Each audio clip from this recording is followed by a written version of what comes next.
ISIS Audio presents an unabridged recording of The Stranger Beside Me, written by Caroline England and read by Tamsin Kennard. To my airport Johnny Walker-Swigging cohorts, Liz, Charles, Emily and Jonathan, thank you for Paris. Love you all so much. So tired, too tired in the car next to Dad. The flash of his features and the comforting smell of his aftershave in the dark. Black night, slim moon, smooth wheels and soft warmth. And so very sleepy. Sudden headlights burn her eyes. A bend and, oh God, that familiar canopy of trees. He has to slow down. It's too dangerous. He's driving too fast. Stop! Dad, stop! You have to stop! She tries to form words, but she's dumb. It's coming, the film on repeat, the headlights, the bend, the trees. The curse and the swerve, the screech and the stench. Sizzling rubber, sweaty terror, jangling fear. The almighty jolt, the sickening sound of crushing metal. The shaky silence, perfumed by firework-like fumes. And inevitably the weight, constricting her chest and her body, pinning and pushing her down. Paralysis and panic, suffocating, stuck, blind, solid blind. Except for the blood, the brightest red blood. And her lovely mum's face she must always remember. Chapter 1. Sibylle. Save for her red shoes, Sibylle Matthews is all dressed in black. Despite her clanging agitation, her eyes sweep the stifling room with a will of their own. A waxed leather sofa and low tables, lantern lights and wicker cushions, even an artificial bamboo. No doubt there's a tea house or a pagoda on the lawn at the back. A snort of derision escapes. Camouflaged by the plethora of suburban trees, she's watched this modern build in Wilmslow from outside many times. And now she's finally crossed the threshold. Just one of many fucking ironies. How often did she covet it from afar? The house that should have been hers. And yet now she's here, it's so depressingly tasteless. She reverts to the salt and pepper crown of the bloke in the queue ahead of her. A bald patch is developing, and she can smell the sour stench of his body odour from here. He's probably unaware of both. Blissfully smug and unknowing, like she was. Ignorant of what loitered, pernicious and deadly. What became that devastating and irrevocable knockout blow. The man gravely murmurs to the four-person lineup, shakes hands and walks away. Like taking communion in church, it's her turn to step forward and open her mouth. Can she? Can she do it without roaring alcoholic fire in their faces? Or crying, misbehaving, making a scene? Or maybe just bolting? But Gabriel is beside her, his hand cupping her elbow. Though his tiny frame draws her like a magnet, she tries not to glance at the boy. She can't bear to look at her, either, but she said she'd be here if this day ever came. Standing tall and beautiful and civilized, her makeup perfect, her crimson lipstick bright, she's here as she promised. She focuses on the wife's knuckles, white and sharp on the child's narrow shoulders. Robin's boy. And hers, yes, hers, Sibylle Matthews, from his sandy blonde hair to his dimpled square chin and hazel brown eyes. At 4 years of age, he's too young for a funeral, for shaking hands with tearful adults, for this. He should be outdoors, playing on the pristine square of grass at the front, kicking a ball, laughing and carefree. Not on display like a medal? No. Like a possession, like proof. A second passes, then another. She's never been this close to Joseph before. Can she really hold back from peeping at him? Staring and touching, stroking his silky locks, caressing his warm flesh and inhaling his smell, absorbing the living, breathing clone of her lover. But of course that's a no-no, even for her, and she promised Gabriel she'd behave. So she allows her gaze to slip and sucks in his mini Robin features for as many moments as she can. Same as last week, last month, through that pane of glass. His boy, Robin's boy, who changed everything. Gabriel clears his throat loudly, and her words fall out. "I'm sorry for your loss." She turns to the parents. "Sibyl and Gabriel Matthews," she says, using the phonetic Sibyl she adopted at 11, rather than the Irish pronunciation her saintly mum gave her. She gestures to her brother. "We went to university with Robin. We're so—" The mother's eloquent tone cuts in. "Yes, of course," she says. "Please help yourself to beverages from the kitchen island." "Thank you." His hand in the small of her back, Gabe guides her away like a minder, a carer, or perhaps a jailer. And why the hell is he here anyway? "Robin has no interest in anyone but himself," he said only weeks ago. And as always, she knows what her older sibling will say moments before he utters it. "You didn't go to university with Robin," he hisses. Her dear, lovely Gabe, pedantic to the nth degree. "You don't say." She turns to his scowl and mimics the mother. "Beverages from the kitchen island, as opposed to from the fabby Chabadai. That's the short-legged table in—" She sighs at Gabe's frown. "Never mind. I don't know why you've come. Why did you come, Gabriel?" "Because I did go to uni with Robin. He was a close friend for 17 years, he replies tersely. "More to the point, why did you come?" She turns to the boy. If only she could have kissed his soft apple cheek. "Funeral practicing," she replies. "I told you last night." "For God's sake, Sibyl, stop acting so... He picks up 2 drinks and hands one to her. "Well, weird." "Weird? How charming." She nudges him playfully. "Is that why you're at the end of your tether, as you so eloquently put it? Have I inherited the freak gene from our dearest Imelda?" "Mum wasn't a freak, Sibyl. And I said that because of the drinking. It's not just wine these days. You're on the hard stuff too. It's embarrassing. You become, well, someone I don't recognise." "Or like?" "I didn't say that. It's a good job Dad loves me." "If you say so." A stab of hurt hits her chest, but it feels so familiar she shrugs it away. She theatrically wafts her glass. "At least this friend is reliable." Anticipating the consoling burn, she inhales the fruity alcohol, then slugs it all back in one go. Cheap plonk, but who cares? I'm getting another. Gabriel catches her wrist. "Not now, Sibyl. You can do what you like in the privacy of your own home, but you behave when you're with me. Understood?" His handsome father-brother face clouds with irritation. Hiding her alarm with a grin, she slicks back his dark fringe. "Absolutely, my darling, sensible Gabe. You know your wish is always my command." He flinches away. "Don't mock me." "I'm not. I'm really not." How she hates it when Gabe's angry, when he sucks in his cheeks and says, "end of his tether" types of thing. Though she swallows, she has to say it. "You just said Dad doesn't love me." His cheeks lightly flush. "Don't be silly, Sib. I didn't say that at all." "Not in so many words, but you said—" "No, Sib." He looks her in the eyes. "I was just annoyed, what you said about Mum. And Dad loves us both very much, okay? You just need to stop the booze, or at least cut down. He doesn't like it, and nor do I." "I don't drink when I see Dad." "I know, and that's great. It shows you don't always have to." He moves to the lounge door and watches the milling mourners for a while. When the wife clearly clocks him, he finally turns back, his eyes shiny with emotion. "I see what you mean about the Chabadai table, and too much black leather for my taste." He offers his arm. "Come on, little sis. There's nothing for us here anymore. And I am your friend, your forever friend. You know that." Chapter 2. Katie.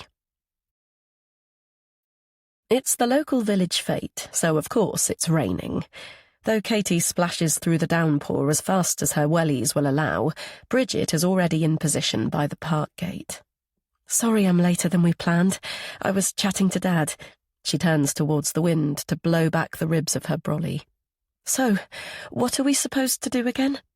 The blue reflective vest almost reaching her knees, Bridget looks the part. She narrows her eyes and studies Katie for a moment or two before speaking. "We're to stop cars from coming in this way." As if it's an indicator of Katie's well-being, she peers at Katie's old cagoule. "I can do it on my own if you're not feeling—" "I'm fine, really, and I promised I'd keep you company." She takes a quick breath and smooths her hair. "I can cope with a drop of rain, even if these damned tresses can't. Shame for the kids, though. That's what happens when the powers that be decide on me. Will you bring Milo later?" "Yeah, or Dad will." Katie gives up on the umbrella and lobs the torn remains into the bin. "He's to blame for my tardiness. Dad, that is. A letter arrived in the post just as I was leaving. Some guy asking him to visit." She pictures her father's ashen face as he studied the notepaper. "He's in a hospice. Poor man. So—" "Oh, no. Anyone we know. Some old school friend of his I've never heard of. He's 55, same as Dad, so far too young to be dying." Her chest tingles at the thought. Dad looked pretty horrified. "Oh, look, it's Harry," Bridget cuts in. She waves enthusiastically to a man with a dog, so Katie steps back and contemplates whether it's too late to lift her hood. The trickle of cold water down her spine suggests it is. So she smiles politely at the families trundling in, then reverts to Bridget, noting with some envy that Harry has sensibly opted for a baker boy cap. As she watches Bridget, she chuckles to herself. She's talking animatedly, barely pausing to breathe as usual. Not that Katie minds. It's great to have a friend who launches into embarrassing silences to break them, as it saves her from struggling to do it, and generally not succeeding. Though is friend the right word? "Did you hear that, Katie?" Bridget's eloquent Scottish tones interrupt her internal debate. She goes back to Harry. "How can you possibly hate him? He's so cute." Gathering they're discussing the dog, Katie eyes the silver pug at the man's feet. It looks familiar, but most local owners do, as it's infinitely easier to communicate with pet than owner. "A golden retriever, a handsome black lab, even a German shepherd, but this is what I got," Harry says. "What did Lydia say when she brought him home? I like him, I'll walk him and I'll feed him, so that's pretty much that." Bridget laughs her high trill, then turns to her. "You've met Rex before, haven't you, Katie?" Though in all honesty, cute isn't the description she'd use. She has met him before on a tromp with Milo. But the keeper was a woman, not a tall guy with a broad grin and dimples, who's clearly flirting with Bridget. "Dr. Harry said he always wanted a dog called Rex, so that's what he got," Bridget says, lifting her eyebrows meaningfully. The penny finally dropping, Katie studies him. So this is the Harry Bridget's always wittering on about. With his trendy clothes, striking eyes and fair hair, he's pretty much as she described. He's not Katie's type, though. What that once was, she can barely remember. Bridget continues to chatter, so Katie lifts her hand to another mum from Milo's class, then glances around the sodden scene. The red hawthorn blossom is shedding from the trees, landing on hats and hoods like confetti. It's quite a comical sight, but when she follows its journey to the ground, she can't help but equate the trodden petals to blood spatter. Forcing the image away, she focuses on another stream of wet and dejected fate-goers entering the park. She's lived in the village for all her life, but it feels strange to be in this familiar place, out and about, yet feigning confidence. She's much better these days, but she can still feel the anxiety just under her skin like a bruise. "Bye, Katie," she hears, so she turns. Harry gazes a moment too long for comfort. "Nice to meet you again." Again? As he walks away, she racks her brains for a previous meeting, But Bridget is speaking, her voice squeaky with pleasure. "Did you see that? A hug and a kiss on both cheeks. Wait until I tell Andrew." "So Andrew fancies him too?" She laughs. "Absolutely. Who doesn't? Though rumour has it that—" She abruptly stops as a van tries to enter the gates. "What the— Right, watch this." She trots to the offending vehicle and converses with the driver for some time. Bridget is so open about everything, who knows what she might be discussing with the poor man. Eventually accepting defeat, he closes his window and reverses to join the wet traffic queue. "So this friend of Alexander who's in the hospice," she says when she returns, as though the intermission hasn't happened. "Who is he, and how come he's in touch, apart from the obvious?" Katie shifts her thoughts to earlier. From the initials on the front, she'd assumed the handwritten envelope was for her, so she opened it and glanced at the first sentence before twigging that it wasn't and calling her dad. He motioned her apology away with an, "Oh, don't worry," but his face paled when he read it, which was hardly surprising. Her father is still youthful and athletic, fitting in tennis and squash between his long working hours. So it must have been a dreadful shock to learn that an old pal was dying, a reminder of his own mortality. Here 1 minute, gone the next. Swallowing the usual jolt of grief, she comes back to Bridget's inquisitive peer and considers the question. "Oh, the letter. I don't know. There wasn't time to talk about it in detail." Instinctively, knowing he's near, she rotates to the pavement. Wearing a bucket hat someone must have left at their home, her father is approaching, holding her son's hand. "But talk of the devil, here he is. You can ask him yourself." He bends to kiss Bridget's cheek. "Made the mistake of telling Milo about the goldfish Katie won here many moons ago." He theatrically lowers his voice. "Between you and me, we were relying on a quick exit, but the damned thing lived for years. Tried everything from solitary confinement to starvation, but it seems goldfish like being neglected." "As though you'd neglect anyone, Alexander," Bridget laughs, the trill back. "Though I believe it isn't PC to sell them at fairs anymore. A pet shop's the thing, and these days they vet you, make sure the tank is large enough and so on. Probably do a spot visit from time to time, check the fish is getting 5 a day. Oh, Lord." Milo tugs his hand. "That's a swear word, Grandad, and you promised me a fish." Katie squeezes her son's shoulder. "Sorry, Milo, but with Grandad's fishy history, I don't think they'll let him buy one. Best stick with Poppy." "Poppy's so old. All she does is—" Milo begins to reply, but he's stopped short by a loud wailing from the park. A windswept lady is trotting towards them, her arms tightly around a little girl. "Anyone from the police? Is there a police officer anywhere?" Blue uniform flashes in. Thrown back in time, Katie freezes, but when she resumes her respiration, her father is lightly holding the woman's elbow. "What can I do? Slowly inhale and exhale. Don't panic. I'm here to help." Like a father to a child, he crouches on one knee, gently pressing her with questions. Breathe deeply. What's the problem? Where exactly did it happen? How long ago? What did the man look like? Clutching Milo's hand, Katie watches intently as her father steps away, makes a call on his mobile, then leads the woman to the administrator's tent. Though worried about the mother's clear distress, alarmed by the thought of what must have happened to her daughter, she can't help feeling a flush of pride for her dad. After 10 minutes, he returns. "A man flashing from the bushes, today of all days. I know people like that need help, but when it comes to children, bloody disgrace. Of course he'll be long gone, but I'll give Dave Masters a call and fill him in." He ruffles his grandson's hair.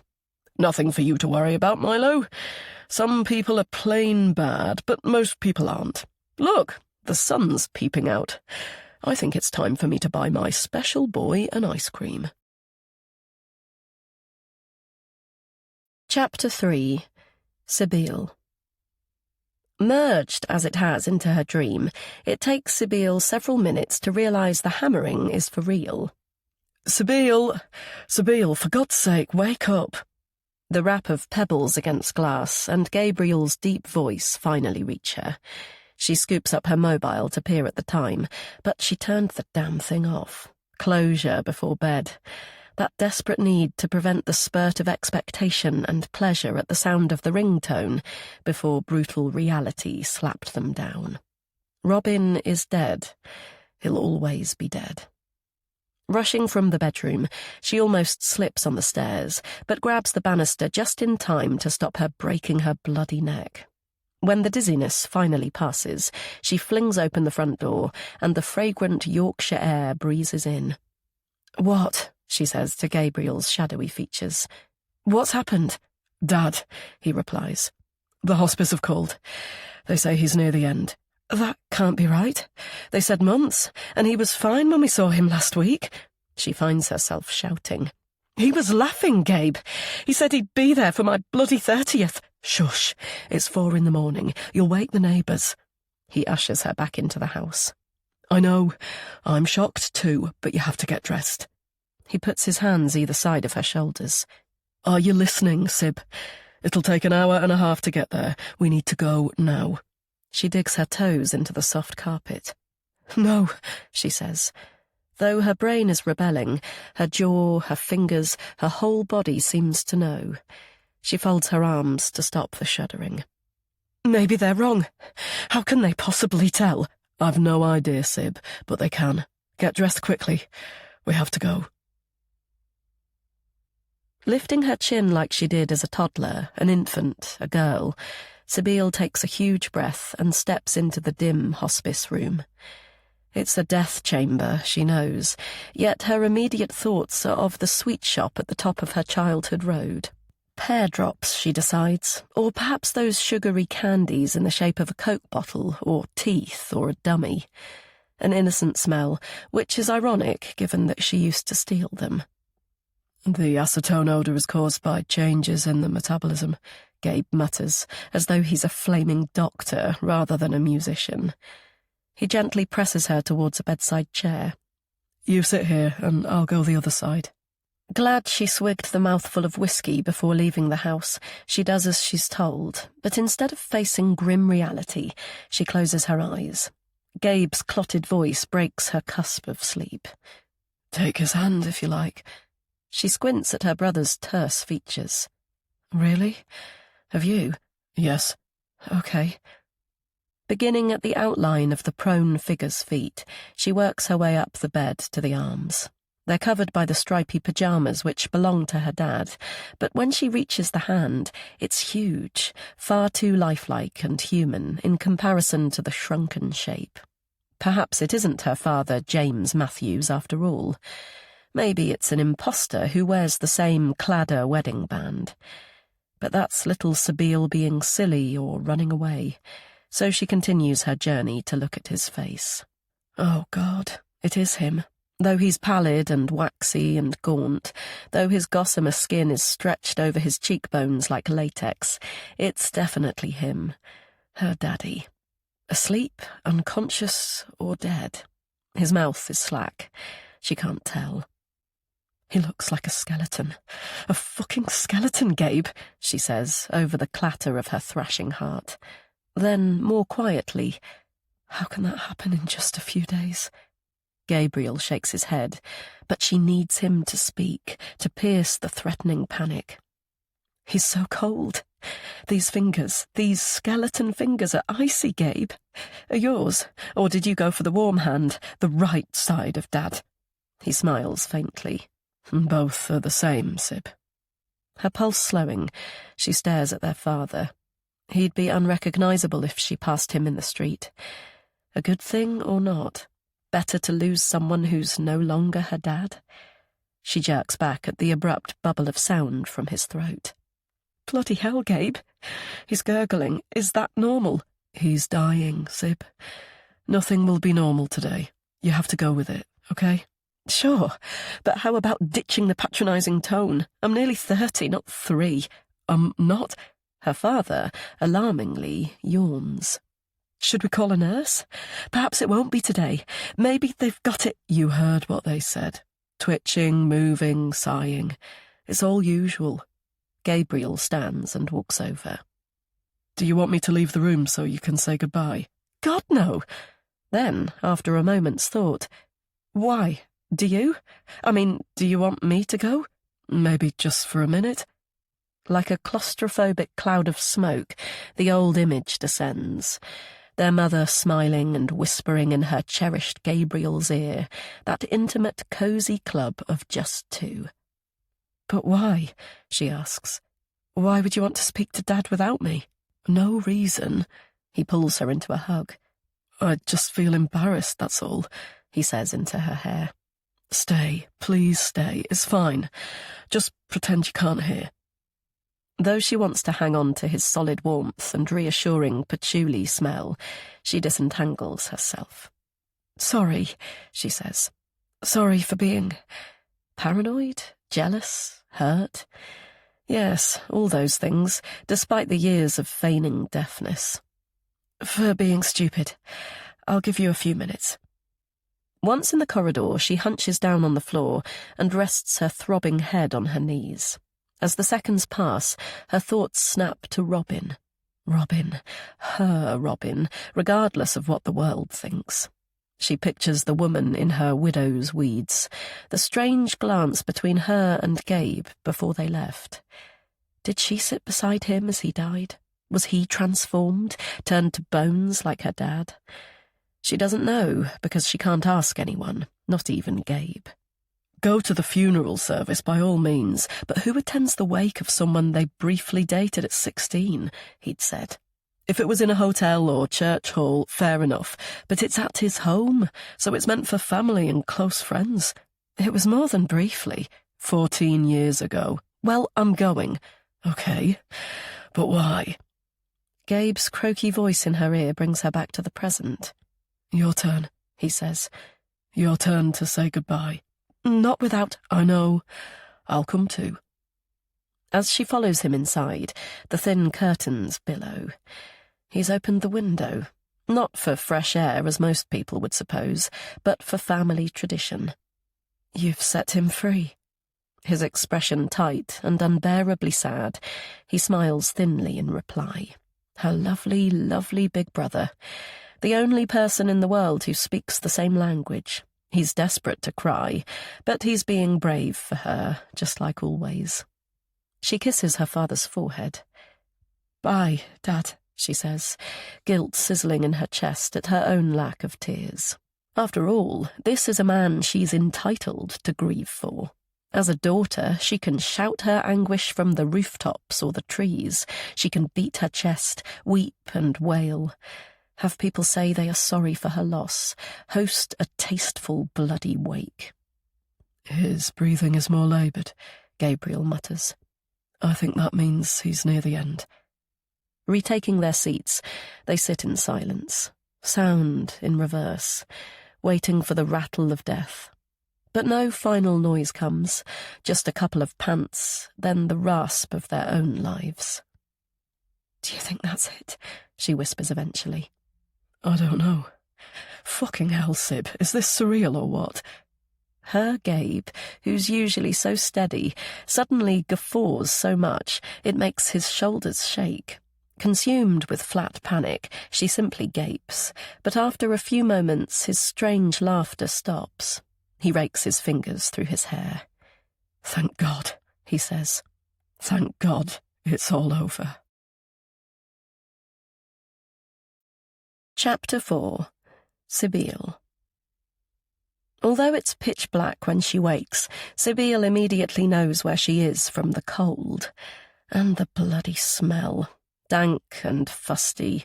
Brooke House always had the aroma of old things, from the plethora of antique furniture and decaying tomes which clutter every room, to chalky floorboards, dead mice and ancient wax. Then there was the tang of oil paints, liquin, linseed and terps, mixed with the stench of her dad's tobacco. She just didn't notice any of it until she returned the first Christmas after starting university in Durham. "Oh my God, Gabe, it stinks in this house," she declared, hurling herself next to him on the scuffed Chesterfield sofa. "Yep, he replied, his attention on the newspaper he consumed from cover to cover. "You just never noticed, like you don't notice anything." "What a load of old tosh. As it happens, I observe everything. Dad's secret stash of 1,000,000 cigarettes, whatever you're currently hiding in your sock drawer, for starters. In fact, I haven't had a nosy in your bedroom for eons. I need to investigate what Santa's buying me this year." As ever, he didn't rise to the bait. "You only see what you want to see, Sib. That's how you are." Though only 5 years older, Gabriel was her father, mother, brother even then. She would have had an apposite answer, but she can't remember it now. Surprised at the darkness, she gropes for her mobile. There's strangely no bedside table, but a standard lamp on the floor. When dull light finally floods the room, she realizes it's the front parlour and not her bedroom, which explains the toasty warmth from the leather beneath her body, the scratchy blanket above. Wondering if she does only see and smell what she wants to, she squints at her surroundings. It's undoubtedly shabby now, but from the fiery red Moroccan rug, the 1940s marble fireplace, and the lion's paws sideboard, to the heavy pinch pleat curtains and shutters behind, the room still has stately elegance. Her eyes catch a brown and yellow damp patch on the far ceiling cornice, so she follows the bumps in the textured wallpaper down to the tiered skirting, snug against the worn carpet. No doubt it's a leak from the bathroom, the roof, a radiator, the sink in the attic, or the decrepit toilet closet. Like her private outpour of grief, there's a constant trickle of water from somewhere in Brooke House. Self-pity surfacing, she presses her eyes. When she moved to Yorkshire, she deliberately bought a new build with easy-to-clean units, modern plumbing, plain walls and coving. But in truth she missed this, the aromas, and her dad. James Matthews, her lovely, gentle father. Bloody hell, the man in the hospice is deceased, gone forever. She saw it for herself, and yet it feels improbable, impossible, outlandish. As though waiting for the credits of an old black-and-white movie, she and Gabe stayed pinned to their seats for over an hour, wanting to seek out the fresh air but feeling too rotten to leave. A nurse finally appeared and gave them dispensation to go. They'd intended to drown their sorrows in a pub, any pub, but instead they drove here to Brooke House, their forever home. Gabe put the key in the lock with shaking fingers, opened up, and they tiptoed across the freezing hallway like thieves. "So he is dead," she said, when they stood in this room. The skeleton in the hospice was him. Gabe frowned, but she knew he understood. They'd both watched their father take his last breath, but it was only here that she finally felt his absence. James was the one thing that had warmed this old house. Gabriel responded with a shrug. "I need a drink."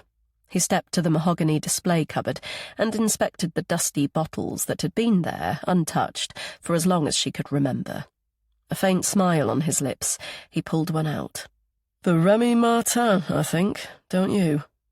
Now sitting up, Sibylle tests her head by shaking it. Surprisingly, there's no raging hangover, despite the ancient brandy, a somewhat inappropriate gift of thanks to a Methodist teetotaler. She pictures the crucifix her mother always wore. So, it wasn't okay for James to drink alcohol, but it was fine for him to marry a staunch Irish left-footer. A child accepts their lot as it is, yet now she contemplates it, the two ideals seem to clash. She looks down at her fingers and flexes them. Yes, clash, like her and Saint Imelda, her perfect, absent mother. Cramp pinching her stomach, she pulls up her knees. Absence, abandonment, death, her father, her mother, and... Oh, God, for moments she forgets, then realization strikes, hammering her harder than ever. Robin has gone forever. He's dead. She'll never hear the sound of his voice, feel his warm arms, his skin and his lips. No one will ever love her as he did. Christ, she needs a drink. Needs to seek out that parallel world where life is more bearable. Forgetting the lamp in her haste, she plunges ahead, trips on the flex and pulls out the plug. Falling to her knees, she madly gropes in the dark until she reaches the lion's trusty paws. Then she snaps open the first bottle she finds, swigs back the peaty liquid and swallows. Though the whiskey burns her throat, she continues to gulp, waiting a beat between mouthfuls for the heady alcohol to do its thing. Finally registering the arthritic twinge in her hands, she sits back and dryly chuckles. A psychiatrist would have a field day analysing why booze numbs everything but them. Yet her body is pimpled and shivering, so the room must be very cold. She glances at the fireplace. Yep, that's dead too. Gabe built it and lit it for the brandy last night, but he hurried down his measure, then disappeared upstairs. If he returned, she was asleep by then. Yet she was covered by the blanket, so he must have. Gabe, always silently there, she'd be nowhere without him. Swaying through the double doors, she leaves the parlour behind and pauses in the hallway. A funeral dirge echoes back, but that's nothing new, so she shrugs the sound away and slowly climbs the stairs, careful not to slip with her 2 heavy feet. On the landing she pauses, momentarily confused. "Gabe," she calls. The hoarse and slurred voice is apparently her own. She tries again. "Gabriel, where are you?" "I'm in here. Where else?" "Righty-ho," she sniggers. "Incoming." Once she's wobbled to his door, she pats the wall for the switch, but his grumpy tone cuts in. "Don't turn it on. I'm asleep, Sibyl. Go back to your own room." "Well, of course you're not asleep, my darling archangel. People who are asleep don't talk." She yanks back the duvet and climbs in, hitches to his side and absorbs the warmth of his back. "You're freezing," he says. "Go away." "Near hypothermia, you mean? That's why you need to heat me up." "For God's sake, Sibyl, put on some clothes. Get in your own bed." She slots her knees into his. "You didn't used to mind." "That was a long time ago." "But still you didn't." "You needed me then." "I still do now, Gabe. More than ever." He's silent for some time. Then, when she has almost fallen asleep, "Okay, just for tonight. But for God's sake, turn off that bloody light." Chapter 5. Katie. Short-winded at the prospect of today, Katie watches the windscreen wipers do their thing and tries to puff out her anxiety. The thought of a body in a coffin makes her want to go home and hide, but her dad's unusual silence suggests he's dreading this too, so she can't let him down. Not only the slowest-moving traffic known to man, but behind a funeral cortege. Ironic, she says eventually to fill the quietness. She leans to one side, trying to make out the floral words in the hearse ahead. "Could this be for James, do you think?" Her father taps the wheel of the Jaguar and doesn't reply. He hates to be late for anything. Easygoing, personable, and scrupulously fair, it's the one thing that winds him up. Back in her work experience days at his chambers, she had stood at the photocopier almost holding her breath, steeling herself to overhear criticism or snippets of gossip about him she didn't want to know. But his irritation with tardiness of any sort was as far as any fault-finding went. "Finally," he says, swerving through the handsome crematorium gates. "Now the challenge of finding a space." Spotting one eventually, they tumble out and dash towards the immaculate flower beds overflowing with spring colour. When they reach the pillared entrance, her dad smiles reassuringly, offers one arm, and opens the heavy door with the other. "Okay, darling," he murmurs. Though her heart feels fit to burst, Katie nods and walks quickly inside. There's only a handful of mourners in the chapel, but one or two turn, and from their small frowns she guesses the service has already begun. But the celebrant pauses, greets them with a welcome and a grin, so they hitch along an empty bench at the back. Conscious of a hefty woman gawping from the adjacent pew, Katie picks up the order of service and sucks in some air. Her dad asked her to come, so she has. A crematorium, he said, so it would be completely different to their local church. Yet it's still a funeral, a gathering to celebrate a person's life. Pushing that inappropriate word away, she sets her eyeline on the domed orange wall above the wicker basket and tunes in to what the celebrant is saying. Like a bearded Santa Claus, his face is pink and dimpled. James Matthews was a man many remember for his art and his unique sense of humour, talents he put together at grammar school and university. He sadly lost his wife, Imelda, too young, but was blessed with a son, Gabriel, and a daughter, Sibylle. Her throat suddenly tight, and her body both sweaty and chilled. Katie focuses on an image of Milo and her dad splashing through the sparkling water at a sun-drenched sandy beach.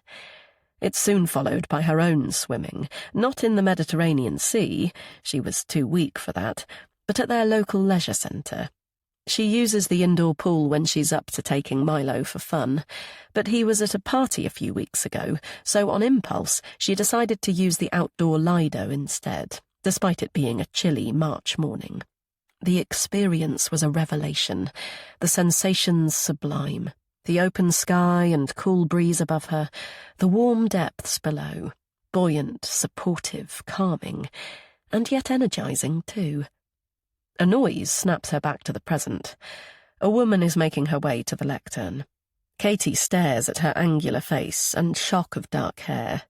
She's seen her before, hasn't she? A friend of Bridget's? Someone from the village? Despite the dark grooves of grief beneath her eyes, the woman stands tall.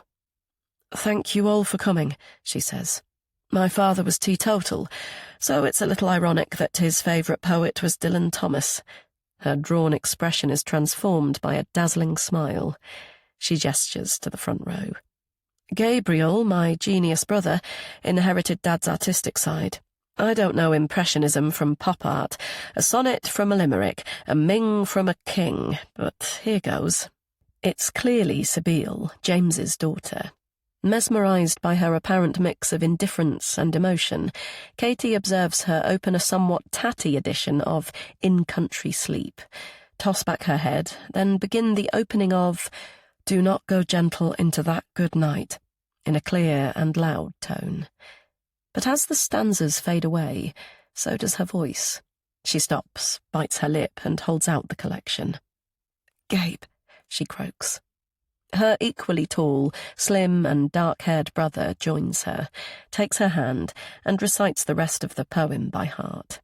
Finding it too unbearable to watch, Katie looks at her father. This will be her one day, a motherless child saying goodbye to him. How on earth will she cope? He's been her anchor all her life. The thought of him leaving her is unbearable. As though reading her thoughts, he turns with soulful eyes. But as ever, his nod, his thin smile, and whole demeanour is solid and reassuring. He doesn't have to say the "I'm here, I'm strong, I'm not going anywhere" mantra these days. The celebrant speaks again. "And now a time for reflection." As her ears catch the tinny sounds of Let It Be, Katie breathes deeply from her diaphragm. She can do this. It's someone else's loss, not hers today. That poor woman's, her brother's. She can't quite say why, but she wants to reach out and offer them comfort. A sudden loud sob pierces the near-silent music. It isn't from Sibylle or Gabriel, but the older woman who'd stared. As if offended by the sound, or perhaps short of time, the celebrant rushes through the committal, says a few concluding remarks, and shows the gathering the door. Alexander waits for the others to shuffle out, steps back for Katie, then turns to the curtains, slowly enveloping the coffin. "Poor James, a close friend for many years and a lovely man.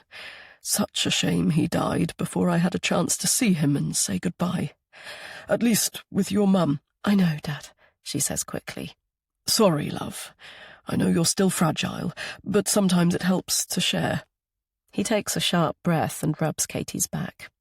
Onwards and upwards, eh? Pay my respects to the children, then I'd better get into chambers. My desk is cluttered with paperwork. The sun's cracking a smile through the drizzle when they emerge outside, but there's no sign of the mourners. Ah, what a pity. They seem to have scattered. Drop you home before heading into town, darling? He asks. If it isn't too much trouble, though I can easily catch the... A voice interrupts. Hello. Then louder. Hello. We're over here. Model-like, in a wide-legged trouser suit, Sibyl strides towards them. Thanks for coming. She narrows her eyes at Katie, then Alexander. I feel as though we've met before, but I don't know your names or who you are. She lifts her shoulders indifferently. Don't be offended. I'm crap at remembering people. I'm Sibyl. Alexander steps forward and offers his hand. Alexander Henry and my daughter Catherine. I'm very sorry for your loss. Your father and I were at school together back in the day. Sadly, we hadn't seen each other since... My aunt assures me there's a nice pub nearby.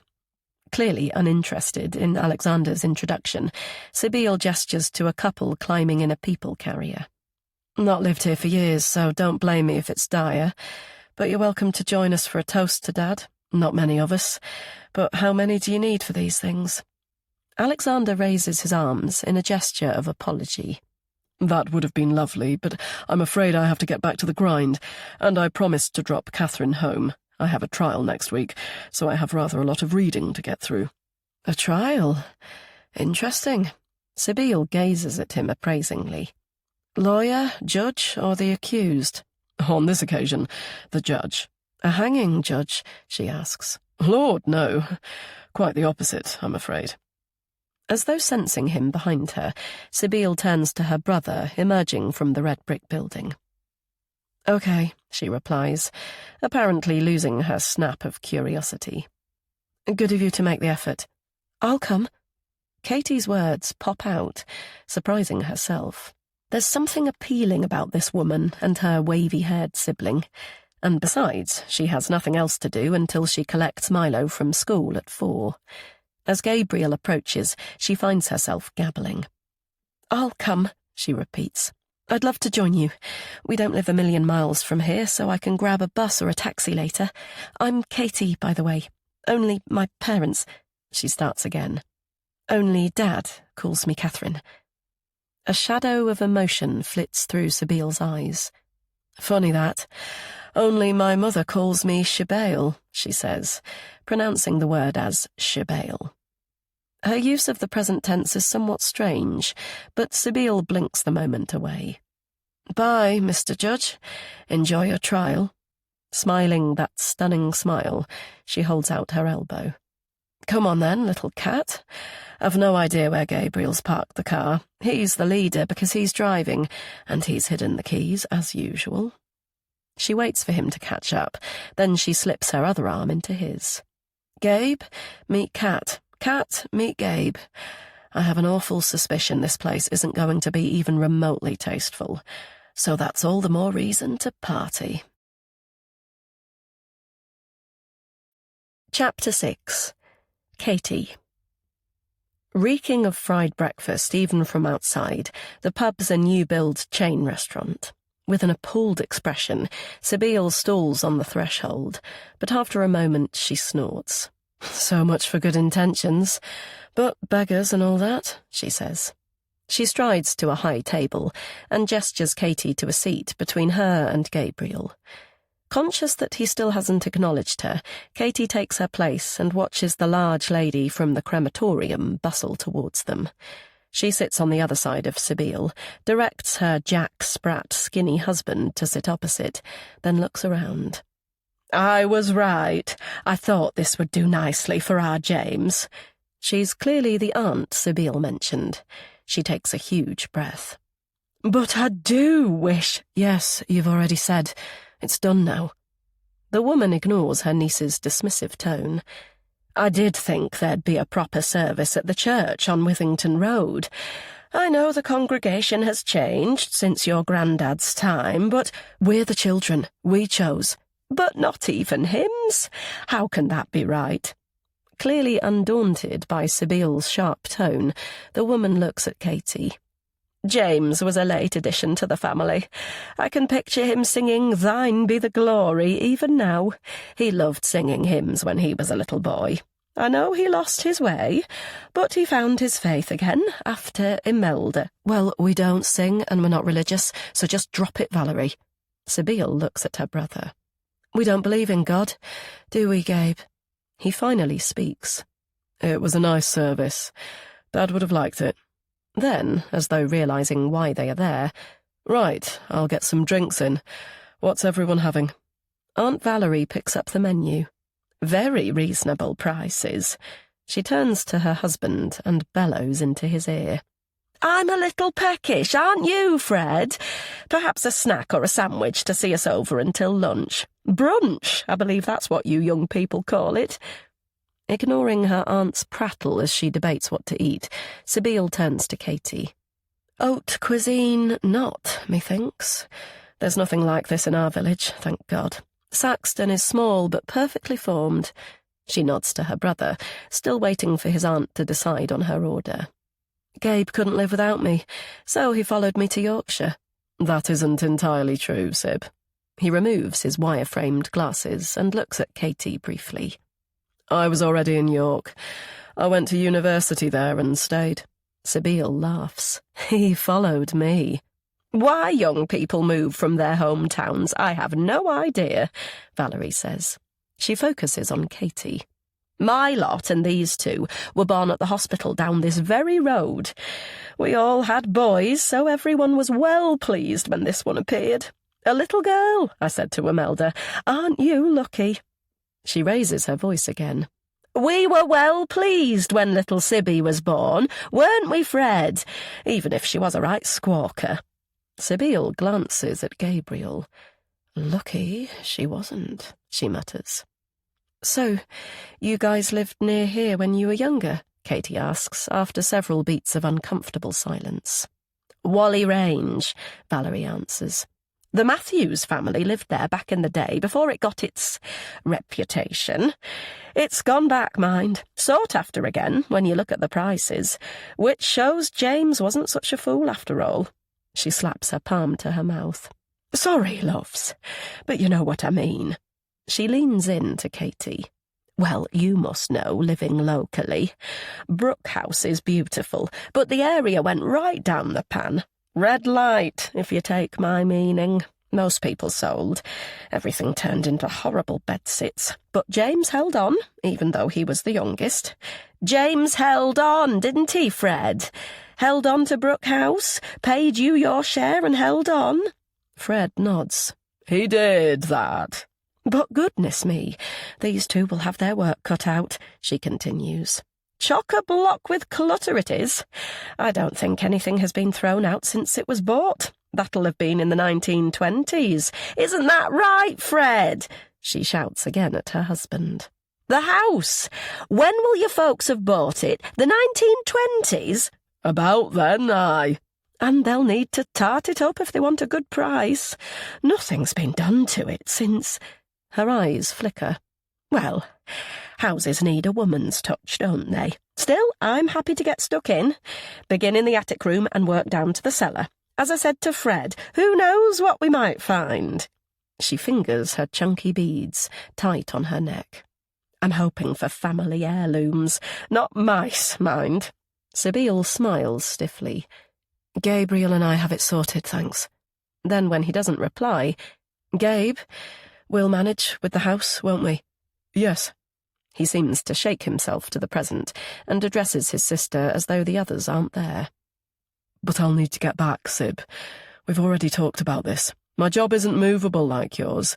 I've got my regular lessons and a backlog of tunings. I can't stay forever. That's sorted, then, the aunt says with a satisfied beam. I'll get out the bin liners and my marigolds as soon as we've had some sustenance. She nudges her husband. You'll be there to brew up, won't you, Fred? Then there'll be 3 of us. Perfect number. There's already 3 of us, actually, Katie says, the words flying out before she can stop them. Sybil and Gabriel, of course, for as long as he can, and me. For a pulse of time, everyone stares, and just when Katie thinks she will die from embarrassment, Sibyl speaks. "That's right. We have our heavenly trio, Valerie. Can we order now, please?" She squeezes Katie's hand. "Tomorrow at 11? It'll be an adventure, little cat. God knows what we'll find." Chapter 7. Sibyl. Sibyl sits up with a jolt. It's dark, and Gabriel is there by the bed. The cold air pinches her flesh. "What is it? What's happened?" Lit by a shaft of light through the bedroom door, her brother is holding a mug. "Nothing's happened, Sib. It's 11:15. You asked that girl to come at 11, so you need to get up." He stares for a moment, then touches her shoulder. "We're at Dad's, Sib. Remember?" It takes a few seconds to adjust, to inhale the earthy aroma of coffee, to absorb Gabe's tense, handsome face. Of course. Dad is dead. His funeral was yesterday. Never to return.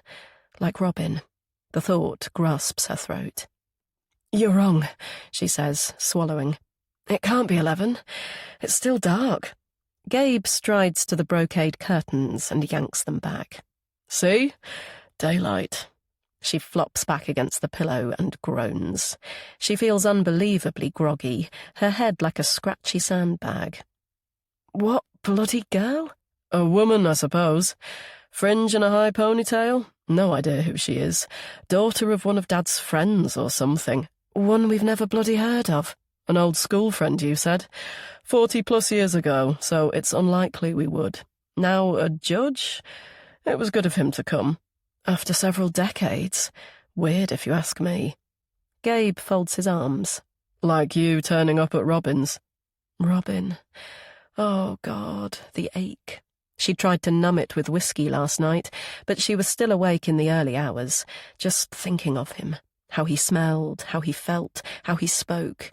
That hint of northern twang infecting his posh vowels. How much she fucking missed him. And here it is again, pain in technicolor, just at the mention of his name. "Did you know her?" she asks. "Who?" "His wife." "Zoe." Zoe. Fucking Zoe. "Yeah." "Not really." Gabe's eyes seem to flicker. "I went to the wedding, and so did you. Why do you ask?" "No reason." She slips down the bed. "So what does this girl-woman want?" "To help with all this. Your room, mine, Dad's." He ruffles his dark hair. "And the rest. It's an impossible task, Sib. God knows where we'll start." Hugging the pillow, she closes her eyes. "Good luck with that. It's too bloody cold to climb out." "You should have worn pyjamas. Come on, get up. You asked her to come, Sibyl." There's an edge of irritation in his voice. "You liked her yesterday. She seemed very shy, but you encouraged her." "Did I?" She thinks back to the girl in the pub. Bit younger than her, probably. Fair-haired, pretty, sweet-looking. Not her type at all. But then again, she doesn't have a type. She doesn't have friends. She doesn't want them. She doesn't want anyone or anything except Robin. And Robin has gone. "Come on, Sib, make an effort. She seemed a nice person. She offered to help. Katie, I think she said her name was." Though she can't see her brother's face, she knows he's pushing back his glasses, a frown of love in his beautiful blue gaze. "Come on, I know it isn't easy, but try, Sib. Please." "So you do remember her name? I might get jealous if you're not careful." She throws back the duvet and strides out of the bed. "Time me. 3 minutes to get washed and dressed, and, of course, to look beautiful. Need to keep an eye on the competition." Chapter 8. Katie. Katie retraces her steps along the wide, tree-lined road. Though her heart is clattering loud in her ears, she tries to concentrate on the smell of newly mown grass and the pink and yellow blossom bursting from the branches. When she woke with the dawn this morning, she wondered if she'd really travel to Whalley Range. But after waving her dad off to work and dropping Milo at school, the rest of the day felt like a gaping chasm. so she walked straight from the playground to the bus stop, holding in her anxiety like a big gulp of air. She arrived far too early, so she hurried past the sleeping house towards Alexandra Park, not even turning to the closed curtains in case she was seen. Then she strolled around the walkways of the expansive, dappled gardens and shelved her apprehension by watching her own footsteps and inhaling the spring air. Now at the gate of Brook House, she pauses to absorb its facade. Large and detached, it has a flat window and a bay either side of the wooden porch, and though it's undoubtedly worn and faded, it's still dignified and handsome somehow, like Laurence Olivier in his dotage. Like her own dad will be one day. She hopes, God, she hopes. Not like Sibyl and Gabriel's father, who has died far too young. But she doesn't want to think of death. She's pushing herself out of her comfort zone, so today's a good day. Taking a sharp breath, she strides to the front door and raps with the knocker. Nothing happens for a while, so she moves to one side, searching for a bell behind the dark, creeping ivy. She rubs the cobwebs from her hands, and when she looks up, the brother is on the threshold. "Oh, hi," she nervously chuckles. "Sorry, I didn't hear you." Hello. He gazes absently for a moment, then looks at a stash of paperwork in his hands. Sorry, I was in my bedroom. Nothing is ever where it's supposed to be. His frown clearing, he rakes back his floppy fringe. It's Katie, isn't it? Sib is just getting... He gestures towards a polished wooden staircase. Well, she'll be down in a... Sibyl's voice echoes through. "Let her in, for God's sake, Gabriel." He stands back. Sorry, yes, of course. Come on in. "Morning, little cat." Wearing only her underwear, Sibyl rubs her arms theatrically from the landing above. "Old bloody houses. Bet it's warmer out there than in here, which means it's haunted, of course. Gabriel, what happened to the heating? It's freezing." His eyes blue and almost feminine, Gabriel scans Katie briefly, then motions to the panelled hallway. Come through to the kitchen. It's warmer in there. "Okay, thanks." Sweaty and shy from his appraisal, Katie follows him past one closed door. She stops and examines a wall hanging to give her hot face time to cool before reaching the next. "This is nice." She points to a faded monochrome photograph. "Is it?" Yep, it's here." Gabriel joins her. Hard to believe it, but Whalley Range was one of the city's earliest suburbs. It was built by someone called Samuel Brooks from 1834 onwards. He clears his throat. Brooks called the area a desirable estate for gentlemen and families, so the rich and privileged could escape the city's dirt and congestion. Ironic, don't you think? Still, someone thought it fit to name this house after him. Surprised to hear him speak for so long, Katie considers how to reply, but she's saved by the unexpected sound of Sibyl's sardonic tone close behind her. "And this, little cat, is our beloved Roman Catholic Church of English Martyrs." Now dressed in an oversized sweater, Sibyl's finger is pressed against the glass of another framed image, this time of a church. She looks at her brother with raised eyebrows. "Our local, you might say. Just a stone's throw away for compulsory attendance. Truly beloved, isn't it, Gabe?" He snorts faintly without reply and heads to the end room. But Sibyl doesn't move. She stares at the old picture. "Remind me to show you the painting," she mutters. Then, abruptly rotating with a grin, "Actually, let's look now. Gabe will make us a drink." Taking Katie's hand, she leads her up the first flight of stairs, then stops at the front bedroom. "Are you ready?" she asks, opening the door with a flourish. She flicks a light switch. Ta-da! It takes a moment for Katie's eyes to adjust, reminding her of the antiques village she and Milo recently visited with her dad. The dimly lit area is stuffed from floor to ceiling. Sturdy dark furniture, a grandfather clock, old newspapers, books, a commode, rugs and bureaus. Similar to the vintage bazaar, the woody aroma of tobacco, period pieces and old tomes fragrances the air. It isn't unpleasant. Indeed, it feels like a study Sherlock Holmes might have just vacated. Aware of Sybil's intense expression, she searches for suitable words, but her new friend fills the silence. "The smell," she asks. "Or should I say stink? You'll get used to it. Come in, but be careful not to trip. This is the junk room, not that the others are exempt, as you'll see. I think we should start in here when we're ready, though. I'll be more brutal than Gabe, and he won't know when I get bored and chuck everything out." She pauses. The dining room's a different ballgame, though. It's Gabe's baby. "Oh, if you hear Chopin, that's where it's coming from." She looks at her hands and flexes her long fingers. "Not that anyone has played music in there for years. Gabe's the musician. I definitely am not." Though a shiver passes through her, Katie smiles and says, "I see." She glances around, but the atmosphere feels foggy. As if having the same thought, Sybil strides to the window and opens the shutters. She peers out of the dusty glass. "No car. Don't you drive?" As the sunlight streams in, Katie ponders how to answer. Her crippled real life will spill out at some point, but she may as well try to minimize it for now. "Not these days. Pathetic, really, but the thought of being behind a wheel unnerves me. I should get over it, but—" "So that's why your dad was so keen to whisk you home yesterday? In the Jag?" "I guess so." "But you stayed." Sybil's dark eyes are sharp. "And now you're here." Still pleased with her impetuous decision, Katie can't help smiling. "Yes, I did, didn't I?" She spreads her arms and laughs. "There's quite a task ahead. I'm looking forward to helping. Do you have a plan?" Dropping into a 60s-style swivel chair, Sybil swings from side to side and assesses her surroundings. "No, I don't do plans, but I'm up and dressed in Gabe's jumper, and you're sweetly here, so that's a start."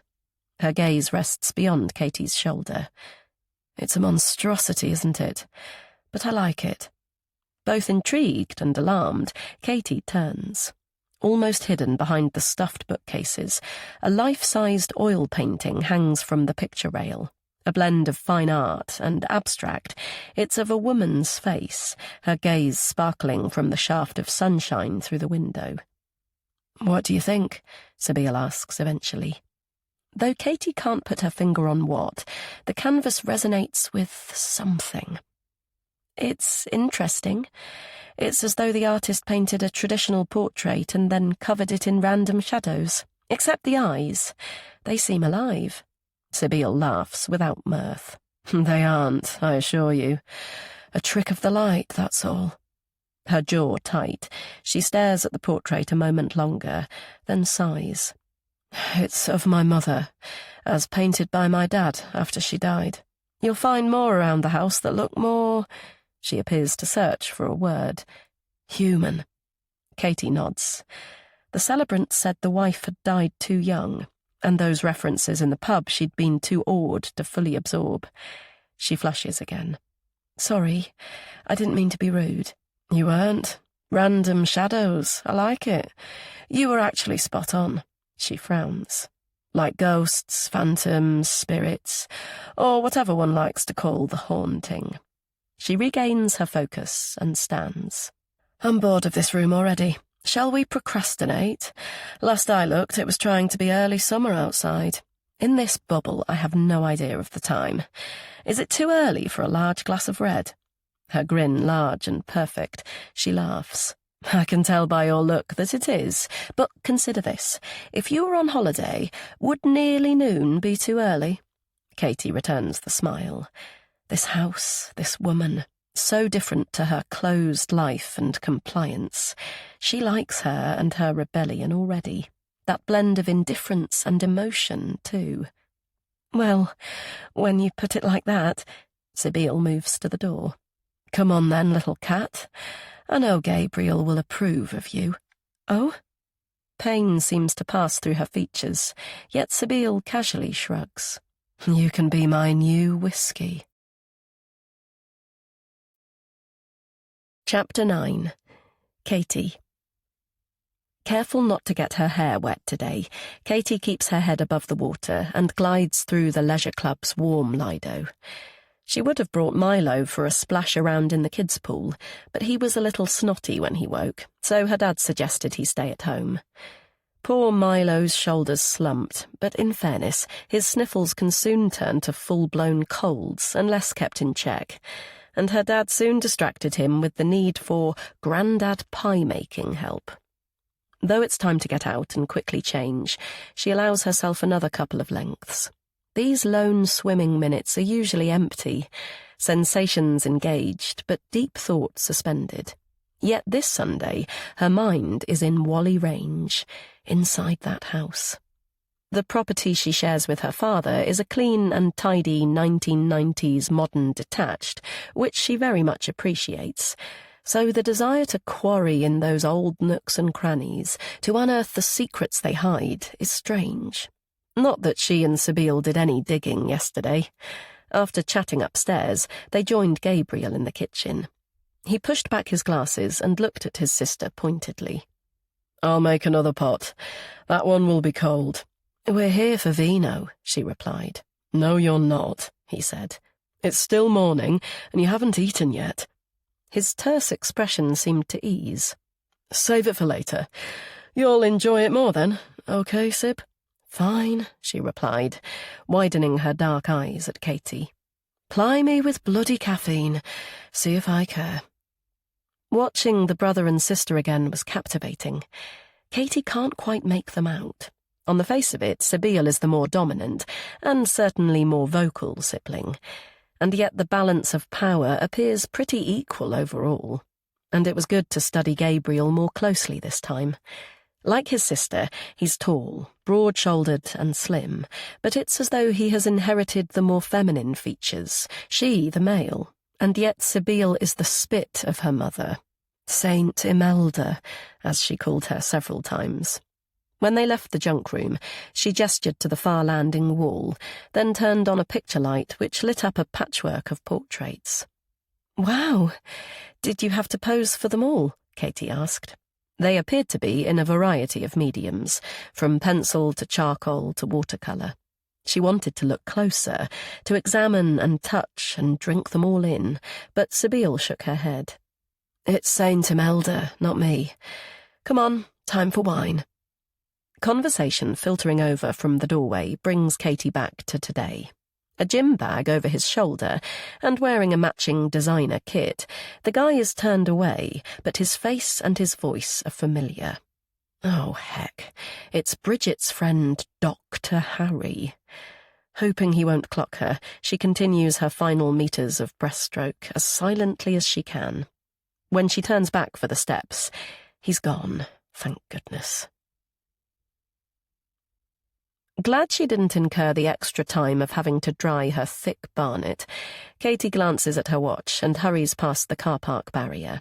At times like this, she wishes she still had a runaround, but home is only 15 minutes away, less when she ups the pace. Yet, as ever, she has to be practical. She feels great today, but the crippling exhaustion can strike unexpectedly, so she mustn't risk pushing it. She adopts her half-walk, half-jog as she leaves the tree-lined complex, but a sixth sense makes her stop. As she turns, a sleek sports car pulls up beside her. Anticipating a request for directions, she takes a big breath. But when the window winds down, it's those same amber eyes. Harry grins. "Small world. I thought it was you." "It is. I'm just—" "Couch to 5K? She cringes with the usual embarrassment, but there's annoyance too. Back in her teens, she was a bloody good athlete. "No." "Got it. An Ironman." "Huh." "Are you always this chatty?" "I'm in a hurry to get home, so—" "Can I give you a lift?" She relents with a polite smile. Alexander is unfailingly polite. He wouldn't approve of her surliness. "No, thank you. I'm fine." "Are you sure? I think it's about to rain." She looks up to the sky. "I think I'll be okay." "Fair enough." He studies her for another beat. "I'd better let you get off then. Rain in 5 minutes. Just you see." Wet and cold from the downpour, Katie squeezes the rain from her ponytail and slips her trainers off outside the house. Intending to head straight for a hot shower, she makes for the stairs, but a high titter echoes through from the kitchen. Should she leave Bridget to it? On balance, she decides to say hi. "Hello, Bridget." "Katie!" She puts a hand to her chest. "You made me jump. I didn't hear you come in." Recovering herself from a cosy tête-à-tête with Alexander, she perches on a stool at the island and lifts her wine glass. "Are you joining me? Remind me not to drop in when your dad's preparing lunch. He made me get stuck in with some peeling, and I think this nail's a goner." Breathing away the surprising smart of irritation, Katie inhales the cooking aromas and watches her dad baste the beef joint. When he's finished turning the roast vegetables, he rotates and pecks her hair. "Looks like you got caught. You should have given me a bell." He nods to his companion. "Bridget offered to help, so I did a kindness by nominating her for the carrots. Onions always make me cry, but like the true gent I am..." Bridget laughs. "That would have been cruel, Alexander. Smelly hands as well as a broken acrylic." "I'll do it." Katie picks up a chopping board and a knife. "How do you want it, Dad? Sliced, diced, quartered?" "Thought I'd toss it through the potatoes, so thick sliced, I'd say." "Okie dokie. Where's Milo?" "Upstairs, ferociously colouring the last time I looked in." Bridget takes a slug of her wine. "You do know how lucky you are, don't you, Katie? A man in the house who can not only cook, but who does it willingly."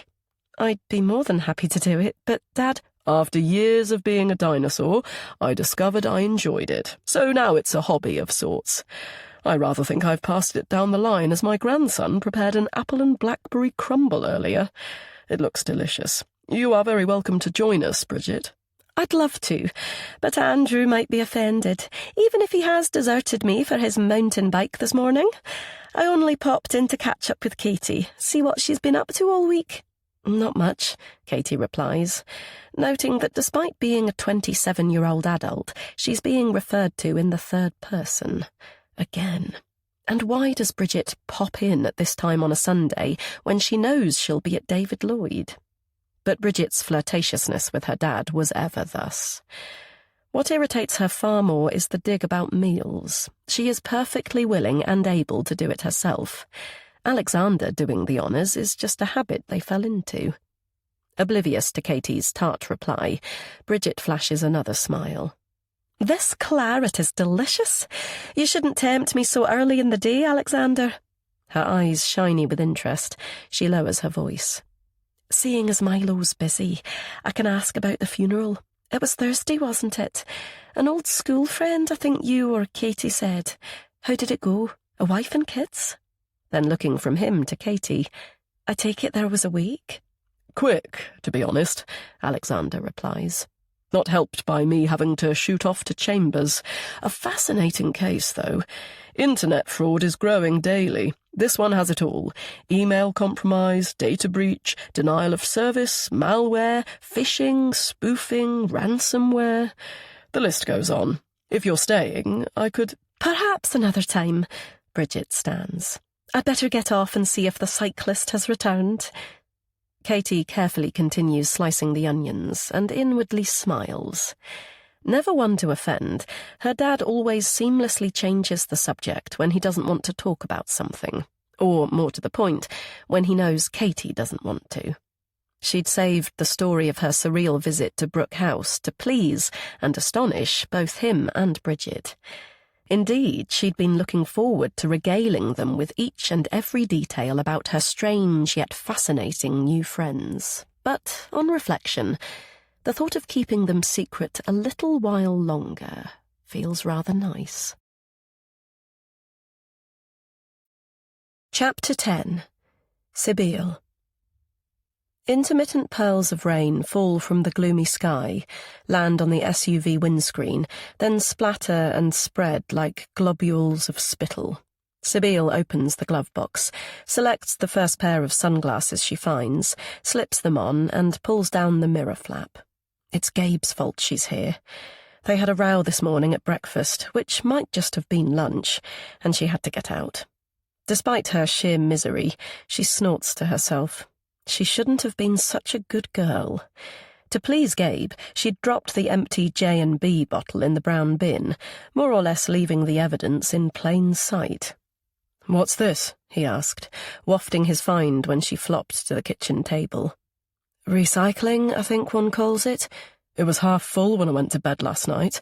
Apart from your well-being, whiskey costs money. How much a go? £20? Insulting, Gabe. I don't drink the cheap stuff. Maybe 30 quid?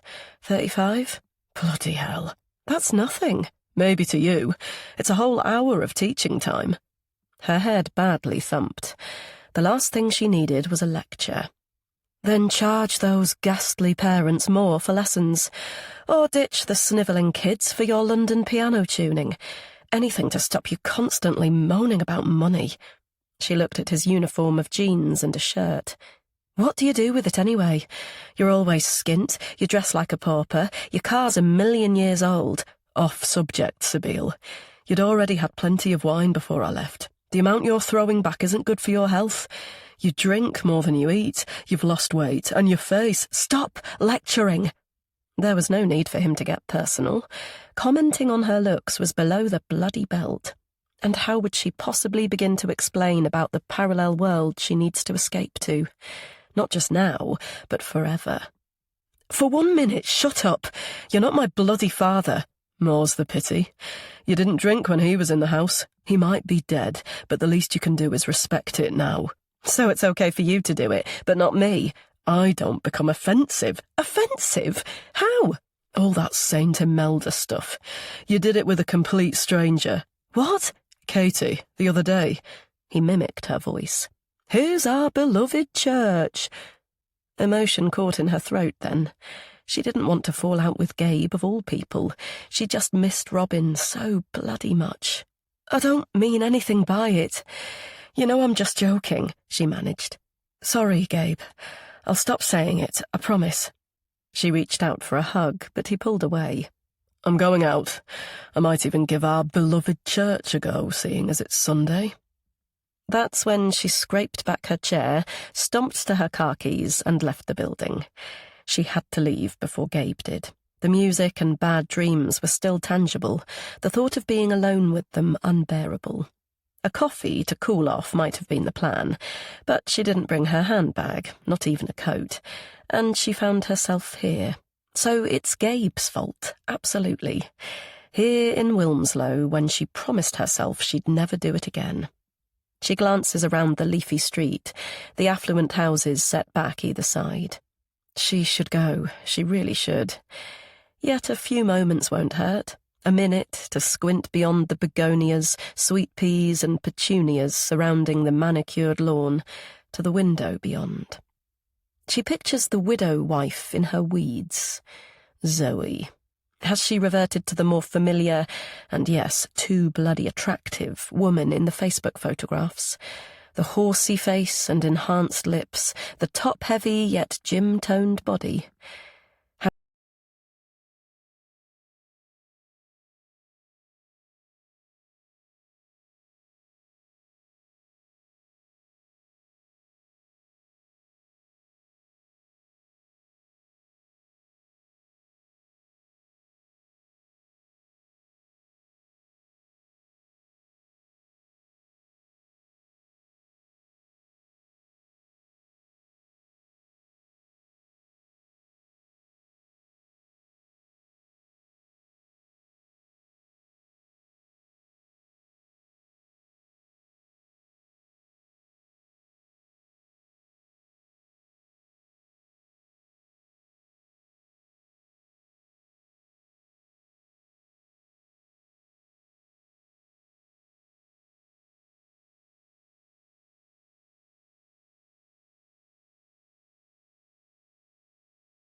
Yes, Milo grins.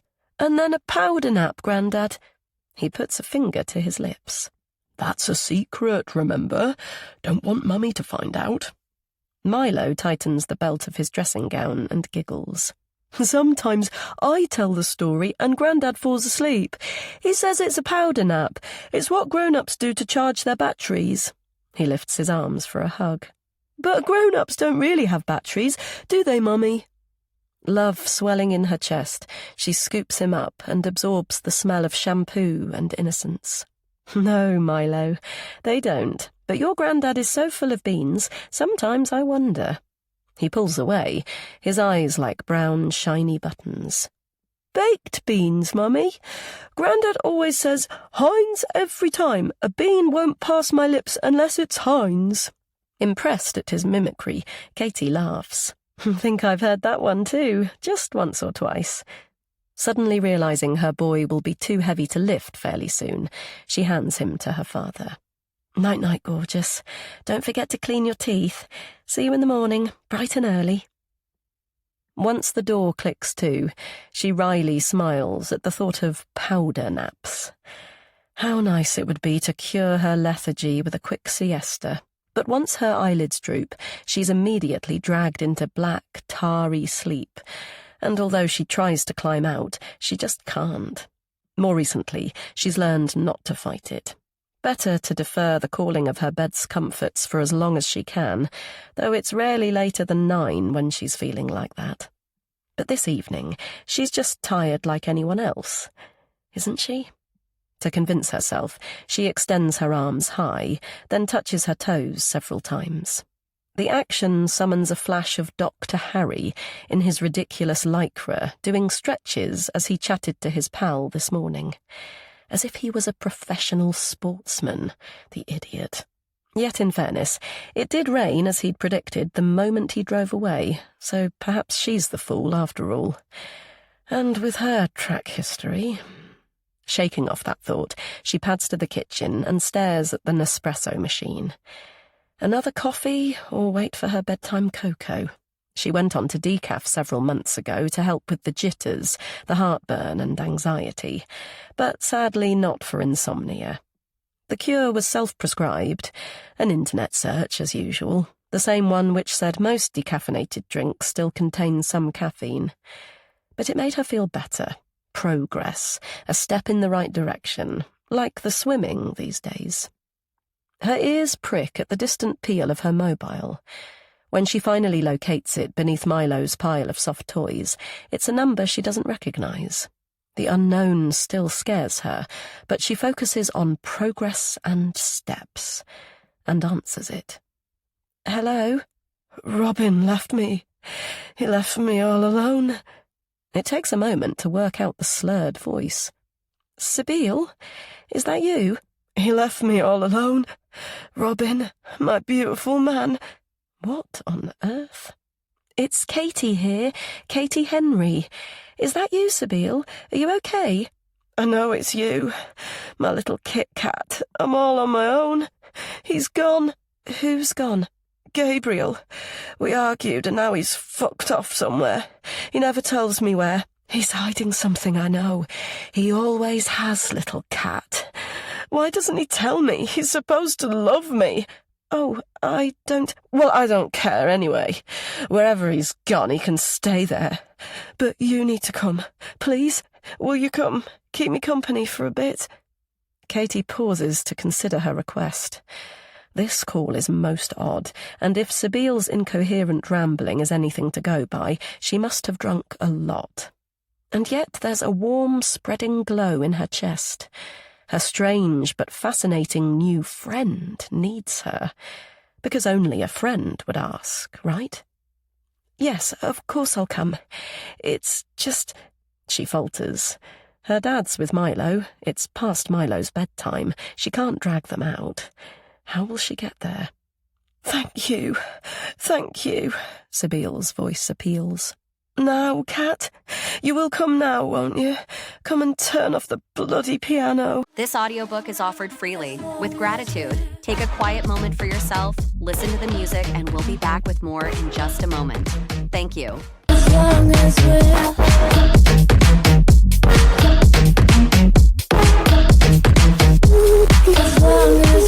honey, make me become true. Honey, make me come to you. It's the last thing that I do. As long as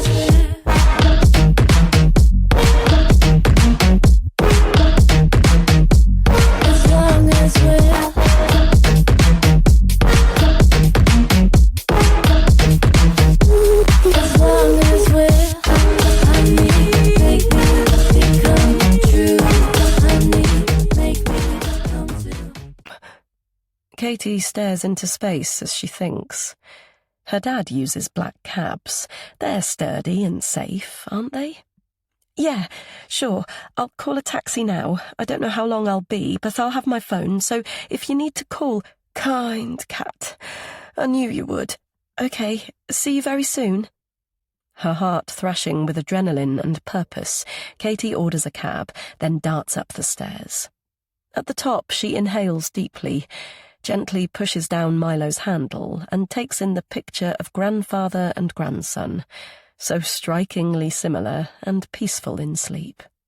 Retracing her steps, she thanks her lucky stars, slips on her trainers, and scrawls a message to her dad. Then, puffing out her tingling energy, she opens the front door to a new world outside. Chapter 12. Katie. Wondering if she'll recognize the house through the dusk, Katie peers through the taxi's grimy window. She spots the ivy-clad wooden porch. Just here, please. How much? £8, please, love. She does another take. Though the gate is still latched, the front door of Brooke House is clearly ajar. Fumbling with her purse, she pulls out a tenner and hands it to the driver. You all right, love?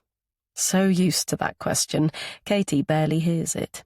Besides, she's too alarmed by the memory of Sabile's teary, drunken blather. Suppose something is badly wrong. Could she cope on her own, without her dad, without Bridget? Yet she finds herself tumbling out, belting up the path and bursting in. Though the hallway is in darkness, a dull beam from the kitchen bathes Sabile's motionless body like a spotlight. Her head tucked in her chest and her arms around her knees, she's in the fetal position, a pose Katie understands all too well. Scanning for any signs of blood or injury, she crouches beside her.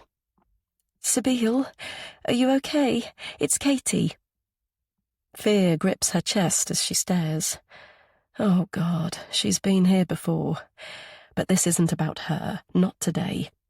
Sabile, she says again. Wake up, it's Katie. You called me. A beat of time passes, then 2 and 3. Then, just as Katie puts out a trembling hand to touch her, Sabile lifts her head and extends her legs.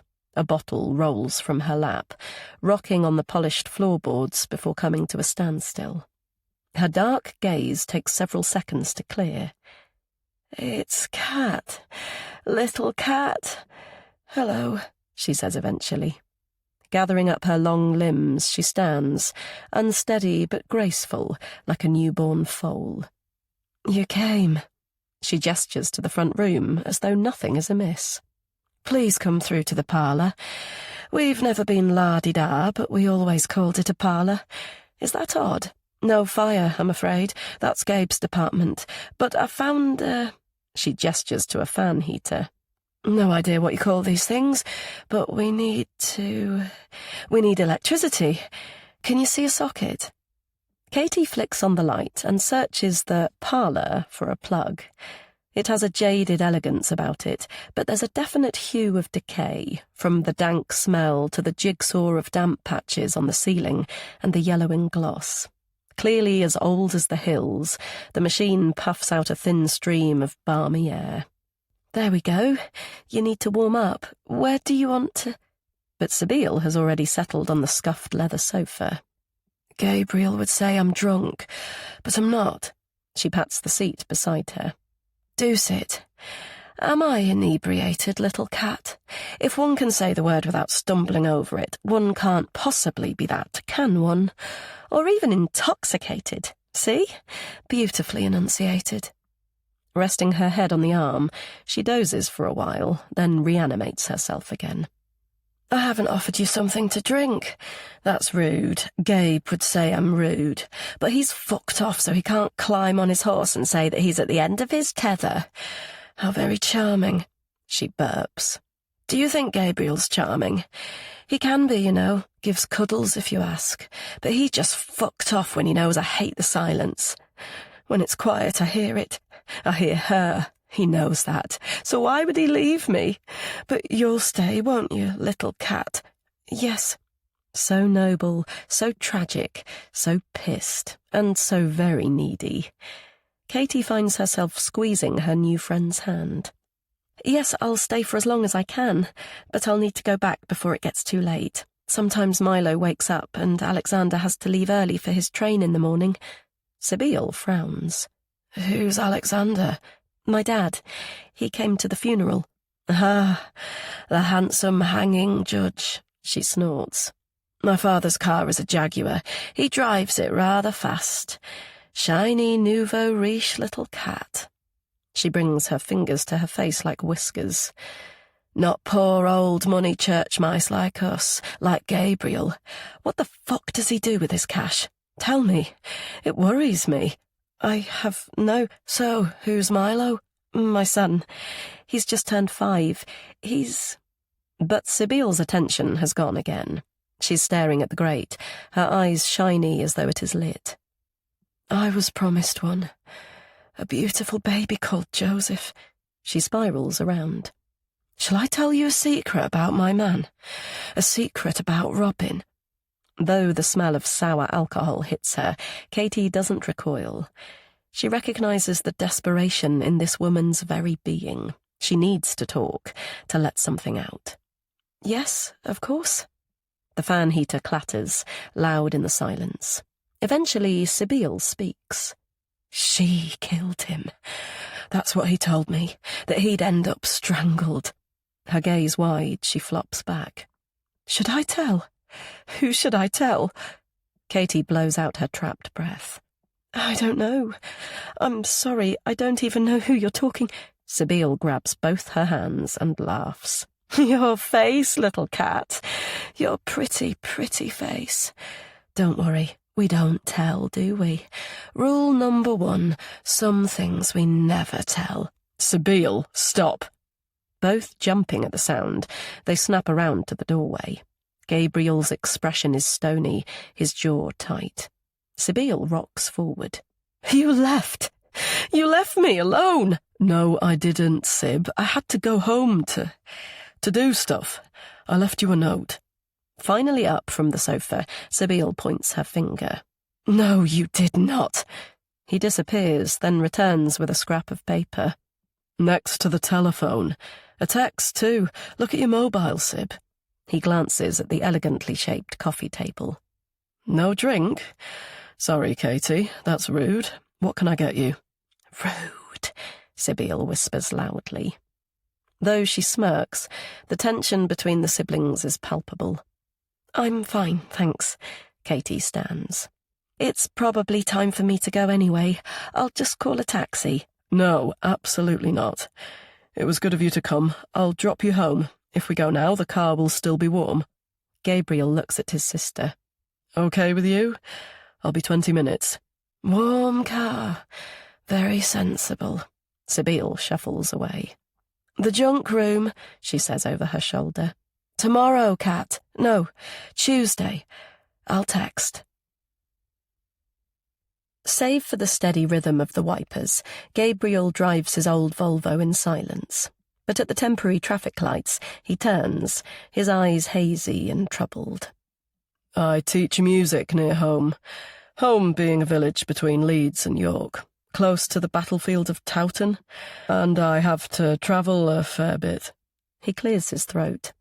Both for teaching and tuning pianos, so I can't always be around. I spend time in London, too. I have commitments there.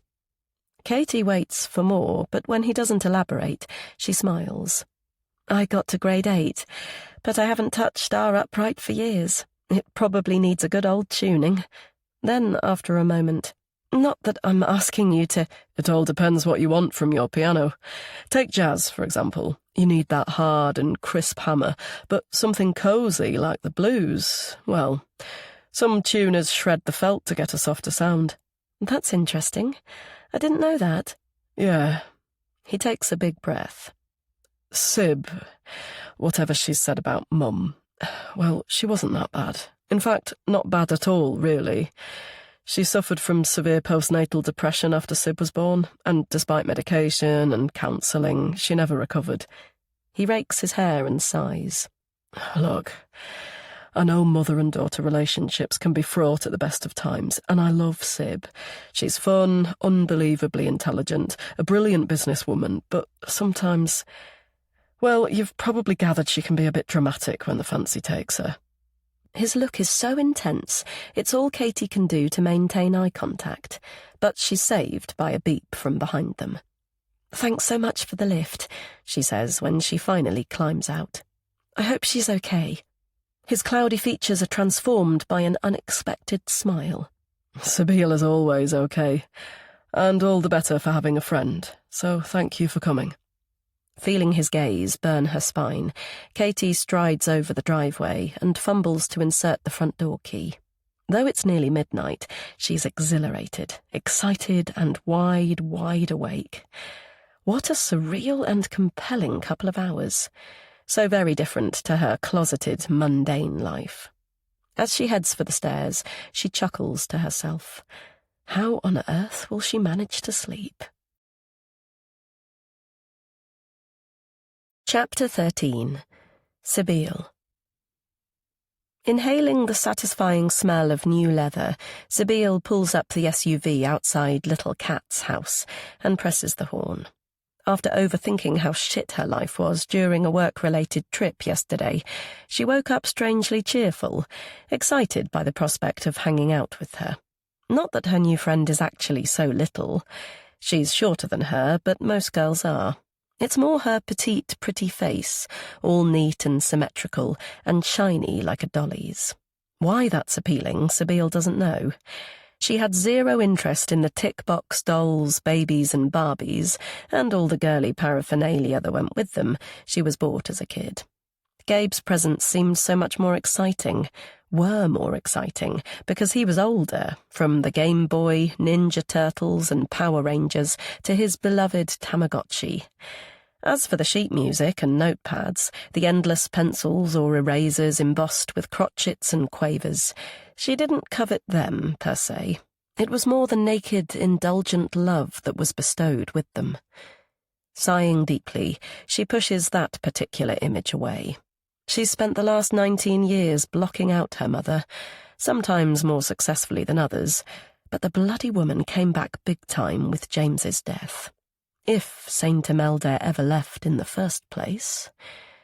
Great-aunt Sabeel's imposing figure, duly garbed in black, flashes in behind her eyes. What a bloody namesake. Remembering the old bat's look of horror, she gives an involuntary little shiver. She clenches her jaw. Nope, she won't let her mother in. She won't allow her to tunnel and chip away at her psyche, her confidence and self-worth. Instead, she focuses on today and the moss-free driveway of Kat's well-to-do home. My father's car is a Jaguar, she mutters. Had she actually known he drove one? Or did the hanging judge just look like that respectable, wealthy, but not overly flashy sort who sends their kids to elocution lessons? He's parked it to one side, as though leaving space for another. Kat's? No, she said something about not driving and nerves. Yep, she can see that. The way her blue eyes slide away when she talks for too long. And her propensity to blush, though the 2 spots of pink on her cheeks make her look even sweeter. Donning her web-life hat, she scans the handsome house and considers how she'd describe it online for her networking business. Next to the leafy local park, and with the mandatory electronic gates, the retro-modern building looks around the same age as hers.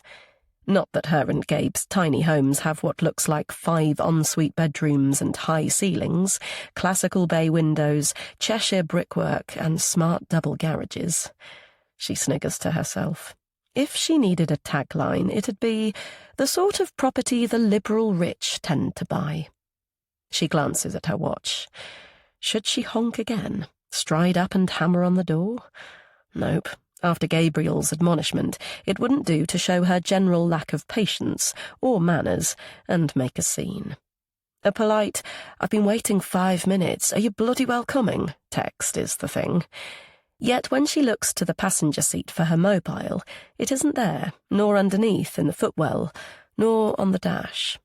Did she even bring it after waking late and hurtling from Brooke House? Christ, she isn't sure.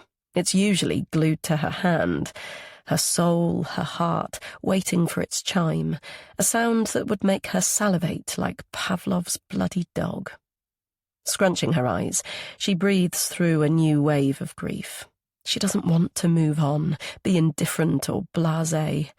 She needs Robin still tangible, to sense him, to smell him, to feel his presence. She can't let him go. She won't. Her shoulders relax as he steps into the frame of a memory. He's still there, thank God, tugging her towards the crumpled sheets, his eyes, his smile, the citrus aroma of his aftershave, his neatly trimmed beard, toned chest, and those bloody tight buttocks. The kisses and caresses, the love, making love, that intense, roisterous release.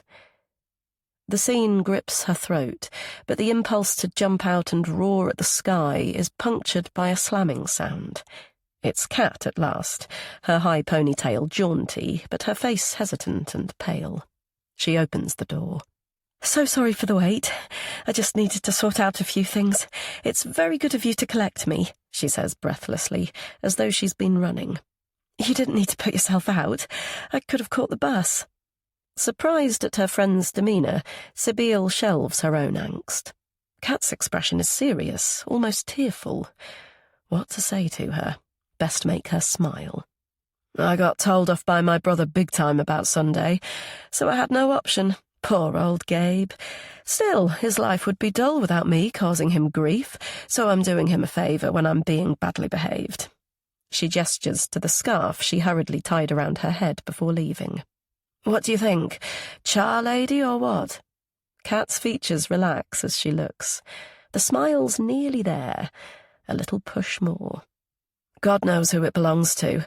Not my pot-bellied Aunt Valerie, I hope, though it's really to cover my greasy locks, as I had no time for a shower. I probably stink of BO.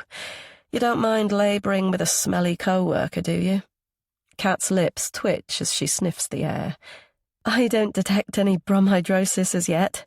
Still, if we work up a good sweat today, I might get lucky." "Hark at you with your bromhidrosis. Medically qualified or what?" Kat's gaze falters. "Just a geeky swat, probably." She rallies. "Pot-bellied aunt? Cruel.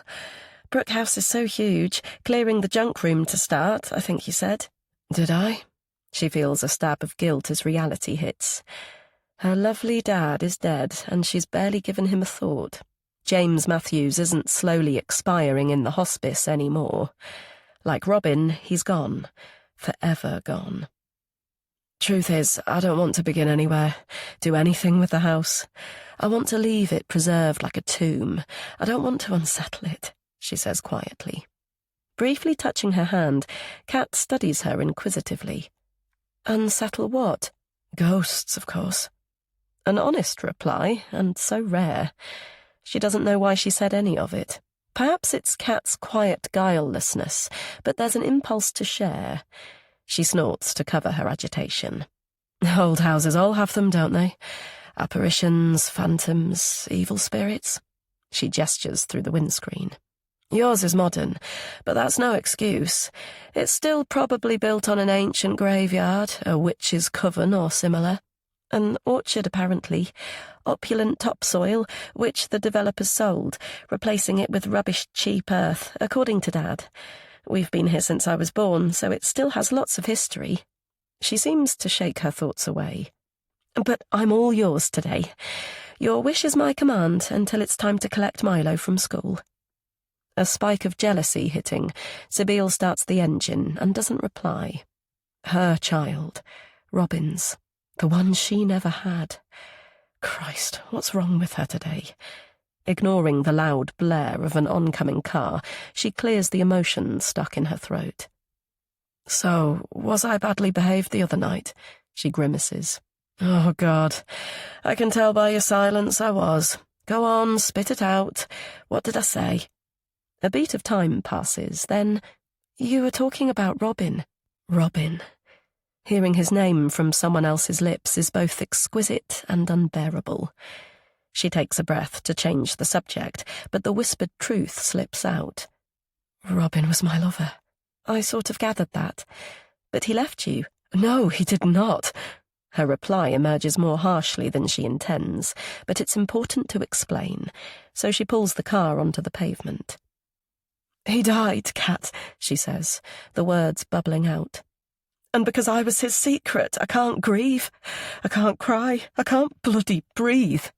I can't say that I miss him out loud, that I miss him. I fucking miss him. She stares at Kat's startled expression. It's stifling me, suffocating me. You won't understand. Nobody understands. No one can. For several moments, Kat doesn't reply. When she finally speaks, her voice is tremulous, yet clipped. I do, a little. Actually, my mum died. In a car crash. She clears her throat. She was with Dad. She died and he didn't, so people thought I was lucky. You know, only to lose one parent when I could have lost both. And I was 22, an adult, so it was indulgent to make a fuss. But it wasn't just that. She frowns as though searching for the words. They were devoted, Mum and Dad. He lost his wife, his best friend. It didn't feel fair to add to his grief. I don't have a brother or a sister, so I just held it in. Wow. Sibyl whistles softly and rejoins the traffic. So, they've both lost a mother. How strange. But perhaps that's what draws her to this quiet, contained girl. Yet what is more normal, Kat's selfless silence, or her constant demand for attention at 11, at 13 and 14, hell, even now. She turns to Kat at the Pelican Crossing. Didn't you want to kick and cry and let it all out? Kat polishes the face of her watch. At first. Sometimes I wanted to scream, what about me? What about me? Don't I matter too? Then, as time passed, I got so used to holding it in that it sort of became comfortable. She pauses again, her features thoughtful. But it got stuck inside here. She puts her palm on her chest. To the point where I couldn't talk about it at all. Sibyl shrugs. You're telling me now. Then after a moment, like I told you about Robin. I know. The tension in Kat's jaw is replaced with a smile. I know. How weird is that? Chapter 14. Katie. Trying to quell her thrashing heart, Katie spends the rest of the journey silently studying her hands. Her ability to speak about the accident has got a touch better, yet it's still pretty poor after 5 long years. Not that they've felt very long. In her zombified state, she's been half absent, asleep mostly, but frustratingly weary, useless and incapacitated when conscious. And though it goes in the face of psychological advice, she still prefers to bottle her mum. She can't explain why, but it's as though she gives a little part of her away every time she's mentioned. Yet today has been a sea change of sorts. Talking to Sibyl feels different, maybe because she has suffered loss too. A sudden jolting movement brings her back to the present. She whips up her head, then sighs, feeling foolish. It's fine. They've arrived at Brook House. It's only the high curb and Sibyl's erratic driving. No, Gabe, she's saying, scanning the road through the windscreen. Then, clearly remembering, bin liners. That's where he'll be. Come on. Katie follows her down the weed-strewn path. Sibyl stops at a cracked plant pot and gestures to a woody and leafless azalea with 2 plucky purple flowers. Dead, but not dead like... She shakes her head. Like my dad at the hospice. She extracts her find and wafts it. La clé de la porte. Surprised people really do hide a key in plain sight, Katie steps inside the old house. From the double window locks, to the alarm, to his new video doorbell, her own dad is fanatical about security. When you've been so long in the law, he wryly says, when Bridget makes her frequent Fort Knox comment. Sibyl reads her thoughts. Well, there's nothing to steal, she throws over her shoulder. Scooping the poster up en route, she heads straight to the kitchen and flops down at the table. Unless you're into junk and more junk.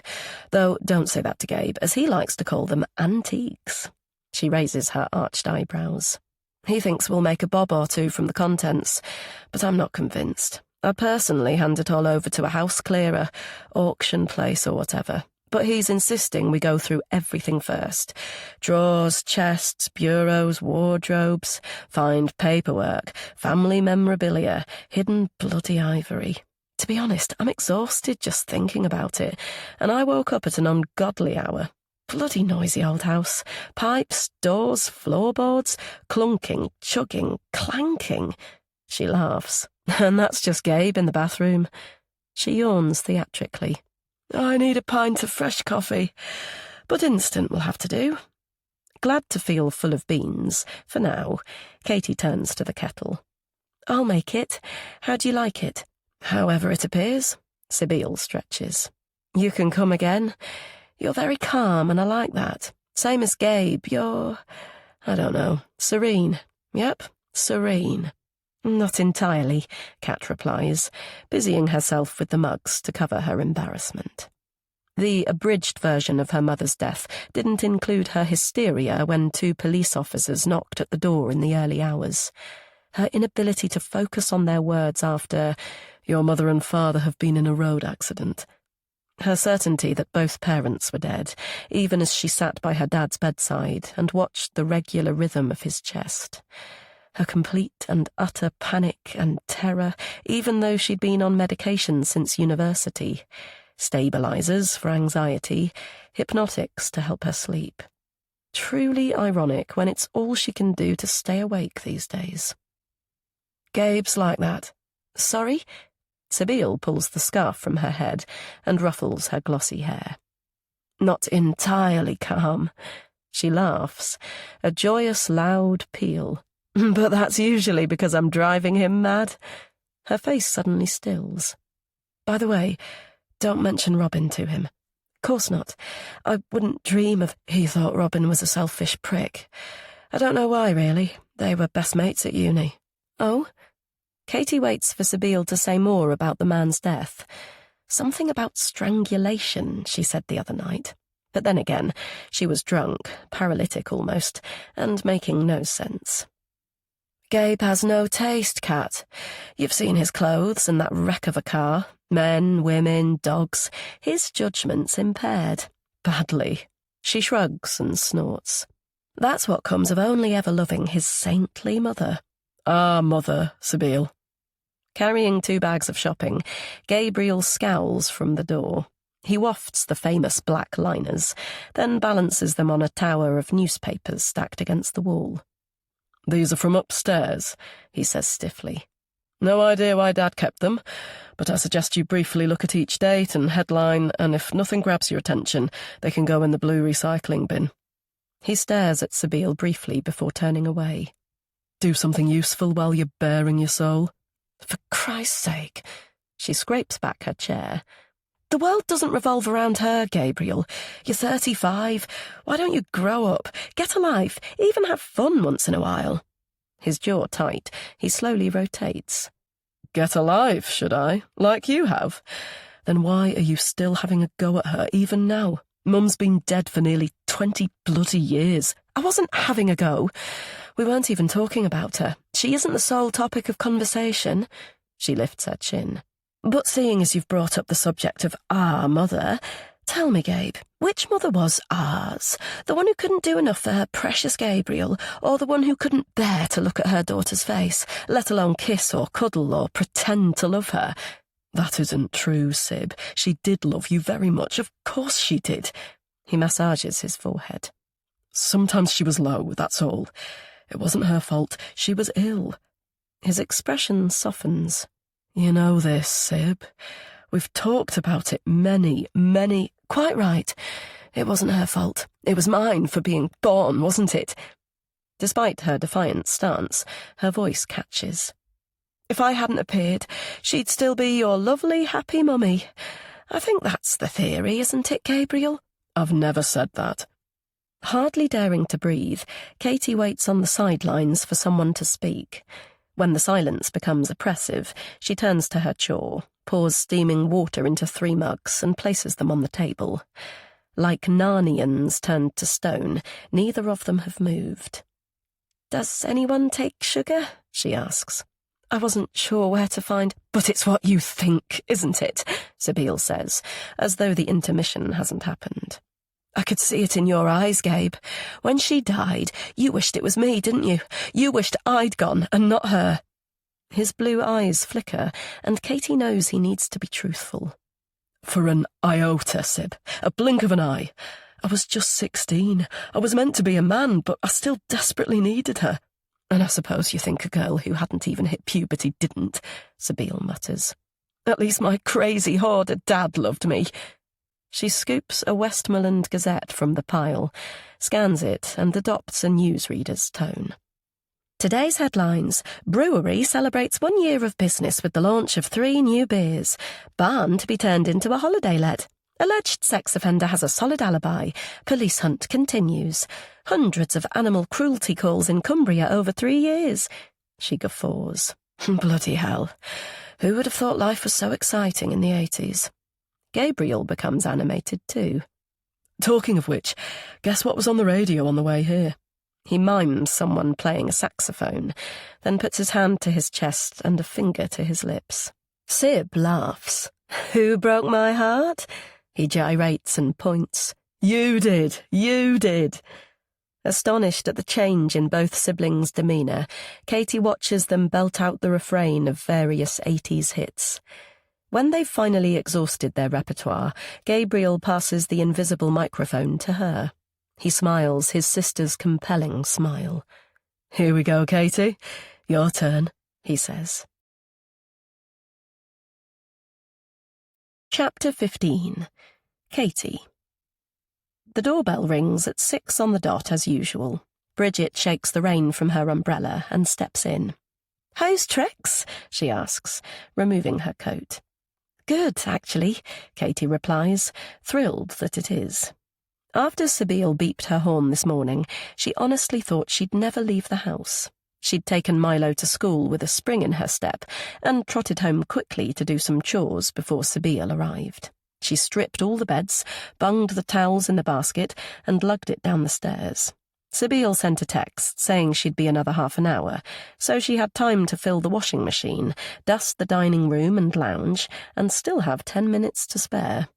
Waiting at the kitchen window seemed too keen, so she'd sat in the study where she could glimpse the road through the blinds. Only a touch apprehensive, she'd swung in her dad's leather chair, absently gazing at her old school photographs which adorned the side wall.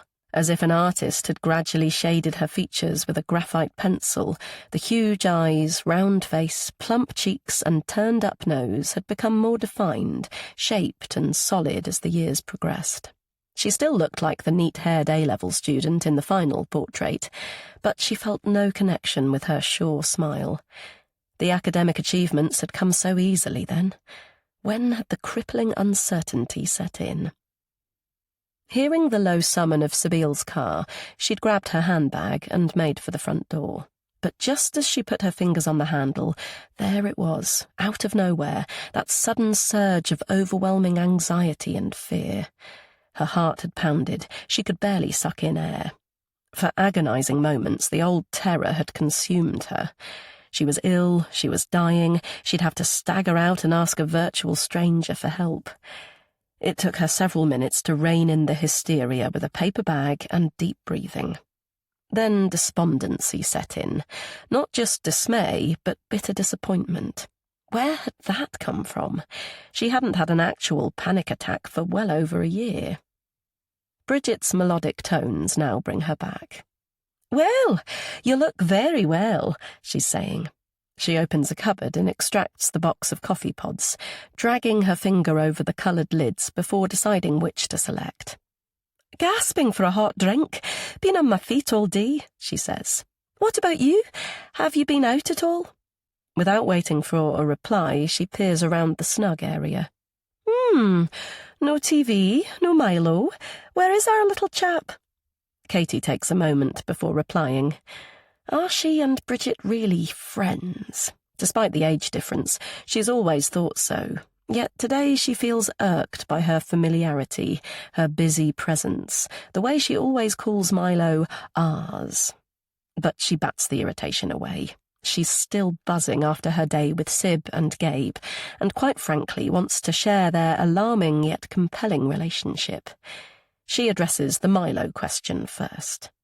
"He's upstairs with his friend. When I took them some juice, they looked furtive. Goodness knows how, but they'd clearly been in Dad's wardrobe and managed to fetch down his high chaparral box. Well, that's what he called it when I was little. It's basically a cowboy game." Her thoughts apparently elsewhere, Bridget blows on her coffee and sips. "You know, cowboys and Indians, with a few horses and trees thrown in," Katie continues. "Well, they'd strategically dotted the little plastic figures around Milo's bedroom." Bridget seems to rally. "Indians? Oops, not very PC. I'm surprised Alexander kept them." "Me too. Memories of childhood and his parents, I suppose. Some things are too hard to throw out."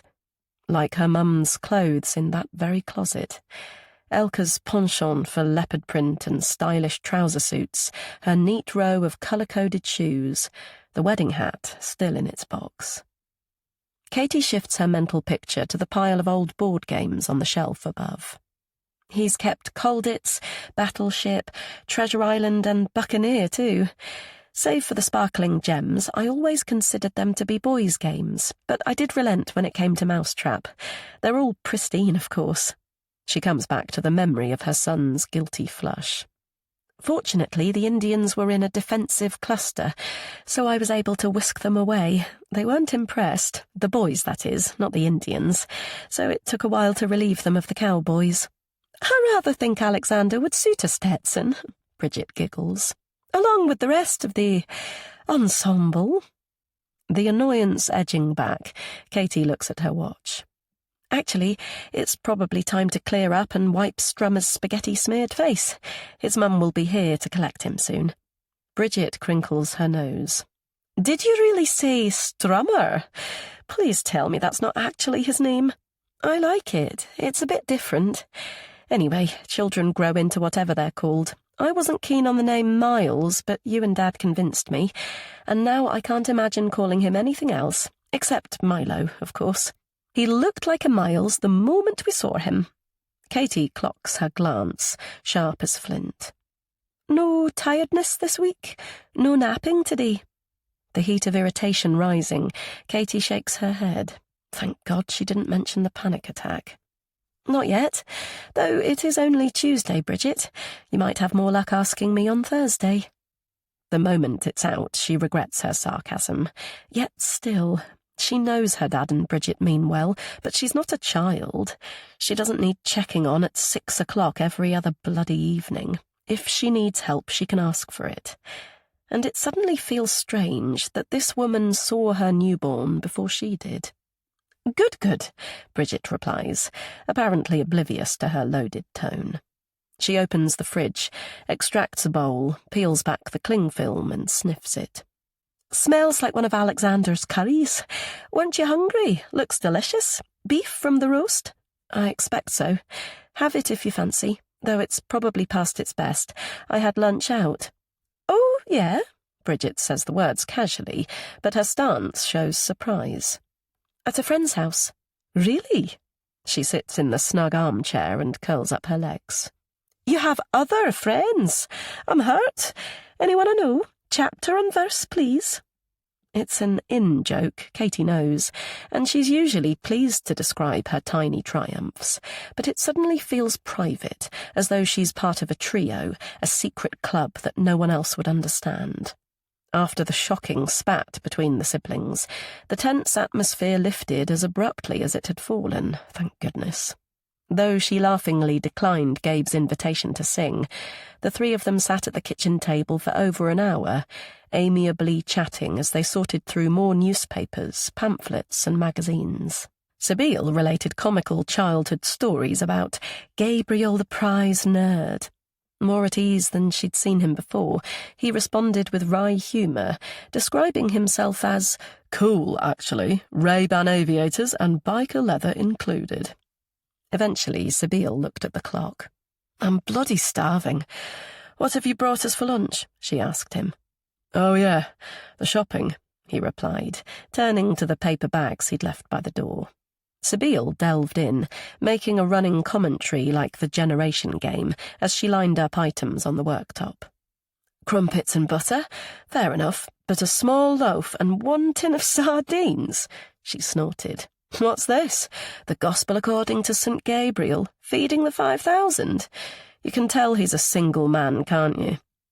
Katie tensed at the religious angle, especially the word saint, and a pulse of time passed before Gabriel laughed. He raked his hands through his hair. See your point. I'll take that as fish and chips for 3. Sib likes a ridiculous amount of salt and vinegar on hers. How about you, Katie? And? Katie comes back to Bridget's wide gaze and finds herself relenting. My other friend is called Sabine, and she's as intriguing as her name. She has a brother called...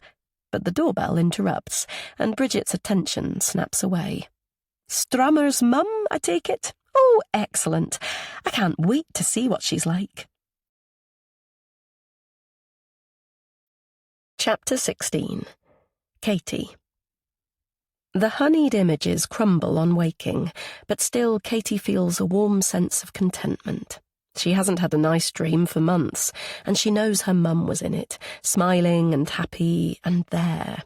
Rather than tears, her fond smile is amazing progress, same as telling Sabine about the car crash and finally wearing Elka's gold watch. It even took time to fall asleep last night. Like every evening since Tuesday, her mind fizzed and buzzed, reviewing the day and her small achievements this week. Helping Gabe and Sib at Brook House, chatting to the other mums at the school gate, preparing meals for her and Milo whilst her dad's been away, even baking him a Shaun the Sheep cake. The sun bright through the curtains, she closes her eyes. It's so nice to lie here and deliberate over her plans for today without that gluey grogginess dragging her back into darkness, or being exhausted from that strange limbo between consciousness and deep sleep, where dreamland seems so very real. Almost like post-traumatic stress disorder, the nightmare is always the same. She's in the passenger seat of the Jag, and though she's warm and sleepy, she knows her dad is there from the comforting smell of his aftershave. Then sudden headlights burn her eyes, and she knows what's coming. The bend, the familiar canopy of trees. She tries to form words, but she's dumb. It's coming, the film on repeat. The headlights, the bend, the trees, the curse and the swerve, the screech and the stench, sizzling rubber, sweaty terror, jangling fear. The almighty jolt, the sickening sound of crushing metal. The shaky silence perfumed by firework-like fumes. Then the airbag, constricting her chest, pinning her body and pushing her down. Only she wasn't in the car. She wasn't there to witness her mum's final moments, her death by catastrophic injuries, whatever that actually meant. Too catastrophic to contemplate, she had to work hard to stop her imagination going there. But she knew there'd be blood, the brightest red blood. Pushing away those negative thoughts, she turns to her sleeping son. He's spread out like a windmill, taking more than his fair share of the bed. Ironically, he had a bad dream and climbed in at some point, tearful and clingy, and so very lovable despite his snotty face. She kisses his hair, still downy like a toddler's.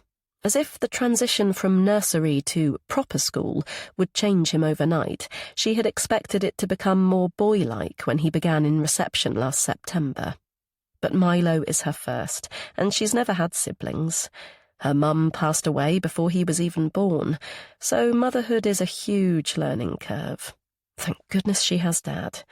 And Bridget, in fairness.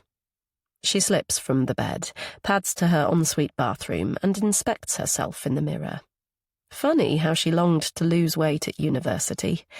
Looking back, she wasn't remotely fat, yet she worried about her arms, her legs, her less-than-flat stomach, like she worried about everything.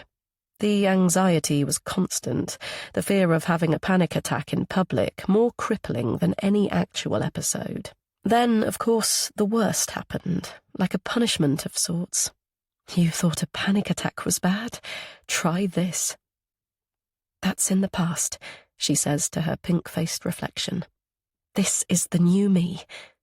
But one step at a time, she's learned that the hard way.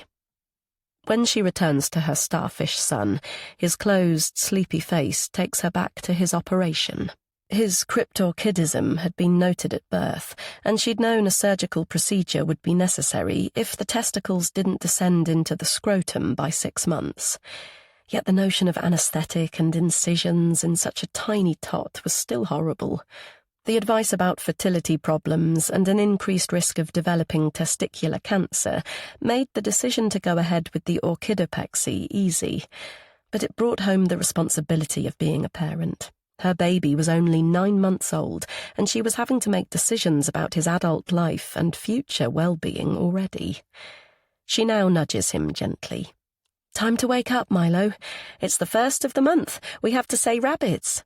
He rolls into a tight ball. Go away. I'm still sleepy, Mummy. It's Friday, the best day of the week, because... He opens an eye. I didn't like that lolly last week. It was really sour.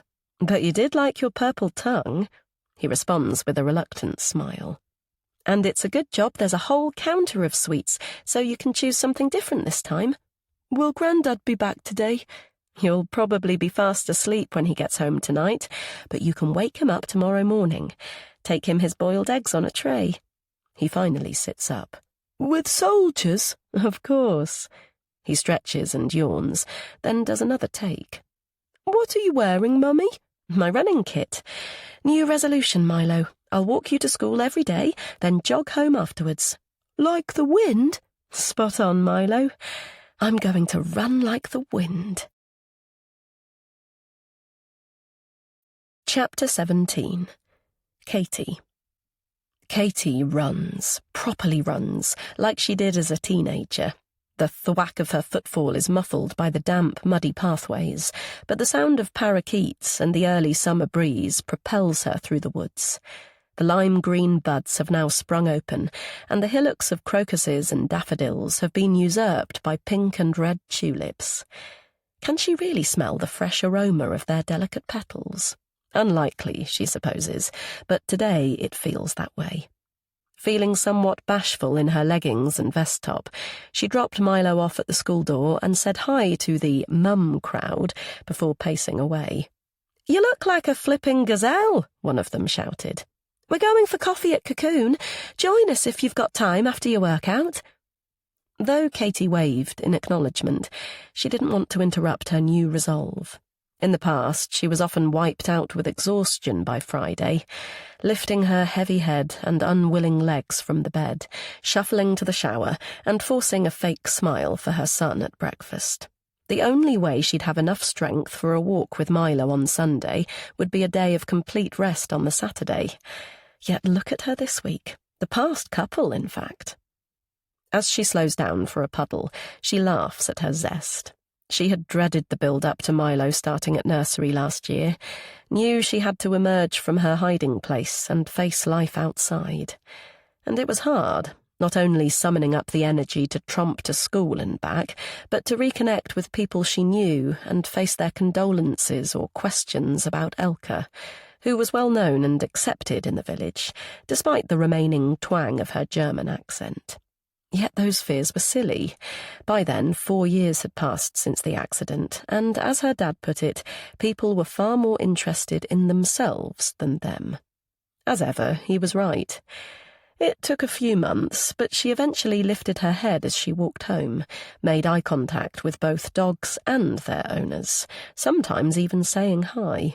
Each week, a small win. Yet it's now as if she's woken up and got a life, as Sib put it, and it feels bloody great. The cliquey mums asked her to coffee again. She belted out the Hallelujah chorus in the shower. She has a beautiful starfish son, and she's pacing the glorious woodland of Bruntwood Park. Then there's the icing on the cake, Sib and Gabe Matthews, her enchanting new friends. She pulls up by the railings to watch a family of ducks bobbing on the glistening water below. The image and the smell of wild garlic invoke a memory of trying to throw bread to the ducklings from this very spot. Her mum's soft hand and beautiful smile, her dad's laughter as the wind blew the crusts back. Though she usually tries not to regress, the flash of nostalgia is surprisingly warm and pleasant. Of course, she can summon up each and every step of her childhood if she wants to, but the day of Elke's death became the new normal. It was best to look forward, her dad advised. Glancing back was painful and pointless. As though reading her thoughts, the blue sky disappears and the pond surface dimples. Rain, yet again. She considers sheltering beneath a tree, but decides it's a light shower she can brave, so she continues the 2-mile loop she used to run back in the day. Fine, but persistent, the downpour doesn't stop. Finally accepting the superior power of the weather gods, she squelches across a hilly meadow and makes for the gates. Once on solid ground, she peers through her wet fringe and smiles grimly. So much for flaming optimism. She's knackered after all, and cold water has seeped into her trainers. As ever, wondering who once lived in Bruntwood Hall, she trudges towards the old pavilion. "Hello," she hears through the drizzle. Sure, no one is speaking to her. She continues her weary tromp past the tea rooms. "Hello, Bridget's friend. Hello." Looking up to the patio, she squints at the man. Bloody hell, not again. If it wasn't for the silver pug at his side, she'd worry he was stalking her. Her instinct is to jog on and pretend she hasn't heard, but he knows Bridget, and she doesn't want to appear odd. Her face, her hair, and her clothes are streaming, though, so she's sure to appear as mad as a drowned hatter anyway. "Hello to you too. I would stop, but it's somewhat—" She gestures to her surroundings. "Wet." Dry as a flipping bone, the 30-something guy is sitting at a metal table beneath his golf umbrella. "The rainy city, eh?" he says easily. He stands. "You've still a way to go. Come and shelter until it passes." Struggling to find a reply, she self-consciously hops up the steps and joins him. The tissue from her pocket is damp, but she attempts to repair some of the damage and wipes her nose. Certain her cheeks are bright pink from embarrassment, she looks at him sideways. "Thanks." He's attractive, she supposes, if you like that strange combination of fairish hair and darker brows. His handsome features are drawn today, she notices, the grooves beneath his eyes smudged with grey shadows. He stifles a yawn and nods to the cafe doors. Coffee to keep me going would have been nice, but it's closed. Too early, I expect. Or perhaps they had the foresight to check the weather." Feeling uncomfortable in such close proximity to a stranger, Katie takes a breath to reply, but Harry gestures to his pet.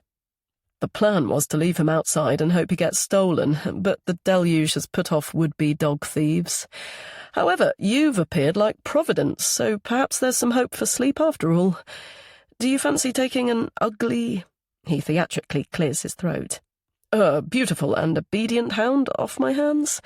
"He seems very well behaved to me." Perhaps now, but not when you're back from a long and hard shift. You know, when you're desperate to crawl into the sack and sleep, yet he thinks it's time for walkies. Rex cocks his head and pricks up his ears. See what I mean? It's all me, me, me. Despite herself, Katie chuckles. Don't you know animals always come first, she says. I don't suppose his mistress would be impressed if you arrived home empty-handed. His mistress has buggered off and left me with sole custody. He grimaces. Aren't couples meant to argue over who keeps the dog, not the other way around? Maybe I should get the law on my side. Though he's clearly joking, his look is intent, interested. Your dad's a lawyer, a barrister, isn't he? And yes, it's also invasive somehow. The prickle of unease is immediate. Questions, bloody questions, how Katie hates them. She slides her own gaze to the ground. Not any longer. Oh, right. Trying for normality, she shrugs. He's actually a circuit judge now. She steps back and lifts her hand. I'd better get off. The rain is easing and I'm due to meet friends. I hope you managed some sleep. Me too, she hears as she moves away. By the way, if you like the outdoors, have you tried wild swimming? The lake at Sale Water Park is sublime. Then, as she breaks into a trot, it's usual to swim in pairs, especially the first time. It's safer to have a partner. Maybe see you there one day. Chapter 18. Sabine. Wondering if she can really resist a little diversion from her planned journey to Nantwich, Sabine drives down the parkway towards the M56. Her heart quickens at the tempting thought, soon followed by tingling from her stomach to her toes, the customary sensation which precedes a knee-jerk decision. They range from something relatively harmless, like nicking a newspaper or a sandwich from Tesco, to, well, slightly more hot-headed things, such as driving against the flow on a one-way street to avoid heavy traffic, or mounting the pavement for similar reasons. Then there was the outdoor sex with Robin. In the car, against a tree, in a field, down a town centre alleyway, the oblivious world walking by. Her innate impatience aside, it's the desire for a high, she knows. The need for a buzz, a reaction, or simply attention has always been part of her psyche. Prodding, provoking, needling, both herself and others, for something. She did it to the few friends she had, the transient boyfriends, Gabe, her too passive father, and especially her mother, the saint, looking for the response she never quite received. All except for Robin, her lover, her soulmate, her other half. He understood her and loved her just as she was, impatient, flawed, and badly behaved. When he declared his love, she believed him. She swallows the sob searing up through her body, focusing instead on the approaching Wilmslow exit. She could just do a loop, the slightest of diversions for a fillip, a little boost to brighten her morning. But what would be the point? Friday's a school day and it's drizzling. Even if her boy was at home today, he'd hardly be playing outside. And besides, the thought of stalking him feels a touch uncomfortable after her conversation with Kat. Until then, she'd never thought of it as that. Stalking is an ugly word, the sort of headline used in trashy tabloids to describe someone obsessed or deranged. He thought he was Odysseus, Kat said yesterday. Why the man thought being a Greek god made the stalking any more palatable is beyond me. They were lying on a four-poster bed, and Kat was nattering away. Not as quiet as she first appeared, she'd opened up over the past few days of house-clearing. So far, they've only tackled a few cupboards and drawers, so the actual clearing has been pretty minimal. But it has been nice to hang out, drink coffee and chat. About precisely what, Sabine couldn't say, but the conversations have felt easy, the need to dominate or control them noticeable by its absence. But she knows she's been zoning out, only returning to the present when a word or a phrase drags her back from Robin land. Odysseus?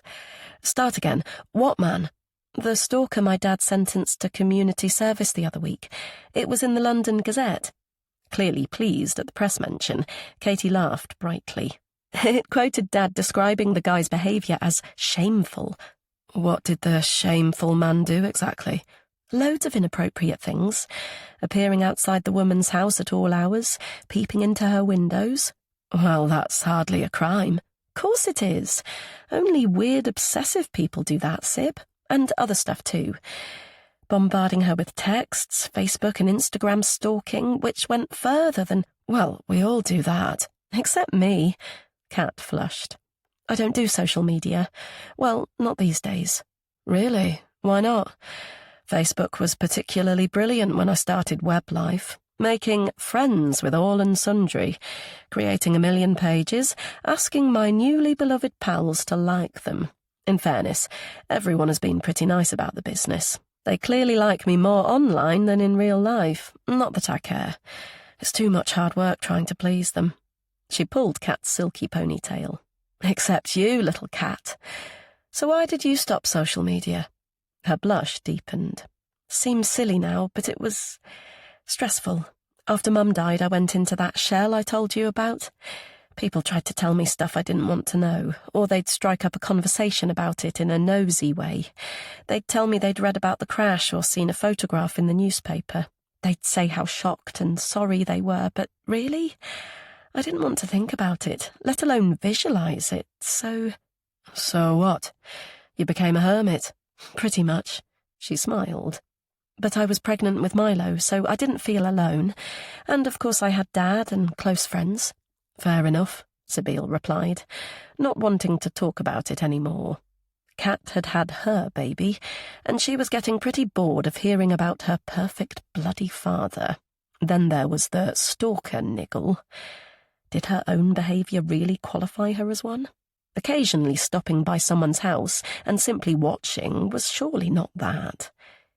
Gabriel put his head around the door, saying that the surveyor had arrived, so that stymied any further analysis, thank God, and she was relieved when Kat said she would leave them to it. But on the way out, she bit her lip. By the way, she said hesitantly when Gabe was out of earshot, I know everyone's different, but if you ever want to talk about Robin and stuff, I'm all ears. Touching Sabile's arm lightly, she smiled ruefully. That's the benefit of having a hermit friend. There's pretty much no one for her to tell. Now, shooting past the slip road to Wilmslow, Sabile relaxes her jaw. Good little cat. Yes, she'll talk to her about her man. Tell her about the promises and the plans they made before the bloody boy got in the way. Show her there's no way she's an obsessed loony who's out of control. Chapter 19. Sabile. Pleased with her resolve about the Robin chat, Sabile parks down a side street, flings her camera case across her shoulder, and asks for directions to the independent bookshop. She normally subcontracts any photography to someone local, but she fancied taking these snaps after idly researching Nantwich on the internet. She was immediately intrigued about the medieval hamlet, which had been famous for salt since Roman times, so she decided to have a mooch around and look for herself. She laughs at her sudden interest in the past. From houses to furniture to belongings, she spent her adult life shrinking away from anything old. History, too. World history. Her history. What good comes from looking back? You can't change what's set in stone as much as you'd like to. Purchasing a modern, functional flat had been the plan after finishing university. She couldn't shape why, but buying and owning, having something that was hers, felt important, so she worked like a demon to scrape up enough money for a deposit. At one time she had 3 jobs, stacking supermarket shelves at dawn, cleaning middle-class homes during the day, and working in a wine bar at night. What else did one do with a degree in bloody maths? It didn't really matter where she lived, so long as it was draft and odour-free. Yet she found her home by chance on the way to see Gabe at his new digs in York. Taking a wrong turn, like so often in her life. But this worked out to be the right one. Maybe it was the silence and the sun's warm rays, but there was something about the small parish that made her pull up the car, climb out, and stroll around that day. A pale brick house was for sale, so she knocked on the door and asked if she could go in for a recce. Nude carpets and walls, functional kitchen appliances, windows that actually opened. No smells ingrained in the floors, and though the village was classed as affluent, she was able to afford the small property with her dad's help, a loan that turned into a generous gift, a surprisingly large amount from an itinerant artist with no money. Replacing the image of that white skeleton face with her kindly father's, she sniffs away the memory and comes back to the busy precinct and her mission to check out the bookshop as a networking venue. A smart canopy is attached to the Gothic terrace, announcing it as a coffee lounge too, yet there's something about the ancient black and white timber facade that brings on a shudder. She shrugs it off and moves inside, surprised to see the TARDIS-like ground floor is modern and light, the walls stuffed with brightly coloured books. A huddle of pensioners are milling at the bookshelves and chatting. Dabbers, she guesses from her research, someone born within the town's ancient boundaries. A little like Cockneys, she supposes, a label showing one belongs. She chuckles to herself. Belongs? Well, wouldn't that be nice? "Hi, I'm Sabile Matthews, here from WebLife to take a few photos," she says to a young woman at the till. "It's all arranged, so is it okay if I just get on with it?" "Yeah, sure, I'll just fetch Steve or Denise." "No, thanks. Experiencing it with virgin ears and eyes is all important." "Oh, okay. Cheers." Following the aroma of coffee, she makes her way upstairs and takes in the area. More in keeping with the Elizabethan building, one half is lined with grainy pews and wooden benches. The other resembles a gentleman's den with its elegant round tables, panelled walls, leather sofas, and matching armchairs. She nods approvingly and takes a few snaps. Yes, it's definitely something a little different for a business luncheon or other professional event. Feeling eyes burn her back, she turns. "I'm here to take pics," she says to a fresh-faced guy behind the counter. "Is this everything?" "There's more up there." He gestures to a velvet curtain. "Say hi to Santa." "Last I heard it was June." He lifts his bony shoulders. "The attic used to be his grotto when I was a kid. Help yourself." "Yeah, will do." Her mouth dry, Sib swallows. Bloody hell, even the word attic causes a visceral response. Chiding herself for being so pathetic, she pulls back the heavy drape and pauses to identify the fusty aromas. The resinous tang of old timber, certainly, but alcohol and cigarette smoke too. Can she really smell it, fetid and sickly? Or is it simply her imagination? "By the way, she hears as the cloak drops behind her. She takes 2 steps, then another. It's dark, too dark, and her heart is wildly thrashing. Continue or just bolt? But as she turns back to drag in some air, a shaft of brightness hits her eyes. "The switch is tricky to find if you don't know where it is," the cafe guy says from below. "Careful of the banister. It disappears." She forces sound through her throat. "Okay, thanks." A dull beam lights the 2 rooms at the top. Why people like to live in the shadows, Sabile doesn't know. Hotel rooms, restaurants, and toilets. She likes things to be clear, to see where she's going. Taking a deep breath, she glances around. If the remains of trodden tinsel are anything to go by, Santa's grotto was on the right. Her shoulders relax at the sight.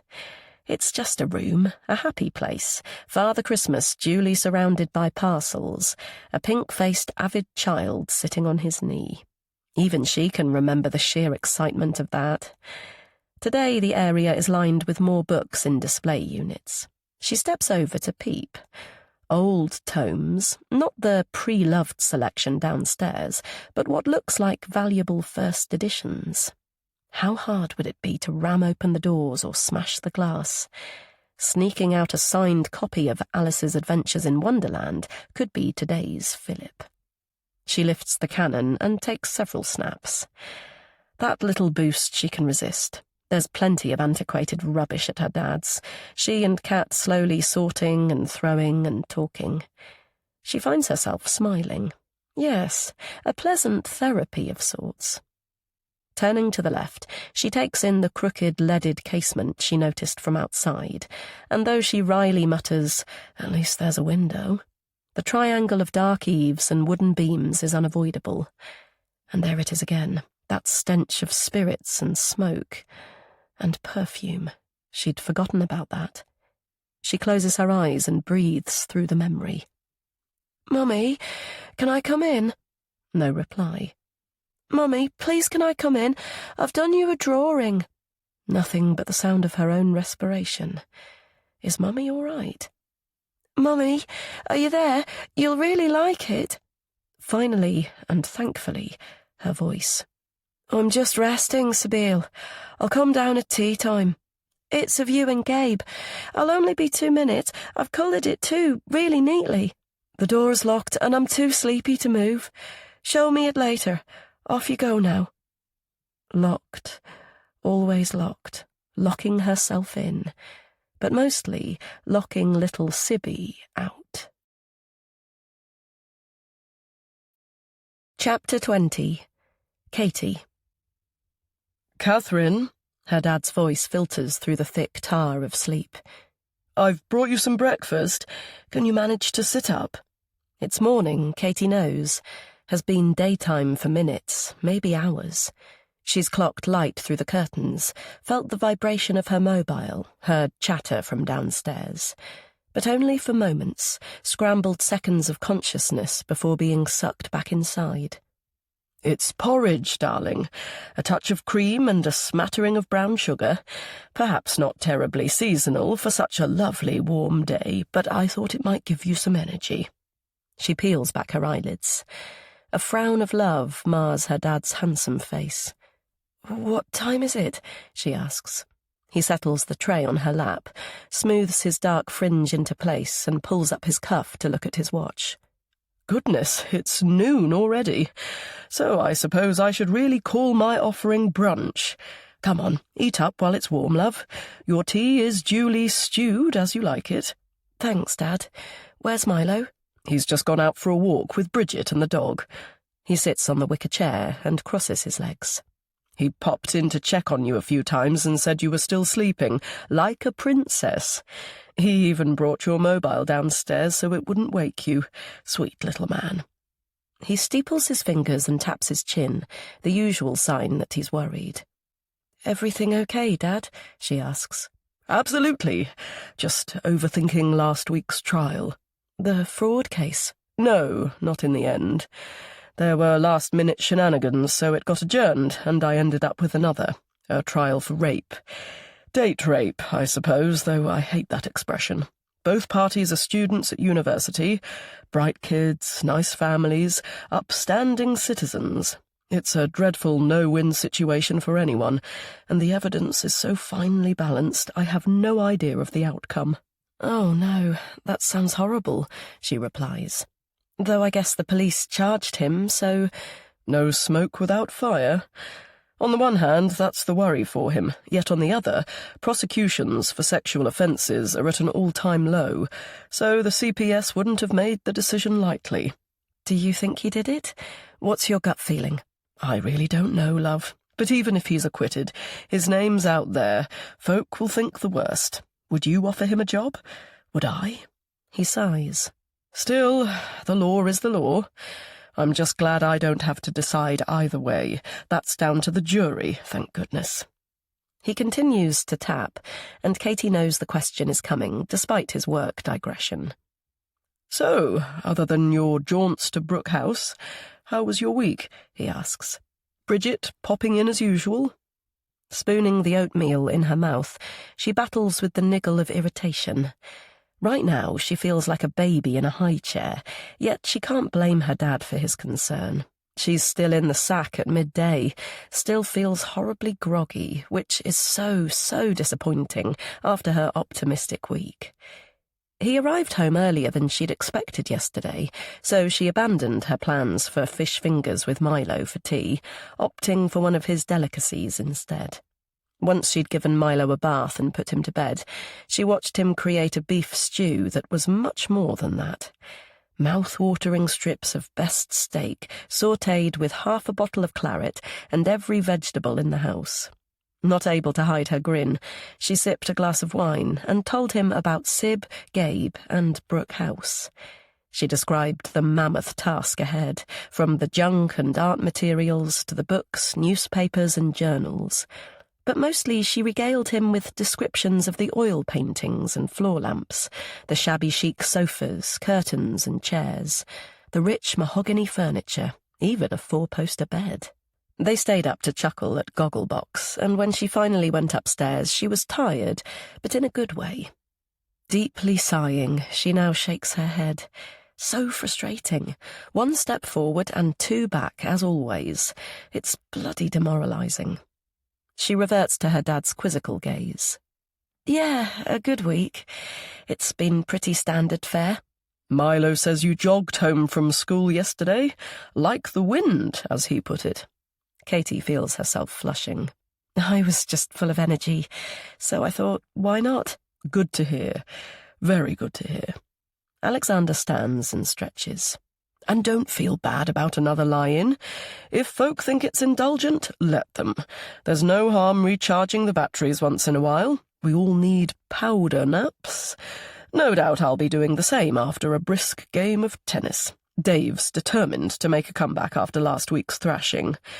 You'll be home alone for a couple of hours, so there's no need to rush out of bed.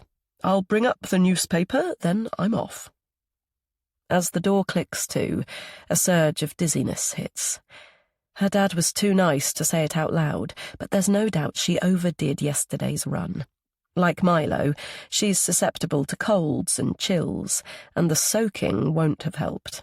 She should have stopped to shelter beneath Harry's umbrella for longer, instead of being so touchy and aloof. Trying to search for a positive, she closes her eyes. It's noon. Only noon, the sort of hour Sib rises every day, for heaven's sake. And she's not due at Brooke House until 3. A long shower and a hair wash will wake her up. A minute or 2 more of shut-eye, then she'll be completely fine. Chapter 21. Sibylle. Sibylle checks the time on her laptop again. She's been at it since her darling brother woke her at 10 with the mandatory noisy shower, rattling pipes and slamming doors. Still, it's probably a good thing, as she's fallen behind with work correspondence. Ignoring general emails is fair enough, but it pays to be on top of professional matters. Literally pays, and pretty damn well. Since she set it up 7 years ago, web life has gone from strength to strength, particularly during the pandemic, when all the tools were already in place to network and meet online when it couldn't be done in person. She takes off her reading glasses and rubs her eyes. She wouldn't say it to anyone, but she's proud of her business. Bloody ecstatic, in fact. She'd like all those spoilt posh girls from her halls in Durham to put her salary in their pipe and smoke it. A puppet master, she always says, if anyone asks what she does. Pulling strings for A to meet B and C, or indeed the whole alphabet. Then book the venue and charge the client a fee for the introduction and an extortionate uplift on the accommodation cost.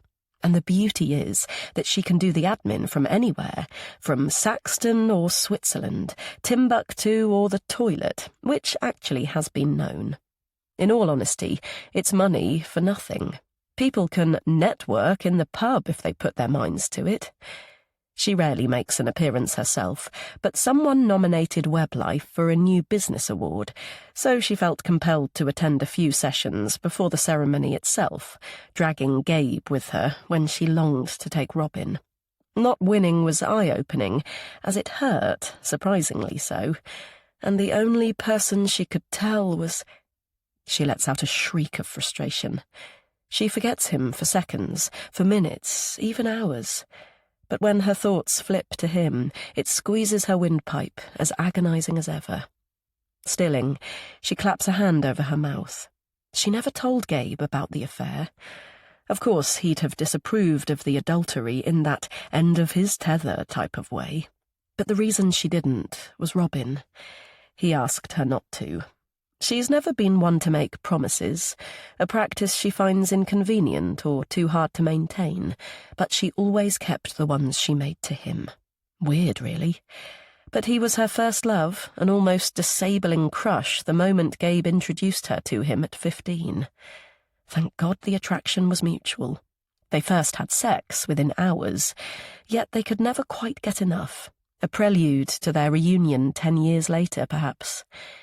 Was their 5-year age gap appropriate? Her under the age of consent, and him a grown man of 20? Probably not, but she didn't have a mother to object, and lost in his artwork, her dad didn't notice things like that. She sighs at the thought of her dear, passive father. He was reliable and solid when she asked him for help, but he didn't twig developments off his own bat, so they had to be flagged. Puberty, periods, parties, larger clothes, a first bra. There were parents' evenings and decisions about choices of A-levels and uni, too.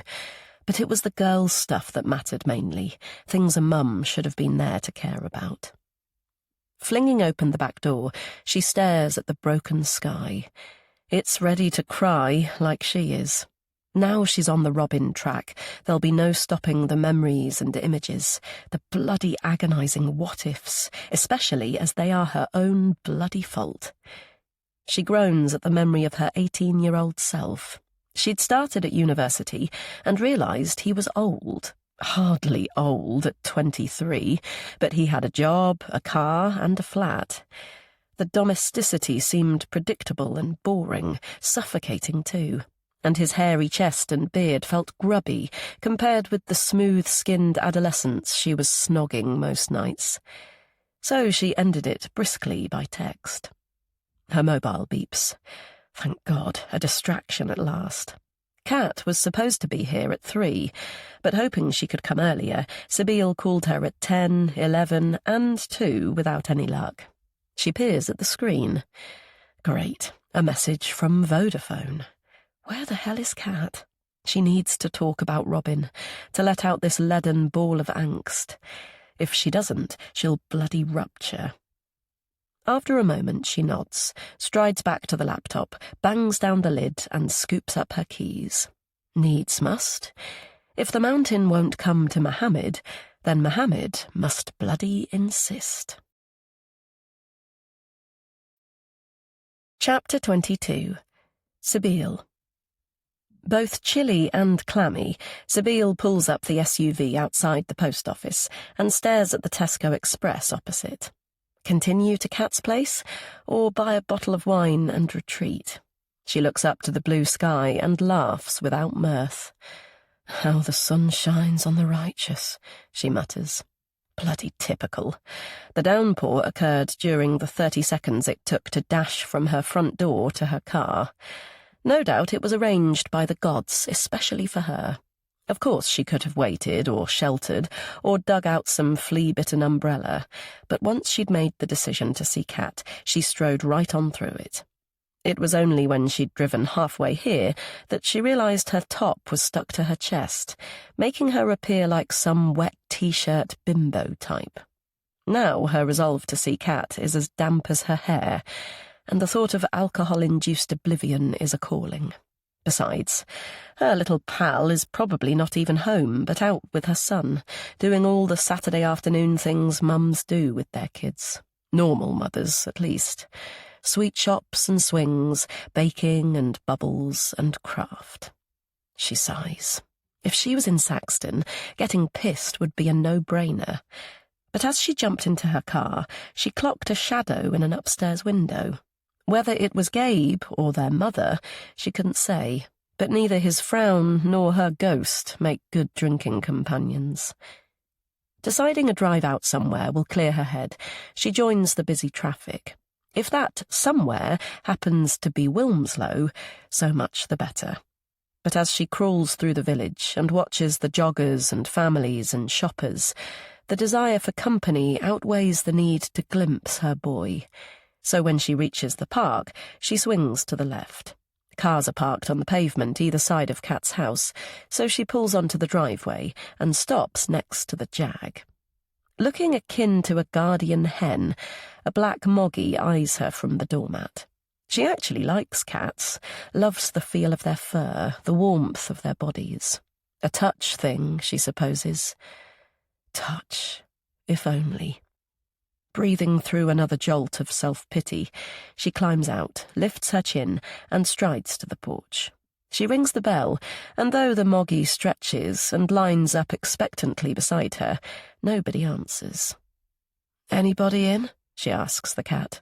"Should I stay or should I go?" She squats down to stroke it. "How about you keeping me company for a while? We could buy whiskers and wine and go on a road trip." The scrape of keys makes her jump, but when the door opens, it isn't Kat. Dressed in a striped dressing gown and toweling his hair, it's her father. He looks as surprised as she is, but after a moment or two, he recovers himself. "James's girl?" He squints in thought. "Siobhan? Serena? Sorry, Sibyl. Yes, of course, I knew that. And apologies, you're a young woman, not a girl. How lovely to see you again. Please, come in." Feeling unaccountably shy, Sibyl looks at her feet and fights the deep flush. Perhaps it's the glimpse of his chest, the easy smile or the smell of shower gel, but he reminds her of Robin. Bloody hell, what's wrong with her? This is Kat's dad, the same age as hers, which makes him mid-50s. Yet now she's over the threshold, she can't just scarper. Picturing Gabriel's raised eyebrows, she nods in acknowledgement. Kat's father, Alexander, is a proper grown-up. It's time to behave. He gestures to the first room on the right. "Come on through and I'll put on the kettle." She dumbly follows his eloquent timbre, as Gabriel would describe it, and when he turns at the granite island, he studies her for a beat. "It looks like you've been caught by the rain." He holds out his bath towel. "Feel free to share." Praying her T-shirt is no longer glued around her nipples, Sibyl puts a hand to her hair. It's only a touch wet, but his expression is affable, so perhaps he's only joking. "Yes, an unexpected summer shower, I'm afraid," she replies, sounding more like him than herself. Mirroring of some sort, she supposes. Despite her ridiculous nerves, she chuckles inwardly. Is she subconsciously trying to build a rapport with this man?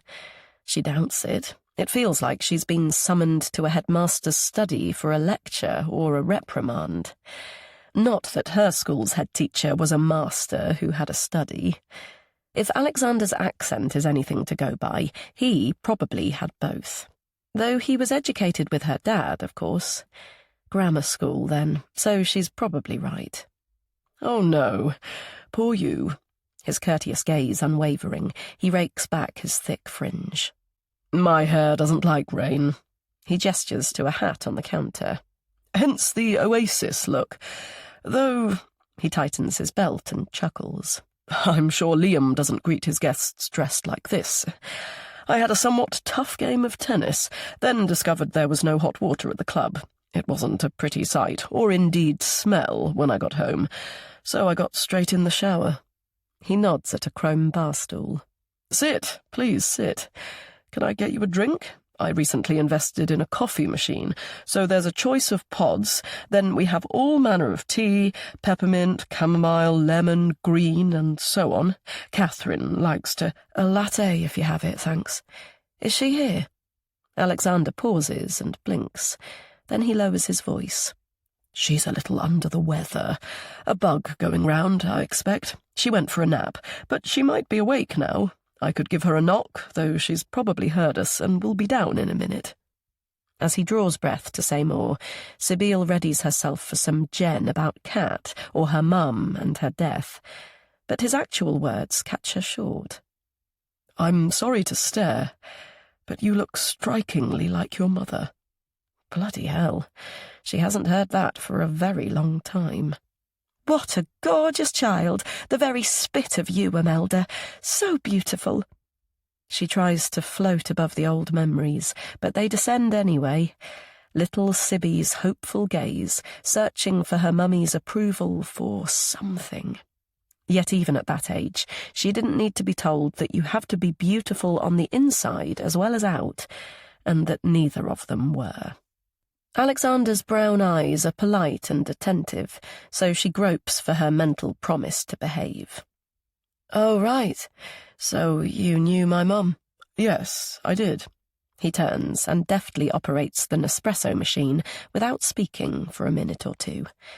When he's finished his task, he carries the mugs to a sofa area and places them on a low table covered in animal jigsaws. "My grandson loves elephants, as you can see.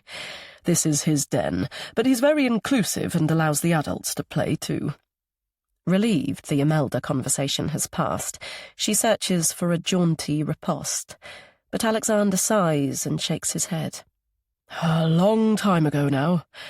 As it happens, we were there the night your parents met." Tapping his chin, he smiles thoughtfully. "The three of us had gone off to different universities, but we were still tight in those days, so we had a lads' boozy weekend every 6 months or so."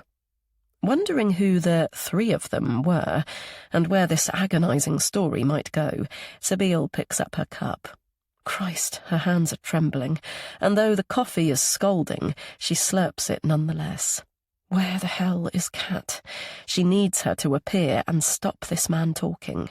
But he continues to speak with a chuckle of reminiscence. "That particular weekend was Dublin, of course. She worked in the hotel we were staying at. Only a small place, so she'd be there on reception, cleaning rooms, pulling us pints of Guinness from behind the bar, always with that huge, stunning smile. Then, when she played the piano, well, we were all pretty starstruck. Kenny was, especially, thought your mum was the one. But it was your dad who caught her eye." His gaze sparkles with amusement. "Kenny was used to having the pick of the bunch, so he never quite got over it. Though he could match us pint for pint, your dad was a quieter character, of course. He painted her from memory, that's how striking she was. They kept in touch, she came over, and they got married within a few months." He flushes lightly. "Not that they wouldn't have anyway. They were very much in love, and such a handsome couple. Well, I'm sure you've heard it all before." "Dad was teetotal," she replies, stuck for any other comment. She certainly hasn't heard it all before, yet she doesn't focus on the astonishing image of her mum behind a bar with a huge, stunning smile. Instead, she reflects on the paltry numbers at her dad's funeral. Did she and Gabe make enough effort to contact his old mates? They didn't know about his friendship with Alexander, let alone anyone called Kenny. James had some pals he saw from time to time, but those few had already been frightened off by his cancer, his slow but steady decline from human being to just a thing, as if it was contagious. But she didn't really blame them. If she hadn't been his daughter, she'd have buggered off too. Alexander nods. "Ah, he must have taken the pledge later, like his father, and his grandfather too, as I recall." "This guy, Kenny," she asks, only because she knows Gabe would want her to find out more. "Was he close to Dad? Should we have told him about his death and the funeral? We didn't know." "Kenny Philippe? No, I wouldn't worry. Last I heard he was living in the lakes, Coniston or Buttermere, I think. I haven't seen him for years." Alexander smiles a regretful smile. "Same with me and your dad, of course. Hindsight is a wonderful thing, but I should have tried harder. We kept in touch for a long time, went to each other's weddings." He pauses, his brow puckering in thought. "How old are you, if you don't mind me asking?" 30 in July. "That's right. Your birth and my wedding pretty much coincided. Your mum couldn't come for obvious reasons, but James was there, proud as punch because he'd got the baby girl he wanted. We talked on the telephone occasionally, but life gets in the way. Priorities change. I'm sure you must know." He peers intently. "The death of a parent is tough, but both. Loss is a dreadful thing. Until you experience bereavement, you can't quite understand it. It's simply missing that person which hurts the most. Touching, holding, talking, just being. It must be difficult, very hard for you at times. I'm so sorry, Sibyl." She gropes for words, but knows she can't speak. Instead, she throws back the coffee and stands. He rises too, and puts a hand on her shoulder. "I do apologize. I've upset you. That wasn't my intention. On the contrary, I'd like to help if I can." Speech finally bursts out. "Well, you can't, so just stop." She taps at her temple. "You have no idea, so just stop." He holds out his palms. "Try me. People say I'm a good listener. Let's sit down and—" His sentence is cut short by the opening door, and a dark-haired little boy who flies at him. "It's Milo the Explorer," he says, scooping him up high. "What have you been up to today?" A woman calls from the hallway. "His wellies are out here, Alex." Her accent is Scottish, posh. "I'll drop the hound home and be back in 5 minutes. Pour me a glass, it's definitely wine time." Pressing his cheek to Alexander's, the boy plays with his hair. "Is Mummy still asleep?" he asks. Alexander puts him down. "Why don't you go and see? Tell her to come down and say hello to her friend here." "You come too, Grandad. Like Sleeping Beauty, you said." He tugs his hand. "Come on, Grandad, let's wake up Mummy." "Okay." Turning to Sibyl, he shrugs apologetically. "Grandchildren, eh? Give me 2 minutes and I'll be right with you." Rooted and frozen, she doesn't move for a moment. Then, when she's sure they've really gone, she lets out her breath, strides to the front door, and runs out. Chapter 23. Sibyl. The tender scene of boy and grandfather clawing at her heart, Sibyl indicates right for Sainsbury's and oblivion. But the road is chock-a-block with traffic, and no one is prepared to let her in. She yelps in frustration, but, like aversion therapy, an image of her mother pulling pints in a bar elbows in. Then her eyes catch the highway sign. Wilmslow. She snorts at the serendipity. All roads lead to Wilmslow. She should have gone there first, instead of being tempted by a rogue need for companionship. Since fate has decided it for her, she allows her shoulders to relax and takes the countryside route. As though Robin is sitting beside her, she scores each house along Stile Road out of 10, then points out the field where they once stopped to have sex. In fairness, they'd thought they'd be hidden in the long grass, but a tractor appeared and saw them off. "Like that film with the truck," she says out loud. "The one where there's no driver. Bloody hell, what's it called?" She thrums the steering wheel as she drives. Is it normal to talk to oneself? Does she even care? There's no one here to judge her, except, of course, herself. "Duel," she says out loud. And thank God for that. There's nothing worse than having something so nearly in reach, and yet... She comes back to the leafy view through the windscreen. Good God, she's found herself on the right street in Wilmslow without even trying. Imprinted, autopilot. It feels like an augury.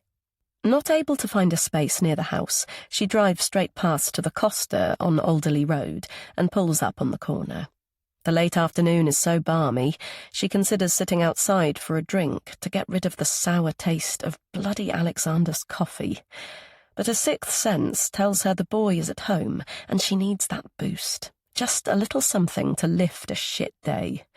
So she buys a fresh juice with the £20 note in her pocket. When she returns, she finds her regular spot is free, so she settles down in her seat for half an hour of window shopping. She jerks at the sound of voices nearby. Bloody hell, she fell asleep. She straightens herself, but immediately slips downwards again. Christ, it's her, wearing leggings and a baggy sweatshirt, her swinging hair in a high plait, Zoe's striding towards her. Though her heart is in her mouth, Sibyl finds herself staring. Did this woman really cause Robin's death? Strangulation or stabbing or poisoning, even hiring a hitman? If she challenges her for being here, she'll bloody challenge her back. Yet, if she did something criminal, she'd hardly be here as large as life, smiling and... Yes, thank God, oblivious to her, and jogging past. A second athlete, calling commands, passes by. Male this time, duly tanned and muscle-bound. An evening run with one's personal trainer. Sabine hasn't donned even a plimsoll since school, let alone broken a sweat for fun. But she recently created an arm of WebLife to match wealthy clients with non-gym PTs, and she charges them silly money, so she isn't complaining. As she watches them disappear in the rearview mirror, a notion snaps in. The front bedroom curtains were open before. Now they're closed. It's 8 o'clock at night. Has Zoe left Joseph alone? Has she nipped out for a run and left Robin's precious boy in the house on his own? Without thinking it through, she jumps from the car, strides over the road, and walks up the driveway. When she steps to the large windows and peers in, a teenage girl is curled up on the Vivere Zen wooden sofa, eating crisps. She quickly pulls back. How old is this babysitter? How old should she be to care for a 3-year-old? Though Joseph's no longer 3. He turned 4 without a father. Her nose smarts again. Each birthday she gave Robin an old-fashioned teddy she'd have bought her own son. How she'd loved the thought of it entering this very home, disguised as a gift from his daddy. The boy touching, cuddling and kissing it. Something of her infecting, infusing, pervading this house. She'd done the same this year. Oblivious to the devastation that would come a week later, she'd purchased a soft toy to hand over to Robin on that final Wednesday. But it was in the boot of her car, and she forgot to bring it inside. She jolts around to her SUV. Perfect. It's still there, and the babysitter is just a kid. Armed with the gift bag, she retraces her steps and knocks at the front door. The girl soon answers, clearly alarmed at the unexpected visit. Yes? Hi, is Zoe in? I'm just dropping off a present for Joseph. A bit belated, I know. She isn't in. So, it's actually from my brother Gabriel.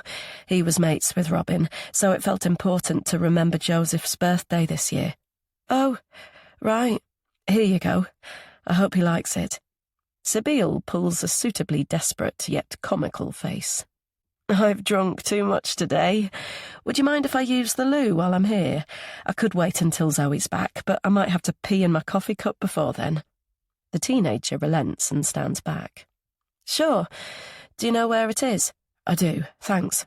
The Prezi is only wrapped in tissue paper, by the way, so feel free to have a peep. She makes for the downstairs toilet. Thanks so much for this. You're a lifesaver. When the girl returns to the lounge, Sabine doubles back and climbs the stairs. On the landing, she stops and inhales the familiar smell of Robin's shirts. It's only detergent, she knows, but it brings on a need to see where he slept. Guessing it's the room at the back, she tiptoes across and peers in. It's tasteless, of course, and there's no apparent sign he's ever been here. But when she reaches the wardrobe, it's as though he left it open just for her. She gently fingers the T-shirts, the boxers and socks on the shelves. But when it comes to the ties, she shakes her head. He always carried one in his pocket, and though she approved of the Gucci label and liked the soft feel of silk against her throat, she couldn't go there. She was open to pretty much anything sexually, but not that. So he'd use it to tie her wrists instead. His gold, puppy-tooth-patterned one doesn't seem to be there, so she quickly puts another in her back pocket, then creeps along the landing to the front.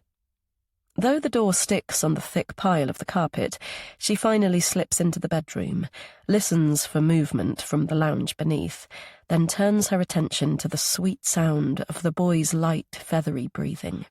Her eyes becoming accustomed to the gloom, she moves to the bed and gasps with sheer longing.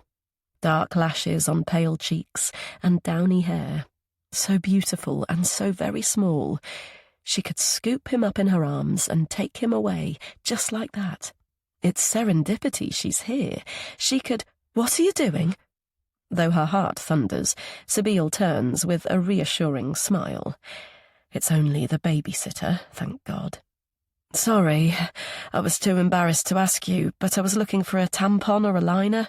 I thought this might be the bathroom. Then when I saw this little chap, well, I couldn't resist taking a peek. Moving out, she pulls an awkward face. So, a tampon or a towel? Even a wad of tissues? Really sorry to put you on the spot, but... Her face tight with worry, the girl stares. Then she gestures to a door. That's the bathroom. I'll wait, she says, folding her arms. Her whole body shaking, Sabine sits on the loo and forces out a pee. Oh, God, will the babysitter tell Zoe? But as she washes her hands, the panic is replaced by pure anger. The Tom Ford aftershave she bought Robin is there on the shelf for anyone to use. Her fucking Robin. She reaches out to take it, but the girl's voice cuts in. Have you finished? Yep, coming. She forces a smile. That feels a whole lot better. Thanks, you've been a star. She follows the kid down to the hallway. So what's the going rate for babysitting these days? She snorts. A packet of Doritos? Then she shrugs her slim shoulders. It's only for half an hour, so... Sabine rolls her eyes. Yep, I remember being ripped off too. She delves into her pocket, pulls out the Costa change and presses it into her hand. Toilet attendance fee. Thanks again for being a star. See ya. The perspiration wet behind her knees, Sabine climbs into the SUV and presses the ignition. Will the girl tell Zoe what happened? Does she even care? The pain in her chest is too fucking much. She has to get home and have a stiff drink.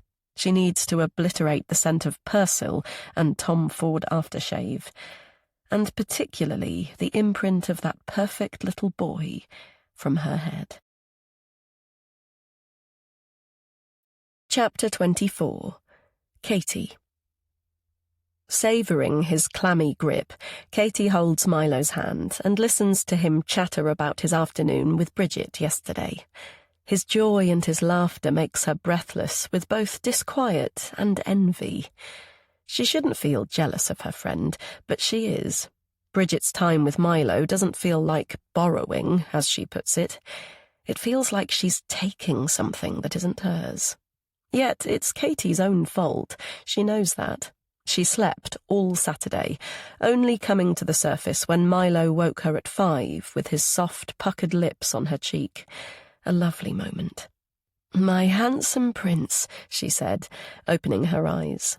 Though in truth she'd been awake before the kiss. She'd smelled the scent of his afternoon with Bridget first. Dog, damp hair, cut grass, and fresh air. Yes, it's her own bloody deficiencies. She's crippled and pathetic, incapable of looking after her own son. And it wasn't just one step back yesterday. It was hundreds. So frustrating and annoying when she'd felt incredibly well in the week. Deeply sighing, she looks up to the spreading boughs. Though there's still a damp chill from last night's downpour, the sky is a bright and cloudless blue today. It's a perfect morning for a run. Indeed, she could have done one. She woke up early, and though her joints were stiff, she felt alert, clear-headed, and starving. She crept downstairs and made a whole pile of Marmite on toast, only struggling to finish the last piece. She hadn't eaten since the porridge, so it was no flaming wonder. Full of energy, she itched to go out and run like the wind, or at least stretch her limbs. She even spent a moment or two considering it. It was early. She could sneak out before her dad and Milo woke. They'd be none the wiser. But that felt dishonest, and more importantly, she couldn't risk another day in bed. She had Milo to look after, and... With a jolt of dismay, she realised she'd missed her date with Sib yesterday. She hunted for her mobile, and when she finally found it beneath a stack of toys, there were several missed calls. Suppose she'd offended her. She'd really hate that. Shaking away the vexation, she comes back to the balmy day and her picturesque surroundings. Small achievements, she remembers. She may only be having a gander rather than actually dipping into the lagoon, but when her dad awoke, she asked if he'd drive them here before he settled down in his study. "Could you drop us at Sale Water Park?" she asked. Of course. Does Milo have a party there? She almost mentioned the open swimming, but thought better of it. "I think Bridget exhausted Bruntwood Park yesterday, so I thought a change of scene. Not to mention the lake, the boats, and Birdhide. And we can come back on the tram. Fancy that, Milo?" So all in all, life isn't that bad. She's here with her son, her beautiful boy in his yellow wellies, her avoiding the muddy puddles along the wooded pathway, him squelching straight through them. His hair is messy from the breeze, and his cheeks are rosy with mirth. These are moments to treasure and bottle. Milo tugs at her hand. "Mummy?" "Yes?" He stops and gawps. "There are people in the river." Katie looks too.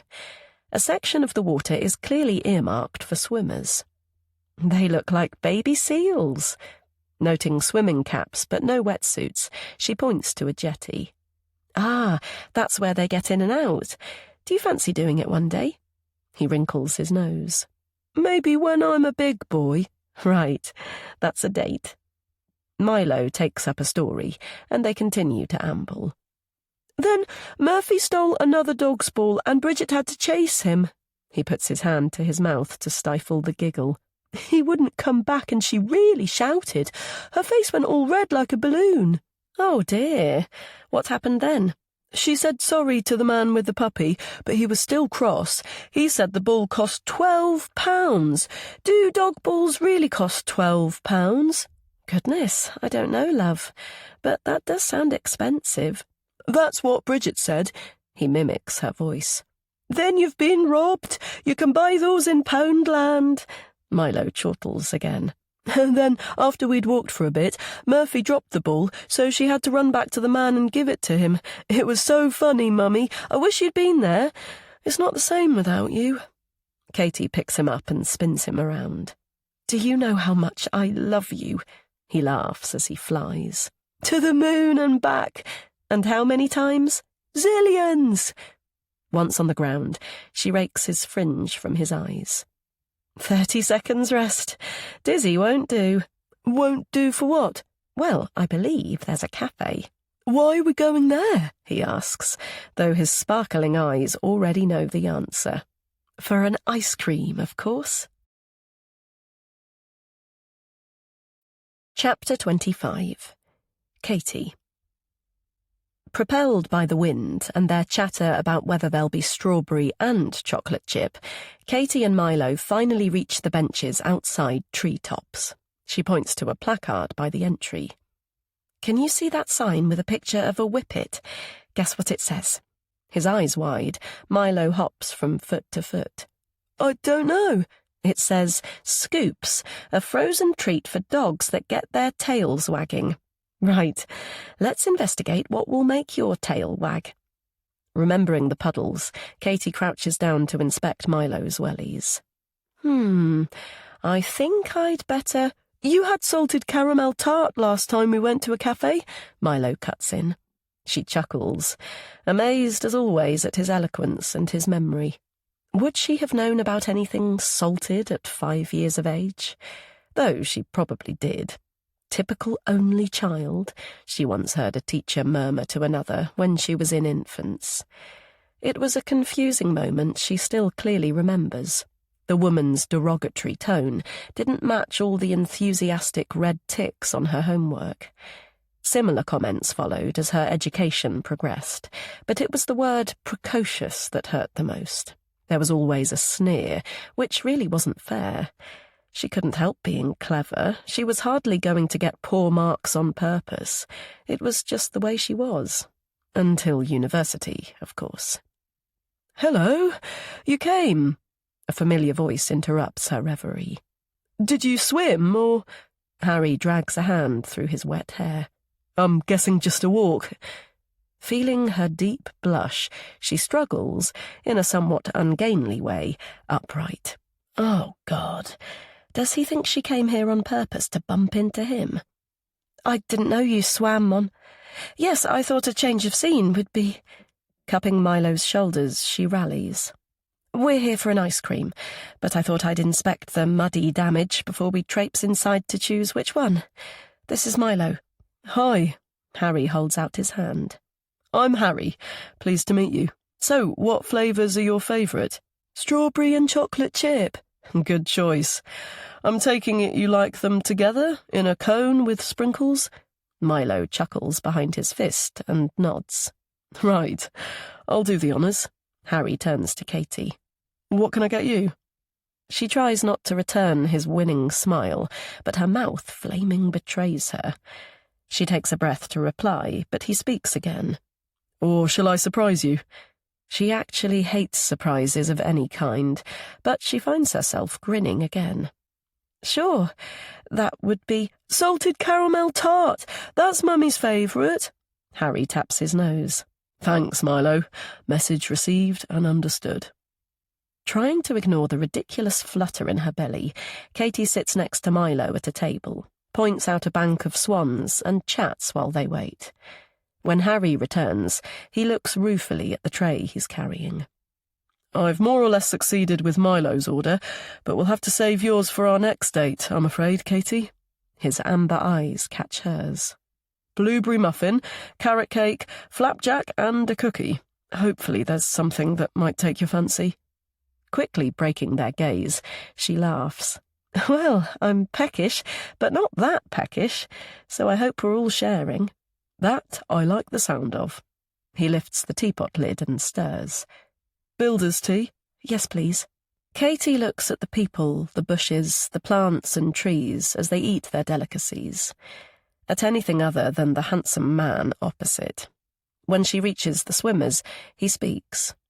You should try it. It's great exercise. Supercharges your immune system, crushes fatigue, burns fat, and stimulates the release of feel-good endorphins and so on. But it's also... Squinting thoughtfully, he seems to search for what he wants to say. Well, it's therapeutic, I guess. He smiles thinly. Good for working things through. Remembering his comment about Rex's mistress buggering off, Katie considers how to respond, but Harry addresses Milo. Is that as tasty as it looks? Milo doesn't reply. His attention has been caught by a girl flicking her long braids on a nearby bench. Katie touches his shoulder and turns to him before speaking. The hearing in his good ear is fine. His regular mimicry is evidence of that. But it's an instruction she keenly obeyed when they discovered his partial deafness. Make sure you have your baby's attention and eye contact before speaking. Move closer to him when you are talking, rather than raising your voice. Yet another trauma she had to ride. Milo, Harry is asking you a question. When he turns, Harry asks again. Is that as tasty as it looks? A sundae on a Sunday? A gelato, that's what Bridget calls them. A chocolate gelato, Milo, he says in an impressive Scottish accent. Do you know Bridget? I do, actually. How do you know her?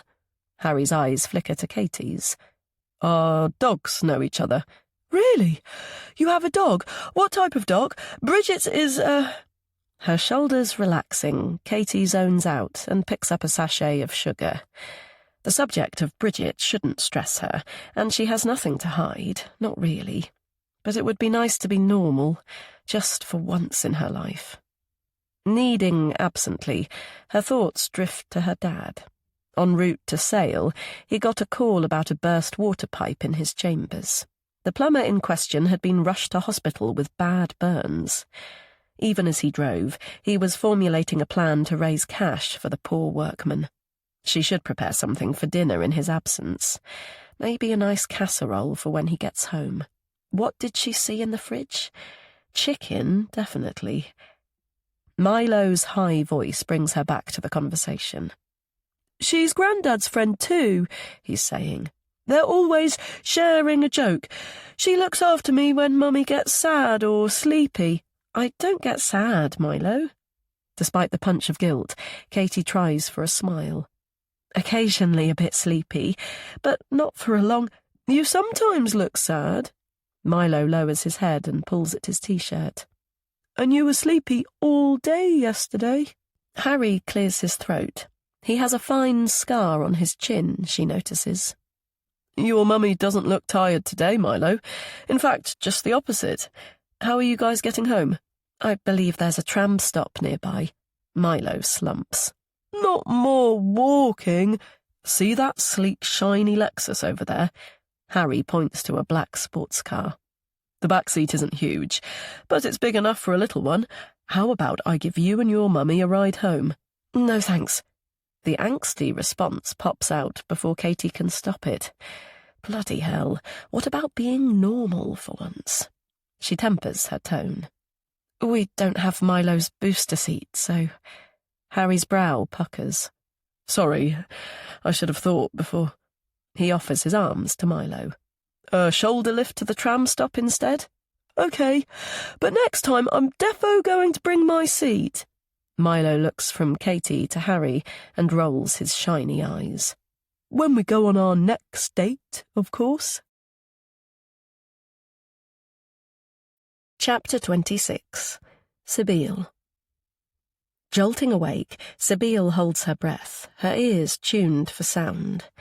There's no resonance, no refrain, thank God. The oppressive, slow dirge has finally stopped. She lets out the trapped, ragged air from her lungs. She's so cold, bloody freezing. Where the hell is she? She lifts her leaden head and takes in her bearings. What the fuck is she doing on the attic landing? She stills at a creaking sound from below. It's Gabriel, at last. Gabe? Her throat rasps, so she tries again. Gabe, I'm up here. A voice echoes back, but it's female. Sib, where are you? It's Katie. The back door was unlocked. Her body soon follows. Trainers, skinny jeans, and a baggy jumper, as always. Her pretty face creases. Gosh, are you okay? She crouches down, the warmth radiating from her like a hot water bottle. Did you fall? Have you hurt yourself? Nope, and I don't think so. Shall I help you up? I'm fine. Her limbs stiff and heavy, Sib struggles upright. Christ, something has come loose, pounding her skull. She tries to think back to last night. Yep, fossilized ancient port after a shed-load of wine. Kat scans the area, and though her gaze is questioning, she doesn't probe. Instead, she pulls Sib towards her and softly rubs her back as if comforting a child. In this particular place, it feels so very apt and sad and ironic that tears sting her eyes. Surprised at the desire to stay wrapped forever, Sibylle melts into the embrace. But after a few moments, the stench of puke reaches her senses. Her own bloody vomit, of course. She pulls away and grimaces at the lumpy mess on her dressing gown. And it has transferred to poor Kat's top. God, I'm sorry. Cockburn's old tawny chunder. Not nice. When I can move, I'll put it in the washer. You can borrow one of mine. Oh, it's fine, Kat says absently. You're frozen. You must have been here for a while. Maybe you should warm up in the shower. An unstoppable yawn rattling her head, Sibylle squints in thought. In truth, she can't remember how long she's been up here. It might have been minutes, it could have been hours. Sleepwalking or alcohol, imagined music or real. And that persistent waft of cheap perfume. Not that it makes much odds, it adds up to the same thing. She returns to Kat. She'd like to explain, but despite her friend's guileless blue gaze, it's still too raw to broach, even as a grown adult. Gabe's fault, she mutters.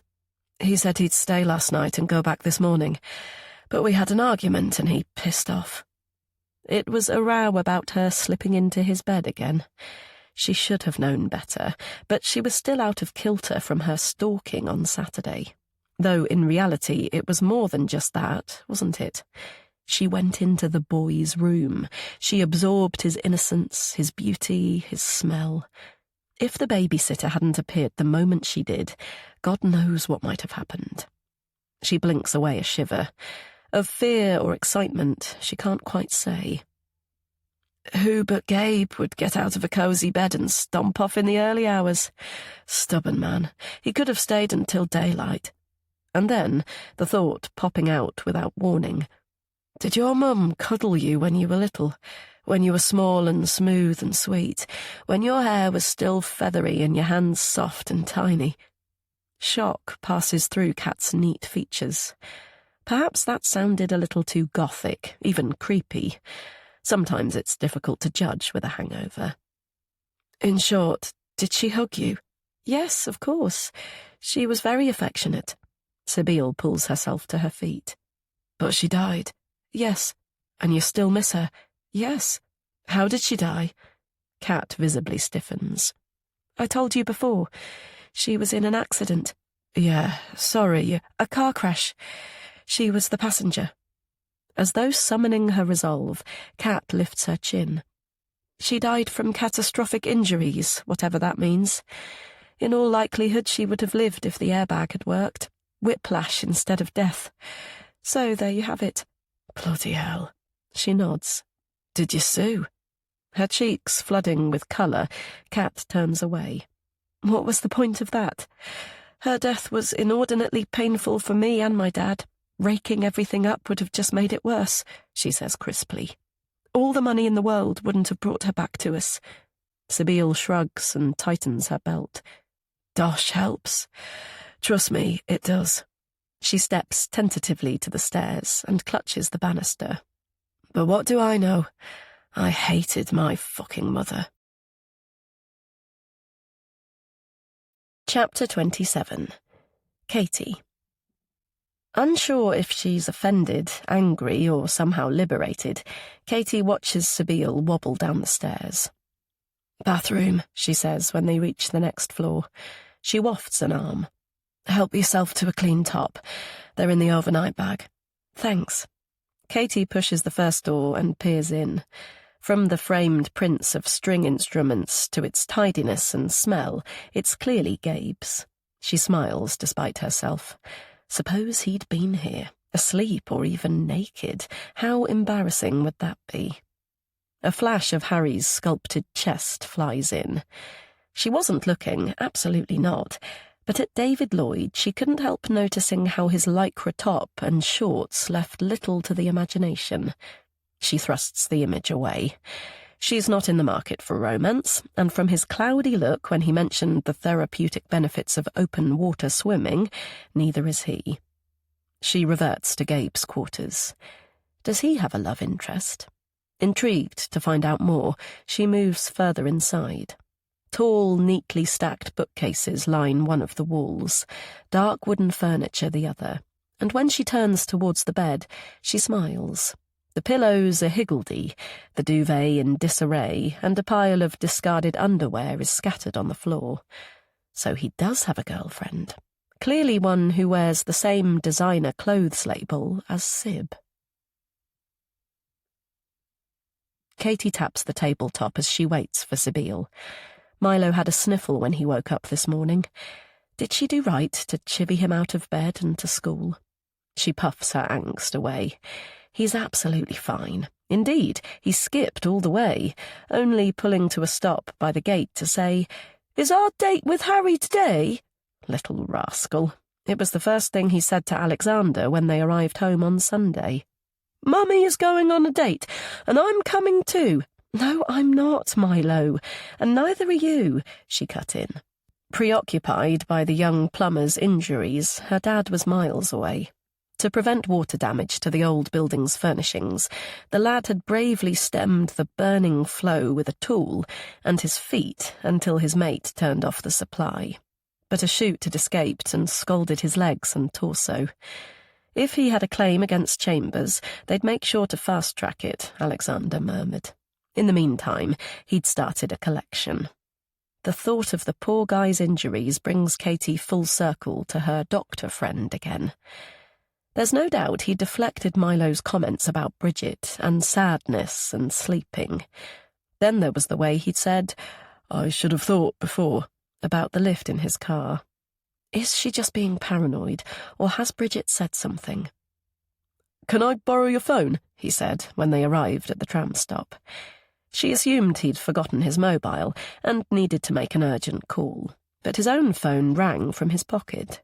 He ruffled Milo's hair. "Salted caramel date soon," he said. Feeling somewhat hot, she now loosens the neck of Sabile's cashmere jumper. Though hers were in a variety of pastel colours, it's the sort of thing her mum used to sport. She was wearing one in lilac the year Father Christmas brought Katie an Instamatic camera. "Maybe ration them, sweetheart," Elka said.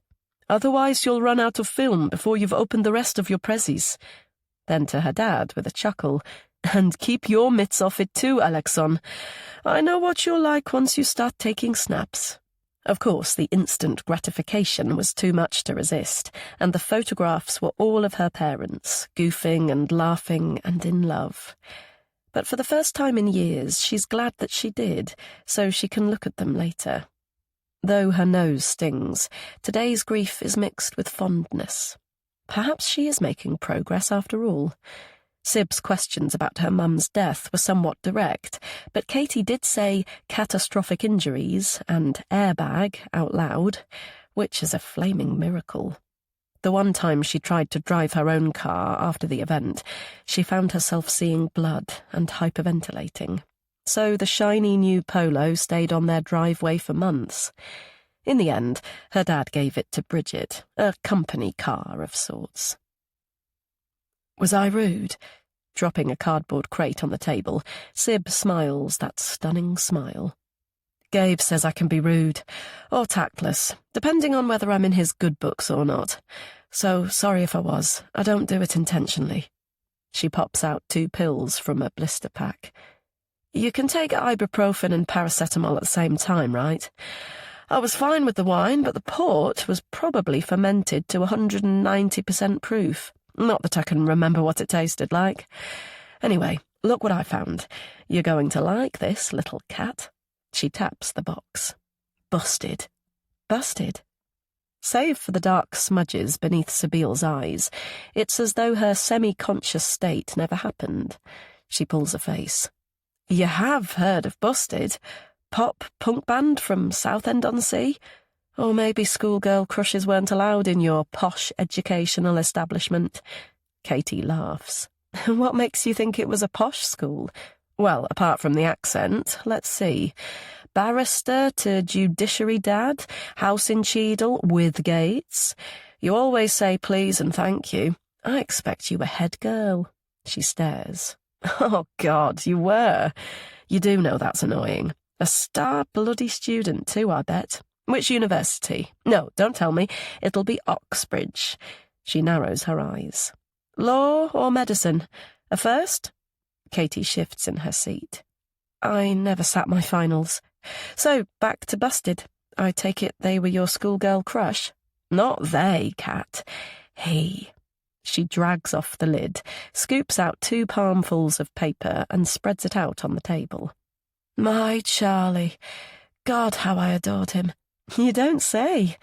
Katie picks through the images and selects one trimmed around the guy's knowing gaze. "This one? So he only had eyes for me. And that?" she asks, pointing to one that has clearly been cut into pieces, then sellotaped back together. "The scissors came out whenever he had a new girlfriend." "Yep, I can see that you loved him, just a little." "This is nothing. He was plastered all over my bedroom wall. I went to any concert within a 1,000,000-mile radius, hung outside the stage door, desperate for a glimpse." She picks up a CD still in its cellophane. "Bought several copies of each album, calendars, annuals. They'll all be here somewhere. Dad wouldn't have dared to throw them out." "Wow." Wondering what to say, Katie smiles politely. It's a little, well, obsessive. She had her fair share of pop star squeezes as a teenager, but nothing compared to this. "What do you think of Charlie now?" she asks. Sabile brushes the memorabilia back into its container.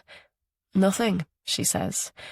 She picks up one last photo, stares for a moment, then drops it in. "Absolutely nothing. I binned Charlie for Robin." Chapter 28. Sibyl. Sibyl observes Kat pat her mouth with the ancient kitchen roll they found under the sink. Her countenance is open and kind. "You were going to tell me about Robin?" she says again. A small frown creases her forehead. "But only if you want to." She does. She really does. But it's difficult. She's already procrastinated by brewing up and putting 8 frozen croissants in a heap in the microwave. They were limp and piping hot, so she should have obeyed the instructions by baking them in the oven, but she was too bloody starving to wait. And all that time she felt Kat's watchful eyes on her spine. "Tell me," they said. "You can trust me. You can tell me everything, and I won't mention it to another soul." But after years of holding it in, it's so hard to let it out. She loved him so much. He wasn't a poster on the wall. He was real. He was human. He was perfect, and she binned him too. Robin. Kat stops picking at the crumbs on her plate and looks up in surprise. "Oh, right. I thought that he died." "He did. That was later." Oh, God, the bloody pain, the ragged, bloody pain. She puts her fist to her breast. She can feel it right there, like a blunt knife ripping through her flesh. Taking a deep breath, she blocks the urgent need to wail. "He was my first boyfriend, but I finished it. We went our own ways. I was a stupid, stupid fool. If I hadn't chucked him, he'd never have met her. She wouldn't have killed him." Kat slowly nods as she processes the information. "You said that before. How do you know?" "He told me. If I end up strangled, that's what he said. Which is why... Why what?" She puffs through the memory of the funeral service. How she didn't make a scene, she'll never know. "Why we talked about his funeral. He said if he died, I was to go, wear red, and knock them all." She swallows the word. "Wow." Kat clears her throat. "Do you know how he—" "Not really. Gabe muttered something about a cardiac arrest, but the bitch isn't about to tell the truth, is she?" "I guess not. It's just, well, surely the paramedics or hospital would have informed the police if there was anything suspicious." But Sibyl isn't listening. "First love. You know when you can't get enough of someone, when you want to be with them all the time?" She closes her eyes, trying to find words to describe how she felt back then. "I wanted to breathe him, eat him, invade him, be his undies, his T-shirt, his jeans. He consumed my every last thought. There was no room for anyone or anything else. I spent every weekend and holiday at his digs in York. More, if I could get away with it." Remembering how lost she'd been when her dad begged her to come home for lessons or exams, she glances around the kitchen. "I was miserable without him." "But you finished with him?" "Yeah. Weird, really. I forgot he existed for over 5 years. Then Gabe took me as his +1 to his wedding." Smiling wryly, she snorts. "I only went to have a nosy at the bloody woman, see what she looked like, find out how tacky I knew the gown would be. Robin was there with this guy called Crispin at the altar, waiting for his bride." Picturing the image, she stops, the agony still physical. "It was like a hard punch to the stomach. I was winded, couldn't breathe. Then I cried through the service. Tears of happiness, people thought, not bitterness, self-loathing, jealousy. But later I knew he'd be back. As soon as his eyes locked onto mine, I knew. We had sex the day he returned from his honeymoon, and I was right back to how I'd been at 15, needing and wanting constantly. Only this time he belonged to someone else." Listening to the clunk of old pipes, neither of them speak for some time. "Why did you break it off with him?" Kat asks eventually. Sib covers her face. Boys her own age and freedom. That's what she said to Gabe and her dad. To herself, too. But of course it's not the whole story. Behind her wet fingers she whispers the words. "I can't hear you, Sib," Kat says. "Tell me again." She shakes her head. She's said them once, she can't repeat them. "It's fine. You don't have to tell me."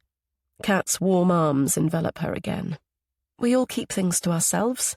Sometimes it's better that way. I got pregnant and aborted it. Nothing felt the same after that. Then, pulling away from the soft jumper and wiping her face, I knew he'd persuade me to keep it if I told him. He wanted babies. He wanted my baby. But I'd just started at Durham, Freshers' Week and fun. I didn't want to be tied down, and Robin suddenly felt too hairy, too old. The frustration overwhelming, she stands and paces. Kat's startled eyes flick to the upturned chair, but Sib has to get the sheer injustice out. So when we got together again, I said, let's have that baby you wanted. He was thrilled, said he would leave her. Her hands shake. But she got there first. That bitch had my baby. Chapter 29. Sibylle. When the wind turbines wave, Sibylle turns off the radio and opens the car window as usual. She draws in the rural aromas, still amazed at how much she likes the smell of manure. Then she takes the road, which cuts a swathe through fields of tight green vegetation. God knows what's growing there, but they resemble huge sprouts. Feeling her shoulders loosen, she expels the remaining tension with a long breath through her nose. She's surrounded by meadows, shrubs and sheep, all silently ignoring her. It feels good, really good, which is strange for someone who loves noise. And attention. Yearning for it each night before sleep, craving it, needing it, demanding it every day. She inwardly groans. If only she could say that was just as a child. She continues along the country lane, past the Crooked Billet pub, the huge pylon and the thicket of woods. The church of All Saints' turrets appears, a comforting square tower above the yew trees. The Anglican Grade 1 listed building is her home place of prayer. She doesn't attend, but perhaps she should. It would make Saint Imelda turn in her grave. It'd annoy Gabe, too. That might be fun. Goading Gabriel.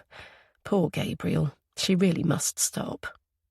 The sunny quietness hits her as she drives through the centre. One pub, a village hall, and a cricket club. A sleepy hamlet, she supposes, the sort of jargon she uses on the website. But this place is more like comatose. Other than dog owners heading for the fields, she rarely sees anyone walking the pretty paths. It suits her completely. Though she'll wave at anonymous cars passing by, there's no need to stop and say hi. Pulling up on her driveway, she notes the cloudless blue sky. It rains here sometimes, sleets and thunders and even floods, but it doesn't feel that way. It snows, of course, heavy, dumb snowfall, but she welcomes that. The thud of the car door breaks the stillness. Go inside for a coffee or head straight to Gabe's? Well, that's a no-brainer. She won't settle until she makes peace with him. Now 3 days have passed, she can barely remember Sunday night. But he was angry, that's for sure. She can picture his white face. Slinging her bag over her shoulder, she sets off along the narrow pavement. At least she has good news to report. Over the last few days, she and Kat have made pretty good progress with the house and her mental state. She'd never dream of seeing a shrink, but her time with Kat is how she imagines counselling would be. Freely reminiscing about Robin, describing memories and moments, their few stolen weekends away, as well as the frustration and impotence of them being a secret. It was so nice to have someone listening and interested as they piled books into boxes for Oxfam, threw out cracked crockery, ancient appliances, and broken ornaments. They were careful with what they selected, of course, using the litmus test of, would Gabriel approve? But when it came to Sibylle's own possessions, there was no holding back. She simply scooped old clothes, toys, and dolls straight from cupboards and drawers into the sturdy bin liners. Without a pang of regret, she even said goodbye to Charlie. "I think this calls for a toast, don't you?" she asked Kat, and they clinked their coffee cups, even though she had chilled wine in the fridge. Would Gabriel approve? It has been the acid test her whole adult life, mostly failing it, and often deliberately, but always wanting his endorsement nonetheless. When she reaches his white door, she lifts her knuckles to knock, then notices the closed blinds and the muted sound of a string instrument. He's clearly teaching. It's best she uses her keys. She quietly steps in, but to her surprise, a lampshade-cum-dog greets her. "What the fuck?" she blurts loudly, then lowers her voice. "Where did you come from?" Though the Labrador sniffs her and pads away uninterestedly, the damage is done. The wistful melody of La Signe stops, and Gabriel appears, his jaw tight with irritation. I have a pupil here. I'm teaching. "I know, sorry. I tried to be silent, but She gestures to the pet. "Look, I'll be as quiet as a mouse until you finish. You won't know I'm here." That's not the point, Sibyl. "You can't just barge into someone's house." His voice is staccato, his lips barely moving. You can't use keys to waltz in. You wait until you're invited. Well, that wasn't going to happen. You haven't even answered my calls or texts. If you had, then I wouldn't have had to...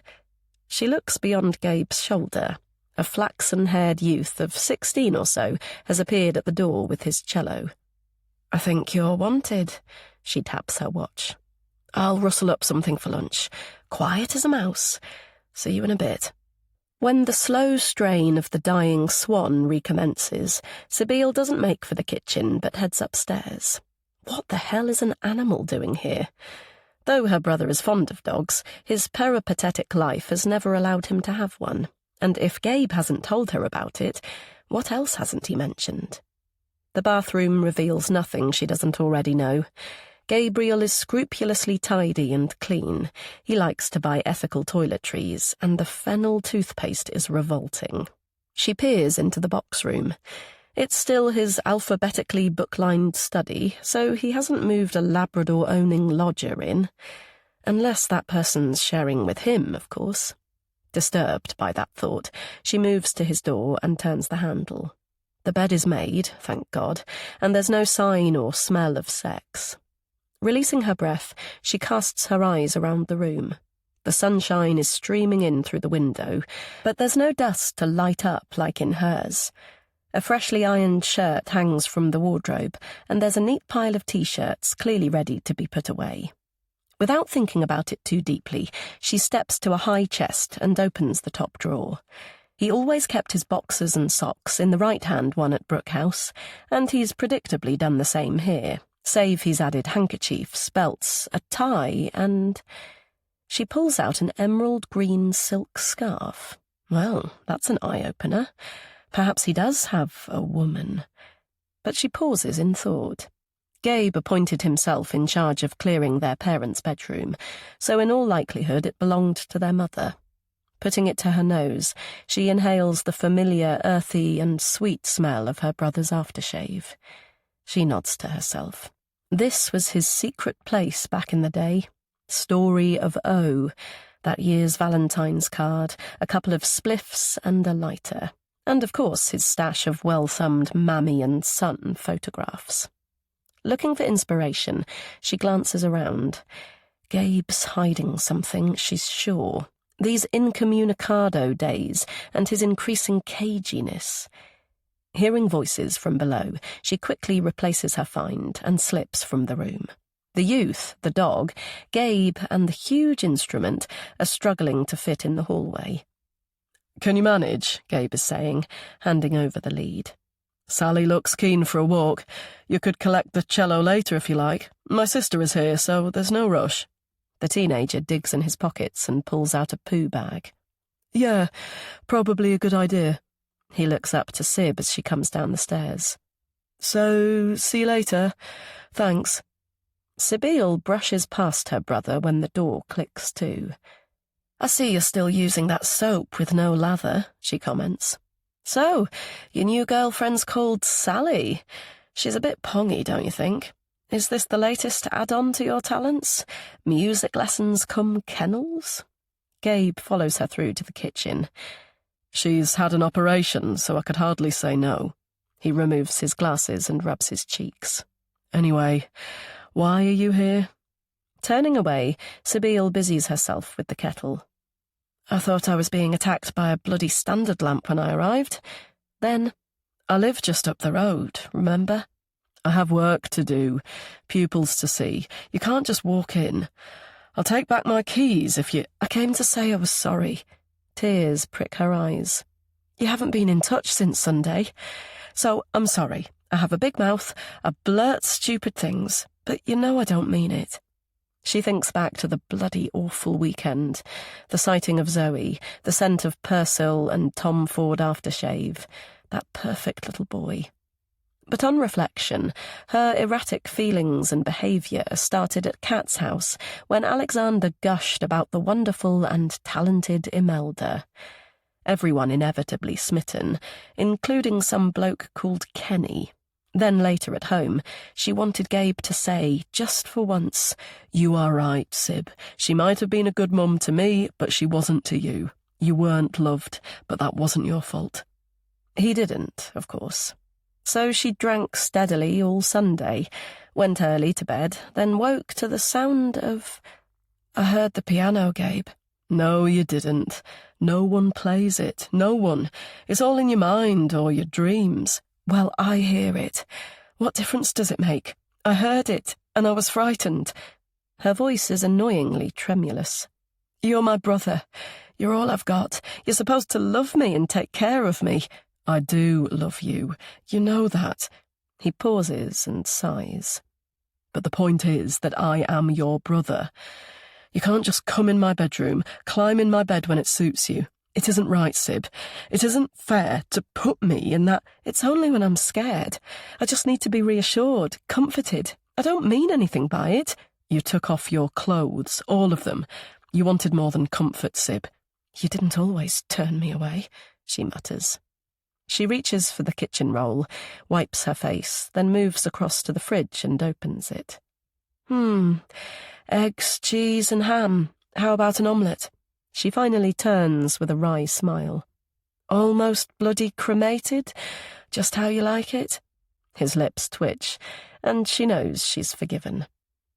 Kat's been helping me chuck things out, but we have a huge pile of maybes you need to look at. Gabriel pulls out a chair. I'm sure you can decide.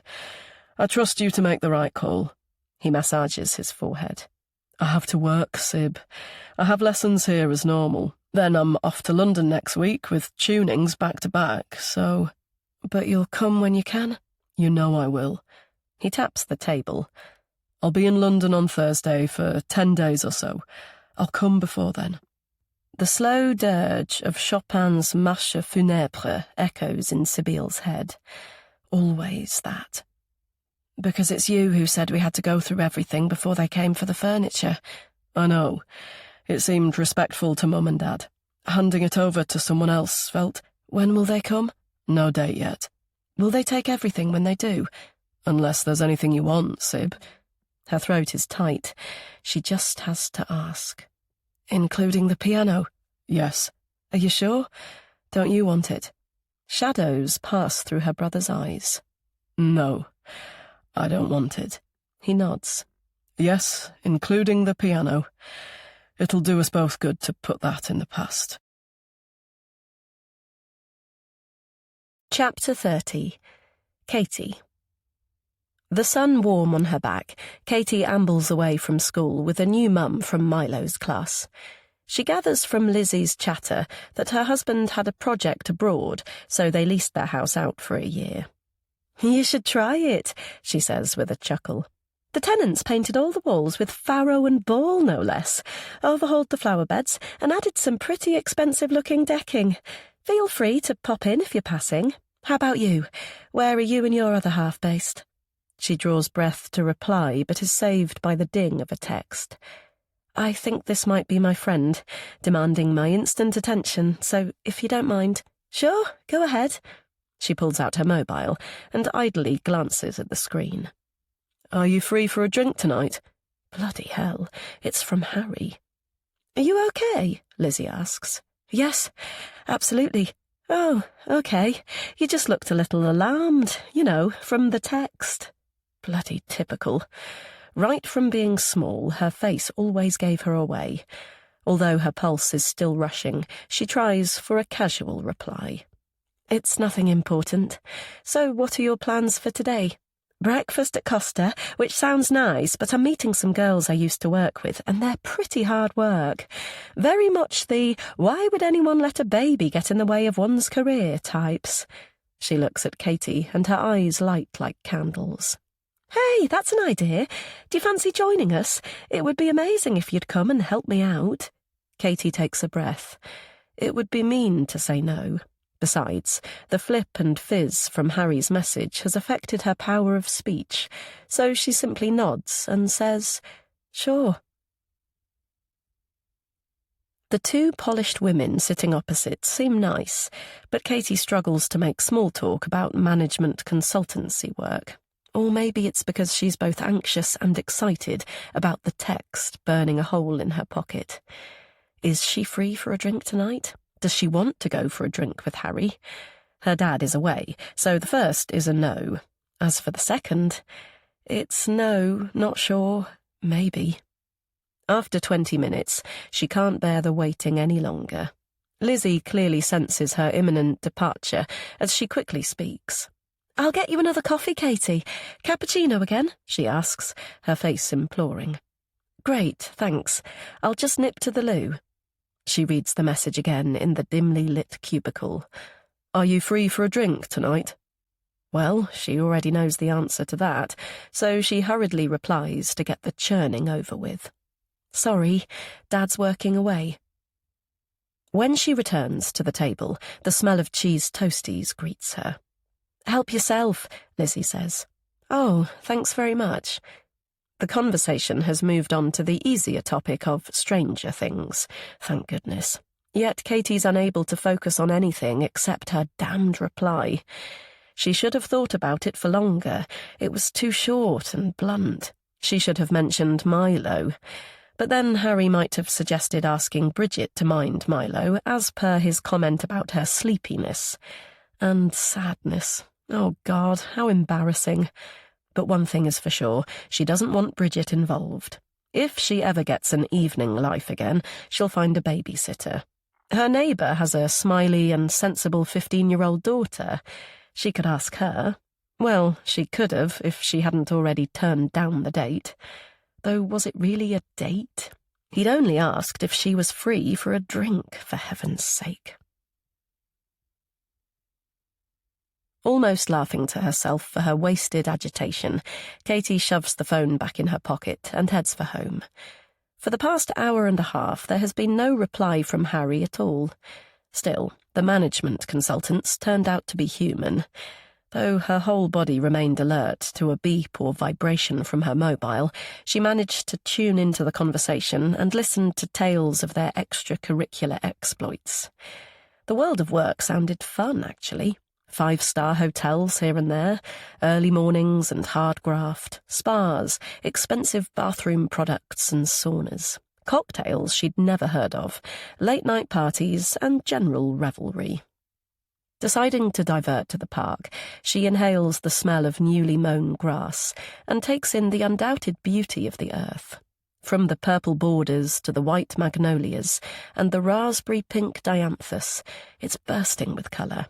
She woke so full of zip, she considered jogging home after dropping Milo at school, but it felt a little like tempting fate, and she didn't want to risk another "Mummy ran home like the wind" comment by him at the weekend. Her dad is never cross, but somehow his silent "Are you sure you're up to it" look is so much worse. She clenches her jaw. Well, she is up to it, actually. She's been busy all week at Brook House, lugging and lifting and packing, doing far more than Sib, who sat with her feet up and mostly watched and gave directions between her smiling accounts of Robin. Some were quite graphic, far more detailed than she would have shared.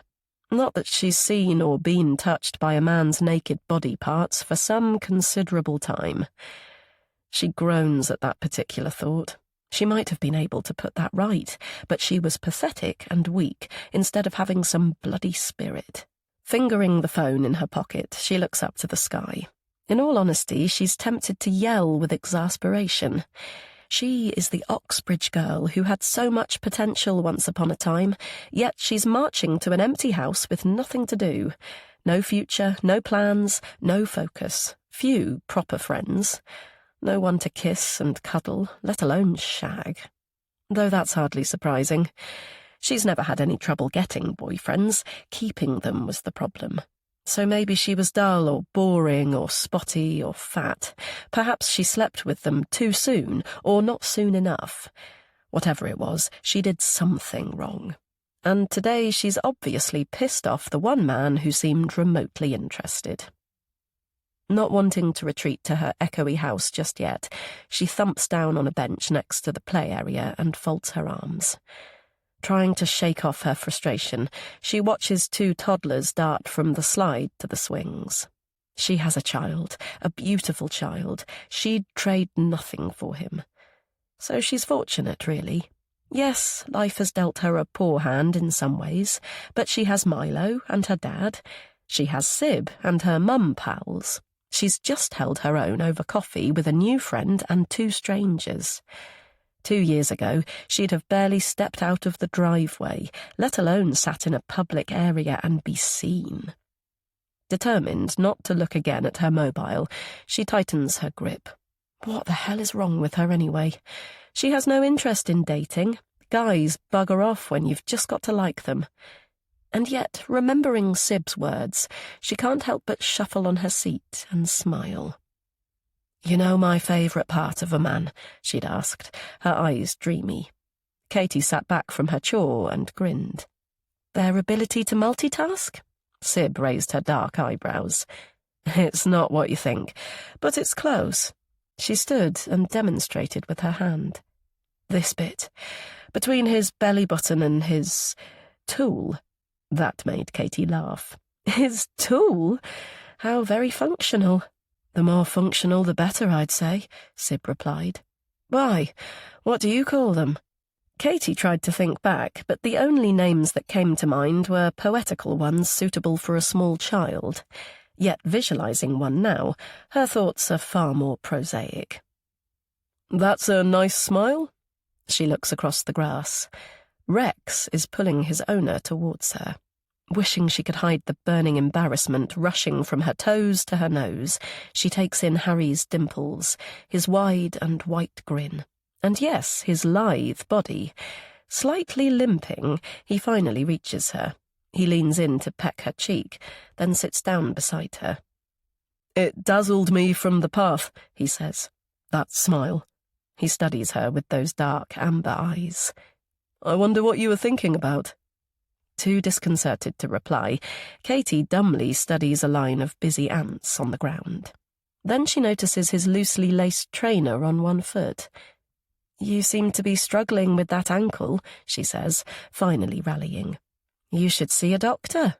"Witty as well as pretty," he replies. "A dog who shall remain anonymous for his own protection got in my way, and I bashed it." He lifts his right leg. "A couple of days ago. So you're probably right. I should get an X-ray." "Can't you write yourself a referral at work? Like mates rates, get to the top of the waiting list?" He squints into the distance. "Yeah, something like that." He turns. "So, are you free for our date tonight?"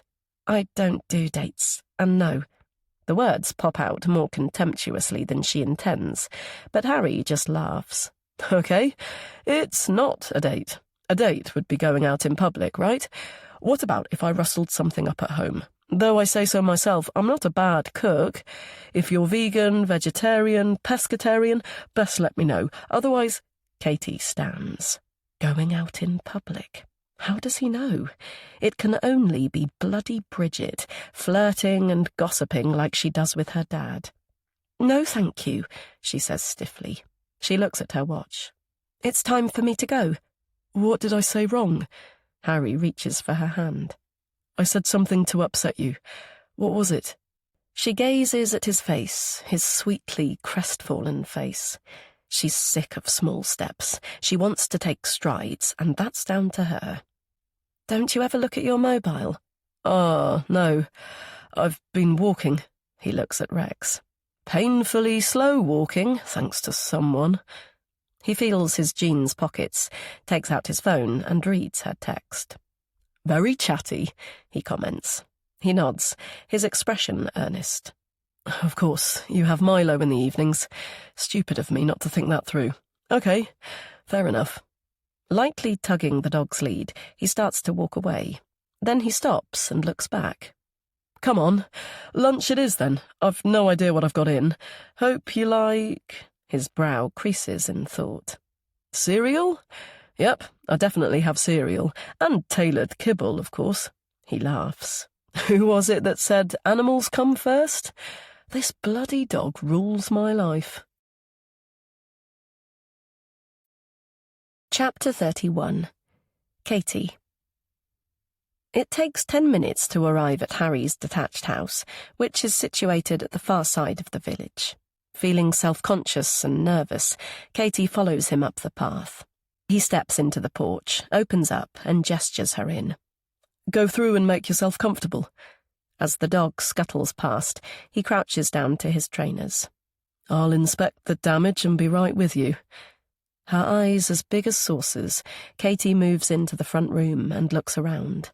It's longer than she expected, and very much open plan. The lounge one end, the window-lined kitchen the other. Unsure of the etiquette, she makes for a dark leather sofa, perches on the edge, and listens to the clink of Rex's water bowl as he pushes it around the tiled floor. Sure she's seen the retro elm bookcases, sideboard and cabinets in the John Lewis brochure, she inhales the smell of floral cleaning products and tries to remember Bridget's gossip over the years. They're both doctors, she recalls, a golden couple, as she called them.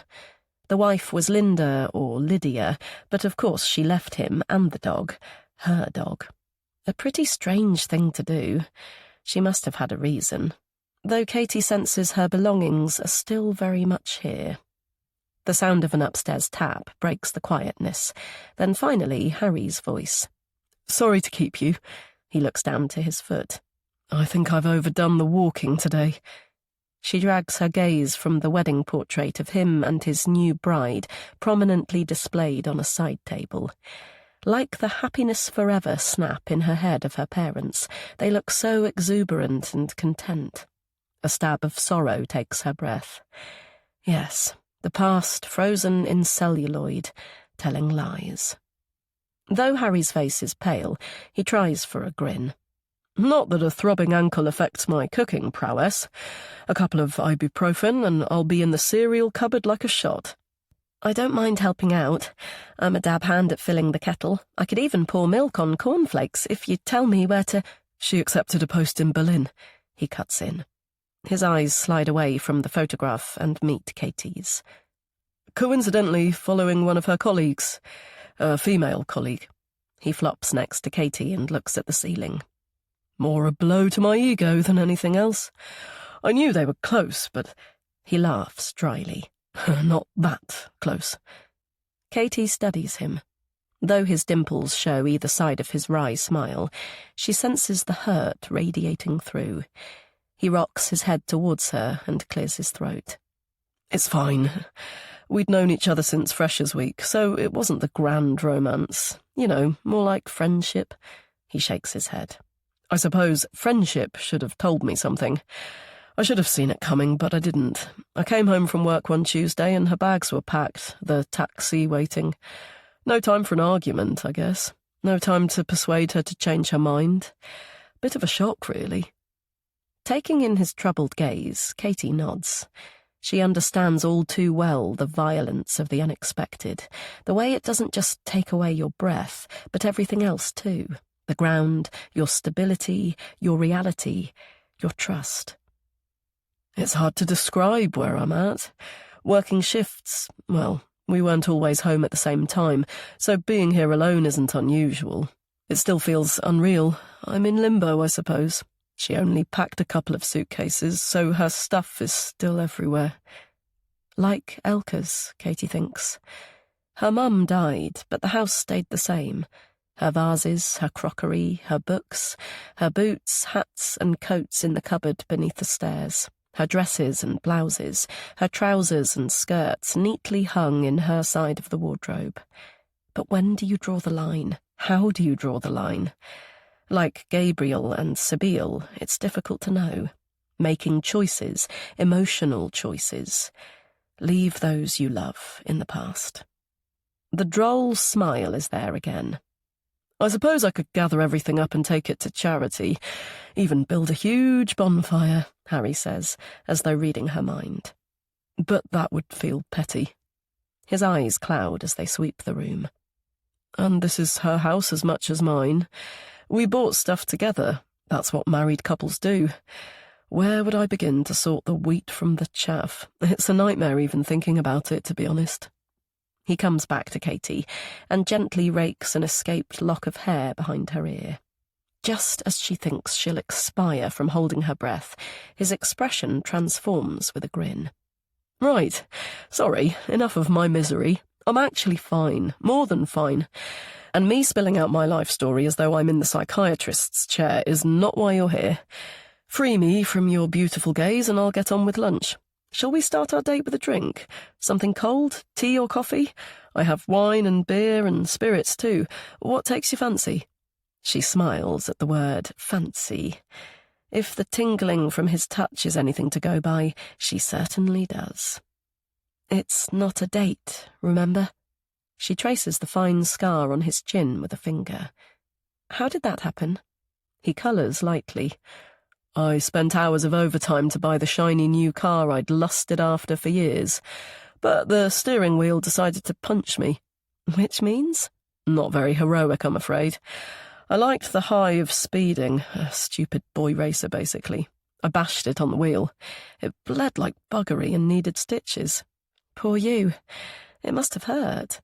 Then, surprising herself, she leans in and pecks it gently. He pulls a mock, sad face. Yup, hurts very much, he replies. In fact, did I mention that it wasn't just my... Stopping his words, she puts her lips to his. He cups her face and kisses her back, soft, slow, and melting, and meaningful somehow. When they finally pull away, he wraps her in his arms and holds her tightly.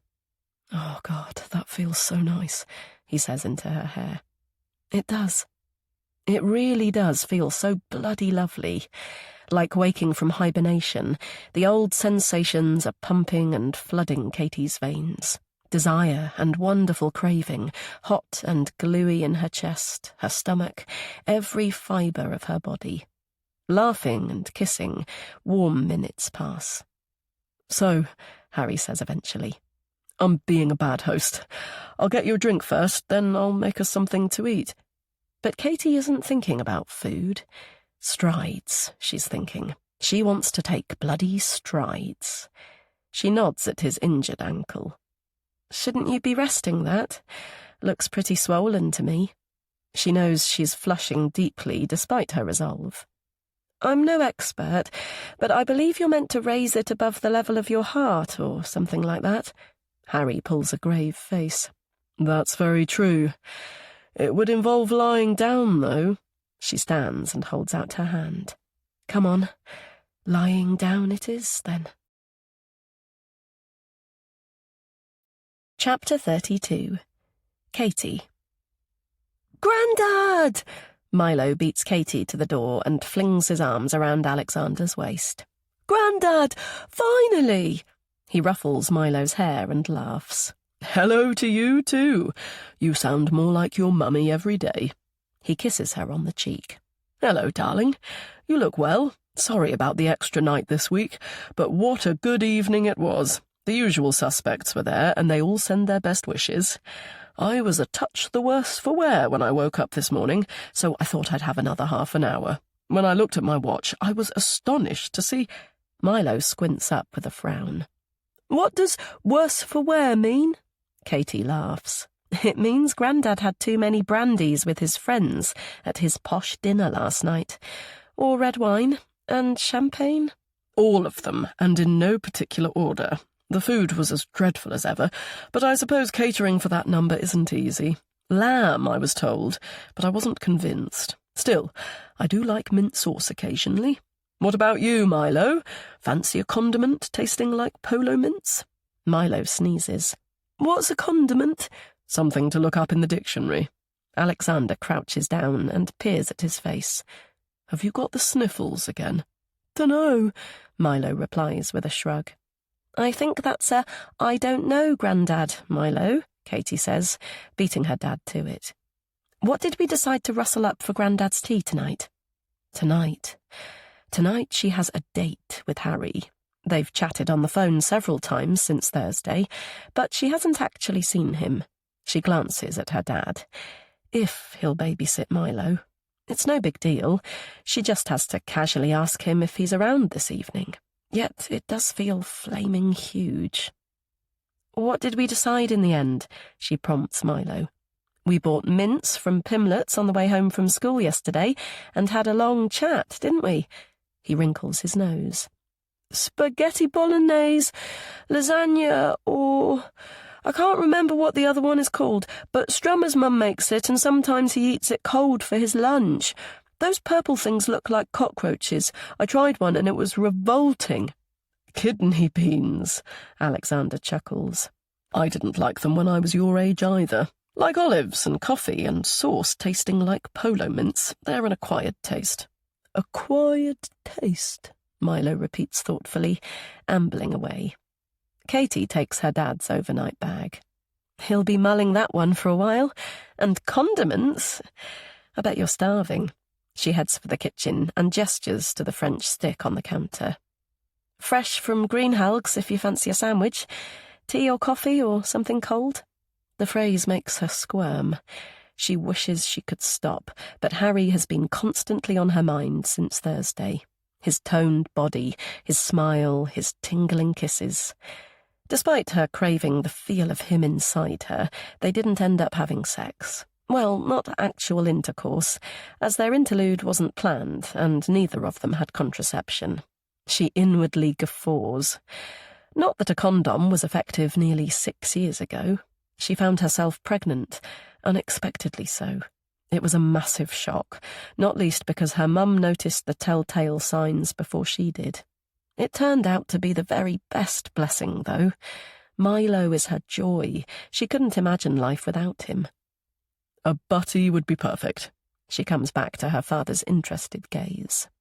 Yes, you do look well, very well. He pulls out a stool. What have you and Milo been up to all week? Seen much of Bridget? No, just an exchange of messages. I think she's been pretty busy. Katie preempted it by getting a text in herself on Monday, saying she had a full week. To keep Bridget in the loop, she sent a few chatty messages, but it was nice to keep her at arm's length for a change. And anyway, Bridget said something about a night or two away with her hubby at Royal Lytham, so it worked out perfectly. I'm sure she'll pop in for a glass of wine at some point today or tomorrow, though. Her dad laughs. I'm sure she will. Bless her. He stifles a yawn. Been helping out at Brook House again? I remember it well. You've been there, Katie blurts in surprise. But of course, her dad and James were at school together. She's so preoccupied by her babysitting request, she isn't thinking straight. Sorry, school days, I forgot. No, not then, actually. Whalley Range was too far to travel from Prestbury, but you're right about it being James's home as a boy. He stayed after his parents moved out to run a Methodist nursing home or the like, and eventually took it on. Nice father. I met him a few times. Sweet, caring type. Alexander snorts faintly. He rarely speaks about his own childhood, but he once described his father as a bit of a tyrant. The reason why he loathes bullies with a vengeance, no doubt. It was later, he continues, his expression thoughtful. When was the first time? That's it, Gabriel's baptism. We hadn't seen James for a while, but Kenny and I were invited to the service and the celebration at the house afterwards. Kenny? Kenny Philippe, one of the 3 Musketeers. He smiles fondly. The wittiest guy I've ever met. Sporty, handsome, and gregarious, too. You know how some young men have it all. He'd been pretty miffed when Imelda chose James over him.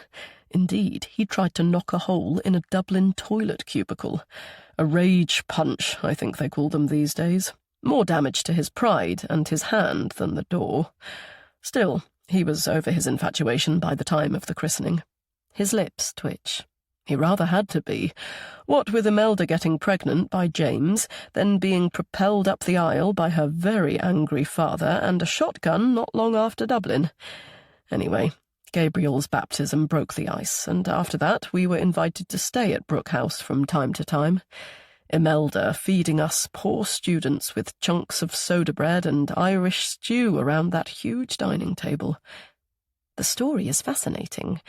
Katie wishes she could picture the scene. I haven't actually been in that room yet. Is it odd that she hasn't? Yet Sybille said something about it being Gabriel's domain, so probably not. Really? Alexander pops a cherry tomato in his mouth. Presumably the piano is still there. He smiles. We'd persuade Imelda to play us a tune, and though she was bashful, there was absolutely no need. She was exceptionally talented and could jump between classical, modern, and jazz without batting an eyelid. She had some involvement with the Halle, the Choral Academy, I think. He clicks his fingers. The Halle, that's right. I remember seeing her at a concert a few years later. Not playing, just in the foyer. I was about to say hello when I thought I saw... He pauses and frowns. Who? Well, the rage punch man himself. What? This Kenny guy? I thought so, but it was a fleeting glimpse as they went in the auditorium. He'd moved to Cumbria by then, so I was probably mistaken. But Imelda, yes, instinctively musical, gifted like some people are. Katie pictures Gabe's fine eyes and inwardly laughs at her previous slight crush. Like Gabriel. Apparently he can play everything from viola to bassoon, and the piano, of course. He was the apple of his mother's eye, right from the start. Though that sounds rather familiar. He leans back and calls to Milo in his snug. Are you the apple of your mummy's eye, Milo? Yes. And Grandad's? I am. It's the perfect time for her request. Feeling herself flushing, Katie cuts the baguette into two, then slices it in half. Talking of Milo, are you free to mind him tonight? Of course, any time. Thanks. Bavarian ham from the deli, okay? With mustard? She asks, her heart thumping loudly. Sounds perfect. Are you going anywhere nice? Just into the village for a drink. How lovely to get out on a Saturday night. He calls to Milo again. It's just you and me this evening, Milo, so we'll have the spaghetti tomorrow. What's the plan? Pizza or pizza? Milo appears and hands his colouring pad to Katie. I haven't gone over the edges, but the blue felt tip ran out. He frowns. Is this the date with Harry, Mummy? No, love. It's just a grown-up's drink down the road. We won't be eating ice cream, I promise. Alexander chuckles. No flies on your son, Catherine. Yuck, I hope not, Milo replies. His doggy is friends with Bridget's. Alexander lifts him up and kisses his cheek. It just goes to show what a very small world it is. He settles him on a bar stool. Sandwich time.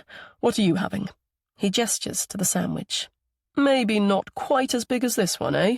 You'll need to keep space for your monster-sized pizza. Chapter 33. Katie.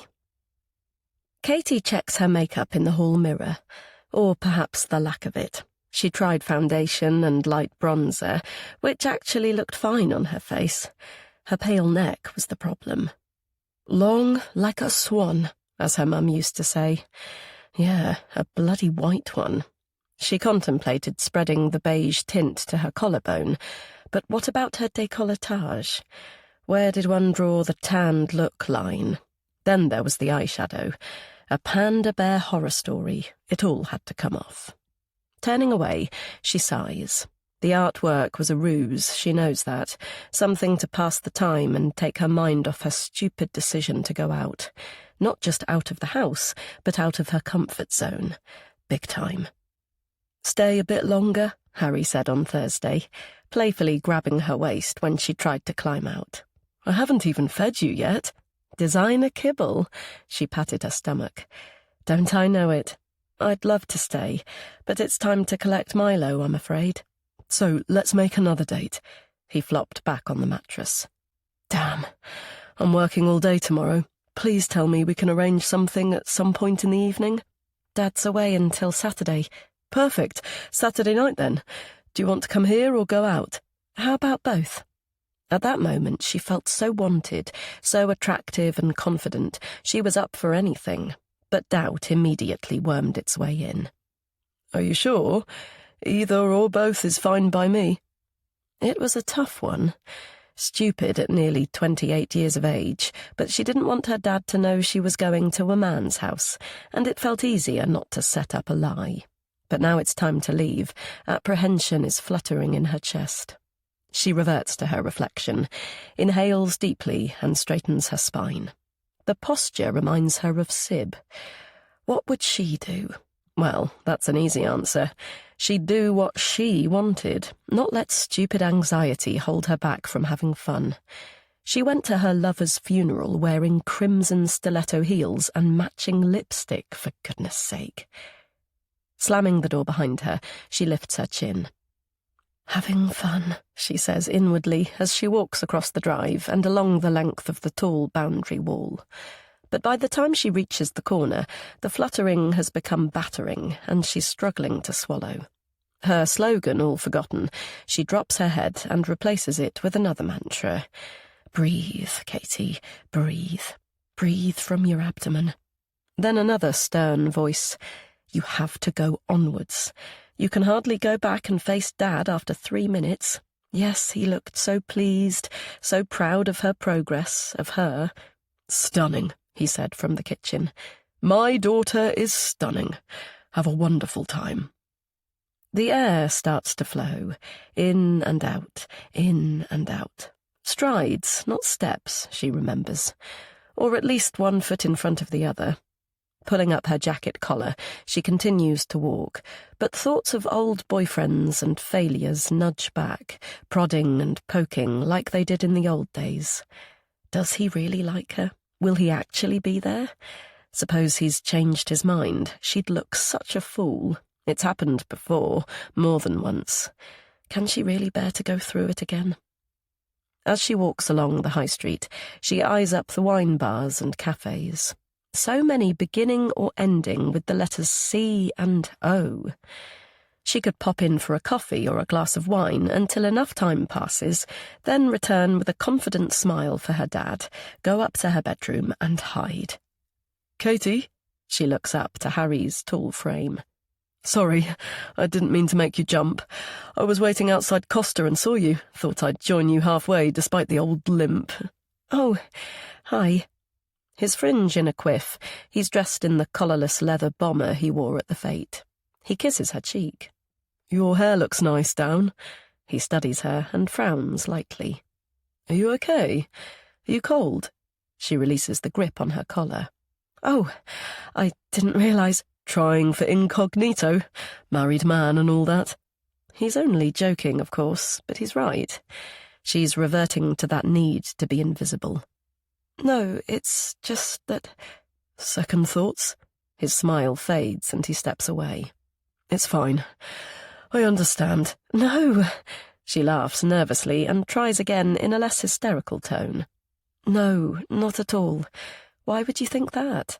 He looks at his feet and shuffles. Given that my wife left me, he says stiffly.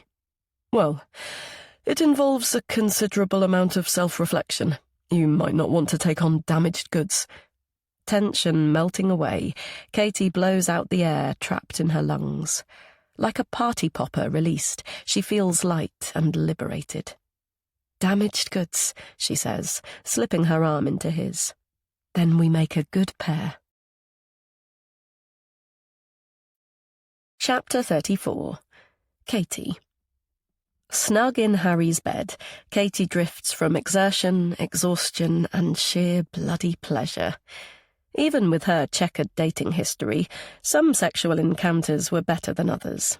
The act was occasionally too prolonged, resulting in soreness and a possible orgasm, but mostly it was too quick, resulting in no climax at all. Today, however, was just perfect, even if she did embarrass herself by possibly sharing the highlights with Harry's neighbours. Hearing the sound of his footsteps, she opens her eyes. "Is it time to get up? I can't move. I should have a wash, but I don't think my legs would work even if I tried. They feel dead," she smiles. "In a nice way. In a very nice way." He sits and strokes a strand of hair from her cheek. "It's a good job you don't have to. I've brought up fizz and crisps, best kettle and a choice of flavours." She peers at the tray on the bedside table. "Thank God the service has improved since Thursday." He pecks her lips. "That's because I couldn't bear to leave you on Thursday. You might have absconded." He looks at her pointedly. "You have form. I offered you a lift to keep you sheltered from the rain, and if Milo hadn't been with you at the water park—" She laughs. "Point taken. But if I'd known about your culinary skills—" "And tonight. I could see it in your face, before you saw me." She reaches for his hand. "The cafes ending with an O were a calling." Then, more seriously, "I thought about diverting there and hiding, but I didn't." "No, you didn't. I'm glad." He pops the champagne cork and pours it into the flutes. As though listening to the bubbles, they fall silent for a few moments. Still turned away, Harry clears his throat. "Who is Milo's dad?" Katie sighs.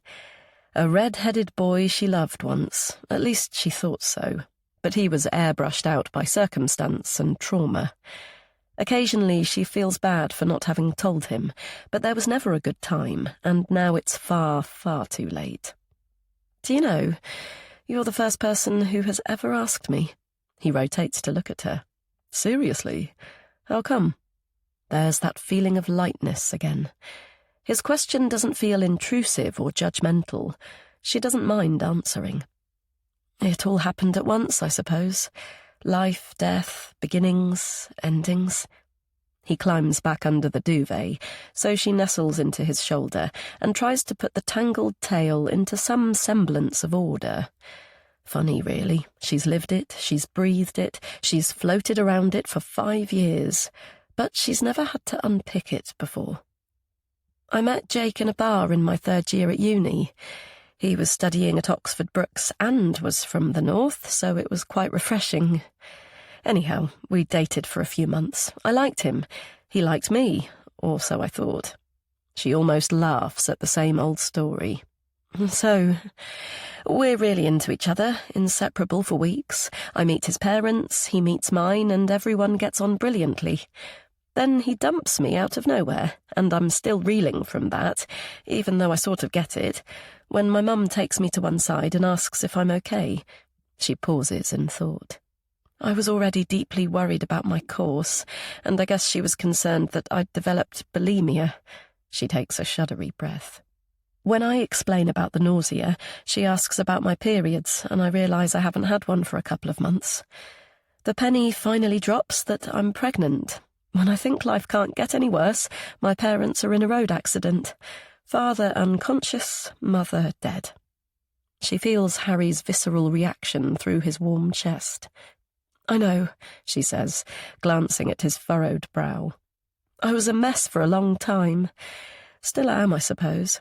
So the baby continued to grow inside me, and no one asked or cared who the dad was." "Bloody hell," he says eventually. "I'm so sorry. If you don't want to talk, it's—" "No, it's fine," she replies. And it is. It really is. She tilts her head up to kiss him. "Ask me anything. What do you want to know?" "Nothing. It's just so much to take in, I guess." He peers at her and frowns. "You're a lovely person. You're interesting, smart, beautiful. Why did you sort of get it about being dumped?" "Damaged goods sums it up."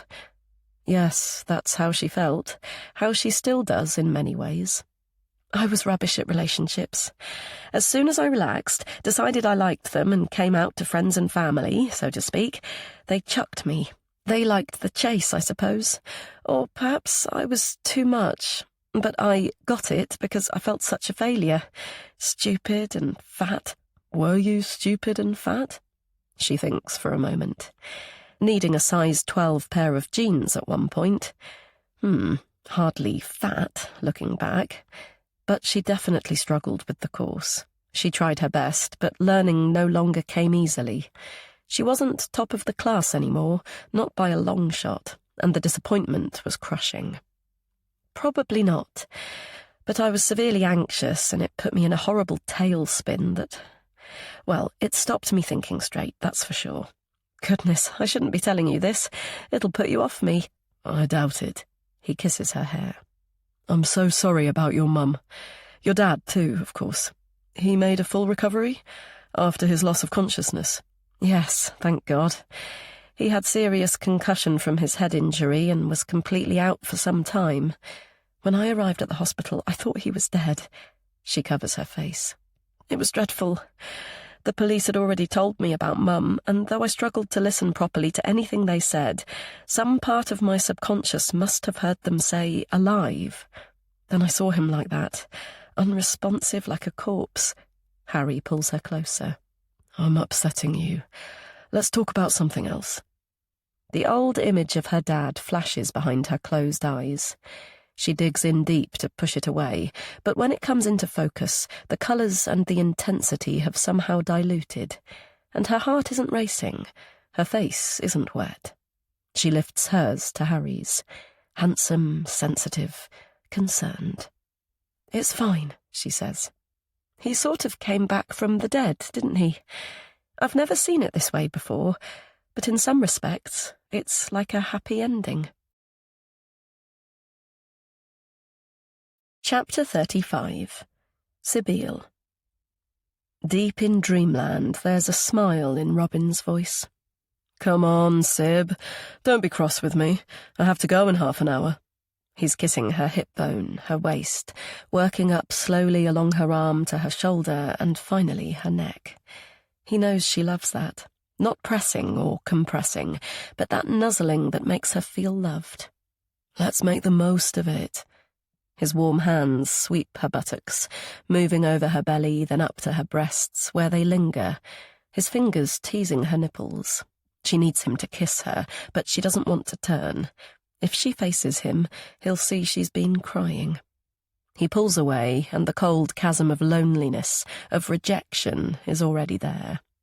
Sib, come on, what's up? She stares at the white wall.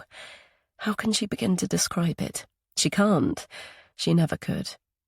Do you love me? You know I do. I never stopped loving you. Never.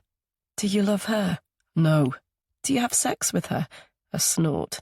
God, no. Then why don't you leave her? He falls back on the pillow. The abyss grows wider. You know why, he sighs. If things had been different. She'd like to read the truth in his features, but she doesn't rotate. She hates her weeping. She loathes her weakness for asking, almost pleading. But Joseph is only a baby. How will he know if you're there or not? Even babies know, Sib. He pulls her around and peers intently. I long to be here, but I want to be there with him too. Watch him grow. Not just every other weekend as a part-time dad, but each morning and night. Even during the 10 hours between work and coming home, he develops and changes. So I need to be there. You can see that, can't you? Her tears freely flow. She can no longer hide them, so she closes her eyes. Just go, then. Sibylle, look at me, Sib. It isn't easy pretending. You are my love, my only love. I want no one but you. I'm with you whenever I can, you know that. But I have to be honest about Joseph. That's important, isn't it? That's what's special about this, us, our honesty and trust. When she doesn't reply, he slips out of the bed. Time's ticking. I'd better have a shower, then get off. He says the words, but doesn't move. Perhaps when he's older, it might be different then. That bloody glimmer of light. She both loves and loathes him for it. Reaching out to his hand, she tugs him towards her, then she kneels and slowly kisses the tapering hair from his belly button to his... Sibylle bursts awake.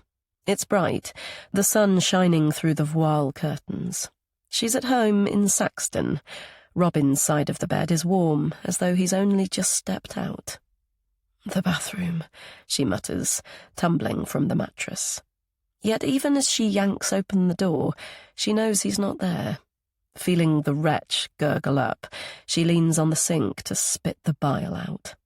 When she lifts her face to the mirror, it's still wet from the tears in her dream. Angular and hollow, empty, abandoned, unloved. Not just her reflection, but at the heart of her very being. Chapter 36. Katie.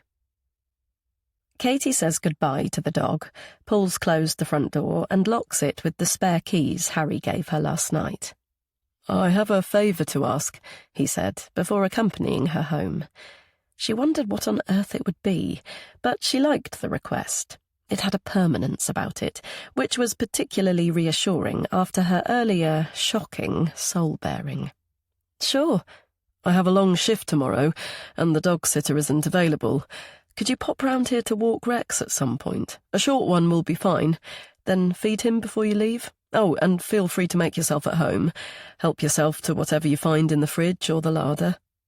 The balmy June breeze on her neck, she smiles as she trots homeward. Not only a favour, but keys. She has no idea how the metamorphosis has happened, but right now it's as though she's walking on air.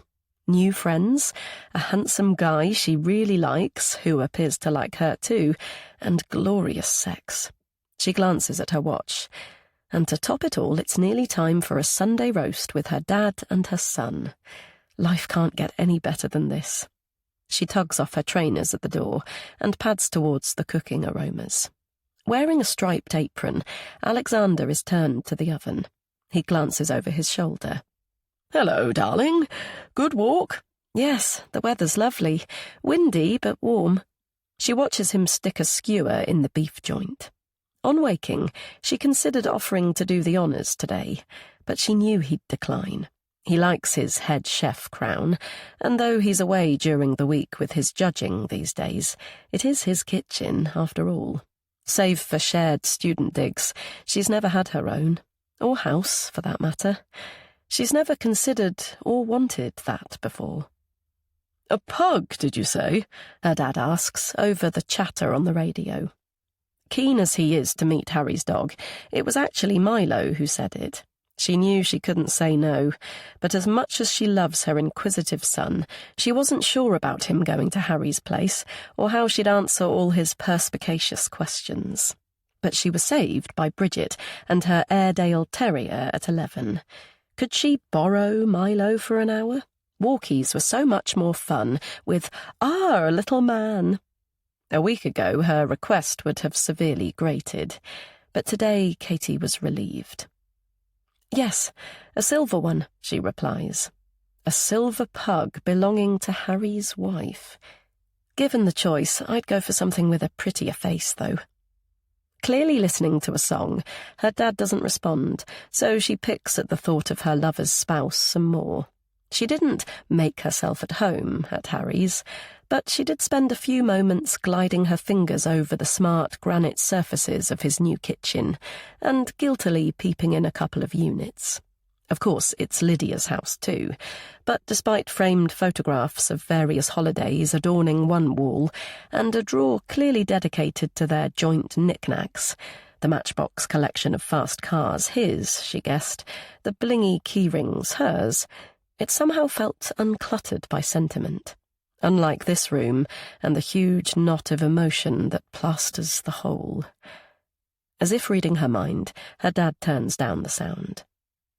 "It's as though your mum is here today," he smiles reflectively. "Maybe it's the music. She did always love... Sorry, darling. Sometimes it's nice to reminisce, that's all." "It's fine, Dad. Go ahead. I don't mind." And she doesn't. She really doesn't. It feels like she's been given a miracle cure. "It's double-edged, of course, thinking about the good times. Better to have loved and lost, as they say." He frowns. "Yet it's those happy days which makes the what-ifs so much worse." Shaking the shadows away, he pulls out a stool and sits next to Katie. "Still, I'm glad we had the party, aren't you? Lord, it took some persuasion. Elka really didn't want it, did she? Who wants to celebrate being 50? Yet she was the best-looking woman there. Youthful, beautiful, still blonde. He pats Katie's knee. Like you. You inherited the Scandinavian gene, not this old mug. Your mug isn't old, and it's very handsome, as well you know. Is it? He rakes back his dark hair. To her surprise, it's lightly streaked with silver. Yes, it is. Are you okay, Dad? You seem a bit jaded. Too much booze on Friday, I expect. Left me feeling a bit maudlin. He taps the worktop and sighs. I always try to be impartial, as fair to the accused as to the victim. Bend too far back, some would say. There are always at least 2 points of view, all valid in some way or another. Mostly, anyway. Wondering where the conversation's going, Katie nods. It's work-related, she supposes. He's often described the conflict between the legal and ethical aspects of being a judge. He continues to speak. Even bad people have a reason why they do what they do, but to cause an accident, then drive on without a second's thought of the consequences. His jaw tightens. Or worse, being a coward and not facing up to one's actions. Drink driving, I expect. But even if it was simply running late for an early shift or a call-out, well, not making an anonymous call to the emergency services is appalling.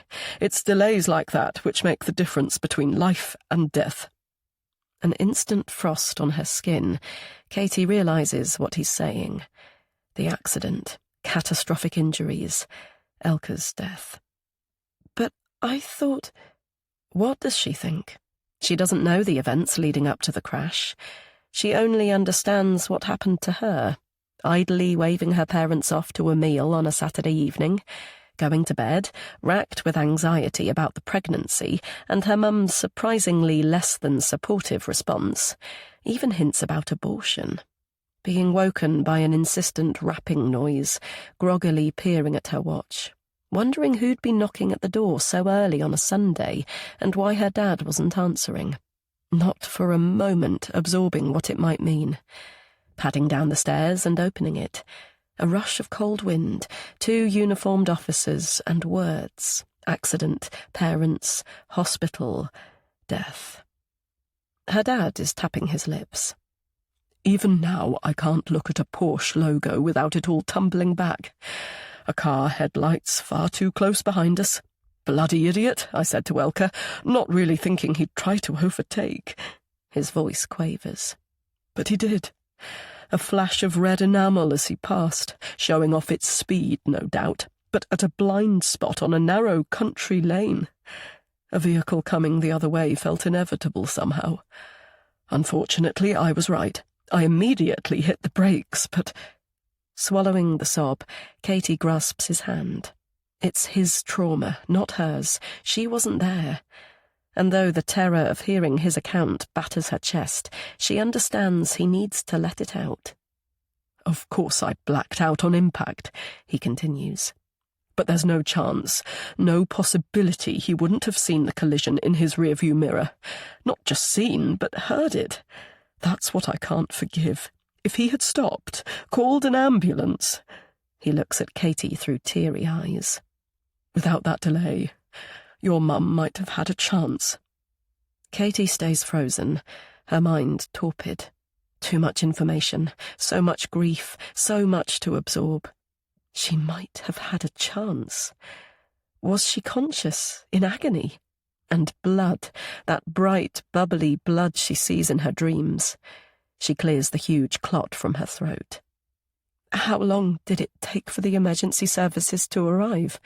Alexander sighs. Oh, I don't know exactly. Too long, love.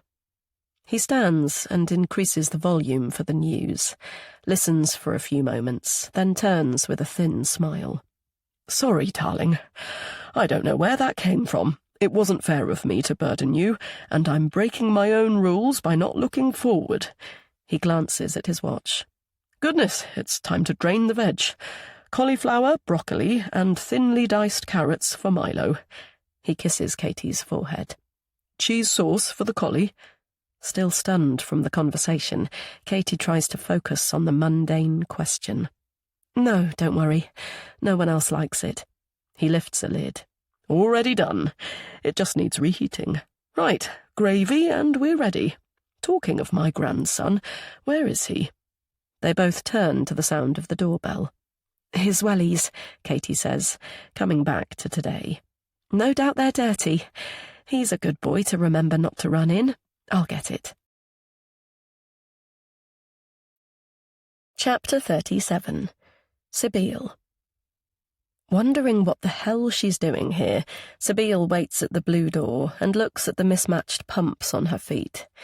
The habitual sensations of loneliness, isolation and rejection jerk in her chest, along with her heart.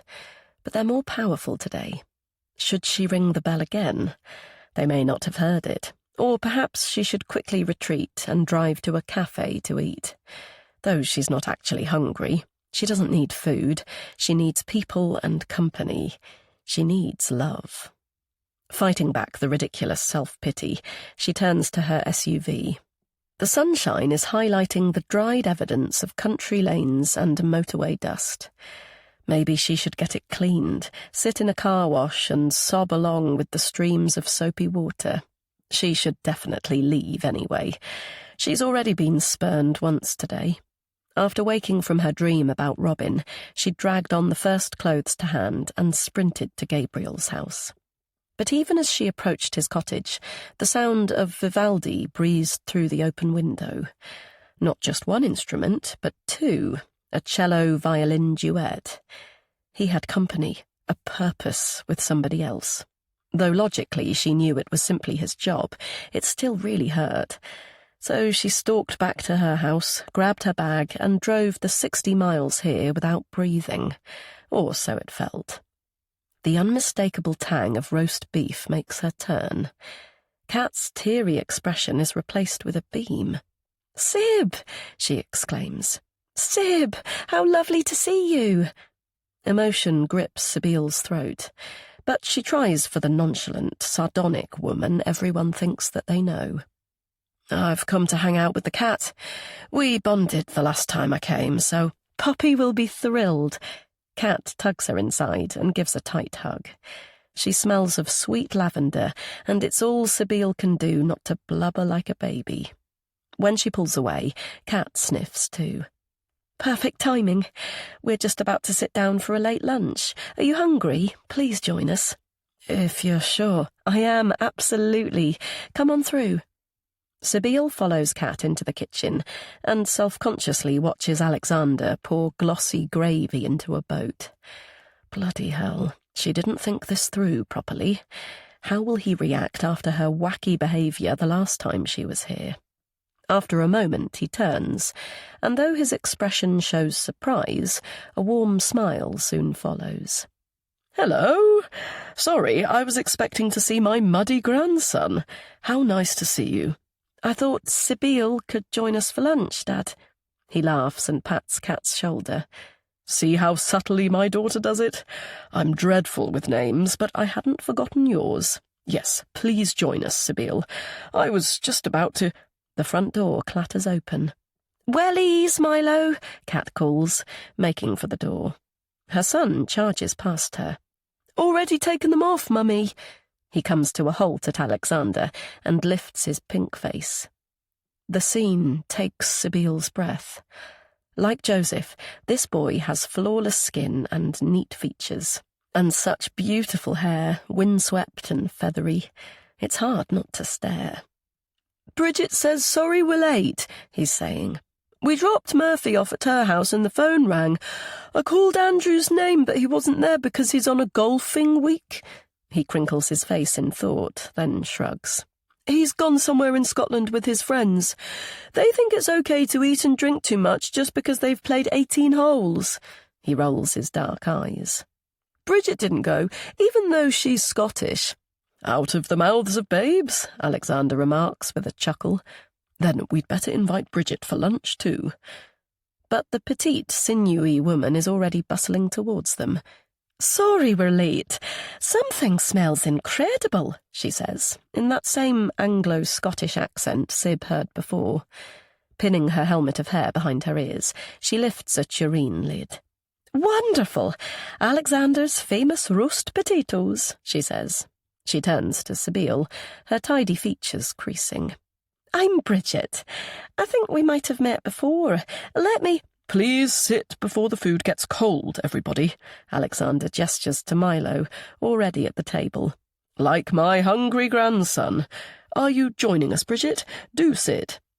Kat seems to shake away her small frown. She guides Sybille to a chair. "You have this one next to Dad. I'll just grab some more cutlery." She's handed a warm plate laden with pink beef. "Don't worry if it's too much. Just leave what you can't manage." Alexander ruffles Milo's soft locks. "What do we do with the leftovers?" "Make a curry." He wrinkles his nose. "I don't like curry. It's too spicy." Bridget helps herself to the vegetables. "Alexander is a feeder," she says. Her piercing eyes study Sybille with open interest. "You must be Katie's new friend. Sybille, I believe, rather than the usual Irish pronunciation." The kids at school got it wrong, so "It was easier to run with the pack." sure," she replies, though it was actually a protest rather than any need to conform. Kat offers a tureen. "Cauliflower, Sib. I find it a bit plain on its own, but these guys don't like cheese sauce." "It's gloopy," Milo says. "Grandad thinks so too." Kat chuckles. "Precisely, Milo. That's the best part about it. How about you, Sib?" Dragging her eyes from the child, she finds her voice. I'm a huge cheese fan. Any and every type going." "Hallelujah!" Kat scrapes back her chair. "I wouldn't, love. It smelled a bit dodgy when I reheated it. Out-of-date milk, I expect." Alexander offers Sybille a bowl of relish. "Special homemade horseradish for the beef." He leans across and whispers theatrically. "The homemade bit involves adding a huge dollop of cream to Aldi's Best, but don't tell anyone." "That's cheating, Grandad. Bridget says it's cheating, don't you?" Everyone chuckles, but the woman doesn't seem perturbed. "Homemade means from scratch, Alexander, so hoodwinking us, yes, you are. Still, my Andrew doesn't know the difference between pancetta and bruschetta, let alone do any cooking, so I'm not complaining." "They're both from Italy," Milo says. "So they are," Alexander replies with a proud grin.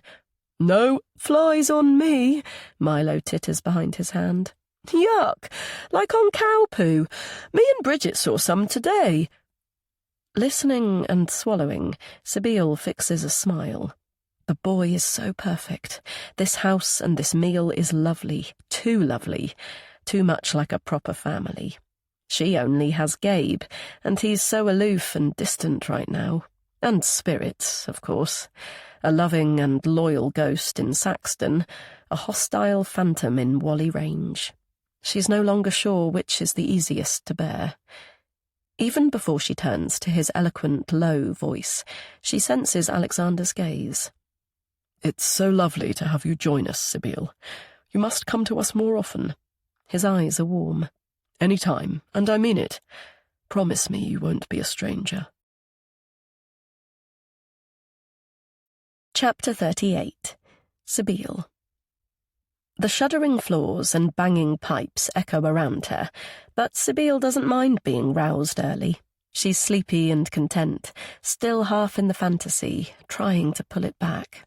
A boy, her boy in her arms, tiny like a fetus, but alive, responsive and hers. And though she knows it was a dream, a temporary possession, it doesn't bother her today. She's feeling positive and loved. After a faltering start at Kat's yesterday, she finally relaxed and found she was hungry. Bloody ravenous, in fact. A beef joint and all the trimmings.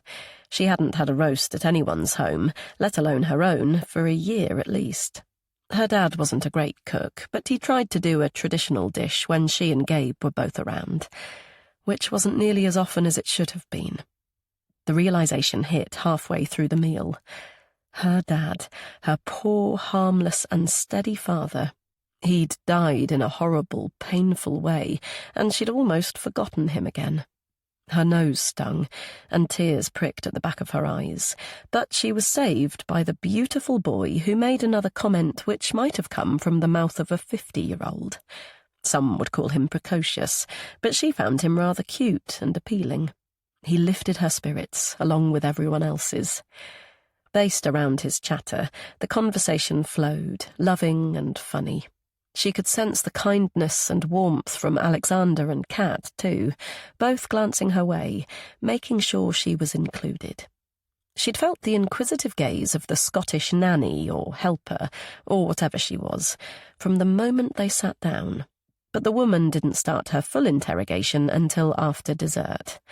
Like a flaming terrier, right down to her small teeth and those flinty eyes, she didn't want to let go. How long had Sibyl known Alexander and Catherine? She herself had been close friends with them both since before Milo was born. Was Sibyl married or had a significant other half?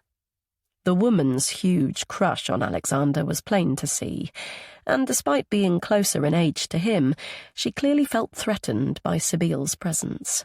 That's when Kat picked up her coffee cup and said, "Come on, Sib, I'll show you around. We can drink these in my bedroom." She now turns the pillow and smiles. It was fun, really nice. She and Kat had a quick tour of the upstairs, Milo's red and green bedroom cluttered with toys, a minimalist spare room, and the fully tiled bathroom.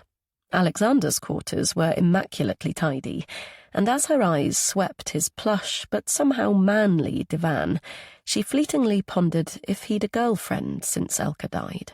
5 years had passed, and he was pretty good-looking for an older guy, but even she knew better than to ask that.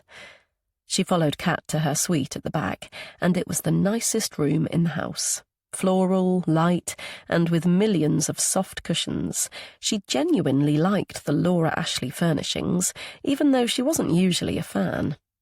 Kat put down the coffee cups, pounced on the bed, and patted the other side. "Chocolate," she said, opening the bedside drawer. "I'm sure I still have Christmas chocolate somewhere." Like best friends, Sibyl now thinks.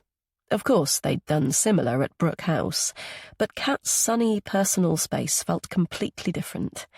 They were at a clever head pupil's home, the popular and pretty type who wouldn't have looked at her twice at school. She'd always said to Gabe that she'd hated those girls and those god-awful cliques, that she was more than happy to strut away and revel in her aloofness. But was that true? Was that really, really true? Gabriel's voice from the landing breaks her thoughts. "Sib, are you up?" "I might be," she replies. "Why?" Her lovely, reliable brother puts his head around the door. Despite her doubts yesterday, he fulfilled his promise to return, and he was already here by the time she came back from Kat's, carrying a crate of stuff and looking absent, rattled, and so very adorable. He'd greeted her at the door. "Gabe, you came." "I said I would." He looked at the box. "Still not convinced I've found everything yet. Have you moved anything?" "Like what?" He flushed. "My old compositions and the like." "Thinking of forming a boy band again?" She kissed his cheek. "No, Brownie's promise." "You weren't a brownie, Sib." You got me. However, music and paperwork are your department, darling bro, so I wouldn't dare touch them." She focuses on him now. The blue eyes are serious. "What?" she asks. "You're still in bed. I told you last night, the solicitor's appointment at noon." She peers at her watch. "There's plenty of time." "You promised to collect Katie from Cheadle." Oh, yes, a cat day today. Until yesterday, she hadn't realised the journey to Whalley Range involved 2 separate buses. Still, she won't mind. She scoops up her mobile. "Sib," Gabe says slowly, as though telepathic. Okay. Promises are promises, she says, standing from the bed. "I'll be 10 minutes. Though if you want to make sure it's not 20, a large coffee would help." Chapter 39. Katie. A thin beep alerts Katie to Sib's arrival. She quickly grabs the bouquet of lilies and her bag, but to her surprise, Gabe's battered old Volvo is waiting on the curb. "Jump in," Sib says from the passenger window. "A fresh new week of sunshine and smiles, so I thought you'd like to be chauffeured in style." "Thanks, Gabriel." Pushing an instrument case to one side, Katie climbs into the back seat. She suddenly feels bashful. Has Sib told him about Harry? "Come on, Kat, spill the beans," she'd said mid-conversation about another subject yesterday. "You're excited about something, I can tell." She found herself laughing. "Oh, God, is it that obvious?" Then the words joyfully tumbled from her lips. "I'm seeing someone really nice. At least I think so. But the point is, I had sex for the first time since getting pregnant with Milo. Well, not actual sex on our first date. Everything but. Yes, exactly. Then on Friday, the full Monty. And was it good? Was his tool fully functional? No, don't tell me. I can see by your smile that it was. So, give me the lowdown. What's his name and what does he look like? Surely even you have a photo." Katie took a deep, excited breath to describe her new man, but the door was flung open and Milo dived on the bed, snuggling in between them. She detected a strange stiffness and a shadow pass through Sib's features, but Milo didn't give her a chance to object, turning to her with his wide, inquisitive eyes and plying her with questions from her age to her favourite subject at school to the spelling of her funny name. 10 minutes later, the two of them were like old friends, impressively on the same wavelength for I Spy. "Ready, Kat?" Katie comes back from her thoughts. They're outside Brook House, and Sib is addressing her. "Sorry, what was that? Birth certificate, passport, height, sexual preference, the lot. Okay. The solicitors. We've got to prove we're not scammers, so we're dropping you off first." She lifts her eyebrows meaningfully. "You were daydreaming, little cat.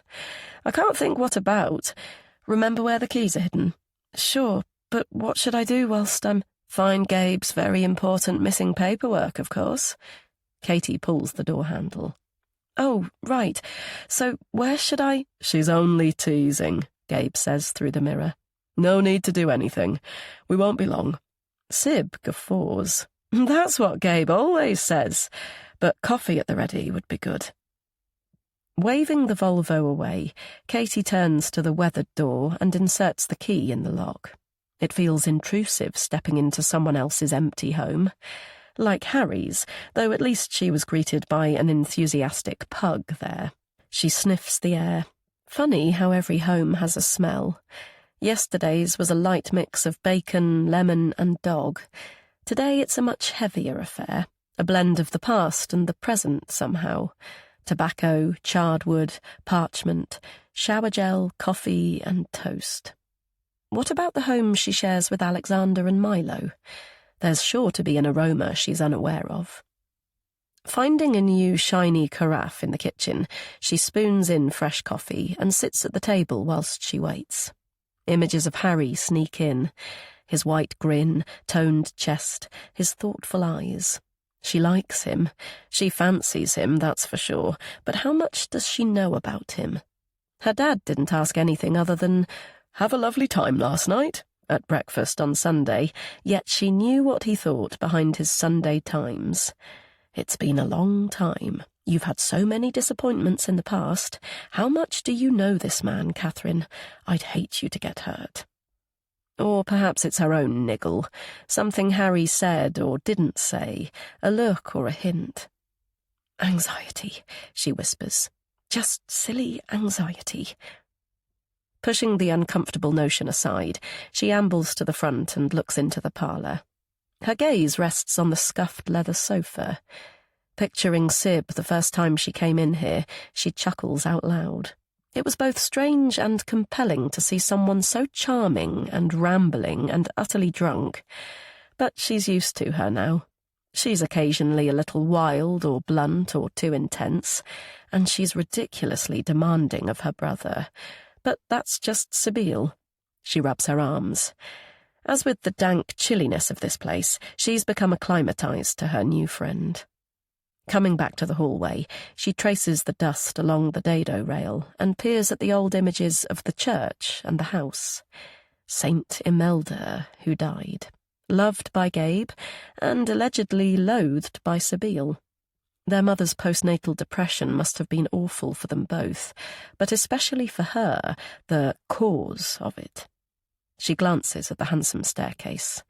Sabine shrugged off her comatose state on that top landing, made peculiar very normal. She's actually anything other than normal, of course, and Katie loves her for that. When she reaches the next room, she pauses. This is the one her dad mentioned, the dining room where Imelda served Irish stew. She's never seen the siblings go in here. Memories of their mother, or something else? Taking a quick breath, she opens up and peers inside. A wall of fustiness hits her as she takes in the panelled walls and dark mahogany furniture. It's far more sophisticated than anywhere else in the house. The polished table sits on an elaborate Chinese rug, and a spectacular chandelier hangs above. The glass sideboard sparkles with crystal glassware, and the open fireplace is adorned by a gilt mirror. As she turns to the left, she's caught short by the piano. Yet it's silly to be surprised. Gabe tunes them for a living, and her dad described the joy of listening to Imelda play it back in the day. She probably forgot because she's never heard it. Picturing the way Sabine flexes her fingers, she frowns in thought. What did she say that first day? If you hear Chopin, that's where it's coming from. Not that anyone has played music in there for years. Gabe's the musician. I definitely am not. Though she gives a little shudder, she moves towards the handsome upright and inwardly laughs at her desire to play it. Like most things during her carefree private school days, reading the notes, instructions and annotations came easily.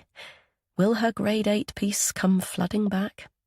Careful not to smudge the layer of fine grime, she lifts the lid, compresses the keys, and plays a basic chord.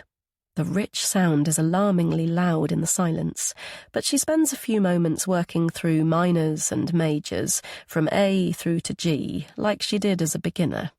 She'd wondered whether the memories they invoked might make her sad, but it's fine, she feels strong.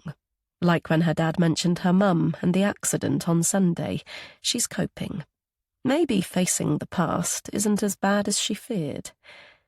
A rich peal of laughter makes her jump from her skin. So beautiful, so compliant, your skin like alabaster, ricochets in the air. Putting a hand to her breast, she stills to listen for more. Did she really hear it? And whose voice was it? Almost expecting to see the university students around the table like ghosts, she slowly turns around. It's empty, of course, the only movement the rushing pelt of her own heart. Assuming the echo must have come from outside, she quickly shuts the lid and slips from the room. When she reaches the front door, the outline of the siblings is smudged through the stained glass. Her chest pounding with something she can't quite grasp, she opens up to their chatter. Chapter 40. Katie. Holding the flowers, Sabine steps in. Gabe's feeling smug, Kat. For once he was right, she says. 2 minutes and a 10,000 quid bill, probably. Bloody extortionate lawyers. Are these for me? Hope so. I love lilies. They're so spectacular when they open and reveal their swollen pistil, then get somewhat disgusting when they've had their day. She laughs. I think there's a metaphor in there somewhere. But we mustn't stigmatise them, must we, Gabe? Do we have chocolate? Please say we have chocolate to go with the coffee. That's how they do it in Kat's house. Though Gabriel rakes his hair, his lips twitch. I'll go now. Sabine waves her credit card wallet. And whatever else your heart desires, the corner shop is your oyster. You are rotten to poor Gabe, Katie says when he's gone. Wish I'd had a brother or sister. Maybe I'd have been more... She searches for a word. Well, single child syndrome and apple of both parents' eyes doesn't bode well for being... Rounded, I guess. Being the centre of attention was great in some ways, but leaving home for university was a pretty big shock. A whole new learning curve which took some adjustment. Sib stares, a flare of irritation in her eyes.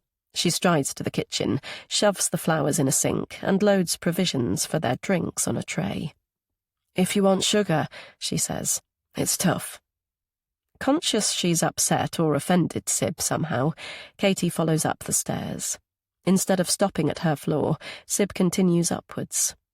"Dad's clothes. Got to tackle them sometime." Once in the sparse room, her tone softens. "I haven't been in here since he was taken to the hospice." She gestures to the open drawers and half-filled bin liners. "I was so angry. Gabe told me to leave it, but as I put it to him, nobody recovers at a freaking hospice.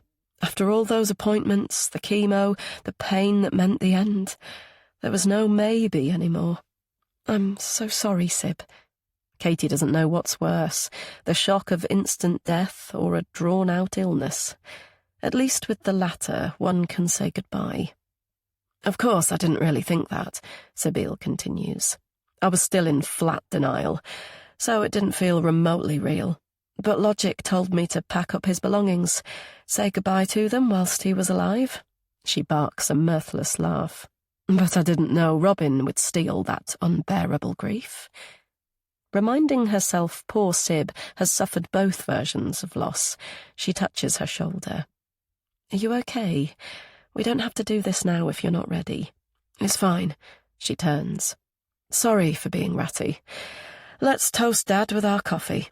She drags 2 pillows to the worn carpet and sits down. "You can tell he was a Methodist. No creature comforts. Parents, eh? Low church and high church, chalk and cheese. A weekend fling is understandable, but for the long term..." She glances at Katie. "Though something your dad said..." Feeling herself flush, Katie pours the strong coffee. "Really? What was that?" "He didn't say it in so many words, but..." She lifts her eyebrows. "Crikey. Gabe was a love child, wasn't he? I wonder if a marriage certificate is what he's searching for." "Would he mind?" Kat asks, still uncomfortable that she already knew about the pre-marriage pregnancy. "As a child, you might be shocked, but as an adult, Imelda was a fucking saint, remember?" 2 spots of deep colour appear on her cheeks. "You have Milo, right?" "Yes." "Do you help him to get dressed and tie his shoelaces? I don't know. Do you run him a bath, scrub his back, wash or comb his hair?" Katie nods. Sib said similar when she was up in the attic. "I'm not even talking cuddles and kisses, just the practical things an auntie or a teacher might do, even the bloody neighbour, for God's sake. But she never touched me. Dad did, Gabriel did, but not her. I felt like a leper." When the door slams below, she lowers her voice. On the contrary, she adored him. He says she was ill, depressed, devoid of emotion towards us all, but I heard them, Kat. She looks at her hands. I asked her to teach me the piano, but she said I didn't have the patience, that I never finished what I started. She glances around the room, looks at the ceiling and snorts. "Touché, Mother. I guess you were right." When they've both drunk their coffees, Katie scoops up a bin liner. "Right then. Everything, or are we being discerning today?" "Everything." Sib picks up a dog-tooth jacket and puts it to her face. "Still reeks of tobacco. No alcohol? Tick. But he smoked 30 cigs a day. Look at the elbow patches. Even if I was going to be sentimental, which I'm not, nothing's worth keeping. Everything is threadbare and smells of terps." Tears well in her eyes. "He was a nice man, you know. Loving and kind in a quiet way, like Gabe. Talking of which, where's that bloody chocolate? Be a doll and see what he's brought us." "Okay." Kat hovers. "Are you sure you're..." "Yep. 5 minutes and I'll be fine. I think we'll need more caffeine." When Katie steps out, she covers her face. She's ashamed, actually. Fate took away her lovely mum, but she has absolutely no doubt she was dearly loved. Sib wasn't, or at least didn't feel it. What does any child need the most in life? Touch, hugs and kisses, the simple act of holding hands. Skin to skin is the first thing they try to do in the delivery suite. In her case, it took several desperate minutes for Milo to transition, but she finally heard a cry, and her dad handed him over. "A boy," he said, wiping away a tear. "Darling, clever girl, we have a boy." From that moment, she adored her baby. It's truly impossible to imagine anything else. Taking a steadying breath, she makes her way down the first set of stairs. Gabriel is on the landing below, holding a music case and apparently muttering to himself. Hanging back in the shadows, she watches him hurry down to the ground floor. Intrigued, despite her emotion, she tiptoes further down, peers over the banister, and sees him enter the dining room.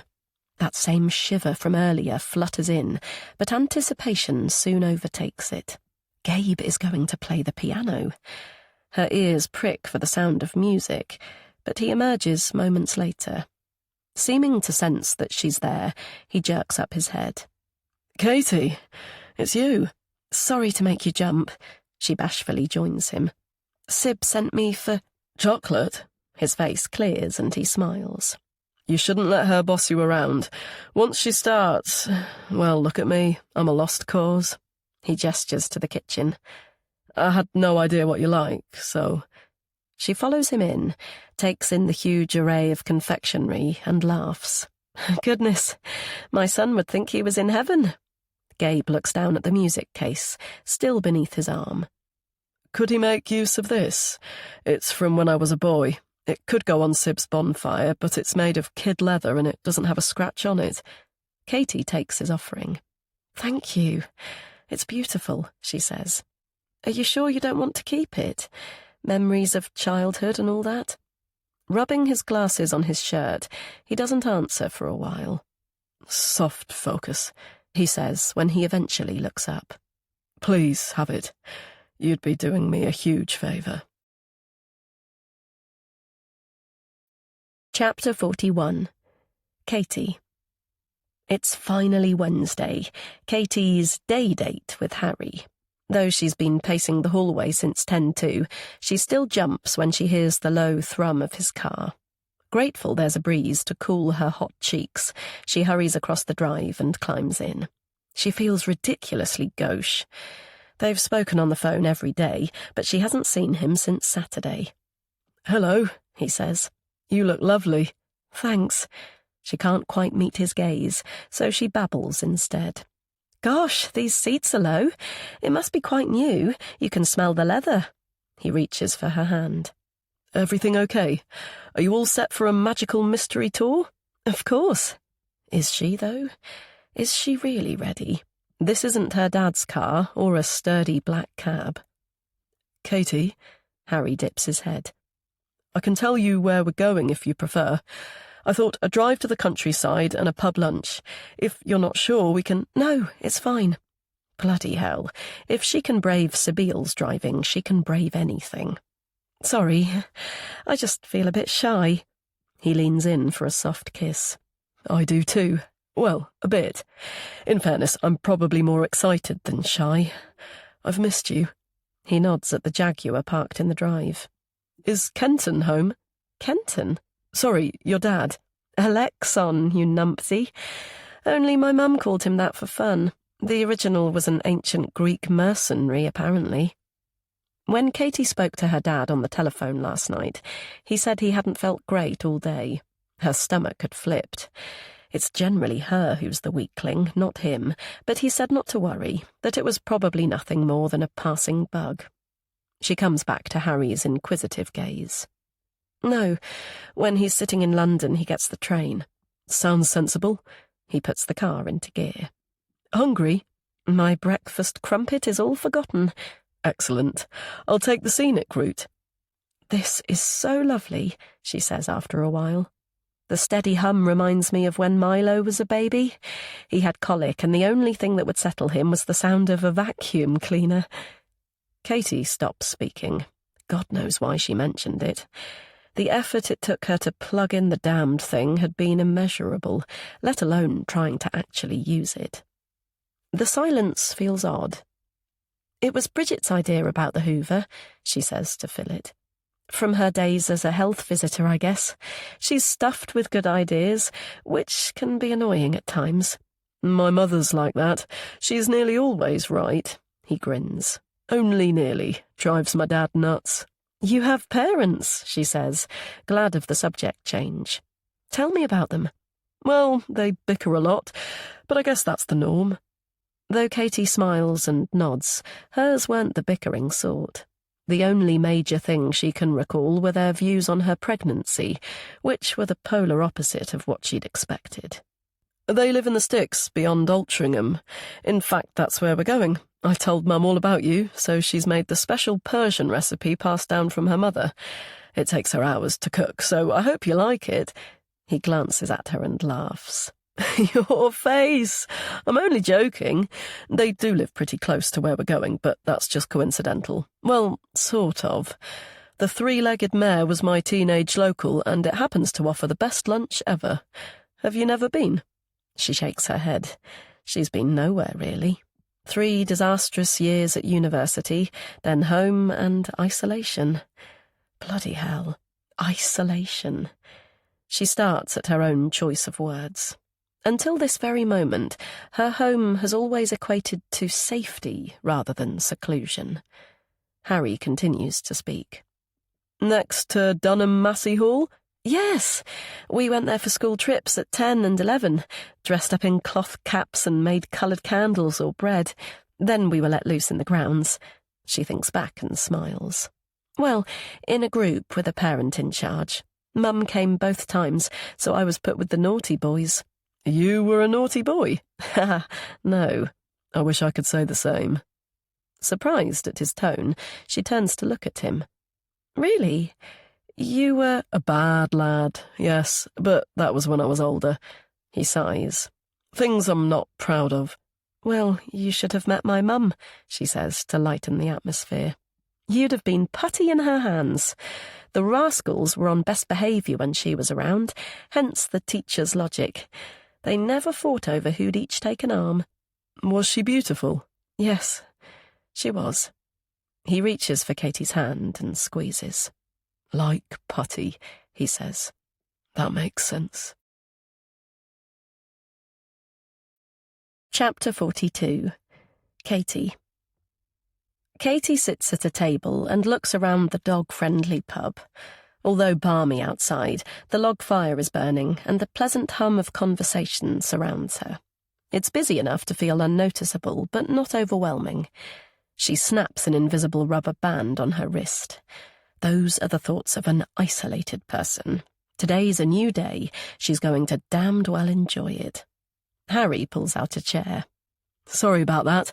Phil's a great lad, but he likes to chat. Be warned, he'll present you with what he deems you should eat and drink rather than give you any choice. Sounds fantastic. She inhales the delicious food aromas. I can't wait to see what I'm given. Thank you for bringing me, though poor little Rex. Her eyes wide, she counts on her fingers. Let's see. 1 doggy, 2, 3 doggy, 4. Oh, and 1 in the corner. I knew it. The moment I stepped in, I knew it was coming. You like that bloody hound better than me, don't you? Even Stevens at the moment. She leans in to give him a peck, but a large shadow interrupts. Bad moment. I'm Phil, and I gather you were Katie. He flourishes a bottle of red wine, then pours a measure in her glass. Chateau Clos Floriden. This one's been breathing all morning. Cheers, Harry says when he's gone. Just this one for me. You enjoy the rest, but no snoozing and snoring on the way home. Katie fingers her stem for a moment or two. Sleepy, she thinks, and sad. Words from the mouth of a babe. Her gorgeous babe. She likes Harry. She really likes him. What does she have to fear? He's honest and open with her. She clears her throat. After Mum died, I got ill. He nods but says nothing. I had no energy. I felt exhausted all the time. Some days were better than others, but on occasions it was a struggle to get out of bed. I spent hours just sleeping. Dad was worried, of course, but he had to go back to work at some point, so he employed Bridget. So you knew? Bridget told you? No, not at all. She nurses privately, putting together that with what Milo said. Ah, Milo. She takes a shuddery breath. That was the worst of it. I was determined not to let the tiredness get the better of me. I had a son to care for and distract me from the loss of Mum, but as much as I wanted to be fully hands-on, sometimes I had to give in to sleep. Did you get a diagnosis? Harry asks quietly. Myalgic encephalomyelitis, chronic fatigue syndrome, ME, CFS, or whatever the term is. No one really knows, do they? But I read it can be brought on by depression and emotional trauma, so I guess that makes sense. She tries for a smile. Anyway, there you have it, a veritable nutcase. But I'm so much better now. More steps forwards than backwards, thank God. She waits for judgment, or even recoil. You're not a nutcase, Katie, and you shouldn't feel ashamed. But I do. She covers her face. I'm such a failure. I couldn't hack uni, couldn't help my dad with his grief, couldn't play with my own son at times. The list is endless. You are not a failure. You've faced your fears by telling me, so you're strong, Katie. He waits for eye contact. We're all just human. We all wish we could turn back the clock. His dark gaze is loaded with something she can't quite fathom. In fact, there's something I need to tell you too. Phil's voice cuts in. Salmon fish cakes with creme fraiche and king prawns with chili and garlic, he says, placing 2 serving dishes on the table. Mushrooms baked with Stilton and breaded brie with cranberry coming up. Wow, thank you. This looks amazing. Do start whilst it's hot. I'll be back. As Phil moves away, she takes a breath to continue their conversation, but a loud clattering sound makes her turn. Oh, God! She's choking! For God's sake, do something! A woman shrieks. She's swallowed it! Harry drags back his chair and Katie follows. A muscle-bound man is roughly slapping a girl's back. Harry draws him away and kneels next to the child. Can you cough? Who the fuck? I'm a doctor. We need to be calm. Can you give me room, please? The man puffs out his broad chest. Get your hands off! Then, bloody hell, it's you. One of us. Then it turns out you're a... Don't start now, Gary! Her face puffs with anger. The woman jabs a finger at him. She's choking, for God's sake! Breath trapped in her chest, Katie watches Harry expertly strike the child between her shoulder blades with the heel of his hand. But Gary lunges forward, so she grabs his belt to hold him back. Your little girl needs space, she begins, but she's silenced by the impact of his elbow in her face. Stumbling back, she lands on the soft cushion of a person behind her. God, I'm so sorry. Are you okay? She asks the startled woman. If there's a reply, she doesn't hear it. It's mercifully stifled by the peal of a child's cry. Chapter 43. Katie. Harry pulls up the car outside Katie's house. Are you sure you're okay? He gently touches her cheekbone. It's bruising already. I'm fine. She's far more than fine. She's happy, bloody happy. Perhaps it's inappropriate, but I've had a really fun day. A child almost asphyxiated? A man assaulting you? He kisses her lightly. Yup, a fun day. We should do it again. In fairness, I did shock him. Gary drinks too much. He was like that at school.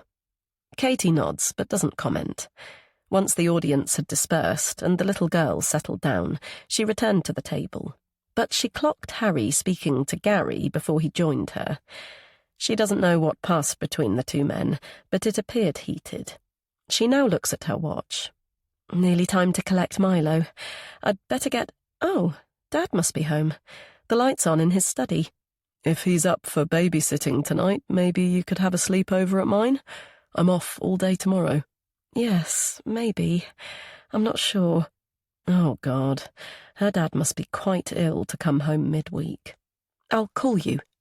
Waving Harry away, she trots to the house and fumbles for her keys. In here, she hears as she closes the door. He's sitting at the paper-strewn desk. Hello, darling. Had a good day. Where have you... His expression darkens. What's happened to your face? Has someone hit you? Yes, but not deliberately. There's a story behind it. How about you? Are you okay? I felt rotten when I woke, but 2 hours snoozing on the train seems to have sorted me out. Oh, great. She glances at the window. In her haste, she forgot to thank Harry. She barely said goodbye. She takes a quick breath. Dad, tonight, I was wondering if... Already done. With this bit of a cold, I can't smell it myself, but I've prepared our Wednesday special. Just needs popping in the oven later. He chuckles. Let's see if we can still hoodwink Milo with the hidden broccoli. That's great, thanks. After dinner, could you... And the pièce de résistance I spotted at Euston. He rustles in his briefcase and brings out a DVD. Remember we missed this at the cinema.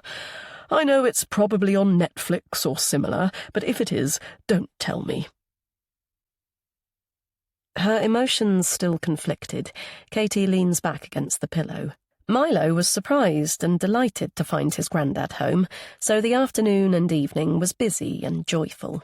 Yet she found herself fingering the mobile in her pocket, wanting to phone Harry, or to text him at least, to say sorry for bolting so abruptly, and thank him for such a lovely day.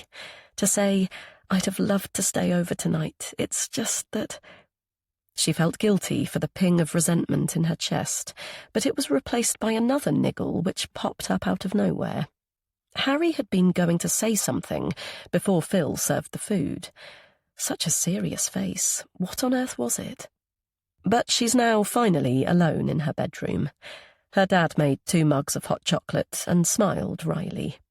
It feels wrong not to finish Special Wednesday the traditional way. I'm taking mine up to bed, then lights out for me. Good idea. Me too. The scent of cocoa perfuming the room, she finally looks at her phone. Oh, God, there's a message waiting from Harry. She's left her texting too late. She should have sent one earlier. She shouldn't have told him about her illness, let alone her disastrous dating history. Just knowing a step backwards is about to slap her down, she quickly opens it. In the sack and thinking about you. Can't you escape and slip in beside me? It's all she can do not to squeal with delight. Tomorrow. I promise, tomorrow.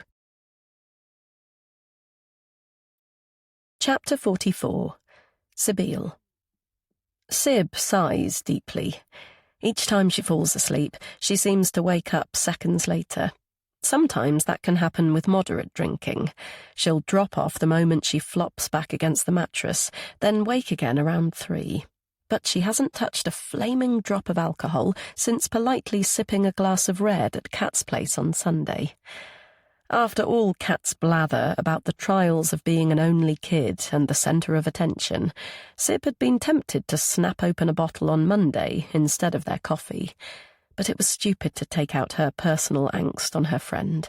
She only marched to her dad's bedroom through pique, but she was glad of the diversion in the end. Even though he was no longer there, she reverted to the Sibby who wanted to please him. Funny that. She always behaved for him. Not from anything he did or said, but because she wanted to, and that included abstaining from booze whilst in this house. Digging deep for good Sibby, she focuses on the last couple of days.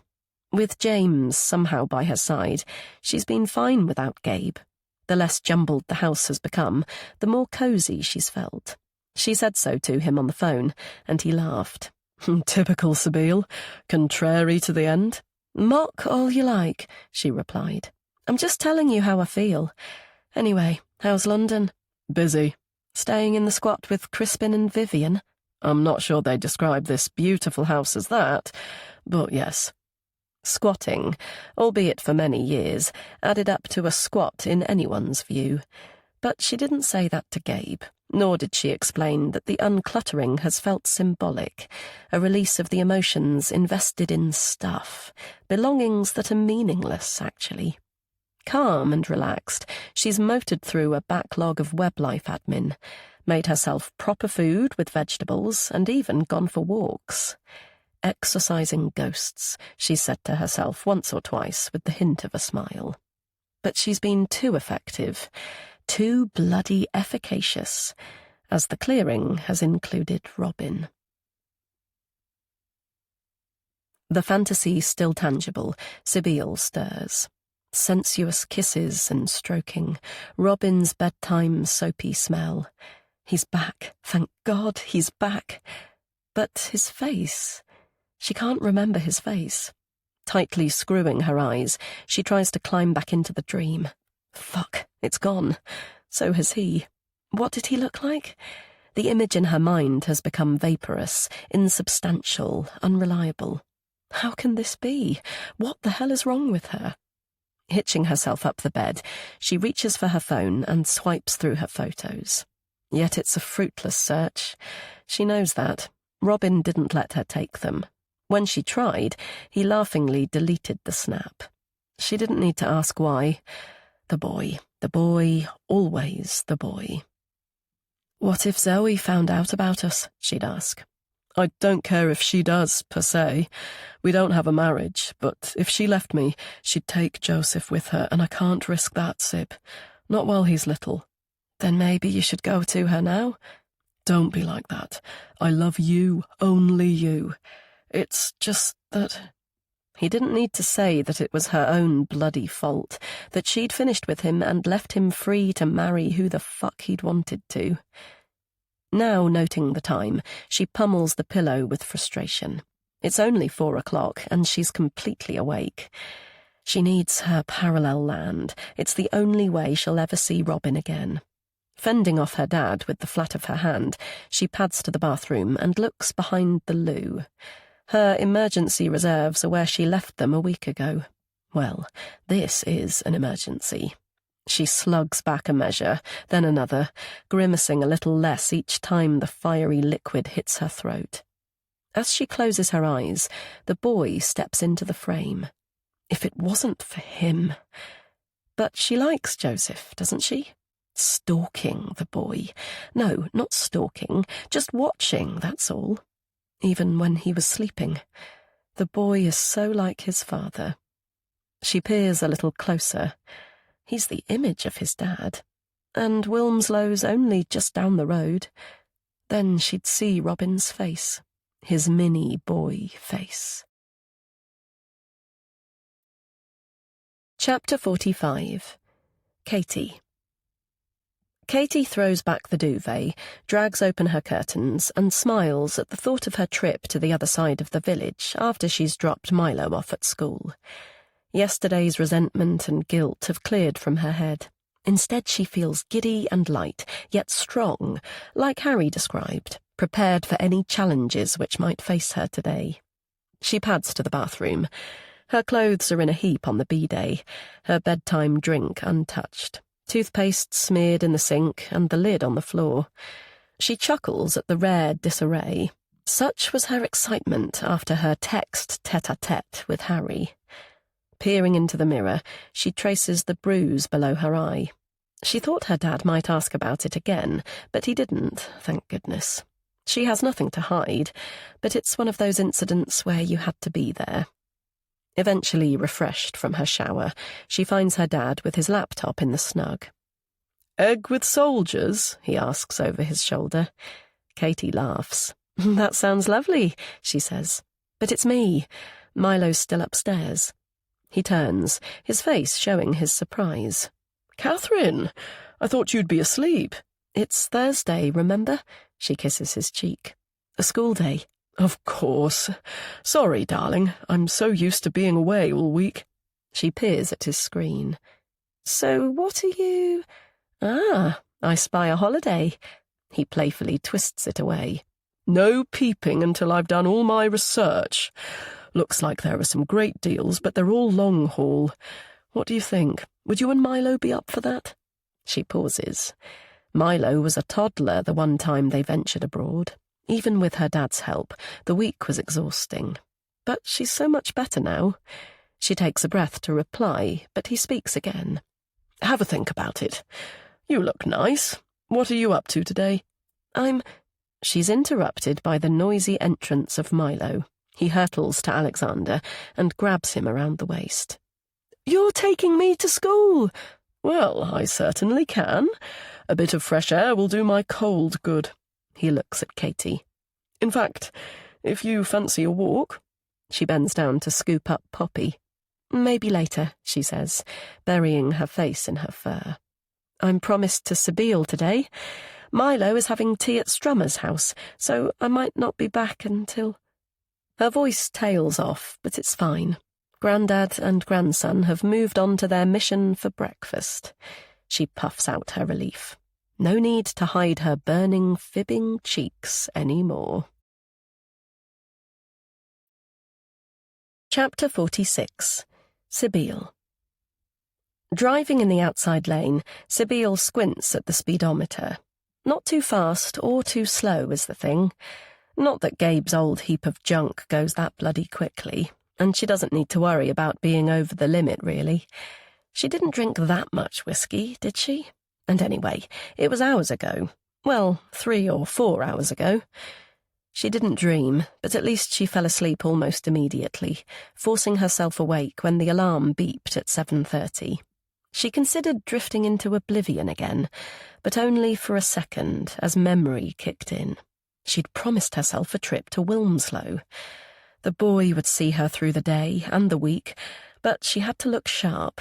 She had no idea what time he'd leave for nursery, but if she didn't get her skates on, she might miss him. The traffic slows, and Sibyl looks to her left. A fat man glares back. He flashed his headlights at her earlier, wanting to get past. Ha, look at him now, stuck in the morning rush like everyone else. She thinks about giving him the V sign, but instead she dons a bright smile. Today is a good day. She's had the sense not to drive her own car, so she can take a little peek at that beautiful face, then move on, maybe collect Cat, go for lunch and chill out. She's wearing her new white capri trousers and heels, ready for fun. She turns on the radio and waits for the carriageway to clear. It's just a question of being patient, Sib, she hears in her head. Gabe, of course, piano tuner to the stars. Not that they're celebs she's ever heard of. They're the real musicians, he says with a tut. Professionals, session instrumentalists and concert pianists. It's an honour to be asked. She pictures the squat that's not a squat. In fairness to him, the massive house in Greenwich isn't quite the run-down hovel she'd imagined. The actors who live there are quite slony, and the one time she visited, Vivian gracefully presented her with a smoked salmon bagel on a Wedgwood plate like a silver service waitress. Fine-boned, wrinkled, and old enough to be his mother, she shares a bed with Crispin, Robin's best man. Pushing the image away, she reverts to the chock-a-block road. The gridlock is easing, thank God. Concentrate, Sib, you're nearly there. Not too fast or too slow, not too odd or too erratic. Just negotiate the roundabout, head towards Wilmslow, then park up and wait. Her chest tingling with anticipation, she carefully negotiates the long, leafy road. When she's finally there, she indicates left. Her usual place is taken, but she doesn't panic. It's early. These posh people are still in their homes, devouring a healthy breakfast. Her own stomach is churning with hunger, now she thinks of it. Perhaps she should have eaten something to soak up the slight alcohol fuzz. Not that it's affecting her one little bit. She'll drive down further and turn around. The 3-point turn takes 5 or 6 goes. Finally facing the right direction, she looks in the rearview mirror. A school. Little children and their parents are milling towards it.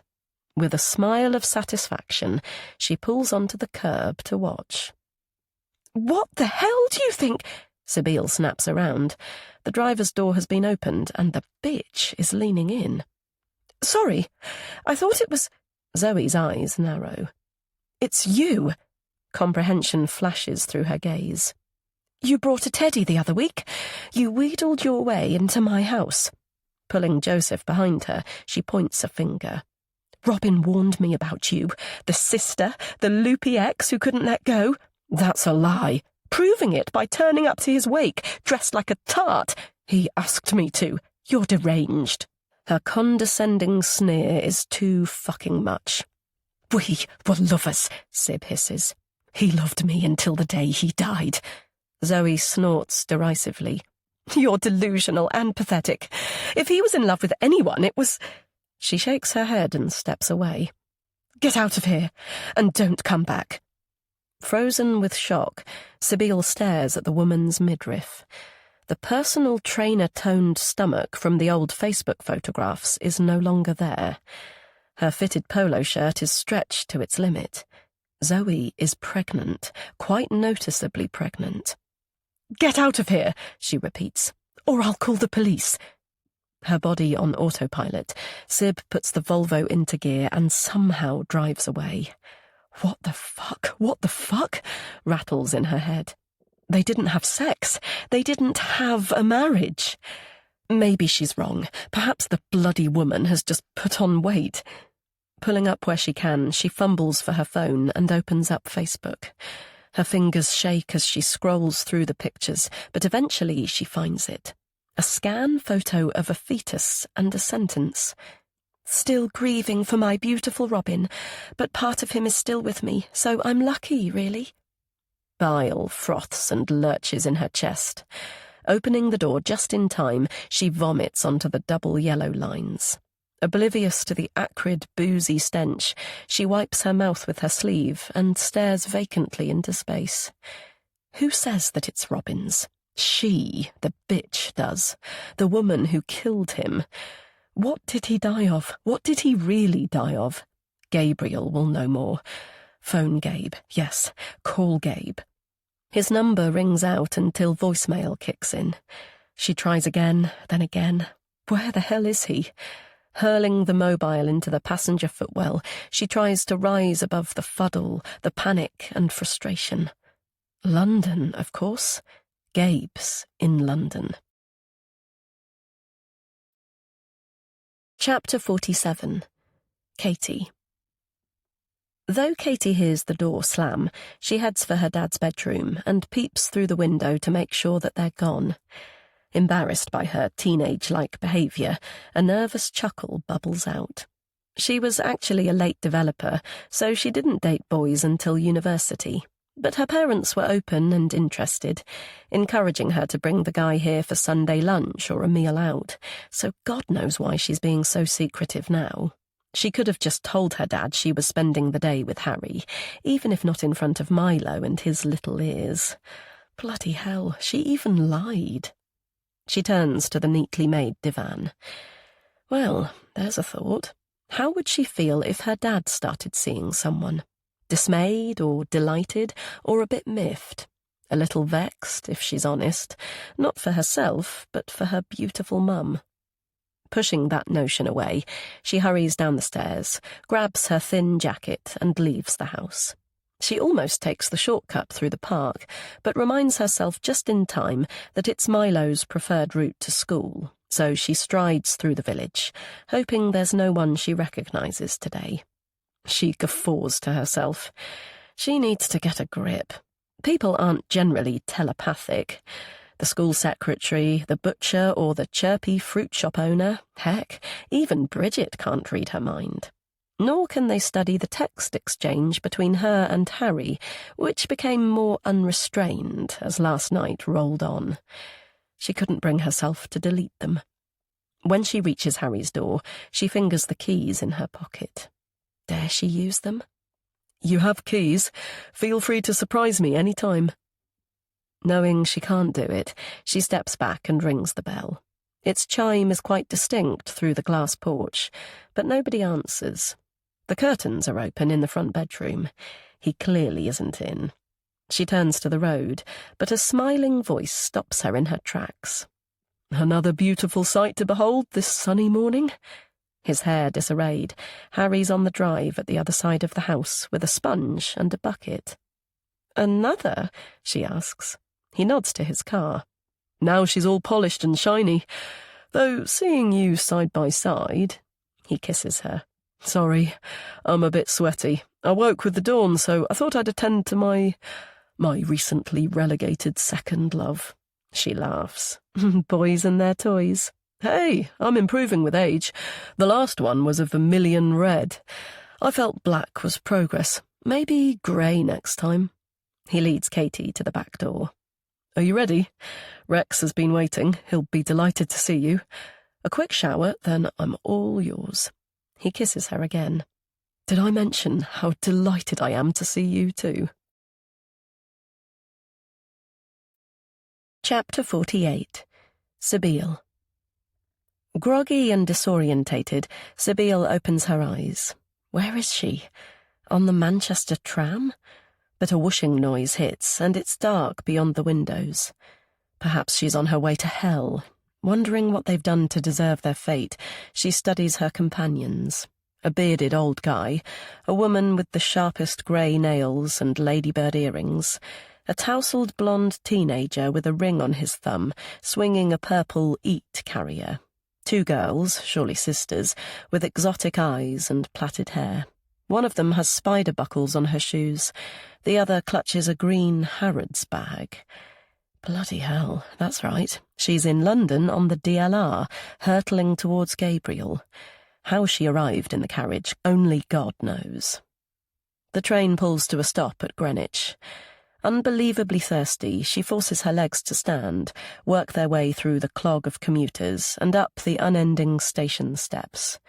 She eventually pops into light and drizzle and wind, so she pulls up her blazer collar and shuffles along the busy road, squinting at the shops, pubs and cafes, wishing she had sunglasses. Registering a sharp sting, she looks down to her shoes. Bloody blisters. Never mind, Gabe will have plasters to alleviate the pain. She puts a hand to her breast. Christ, she hopes so. She continues to walk, past the picture house and church, until the street forks. The road not taken, she remembers from school. But she only wants to take the path to Gabe in a house with a baby grand piano in the downstairs front room. Finally, she stops at a flat-roofed property that looks familiar. A dull yellow brick terrace sits on one side, a smarter red detached on the other. Staggering towards it, she now remembers the wine. A man at Milton Keynes woke her, insisting the seat was his, so she bought 3 small bottles from the buffet car, sat opposite the pedantic shit, and downed them. Still, she's only a little light-headed, so she takes a deep breath and knocks at the door. Best behaviour, Sibylle, she muses inwardly. Gabriel didn't actually say it the last time she was here, but she knew that's what he was thinking. A girl in a green floral dress answers. Nope, she's never seen this one before. Sib guffaws to herself. Perhaps Crispin has ditched Vivian for a much younger model. Is Gabriel in? She asks. Then, as an afterthought, please. The plain Jane frowns. Who's Gabriel? He's my brother. He's staying here. The girl opens her arms to prevent her from entering. Hey, you can't just... Gabriel, Sib calls, pushing past. Then louder, Gabe, are you here? Suddenly fearful her plan to see her brother will collapse like everything else, she makes for the stairs and calls again. Gabriel, it's Sibylle. I need to talk to you. A door opens. Almost blinded by panic, she stares at the man in the shadows. Gabriel? Is that you? No, it's Crispin. Sibylle, what are you doing here? The strong smell of incense knocks her sick. I need to talk to Gabe. He isn't here. He is. I know he is. I can feel it. She makes for another bedroom, but Crispin blocks her path. He isn't here, Sibylle. Has something happened? She stares at him, floppy-haired and posh, so similar to Robin. No, I need to talk to my brother. Let me past. I need to talk to him fucking now. Her yellow tresses in a candy floss cloud and wearing a silk wrap, Vivian appears. Putting a finger to her lips, she guides Sabine inside and gestures to a chaise longue set against the far wall. Folding her hands in her lap, she sits next to Sib and silently gazes. Bloody Buddhists, Sib remembers. But her rebellion soon falters and dies. With her damned sanctimonious restraint and reprimand without words, Vivian is too like her mother. Yet this woman's eyes are gentle. "What did you need to talk to Gabriel about?" she asks quietly. "Perhaps I can help." Sib shrugs like a kid, stares at the wall hangings and tightens her lips. But Vivian's peer and her silence become too much, so she breaks it eventually. She turns to Crispin, still standing at the door. "You didn't go to Robin's funeral. Neither of you did." "We were on tour in Devon. Hamlet." Then, after a beat, "Crispin will make us a nice cup of tea, won't you, darling?" She pats Sib's thigh. "And maybe something to eat?" She is bloody hungry, but that's not why she's here. She takes off her shoes and explores the sores on her feet. "I saw his wife, Robin's wife, recently. I didn't know she was pregnant." "Oh, really? That's so lovely." The relief in Vivian's tone makes Sabine look up. "I didn't know that. It's a little, well, like karma, I suppose." Then, as though answering Sib's unspoken question, "They'd been trying for another baby since the little boy." Like breezy snowflakes, the words take moments to catch. Who was trying for a baby?" "Robin and Zoe, of course. He'd always adored children, so after Joseph was born, he was understandably keen for—" But Sabine can't bear to hear more. Up from the sofa and down the stairs, she pelts from the truth like a firecracker. Chapter 49. Katie. Contented and warm, Katie watches the patterns on the ceiling move with the breeze through the open window. It's the sunlight through the tree at the front of the house, but they feel like Christmas lights, those sparkles of excitement, anticipation, delight.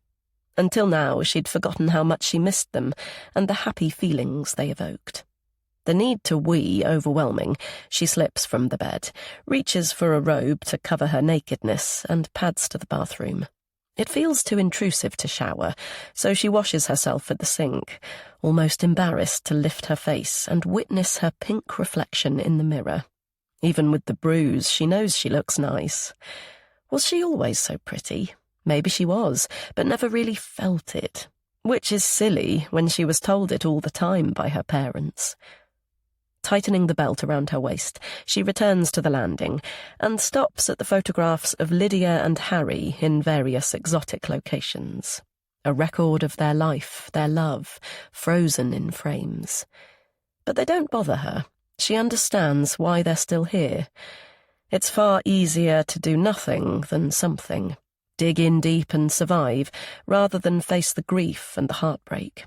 Perhaps that's why she slept. A self-imposed cure. As she yawns, a portrait of an older couple catches her eye. Tall, handsome, and fair, the man is undoubtedly Harry's father, so the woman must be his mum. With her dark hair, glowing eyes, and sculpted cheekbones, she's stunning. Persian food, Harry said, so presumably she's Iranian. He's a mix, as she is. She likes that.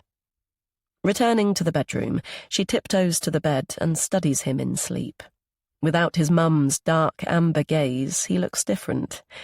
It evokes that image of her dead dad, but only for a fleeting moment, so she shrugs it away and climbs in. He stirs, kisses her nose, and pulls her to his shoulder. 10 more minutes. So tired. Can't think why, he mutters with a smile. She yawns again. God, she's so sleepy too, but it's such a nice weariness, gently pulling her in. Stop! You have to stop! The sound of her own voice jerks Katie awake. Bolting upright, she stares until the smoke clears. It isn't her dad, but Harry beside her, his face sharp with concern. Katie, are you okay? She lets out a gasp. Yes, then... God, I'm so sorry. I must have frightened you to death. No, it's okay. What happened? Just a dream. Her cheeks burn with embarrassment. Nightmare, more like. It's gone now, but it's always the same. Tell me. Leaning forward, she studies her trembling hands. As if the fumes were real, her throat feels sore. Harry rubs her shoulder. Everything is fine, Katie. You're safe. The dream, she swallows. I'm in the car with Dad instead of Mum. I know the crash is coming, but there's nothing I can do to stop it. I'm paralysed, stuck. It's horrible. She briefly looks at him. Sorry, it hasn't happened for ages. But earlier I watched you sleeping and it reminded me of the hospital. You know, when I thought Dad was dead. Feeling stupid, she groans. You must think I'm completely crackers. He gently pulls her back and circles her with his arms. Then he kisses her shoulder. Watching me sleep, eh? It must be love. He sighs. Don't apologise. It's your mind still processing a deeply traumatic experience, trying to make sense of it, trying to make the outcome different. He falls silent for some time, so she turns. I've spooked you, haven't I? No, you haven't. Not at all. He pecks her forehead, but his eyes are perturbed. Let's get dressed and have some lunch. He looks at his watch. 4 o'clock? Bloody hell, how did that happen? I guess we need to call it high tea. Still, you got lucky. After I dropped you off yesterday, I plundered the deli counter in Waitrose. He smiles his lovely smile and stands from the bed. Hope you like fromage. I'll grab a shower. Feel free to raid the fridge while you're waiting. Heavy-hearted, Katie dresses and plods down the stairs. She's done it again, hasn't she? Without even knowing it, she's pushed Harry away. Another bloody failure. What's the problem with her? Perching on the sofa, she drifts and waits, but eventually she takes a swift breath of resolve. It's better to know, surely. Preferable to face the music for once in her life. Harry finally appears. Did you find anything you fancy? Lifting her chin, Katie stands. What did I do wrong? What? No, nothing. I'm not a complete idiot. What just happened? He rakes his damp hair. You did nothing, Katie. He sighs. It's not you, it's me. There's something I haven't told you. Look, why don't you sit and I'll explain. Katie's mouth is dry as she takes a seat. Something is wrong, very wrong.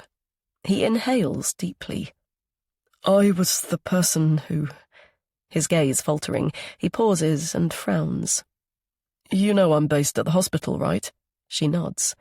As an A&E doctor, a specialist registrar dealing with emergencies. A strange paralysis sets in. What is he saying? Does she really want to know? Well, the night of your parents' accident, or should I say morning, I was on the early shift, so I was on duty that day, Katie. I was there when the paramedics brought them in. Her mind numb, it takes several painfully slow moments to add up his words. Harry's an accident and emergency doctor, a specialist registrar. He works at the hospital. He was there when her mum... Catastrophic injuries. Oh, God. She doesn't need to hear more. She holds out her palm to stop him, but his lips are moving. I tried my best, but there was nothing I could do. Struggling to her feet, she steps away. Stop. He needs to stop. She doesn't want to know. She doesn't want to fucking know. Yet her mind has already switched to overdrive. Too intimate. Too intimate. This man, this stranger, was with her mother when she died. There was nothing he could do. The one dreadful thing that wiped 5 years from her life. Why the hell didn't he tell her? She liked him. She almost loved him. She slept with him. She trusted him. She scoops up her jacket and bag, brushes by him and heads for the door. Though almost too winded to speak, she knows she must say it. You didn't tell me. It's unforgivable. Don't ever contact me again. Chapter 50. Sibyl. As she indicates for Cheadle, Sibyl's mobile shrills from the passenger seat, so she winds down the window and drops it out. Another call from fucking Gabe. It's always the same. He ignores her when she needs him, yet persistently rings when it suits him, when it's all too bloody late. Well, he can fuck off along with Hamlet and his Gertrude. No doubt the bloody woman rushed to phone him the moment Syb was gone, her received pronunciation squeaky, shocked and worried. Sabine was here, acting tremendously oddly. I think she'd had a drink or two. Is everything all right, darling? I feel we should do something, but goodness knows what. No doubt she passed the call to Crispin for his tuppence. Sorry, Gabriel, but quite frankly, her behaviour was out of order. She glances at the parking tickets, still stuck to the windscreen. Bloody serves her brother right. Divine retribution for not being there when she was desperate to speak to him, to find out more about Zoe and her pregnancy. Did he know about it? And if he did, why the fuck didn't he tell her? The words, the loopy ex, deranged and delusional filter in. But she can't go there. On top of the new baby, it's just too painful. And what about, if he was in love with anyone, it was... She pushes them all away. The bitch just said them to be hurtful. Sticks and stones and all that. And yet, what did she say? Robin warned me. That can't be true, can it? She pulls down the mirror flap to protect her eyes. The burning soreness is from sheer tiredness and the insistent Manchester sunshine, she'd say to anyone who might ask. But the truth is, she cried like never before. From that Sloaney squat to Greenwich Station, from there to Euston, where she'd just missed a train, the tears dripped. Then, after buying wine from M&S Simply Food, she sat on a bench with the smokers outside and positively sobbed. "What's up, love?" some kind soul asked eventually. "I want my dad," she replied, surprising herself. It was true. Perhaps it was the older crowd or the comforting smell of cigarettes, but for the first time since his death, she really needed her solid, abstemious, chain-smoking father. He was the only person in the world who'd just hold her tightly without reservation, not like bloody Gabe, ever fearful of the consequences. And that was long ago, even before Robin. Robin warned me! Robin. Fucking Robin. Her nose stings, but she won't cry again. When she climbed from the train and peered at the sign for Wilmslow, she decided that was it. She firmly nods to her reflection. Yes, she's done with bloody weeping. She's completely done with the past. All she needs is 5 minutes of being comforted, and she'll be fine. Little Cat will hold her. Warm-hearted Cat will listen and not judge. The lights finally change. Not too fast or too slow, she remembers, as she heads towards her house. Almost missing the turn at the church, she swerves to the right and trundles along until she sees her oasis. Squeezing her swollen feet into her shoes, she stumbles from the Volvo and makes for the blue door. Like magic, it opens before she knocks. Alexander lifts his dark eyebrows in surprise. "Sabine, it's you." He gestures to the bay window. "I was in the lounge and I didn't recognise the car." He does a double take. "Goodness, what's happened?" "It's Gabriel's car." "Ah, I see." His eyes kindly, he offers his hand. "Catherine isn't here at the moment, but do come in. You look as though you could do with a sit-down and a hot drink. What can I get you? Tea or coffee?" He smiles wryly. "Perhaps a glass of water to start?" "Thank you," she manages, following him into the hallway. But the warm smell of a home and his solidness is all too much. "Actually," she says, through a fresh onset of tears, "what I need is—" "Yes? How can I help?" "Hold me. Please hold me. I need someone to hold me." "Of course I will." He folds her in his arms and hugs her for an age. When he finally pulls away, he offers her a handkerchief from his pocket, then dips his face to hers. "Whatever it is, Sabine, I'm sure we can fix it." The snivelling starts again. Deranged, delusional, pathetic. "It can't be fixed. I can't be fixed. I thought he loved me." "Who doesn't love you?" "Robin. And who is— It doesn't matter. He's dead. Alexander smiles a small smile. Well, perhaps that's a good thing. Why? Closure. Dreadful though it is, death gives finality. Maybe you can move on now and give your heart to somebody else. Let me get you that drink and we can have a long chat about it. Too weary to speak, she nods but doesn't move. She's so tired, very tired. She has to lie down. Alexander cocks his head and gives a wonky smile. Am I detecting a need for another hug first? Yes, one more embrace like her lovely dad's.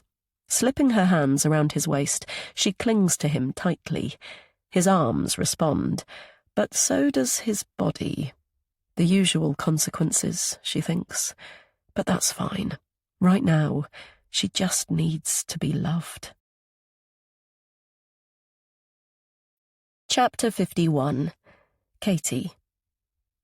Katie holds Milo's hand and absently listens to his chatter as they amble through the sunlit park. Not wanting to arrive home earlier than she'd said and face her dad's questions, she'd hurried from Harry's to Starbucks, hiding in a corner and nursing the same mug of tea for over an hour. There was only one other person tapping away at her laptop, so it should have been an ideal opportunity to unravel the knot of emotion in both her heart and her head. Rotating her mum's Amiga as though it burned, she tried to work it out. The sensations included anger, humiliation, and betrayal. But when she attempted to analyse why she felt so flawed, her mind simply chased its tail. So she ended up staring through the window and watching the village close for dinner. Everyone seemed to be smiling. The pet shop staff, the volunteers in Oxfam, the young woman rolling back the florist's canopy. Desperate to escape their apparent contentment, she set off for Strummer's flat and collected Milo early. His high voice brings her back to their road. "Look, Mummy, whose is that car?" He crinkles his nose. "It's a Volvo Estate. It's the advert with the snow, but this one's old." It's Gabriel's car. Oh, heck. What did Katie tell her dad about today? The lie she told him. But Milo flies through the front door before she has the chance to summon up an excuse, so she follows him in. Almost sliding to the television in his snug corner, he holds up the DVD he borrowed from Strummer. "Can I watch it now, Mummy?" "Okay, just this once." Despite being told that the boys had been glued to it non-stop since school, she's glad of the distraction. Why on earth is Gabriel Matthews here? Has something happened to Sib? The thought is unbearable. She likes Sib tremendously. She's her only real friend. Breath caught in her chest, she looks into the lounge. There's nobody in there, nor in the conservatory, the dining room, or even outside. Perplexed and alarmed, she climbs the stairs cautiously and calls out, "Hello?" A cloud of steam following him like an aura, her dad is leaving the main bathroom, wrapped in a towel. He doesn't notice her at first, and when he does, he stops humming and gives a small jerk. "Katie, you're home." Then, in a hushed voice, "Had a good day, darling?" For a moment, she's stumped for a reply. "Yes, I ended up going into town with another mum," she answers, hoping another fib doesn't show in her face. He puts a finger to his lips. "Shh," he says. Despite wondering why, Katie lowers her tone. "Why were you in the bathroom?" "Having a shower, of course." "I didn't mean that. You don't normally use the main—" "We have a visitor." "What? Gabriel?" He chuckles. "Of course not. Sibyl." She studies his bright eyes, his light-hearted demeanour, and there's something about the way he says Sib's name, like he's savouring it almost. "Sibyl Matthews is in your ensuite?" "Under my quilt, actually. Fast asleep, poor girl. Think it's best that we leave her." "What? Her fastidious father has offered his bed?" Katie gestures to the spare room. "Why not?" "She turned up tired and emotional. Not to mention the worse for wear, poor thing. My bedroom happened to be the one she wandered into. I didn't mind one jot. No harm done, eh?" "Mummy! Mummy!" Milo has appeared at the bottom of the stairs. He holds out a mini carton of fruit juice. Am I allowed to open this? I forgot to have it at school. He lifts up his soiled palm. It's a bit sticky. The Frubes tube burst in my lunchbox. Alexander pulls his fingerprints face, so she leans over the banister. I'm coming, love. Don't touch anything. She dutifully hurries down to the kitchen. Any rogue traces of yogurt simply wouldn't do. They're her dad's walls, after all. His walls, his bedroom, his kitchen, his whole bloody house. Thoroughly wiping Milo's hands, she tries to calm down. Of course it's her home too. It's just... She ambles to the lounge, slumps on the sofa and groans. An exquisitely good day turned so astonishingly crap. If she was to share it with somebody, she wouldn't know where to start. And anyway, who would she tell? The man she really liked has hoodwinked her. Her father is being weird, too smiley, too sparkly. And her special friend, Sib, well, what? She doesn't know what to think, but she's apparently asleep in her father's bed, and he's just had a shower. It doesn't feel right. And anyway, isn't Sabine meant to be her friend, not his? Irritation swelling again, she taps her foot. She doesn't want to think about Harry and his guilty eyes. As for Sib turning up drunk, perhaps that's not a surprise. But why didn't she call or text her like she has in the past? And her father is supposed to be ill. Why the hell is he so flaming jolly? "All right, darling?" he asks from behind her. She turns in surprise, not only at the sound of his voice, but the strong aroma of aftershave.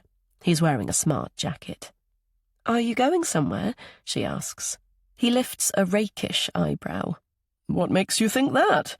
A few drinks in town with Dave Masters." His smile fades. "I can stay in if you'd rather."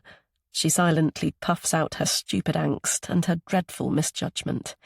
The shower and his excitement was for this, a night out with his pal, not whatever her addled mind had thought.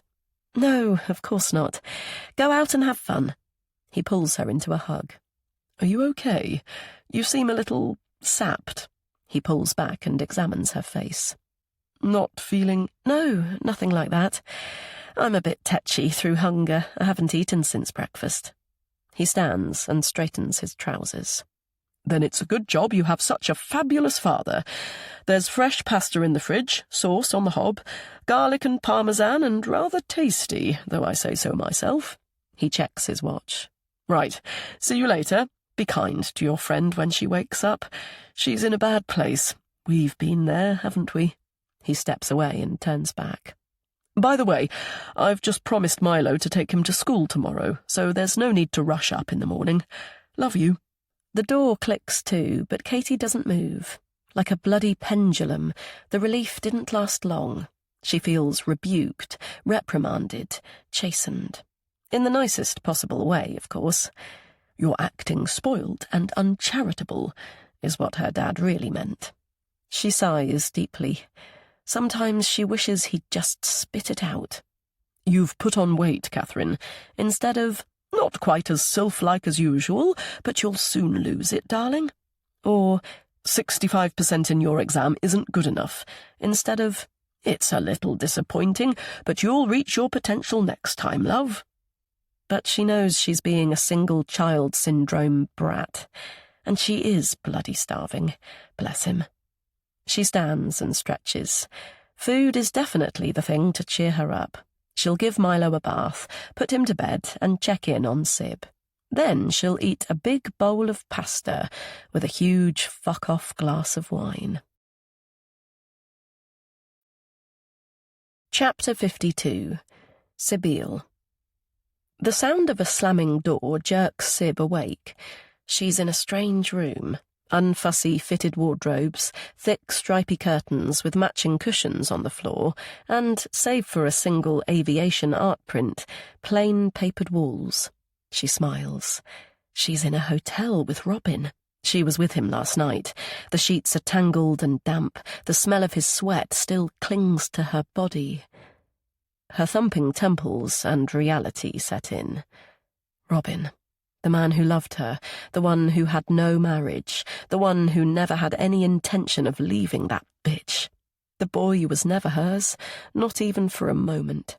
It hurts. She hurts so badly. The heartache almost physical. She curls into a ball. She felt fine driving here yesterday. Robin was in the past. His boy was history. She was going to look forward. Who was she kidding? She was anaesthetized by alcohol, that's all. She pulls down a pillow to rest her throbbing head. The aroma of aftershave breathes back. Ah, Alexander. Mellow, like the man himself. So gentle and kind, just when she needed it. Yes, she remembers a little more now. Closure, he said when she arrived here. Robin's death gave her an ending to work with. But what about the boy, Joseph? They talked about him too, didn't they? Or was that later? Too much effort and pounding to tune her brain now. She scrunches her eyes and tries for sleep. But the need for the toilet and water and painkillers eventually becomes so imperative that she drags back the quilt and launches from the bed. It takes several moments for the dizziness to pass. Then she covers her goose-bumped flesh with a towel and heads for the ensuite bathroom. Her clothes are in a huddle on the floor. Oh, Christ, she stripped, didn't she? Embarrassing even by her standards. Jumping in the Volvo and making her escape right now is the thing. Worry about what she did or didn't do later. Though she can smell her stale armpits and the stench of her breath, she finishes her pee, quickly dresses, and quietly heads for the stairs. At the bottom, she sneezes, the rattle in her skull ricocheting through her body. Expecting some movement from somewhere in the house, she stills, but the atmosphere remains eerily silent. It's empty, thank God. Everyone must have left for work or school. She just needs her shoes. Where the hell did she leave them? And the keys to Gabe's car? Almost gagging on the stench of bacon, she tiptoes across the kitchen to the snug area at the side. No footwear or keys, but there's a crystal decanter on the low table next to the broken jigsaw. Recall flutters in. That's right, she woke to the sound of Alexander bumping into the hallway during the early hours, came down and found him here drinking brandy. "Nightcap," he said, his eloquent enunciation slightly slurred. He stood and fetched a crystal glass from a cupboard. "Please, come and join me." So she did, and she drank, and she talked, and she cried. Then she drank more. At some point he pulled her to his shoulder and kissed her forehead, her hair. "Catherine wouldn't approve," he said. Approve of what? She groans out loud. Did she really say that teasingly? He gave a slow smile. "Of brandy, when I've already had a skinful," he replied. Cringing again, she shakes her head to expel the memory, but something inside clatters and clanks. She needs those painkillers PDQ. Where the hell do they keep them? Wiping her palms on her grimy trousers, she shuffles to the gleaming sink and opens the cupboards above. As she's busy rifling through a Tupperware box containing a variety of blister packs, Alexander's voice from behind makes her jump out of her skin. "Are you looking for something? Can I help you?" She spins around. "Sorry, I was searching for paracetamol or ibuprofen. There weren't any in your bathroom, so..." His shoulder rubbing hers, he examines the sachet she's holding and chuckles. "Feel free to help yourself if you have heartburn." Then he turns with that disarming smile. "But my guess is a headache. A pretty dreadful one, so I'd try 2 of these." Conscious of her stale breath and how she must look, Sib accepts the proffered pills and steps back. "I'll take these and get out of your hair. Sorry for intruding. I thought you'd be at work this morning." "Not today. I've just walked Milo to school," gave his mum a lie-in. He studies her for a beat. "There's no need to rush off. Why don't you stay a little longer? Have a bite of lunch with Catherine and me?" "That's very kind, thank you, but..." She almost guffaws at this polite person coming out of her mouth. Headmaster's study syndrome again, no doubt. I need to, well, do my ablutions and don some clean clothes. She glances at the worktops. My shoes and my keys. I don't suppose you know where they are. Alexander's brow puckers. Maybe leave it a few more hours before you drive. Then, when she starts to protest, it's none of my business, Sabine, but when you turned up here yesterday afternoon, you were more than a touch the worse for wear. Then our brandies. I wouldn't want you to hurt yourself. He looks at her sternly. Or anyone else. Right. Then I'll call a... He strides to the hall and picks up his keys. Come on, young lady. I'll drive you. Chapter 53. Katie. Finally clawing herself from sludgy sleep, Katie peels open her eyelids and hitches herself upright. She peers at the bedside clock, pleased to see a pint glass half full of water. It has lost its fizz, but it quenches her raging thirst nonetheless. Wiping her lips, she leans back, trying to separate the dream and reality. Her dad and Sabine. Sabine and her dad. What the hell went on yesterday? She rubs her sticky eyes. Nothing inappropriate, surely. He was full of zip because he was heading out for an evening with Dave. But he was definitely taken aback when she appeared home earlier than she'd said. And when she checked on their guest before sleep, she was... Bloody hell, yes. Sabine was splayed between the sheets, clearly stark naked. Why on earth would she do that? Katie folds her arms. Sib can drink, become downright paralytic in fact, so perhaps that was it. They've joked about sex and men over the weeks, but this man is her dad, for God's sake. Her mum's clothes still hang in the wardrobe. Whatever the circumstances, you don't pursue a friend's father. With a frown, she looks at the empty tumbler. A dream or not?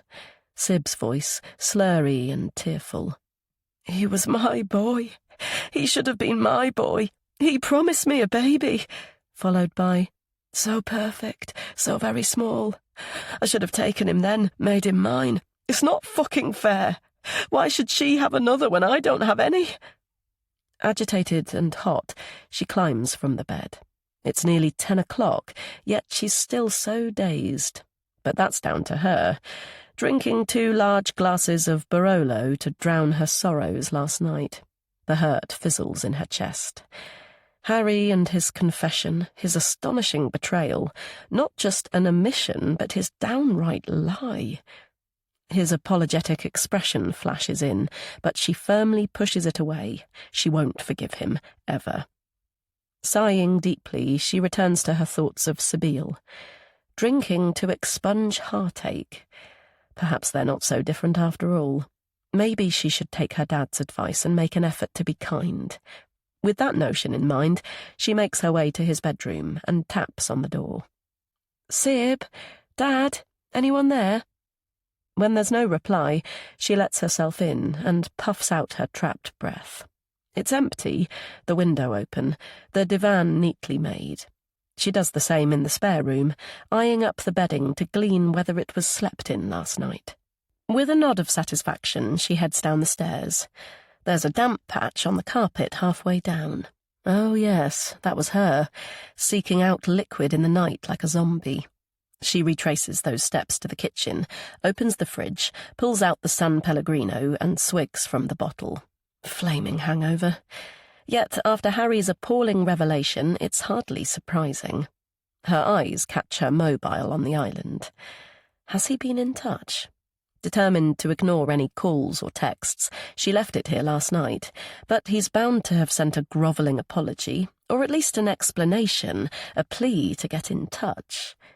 Quickly scooping it up, she bites her lip, then looks. No messages, no missed calls, no nothing. Resisting the urge to cry, she pads around to the sofa, absently removes the crystal decanter, and spends a few minutes fixing her son's jigsaw, making the smiley elephant whole again. If only, she mutters when she's finished. I should have taken him then, made him mine. It's not fucking fair, echoes back. Frowning, she turns to the worktop. Not one, but 2 sparkling brandy glasses. Her dad's best Waterford, if she's not mistaken. Well, they weren't here when she stomped around fueled with fury last night. Nor was the decanter, now she thinks of it. Chapter 54. Sibyl.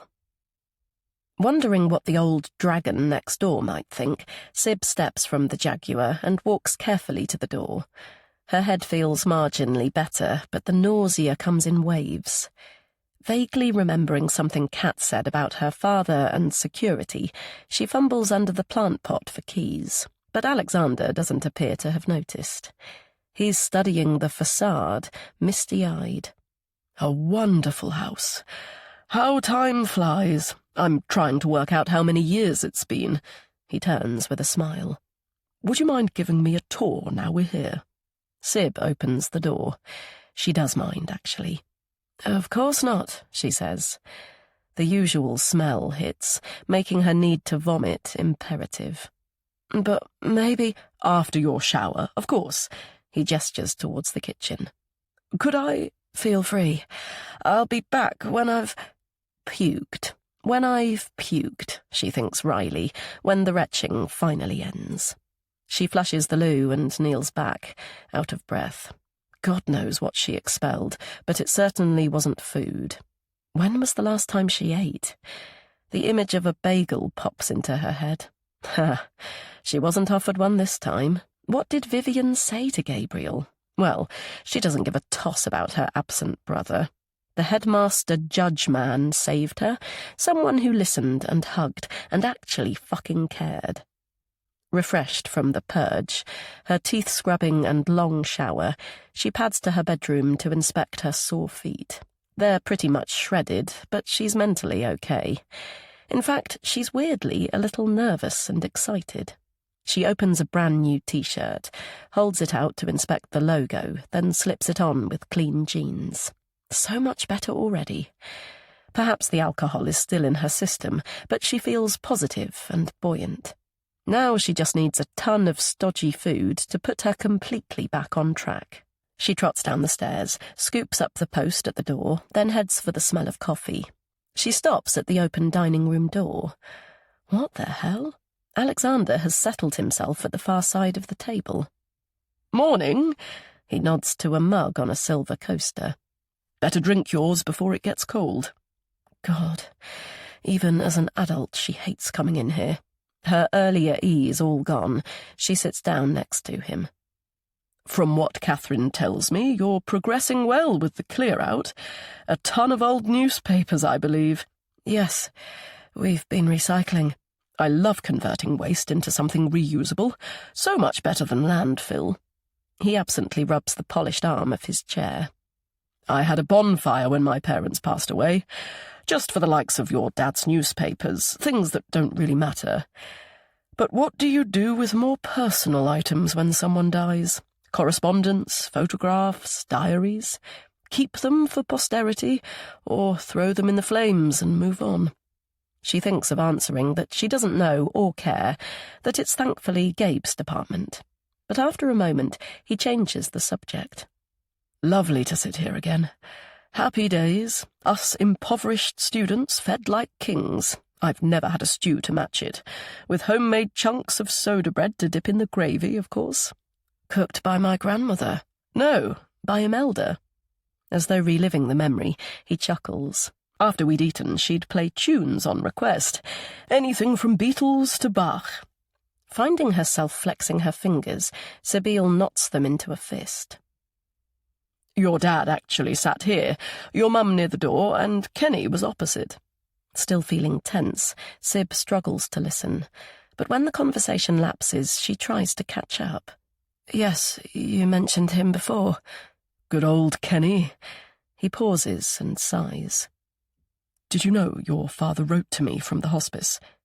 At his change of tone, Sib lifts her head. No, I didn't. He rubs his chin thoughtfully. He wanted his contact details, Kenny's. Then, smiling wistfully, a last gathering of the Three Musketeers, I expect. It was a mix of emotions. So lovely to hear from your dad, but in such dreadful circumstances. He clears his throat. I only had an old address for Kenny. Planned to deliver it to your dad in person, but...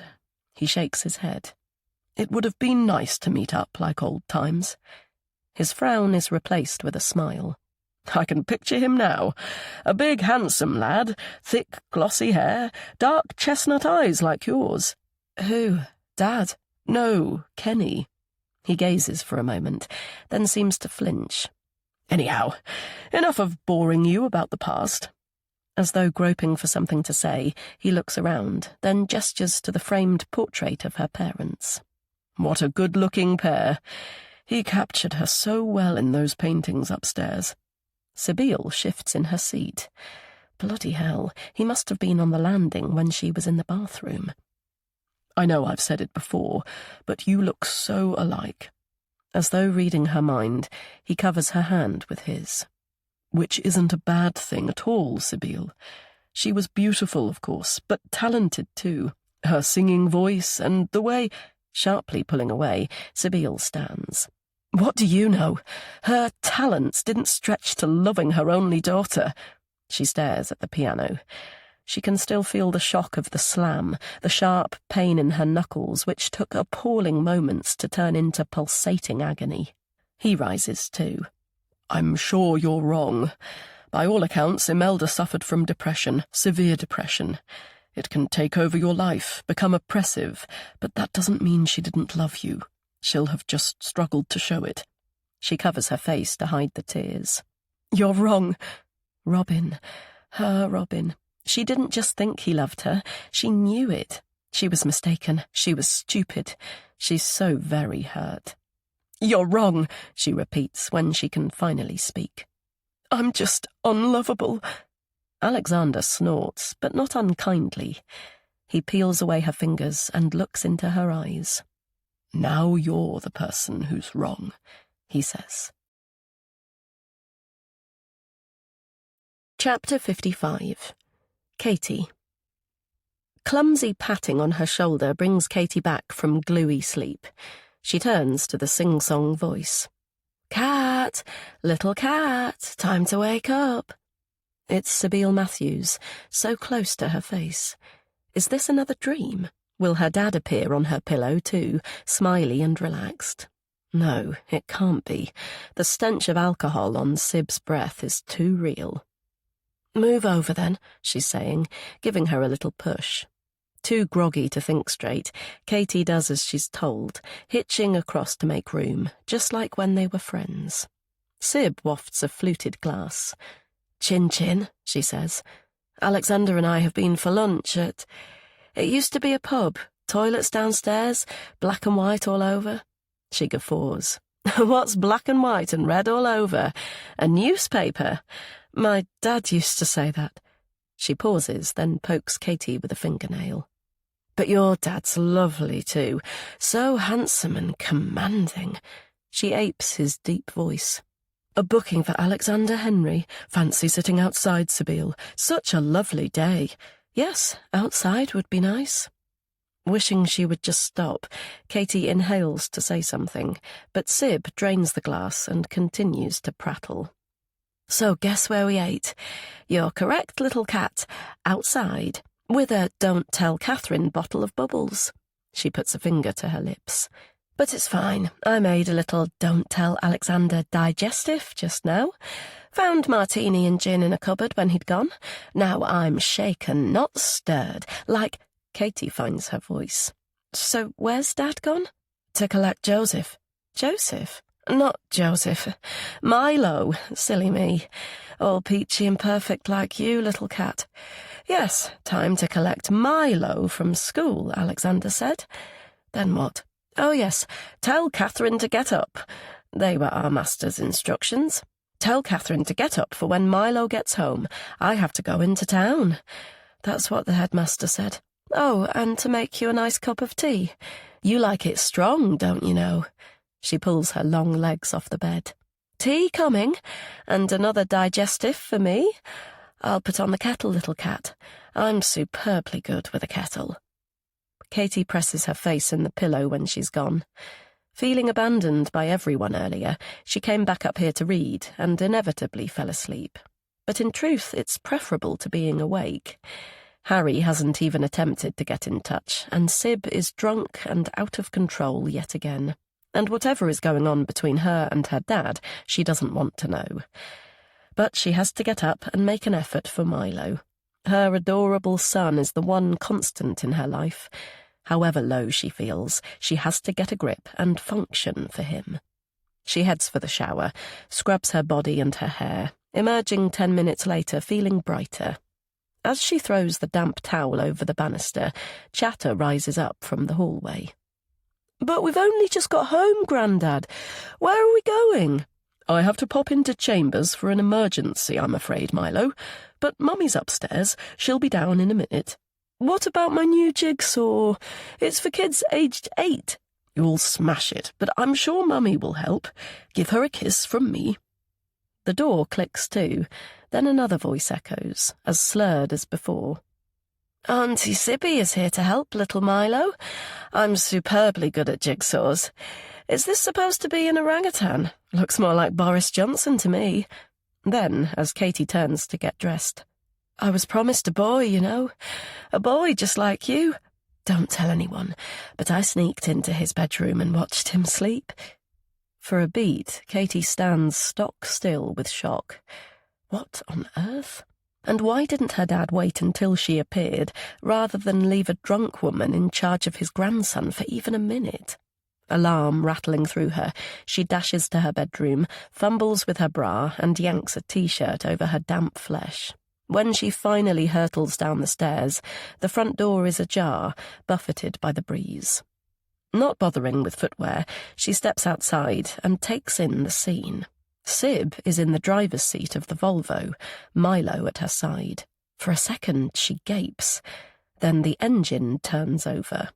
Almost tripping in her haste, she belts over the driveway to the passenger door, yanks it open and pulls Milo out. Sib's keening from last night pounds loud in her ears.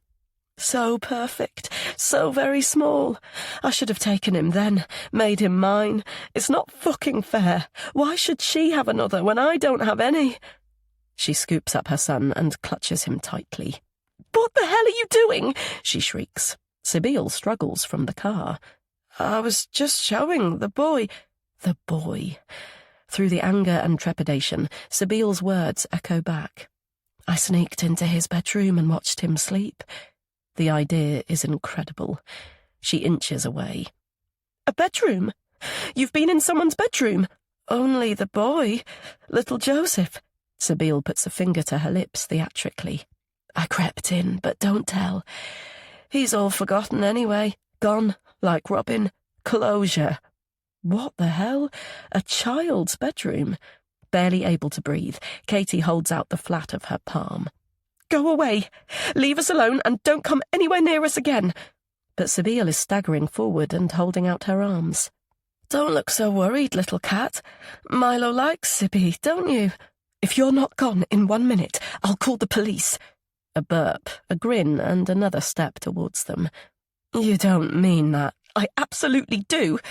Her son heavy in her arms, Katie backs inside the hallway, slams the door and lifts the latch. There's a moment's silence before Milo starts to wail.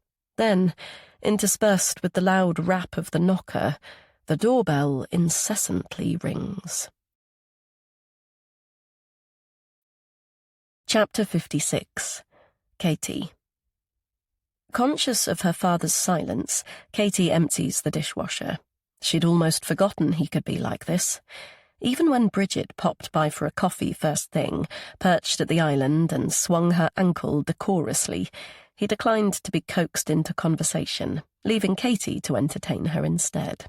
Somewhat miffed, Bridget left after 10 minutes. "Alexander clearly got out the wrong side of bed," she said at the door. Then after a moment, "Did I do something?" Katie actually felt sorry for the poor woman. "No, not at all." "Then what's upset him?" "I have no idea. Men, eh?" she replied. But of course she does know what's upset him, and it's actually pissing her off. She returns to the snug and watches him for a moment. His legs crossed and still wearing his toweling robe, he's reading the Sunday Times on one of the sofas. Milo is aping him on the other, but with an atlas. She pictures her mum standing over him. Like Agnetha from ABBA, people always said, down to her blue eyeshadow. But today her blonde bob is tied in a knot on top of her head. "Come on, Alexon, darling, don't sulk," she's saying, with only a hint of an accent. For the blink of an eye, the pretty woman is replaced with another, Harry's dark-haired mum. "What happened to the girl you were inviting to eat my special Persian dish?" she's asking. "She told me not to get in touch ever again, Mum, so I haven't," comes the reply. Katie shakes the imagined conversation from her mind. It's her own bloody fault. What did she expect? Yet she's both surprised and dismayed that Harry hasn't at least tried. She looks at her son. "How about that baking I promised, Milo? Jam tarts or gingerbread men?" "People," her dad comments, without lowering his reading matter. "Gingerbread people these days." Katie laughs dryly. "But tart is okay, is it?" "I don't make the rules, I just implement them," he replies, his voice reasonable and even. "Gingerbread people, please," Milo says, saving his place between Cairo and Cape Town. "Perfect. It's far more fun with the icing, and I have Smarties," she replies. Wanting someone on her side, she considers allowing him to bake in his dressing gown, but decides against it. Though it feels wholly unfair, she's already in her dad's bad books, so no need to make it worse. "Chop chop then, Milo. Off you go and get dressed. I've no idea what happened to your apron, so you'll have to hunt for it." Sitting in her son's place, Katie listens to the sound of a lawnmower outside and rocks her head from the newspaper headlines on the left to an advert for financial advice on the right. Not convinced her dad is even reading the bloody thing, she folds her arms. After a few more moments, she lifts her chin. "Why don't you just say it?" He lowers the paper. "Say what?" "That you're annoyed with me," she shrugs. "I don't know. That you think I overreacted or I was unreasonable. I can't say exactly because you haven't said anything." "You did the right thing," he says, reverting to the print. "But you don't really mean that." "I do. Sabine was well over the limit. You were worried about Milo." Rather than leaving it there, she waits for the but, which is actually progress. Until this minute, she'd have accepted the glaze of his words, lapping them up like a puppy, rather than risking an honest or candid reply. Because truths are always uncomfortable and ugly, aren't they? But she's not a baby anymore. She messed up big time with her impetuous response to Harry. She has to grow up and change to move on. Her father takes off his reading glasses and taps his lips thoughtfully. "You know how much fairness matters to me, Catherine. Justice, if you like," he sighs. "Perhaps in the moment you made assumptions that weren't correct. Sabine has recently lost her father, and apparently a lover too, so she's a little off course and out of sorts." Katie inhales to protest the words little and out of sorts, but he holds up his palm. "There's no doubt she's drinking too much, and—" "Which you indulged by taking her out for a boozy lunch." "1 glass of Buck's Fizz to go with the food. She was down, asked for a drink, and I didn't want to be unkind." "Being kind?" She can't help her sarcastic tone. Is that what you call it?" "Sorry?" His brow crinkles, soon replaced by an appalled look. "I wouldn't dream of showing anything other than fatherly concern for any of your friends, Catherine." Though feeling a touch guilty, that particular angst was unwarranted. She goes back to the point. "Then you left a clearly drunk woman in charge of Milo." "I heard you moving upstairs and I had to rush off." He nods. "In hindsight, I take responsibility for that. I shouldn't have put work first, and I'm sorry." He takes a measured breath. "However—" He's in full judge and jury mode, Katie thinks, as she glares. But she doesn't feel in the wrong about this. He wasn't there. "To accuse her of child abduction, Catherine, that was—" "I didn't accuse her of anything, Dad.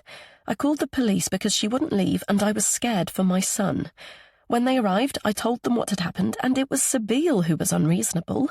She became abusive towards them, and they, of their own volition, decided to arrest her. I'm just a simple mum. I had and have no influence on what the authorities decide to do. However, she grits her teeth, they were right to arrest her. Her behaviour was actually terrifying. She was showing Milo the Volvo. She had no intention of... So she says. Funny how she had to turn on the engine. I understand you were deeply concerned, but for what it's worth, I believe her. Endeavouring to adopt his frustratingly passive stance, Katie takes a deep, steadying breath. So that's just normal, acceptable conduct in your court, is it, Dad? Even though it involved your own grandson, she's clearly unstable, more unhappy than unstable, I'd say. So unhappiness makes people say crazy things. Let's take an example. How about accusing their lover's wife of murder? She can't help feeling a tad triumphant at his obvious surprise. But the bloody rational mask soon returns. I'm no therapist, but Sabine is deeply despondent and has been for a long time. Desperation from grief, even attention-seeking in that way, isn't uncommon. He spreads his hands. We see this type of behaviour getting caught up in the criminal justice system more often than we'd like. And what about sneaking into a child's bedroom? I very much doubt that's true, Catherine. Wild talking, that's all. He gives a long sigh. We all have our own ways of coping. Yours was to... He stops speaking and clears his throat. Well, anyway, Milo will be back any moment, so let's not... Go on, spit it out. As I say, I'm no therapist. He stands and stretches. It's time I got to it. Sudden rage pulses in Katie's temples. Mine was to what, Dad? You chose to hide, Catherine. And because you're so bright, you needed to justify it in here. He taps his forehead. So you shut down and slept. He smiles a wistful smile and puts his hands on her shoulders. I'm not saying it was a bad thing. It was perfectly understandable. Mum's death was appalling, a shock to us all. That was your way of coping. Through her cold anger, she knows there's another but. 5 years has passed, Catherine, yet you were still hiding and sleeping on Friday, so if anyone's to blame... He looks at his watch. Noon already. I'd better get dressed, grab a sandwich for lunch and set out for the train around 3. Don't forget I won't be back until Saturday this week. At the door he turns. All I'm saying is think about it, Catherine. When the police come for your full statement, maybe bear your own vulnerabilities in mind. Dumb from the unjustness of his comment, she doesn't move for a moment. Then she strides to the hallway. That isn't bloody fair, Dad. I never asked to be ill. He turns on the stairs, his expression defeated. I'm so sorry, love. You're quite right. You didn't. Chapter 57. Sabine. Sabine wipes the wooden work surface one more time. She wishes it was glass or granite so her efforts would show. Gabe likes a clean house. He uses a spray, then rubs it with a soft cloth until he sees his reflection. Usually she laughs or marks it with her handprint just to annoy him. But that's the old Sib, the one before Friday. Good God, Friday. Her recall of what happened between Thursday and her arrest still hasn't fully returned. But that police station has. She could feel something strange happening within her body when she was handcuffed and in the back of the van. But her attempts to explain it when they arrived were met by the stony gaze of the desk sergeant. Once in the grimy cell, she knew for certain she was suffering a cardiac arrest. Then the walls caved in and crashed down on top of her. The next thing she saw was a pair of concerned eyes, which eventually turned into Hassan, the duty doctor. Now winded out of nowhere again, she crouches down and lowers her head. Inhaling deeply, she waits for the anxiety to pass. In the moment, it's difficult to drag logic in, but she knows it's just a panic attack. She understands it will ebb, that she's not going to die. Ironic, really. Though debilitating and frightening, these episodes have saved her, the first one at least. Try to relax by taking yourself to a happy place or moment or memory, Hassan said, once he'd helped her with stomach breathing, and she was able to function. She tried, she really did, but nothing was there.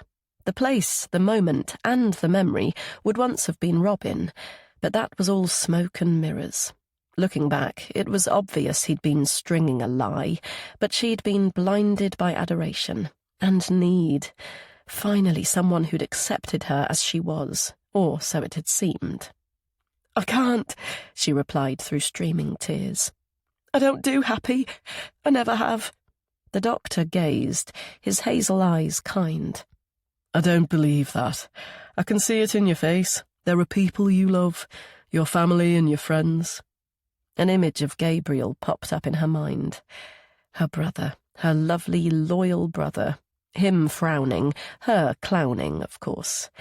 Maybe not happy exactly, but so many loving places and moments and memories. She should have phoned him from the custody suite, but too alarmed and confused by her alien being, she had declined the sergeant's offer to call anyone. Now, studying the faded lilies on the window ledge, her pulse starts to slow. Her dusting and cleaning this morning was efficient and ruthless, but she couldn't bring herself to chuck them out. Pale and delicate, like their donor, little cat. Her face had appeared immediately after Gabe's, but this time it was happiness. She'd been joyful with Kat during their short attachment. She liked her very much and cherished their friendship. But she'd casually lost it, like everything else. She straightens at the sound of the opening front door. Gabriel, at last. She gave him a brief resume on the telephone when she returned to Brook House last night, but he said very little other than he'd come home today, so it was difficult to judge his mood. Apprehension prickling like a rash on her arms, she waits for him to appear. But Gabe being Gabe, he faffs in the hallway, so she rushes to him. "Gabriel, finally! Where have you been?" He pushes back his glasses. "On the train, then the tram." "No, I mean, never mind." Her urgent tears surprise her. "I'm so glad you're here." Then, blowing her nose and grinning, "Can you smell anything?" "No." "Precisely. I've been opening windows, brushing up spiders, putting bleach in the loos." She grabs her wrist and tugs him to the kitchen. "Ta-da! Scrubbed or what? And even better." She steps outside and opens the brown bin. "Voila! Every last bottle I could find, poured out and empty." Gabriel clears his throat. "Oh, well done, Sib. Dad would be proud, very proud." She puffs out another need to cry. "You must be hungry. I've made sandwiches. You can choose." She hurries inside to the fridge, but Gabe speaks. "In a minute. Let's talk first." He sits at the table, and when she does likewise, he runs a finger over her knuckles. "What happened, Sib? I know you told me some of it on the phone, but—" "I was arrested and put in the back of a police van. I'm so ashamed, Gabe. They handcuffed me. Then, when I arrived at the station, they took my fingerprints and DNA like a criminal." She smiles a wobbly smile. "And my bloody shoes. Thankfully, I wasn't wearing a belt." She pictures the weasel-faced officer who later questioned her without trying to hide his disdain. But apart from the pillock in charge, they were actually quite kind, especially the police doctor. He was nice. He listened. Then he gave me a lecture about the drinking, but I had already decided, so he didn't need to convince me it had to stop. Gabriel nods. "But what about before then? You turned up at Crispin's on Thursday. What was that all about? I called you 20 times and you didn't pick up." He motions in the direction of the neighbour's house. "If it hadn't been for Winifred seeing you on Friday—" "You actually called the old—" She stops herself short. Being kinder is another promise she's made to herself. "I was worried. What option did I have? It's not acceptable behaviour to just ignore—" "I know, you're right. I lost my mobile." She takes a deep breath. Does the new Sibyl stretch to admitting about Robin, her grief, the teenage pregnancy, and her obtuse stupidity? Maybe one day, but she's not ready yet. "So, anyway, I stayed at Kat's." "Okay, so you're at Kat's house on Thursday night. How did that fast forward to a police cell by the Friday, Sib? She covers her face. In truth, she doesn't know. The words loopy, deranged, delusional, and pathetic stunned her. But when she saw Zoe's bump, the ground moved irrevocably. As though a huge crater had opened, she was in free fall, not able to grasp anything solid as she tumbled. She reverts to her brother. I can't remember everything. I was drunk. I'd been drinking on and off since Thursday morning. When the police arrived, I resisted arrest and apparently slapped an officer. But none of that matters. She slowly inhales, counts to 4, and exhales. What does matter is that I upset Kat. She misunderstood, but I scared her. She thought I was taking Milo, Gabe. I'd never do that. I think stupid things and they come out as words. I do stupid things when I'm pissed, but I'd never do anything like that. I would never hurt Kat's little boy. I'd never hurt her. You believe me, don't you? Of course I do. The relief flows through her body like warm syrup. Thank you, Gabriel. Thank you. She scrapes back her chair. Now I need to tell Kat. Chapter 58. Katie. Hurry up, Milo, or we'll be late, Katie calls up the stairs. Still trying to shake off last night's appalling dream, she catches her reflection in the hall mirror. She takes a step closer to study her face. Despite her pale skin, the bruise on her cheekbone no longer shows. Gone, like Harry. A stab of sadness hits, the same jab in her chest each time she looks at her phone. Bloody stupid hope. She wishes it'd leave. She turns to Milo, his school bag stuffed with goodness knows what in one arm, and the class teddy in the other. As last week's star of the week, he was allowed to bring the bear home, but today he must return it. How will he take handing it over to another child at morning assembly, passing on the honours and allowing someone else to shine? She likes that, actually. It's good to let the clever kids have their turn, but not hog the limelight as she did at school. It's only fair, and she's trying very hard to be fair. Carrying Milo's lunchbox, she walks briskly behind him as he charges ahead through the fragranced park. She wants to run too. Full of energy again, she wonders what to do with the yawning hours before her. They feel empty and without purpose. Sib and the house gave her that, and there's definitely a void. But despite her attempts to be fair and the passage of 5 days, she's still angry with her. It isn't okay to get that drunk. It isn't okay to put a child in a car and turn on the engine. It isn't okay to scare someone like that. Whatever else is going on in her life, there is no excuse for such behaviour. And she still hears her shrill words about going into a bedroom and taking Robin's boy. Even if it isn't true, just saying it isn't normal. As she reaches the school gates, she decides on a swim to give shape to the day. She'd like to try the open depths of Sale Water Park to prove to herself she's not that person with vulnerabilities. But suppose Harry happened to be there. Sure, she wants hiding to be a thing of the past, but her feelings about him are conflicted too. She's still dismayed that he dropped her without any fight, yet that nagging sensation has crept back. Something she saw or heard, or just sensed that felt out of kilter. So even if he did get in touch, could she have faith in him? "Katie, hello," a voice breaks through her mulling. It's Seher, Ollie's mum, pushing her newborn's pram. "Are you going to the group on Friday?" She leans in conspiratorially. "Don't tell anyone, but I haven't read the book. No bloody time. But wildfire isn't going to stop me getting out for a few vinos. Have you read it?" Katie nods. She has. It gave her focus on Monday and Tuesday, but even if she'd been busy, she'd have made time. God knows how she was invited to the slightly highbrow and exclusive village book club.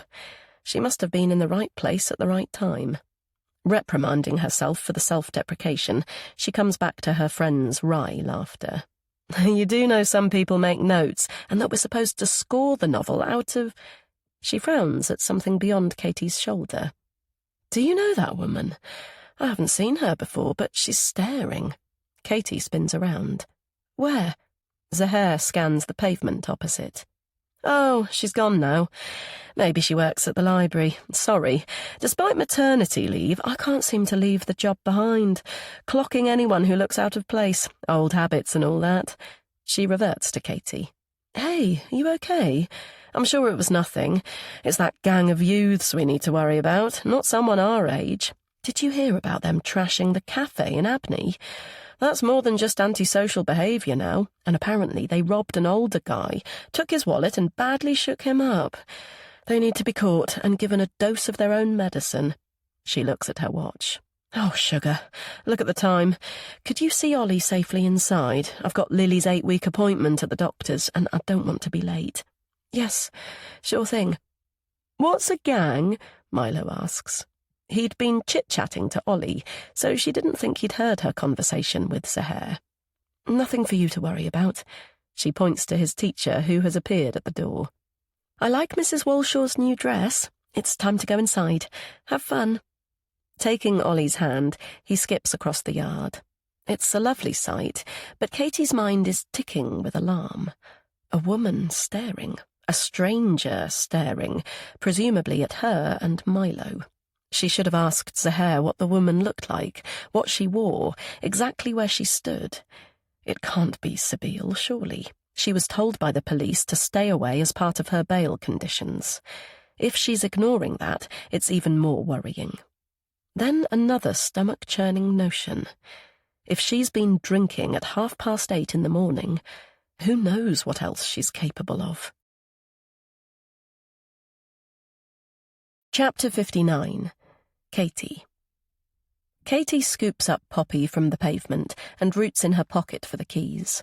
So used to seeing the Volvo parked outside the house, she doesn't register the movement at first. Then the driver's door swings open. What the hell? She yells, the cat jumping from her arms. But it's Gabriel, only Gabriel, surrendering his hands. Sorry, I didn't mean to startle you. His eyes rest on poor Poppy's spiked fur. Oh, the cat. Sorry. He rakes back his hair. I should have called first, shouldn't I? I suppose I thought I'd just drive it away, sneak off. But once I arrived, that seemed cowardly, so I decided to wait until you got back. Katie's heart slows. His face is pink and apologetic, but he did give her a shock, especially with thoughts of his sister prodding her mind. Oh, God, she gave him a lift to Cheadle, didn't she? That makes sense of the stranger at school. How did you get here? She demands. Where's Sabine? I came on the bus. He frowns. I wouldn't dream of... She was in her bedroom, asleep, when I left. Katie sighs. She likes Gabriel. This awful situation isn't his fault. Sorry, I'm just a bit jumpy. Do you fancy coming in for a drink? I haven't got any plans for today, so I could do with some company. Oh, and we still have a set of your keys. Though clearly torn, he nods and follows her into the kitchen. Take a pew. Thanks. She gestures to the coffee machine. Any preference? You choose. Glancing at him from time to time, Katie busies herself at the counter. When she finally sits down, he gives a small jerk, as though surprised that she's there. Smells good. Thank you. He shakes himself back from his thoughts. Sorry about the delay in fetching the car. Sib hasn't been that good. She's been... He takes a big breath. What she did was unforgivable, Katie. She has no excuses, and I'm so sorry. But it was my fault too. I'm also responsible. I'm her older brother, and we've both lost our parents, so it's down to me to be around when she needs me. She's a grown woman, Gabriel, not a child. I know, but still. On Thursday, without saying anything to me, she travelled all the way to Greenwich to find me. Greenwich as in London? Yes, that's where I stay. She was in a state, rambling and drunk. I heard her call me, but a friend, Vivian, took over, and it all quietened down until she stormed out. He takes off his glasses and rubs his cheeks. Sorry, I'm not explaining myself very well, and I want to be honest. I need to be honest, just for once. Katie sips her coffee and watches the different emotions flit through his eyes. Sorrow, apprehension and guilt, but finally determination. When I work in London, I stay with Crispin and Vivian. Sib turned up demanding to see me, but Crispin tried to cover for me by saying I wasn't there. I was in another bedroom with a friend. It had been a very late night. He shakes his head. Our friendship is in its infancy, so who can tell where it'll go? He clears his throat. The point is that Sib doesn't know about I never told her. I didn't want to. Crispin and Vivian appreciate this, so that's why they tried to steer her away. I see. But... So Gabriel must be gay. It's not surprising. Indeed, it seems obvious in retrospect. Yet why would Sib care? Of all people, she's broad-minded. Why have you never told her? It's complicated. Our relationship is complex. I don't think anyone else could or would understand it. He picks up his cup, falls silent, and drinks. Assuming the conversation is over, Katie does likewise, but he abruptly speaks again, that resolve in his tone. I knew I was gay from being quite young. Puberty, probably. Homosexuality was a sin, of course, so I buried it deeply, said my prayers like a good boy, and tried to chat up girls. Unsuccessfully, thank God. Then at university I fell in love. Deeply and hopelessly in love. It was unrequited, inevitably. His gaze fixes on hers. Have you ever suffered from that? It's painful, debilitating, like a lifelong illness because it never quite goes away. You think you've got a handle on it, then something happens. A look, a glance, a request. Then the disease returns, stronger, more viral than ever before. He drifts for a while, but comes back to his story. So, after 2 agonising years, I decided to tell Sib when I next came home. She was the only person in the world I could confide in, and at 15 I thought she'd be old enough to understand, to help me throw off the shackles, the shame. He laughs without humour. The timing was perfect. I asked him if he fancied staying at Brook House for a weekend, and he said yes. Ridiculous though it was, I actually thought I was in with a chance. I'm gay, and this is the man that I love, I planned to say to Sib. But they fell for each other. Instant attraction, right before my eyes. The words are out of Katie's mouth before she can stop them. God, Robin, the boy's dad. Then, quickly brushing over them, what did you do? Is love between 2 people you adore more devastating or less? He says, his voice far away. Then he seems to hear her question. Nothing. I did nothing. I stepped back into the casket, became mummified, stuck in time. Spent my adult life looking to replicate that 18-year-old Adonis I fell in love with. He smiles thinly. And he remained a close friend, so the infection... Well, it lay dormant until it didn't. Feeling hot, Katie nods. Thank God he didn't pick up on her mentioning Robin's name. It must have been tough. It was. It really was. Clocking his glowing eyes, she knows there's a but. Out of all this trauma, she's apparently become an expert in them. But? The guy you meet in London? You're smitten. He flushes. Is it that obvious? Maybe. I don't know. He glances at her before looking away. With my history, I want to be sure that it's the right thing for us both before we make it a more permanent thing. Only meeting occasionally is bloody frustrating at times, but on the other hand...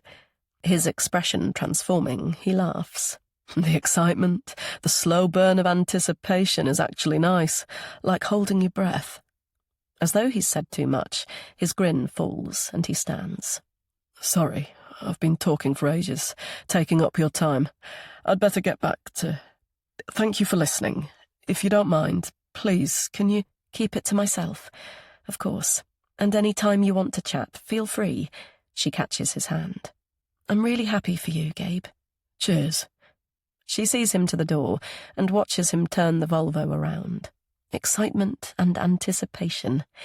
She experienced them with Harry, all too fleetingly. With Sabile, too. She regrets her obdurate reaction to his honesty. It was impulsive, childish, and embarrassing. But her? The thought of the stranger at school makes her itch with disquiet. No, Sabile she can't trust. She doubts she ever will. She smiles at Poppy rolling with pleasure on her back, then eventually notices that the Volvo is still stationary. Gabriel winds down the window. You said Robin, the boy's dad. What did you mean? Chapter 60. Katie. Too agitated to go swimming, Katie locks up and heads for Bridget's house instead. She was honest with Gabriel. How could she not be? The teenage Robin didn't have kids, so she had to come clean. She tried to backtrack by vaguely saying that Sib had got together with Robin at some point, but the damage was done. Apparently he made her promise not to tell you, she finished lamely. Confusion, anger, and a strange resolve passed through Gabriel's features. But the clear hurt was the worst part. Perhaps deep inside, she'd meant to wound Sibyl by blurting it out, but she'd done it to him instead. "I'm so sorry, Gabriel," she said. "I've upset you, and that's completely out of order." She wasn't sure what response to expect, but his guffaw for several seconds wasn't it. When he stopped, he looked at her with the most peculiar expression. "He never touched me," he said. "In all those years, he never touched me." Now arriving at Bridget's door, she turns to her mission to be kind. She knows she's visiting to make herself feel better, but in truth she's missed their friendship and chats. Murphy eagerly greets her, soon followed by his owner. "Katie, this is a nice surprise. What are you doing here?" "I thought I'd come for a cuppa. Is now a good time?" Bridget holds out her arms. "Of course. I can't remember when you were last here. Come in." She pulls away after a moment and gives a strange laugh. "Though next time give me a ring first. I might be up to no good." A sense of unease flutters in from her comment, but Katie brushes it away and focuses on two pairs of riveted eyes. Slightly regretting her decision to pop by, she considers what to say about the Sibyl debacle. She's already spoken out of turn to Gabriel and would hate Bridget to gossip. Bridget duly fires in. "I know she is, or should I say was, your new friend, and I don't want to distress you, but she was a little odd, don't you think, with Milo? The way she stared, did you notice?" Oh, God, Bridget is right. There was definitely an intensity about her when they first met. Has she been completely blind, sucked into an inappropriate friendship through sheer loneliness? Put her son at risk? Bridget continues to breathlessly rush. "And Alexander always sees the best in people, doesn't he? He's still an attractive man who deserves to find happiness again one day, but a young thing like her making a beeline for him? Well, one doesn't need a mathematician to work out what she's after." She shudders. "Andrew saw them outside the Albert on Friday. Said she was loud, flirtatious, and all over him." A jolt of alarm turns her stomach. She's been so hung up on Milo's safety, she's sidelined Sibyl's astonishing behaviour before then. Turning up at their house without warning, sleeping naked in her dad's bed, and all that blather about how charming and handsome he is. She pictures his appalled expression when she hinted something inappropriate had happened between him and Sibyl. She's certain it didn't, but what's the expression? "There's no fool like an old fool." A ringing tone brings her back to Bridget's intense gaze. She pulls out her phone. It's Gabriel. Oh, God. She can't just ignore it. "Hi, Gabe. Is everything—" "Look, I'm sorry. So sorry. Please don't cut me off." Bloody hell, it's Sibyl. "Can I see you or meet you somewhere? I know I'm not supposed to, but I really need to explain." Anger fires in her. "You can explain one thing. What the hell do you want with my father?" "What? Nothing. I wanted to explain about Milo. I know I scared you, but—" Again, her tone steely. "It isn't a difficult question, Sibyl. Why are you after my dad? A poor church mouse after his money?" "I'm not after—" "You were naked in his bloody bed." "Was I? I was so drunk, I can't honestly remember, Kat." Katie finds herself yelling.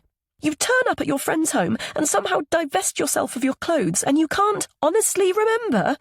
Oh dear, you were drunk, the universal excuse.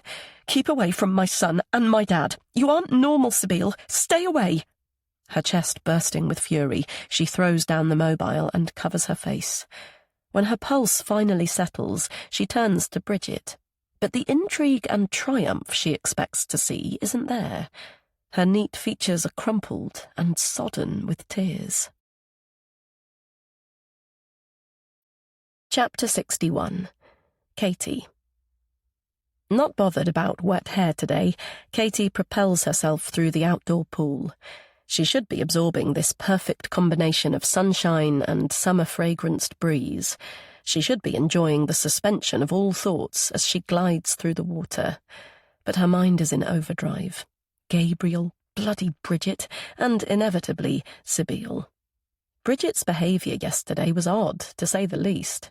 In the space of 10 minutes, she swung from gossipy to sobbing to wanting to bring back the guillotine to dispose of Sibyl, not so much for her appalling behaviour with Milo as her conduct with Dad, which beggared belief.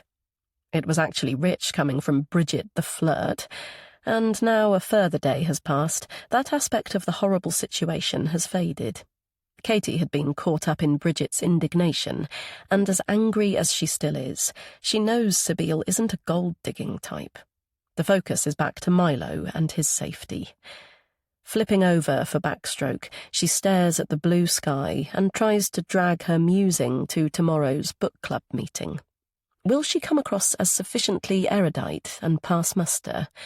She'd normally have a giggle about it with her dad, as he hates intellectual snobs. But he hasn't called or texted to check in this week, nor did he leave her the customary delicacy or two in the fridge to reheat.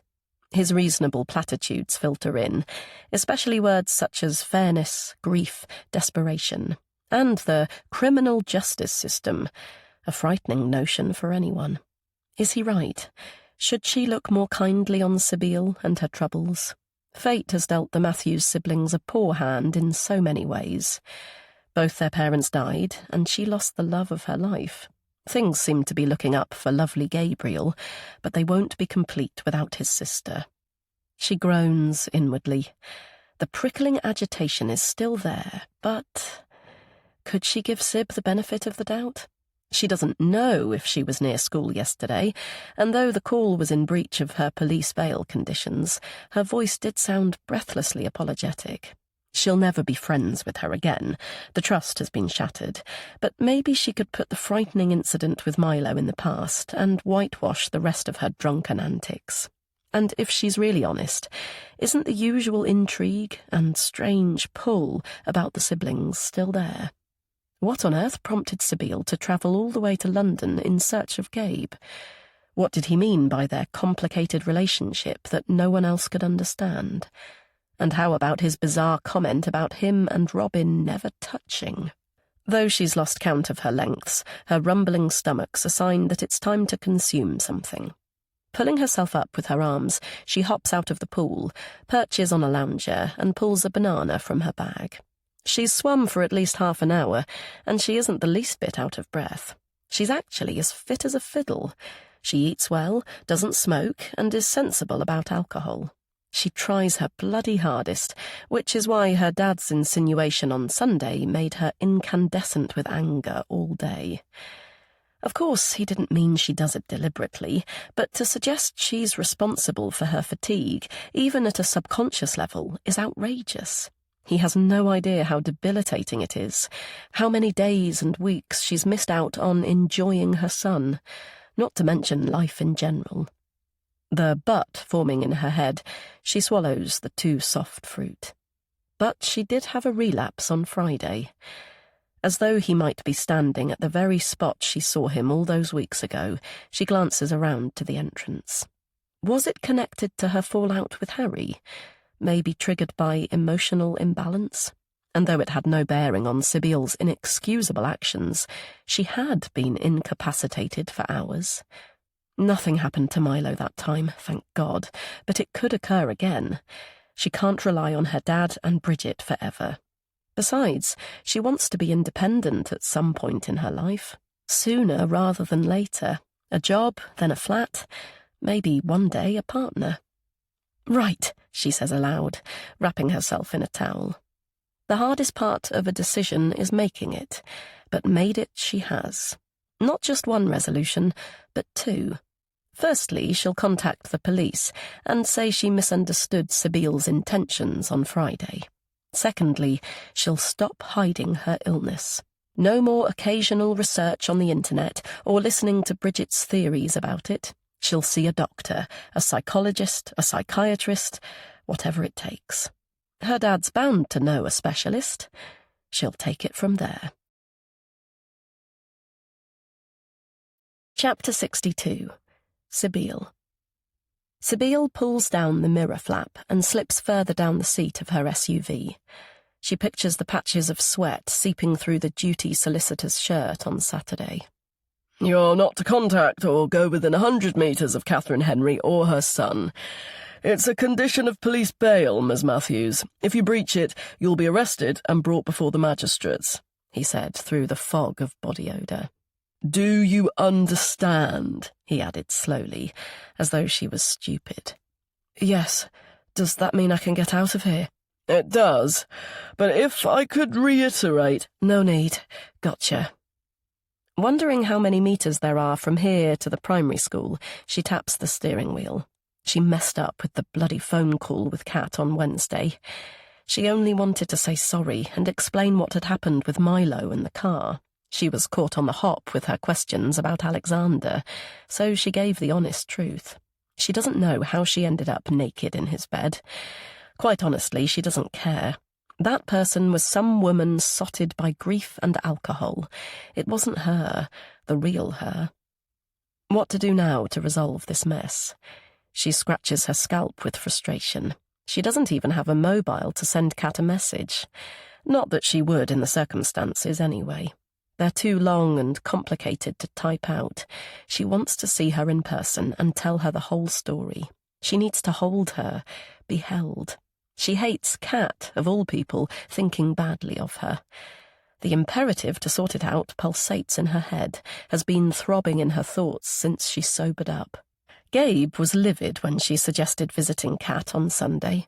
For God's sake, Sabile, you're an intelligent woman. What part of it don't you understand?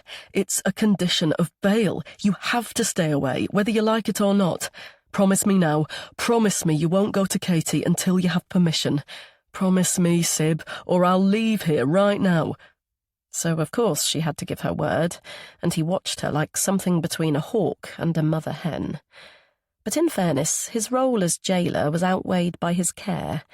He was sweet and attentive in general, but particularly good with the panic attacks, talking her through them with a low and calm voice. Then, on Tuesday evening, he announced he'd collect his car in the morning and drive up to Saxton for a couple of days. Is that okay, Sib? Will you be all right on your own? Then, eyeballing her, I can trust you to stay away from Katie, can't I? Do you think I'd risk going anywhere, debilitated like this? She replied breathlessly, knowing that would reassure him more than her brownie guide promise. Coming back to today's quandary, Sabile watches the kids run joyously across the playground for a while.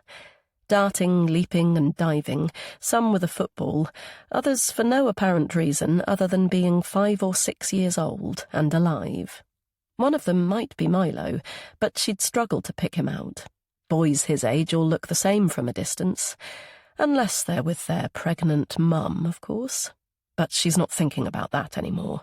She's shelved all those cruel remarks. She's stopped trying to work out who Robin was really in love with. It's Kat she needs to see. She was reckless loitering outside the library on Wednesday morning. Kat alone is the thing, not surrounded by other parents and people. Craning her neck, she spots the school door. Children are spilling out like skittles and— bingo. There's Kat stepping into view and holding out her hand to Milo. She's not stopping to chat with other mums today, but leaving the gate out of her view. Fumbling as fast as her stiff fingers will allow, Sabile presses the ignition, puts the car into gear and takes a left turning. Oh, hell, it's a dead end. Trying not to mount the curb near school premises like she did last Thursday, she carefully turns around. Her heart loud in her ears, she indicates and drives up to the high street. Alert to vehicles and the spill of pupils everywhere, she steadies her speed past the shops. Though a lump clogs her throat and her chest starts to ache, she continues to navigate the traffic, her eyes scanning the pavements through her clammy agitation. The lights are on red when she reaches the junction, so she lowers her head and tries to steady her rapid, shallow respiration. When she looks again, they're there, Milo skipping and chatting a few meters ahead. She accelerates towards them, but her heart feels so swollen it might burst from her chest, and her hands are numb, her tongue suddenly too big for her mouth. Sheer panic taking over, she swerves to the pavement and comes to a shuddering stop. Vaguely aware of the blare of a horn, she presses her forehead against the steering wheel and tries to find her internal voice. It's just an attack. It will pass. Simply breathe, Sabine, breathe. A long, slow breath in through your nose. Hold it. Count to 4. But the exhale is cut short by the click of the door. A breeze rushes in with Kat's angry face. "What the hell are you doing? I told you to stay away!" She stares for a beat, then narrows her eyes. "It was you on Wednesday, wasn't it? It's called stalking, Sabine." Her tone laced with contempt, she continues to speak. "Look at you! You're drunk and out of control again! You disgust me!" She glances at Milo by the wall. "What's wrong with you?" she hisses. "What decent person drives a car in your state? Children are walking home from school, for God's sake!" She steps away and looks to the sky. Then she sighs and comes back. "Because I like your brother, I won't report you today, but there won't be a next time. Do you understand? I will go to the police and have you locked up. Now park the car properly, get a fucking taxi, and go home." Chapter 63. Katie. Katie watches Bridget chase Milo around the kitchen island, attempting to recover her shoe. This morning she'd felt, well, not exactly excited about the book group meeting, but chirpy she had a project, pleased she was actually leaving the house on a Friday night like other people her age. But she's flagged since seeing Sabine, not the worrying kind of exhausted, but emotionally spent. Bloody highs and lows. She was so chuffed with her positive attitude and firm decision to do something about her illness after her long swim yesterday. When she got home, she savagely pruned the bushes around the driveway to make way for a car, because she promised herself that too. Driving again would give her more freedom, allow her to extend her narrow horizons. She chatted to passing neighbours, asked Hazel if she could join her for a run one day, cuddled Pam's new granddaughter, and got an invitation to Marita's house extension party. She clocked Sandra pulling out her bins, so she popped over to ask how the Thursday group was going, and returned 10 minutes later with news of a new handsome man in her life and a slice of apple frangipane tart. A normal, regular existence, and so heartwarming. Then this afternoon happened. The high of watching Milo skip home, listening to him chat about his new friend, a boy with special trainers who'd had his first legs chopped off because he'd had tonsillitis, and feeling so very grateful that Milo's hearing disability hadn't been worse. Then the low, turning to the piercing sound of a car horn, seeing the SUV skew against the pavement, then seconds later realising whose car it was. The image of Sabine, her skin pallid and sweaty, flies in again. She had clearly been following her and Milo, but Katie's anger was stronger than her alarm. She wanted to yell. She wanted to slap her ex-friend's drunken, confused face. But her 5-year-old was watching. People had stopped outside the post office to stare. So she drew on her dad's words and sought out Gabriel's hopeful smile in her head. Charity and kindness. Steps forward, not back. She'd overlook it today, but there wouldn't be a next time. Her eyes slide to Bridget. She doesn't quite know why, but she hasn't mentioned the shocking incident to her. And yet, Sabine was drunk at 3:30 in the afternoon and driving a car. Did she do the right thing by not calling the police? She turns to Milo, scoops him up and breathes in his soapy smell. God, she hopes so. She really does. Don't get too giddy. It'll be bedtime very soon, she says to him. Are you going to read Bridget a story? Like I do with Grandad. Exactly. He scrunches his face. So, what will you be doing? Same as you, talking about a book. This one is what they call a modern classic. She shows him the cover. During her school holidays, she'd devour at least a couple of novels each week. Back then, she preferred to read than congregate with her friends in Bruntwood Park. But was that really true? Or was it just to see the delight on her dad's face when she'd finished yet another tome? Shaking the thought away, she comes back to Bridget's inquisitive gaze. So, where did you say this meeting was? She asks. Katie frowns at her customary, casual yet information-gathering question. She didn't, and she doesn't need to give anyone chapter and verse like a child. But, in fairness, it was good of her to fill in for Alexander.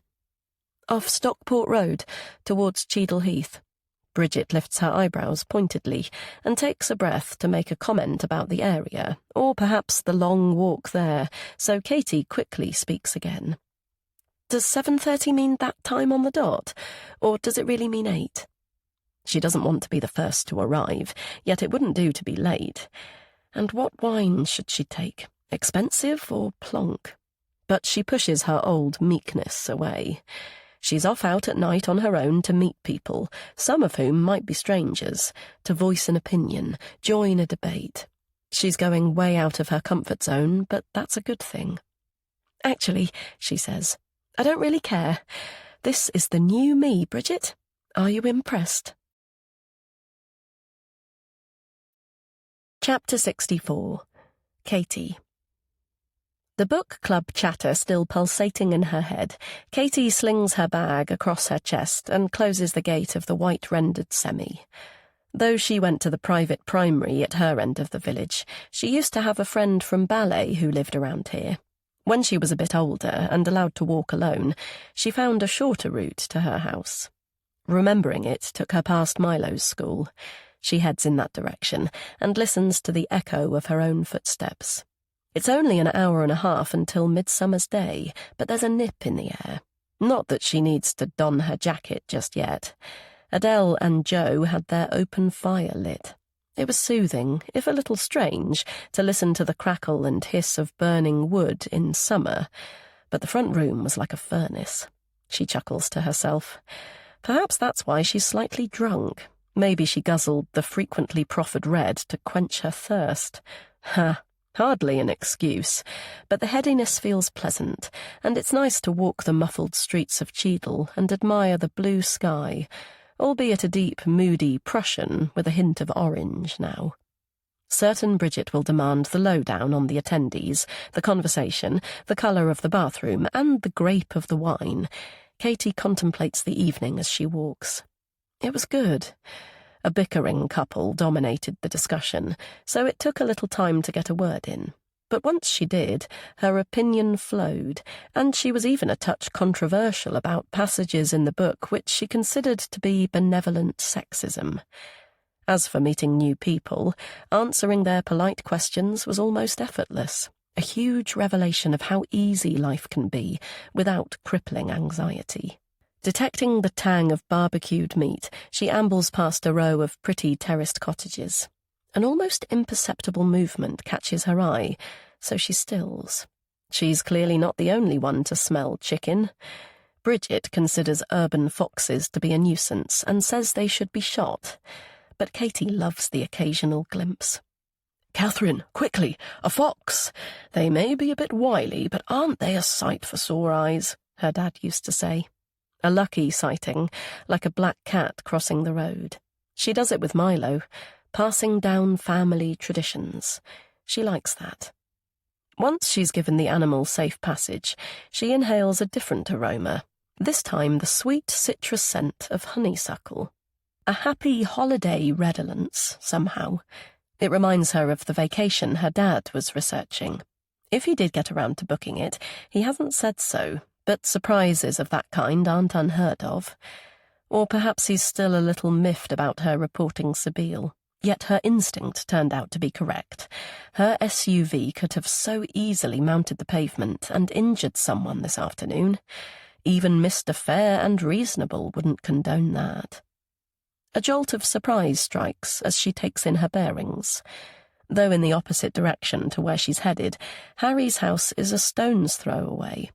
How perfect would it be to let herself in the front door, pad up the stairs, and slip into his bed? She still has the key to his house somewhere in her bedroom, but not, it would seem, to his heart. Disappointment surges again. She truly thought he liked her. She fully expected him to call or text and apologize profusely. But people are not what they seem, she now knows. God, she's had a steep learning curve about that the past week. Her head down, she trots along the tree-lined road until the blue railings of her son's playground come into sight. As she approaches, a shiver passes through her.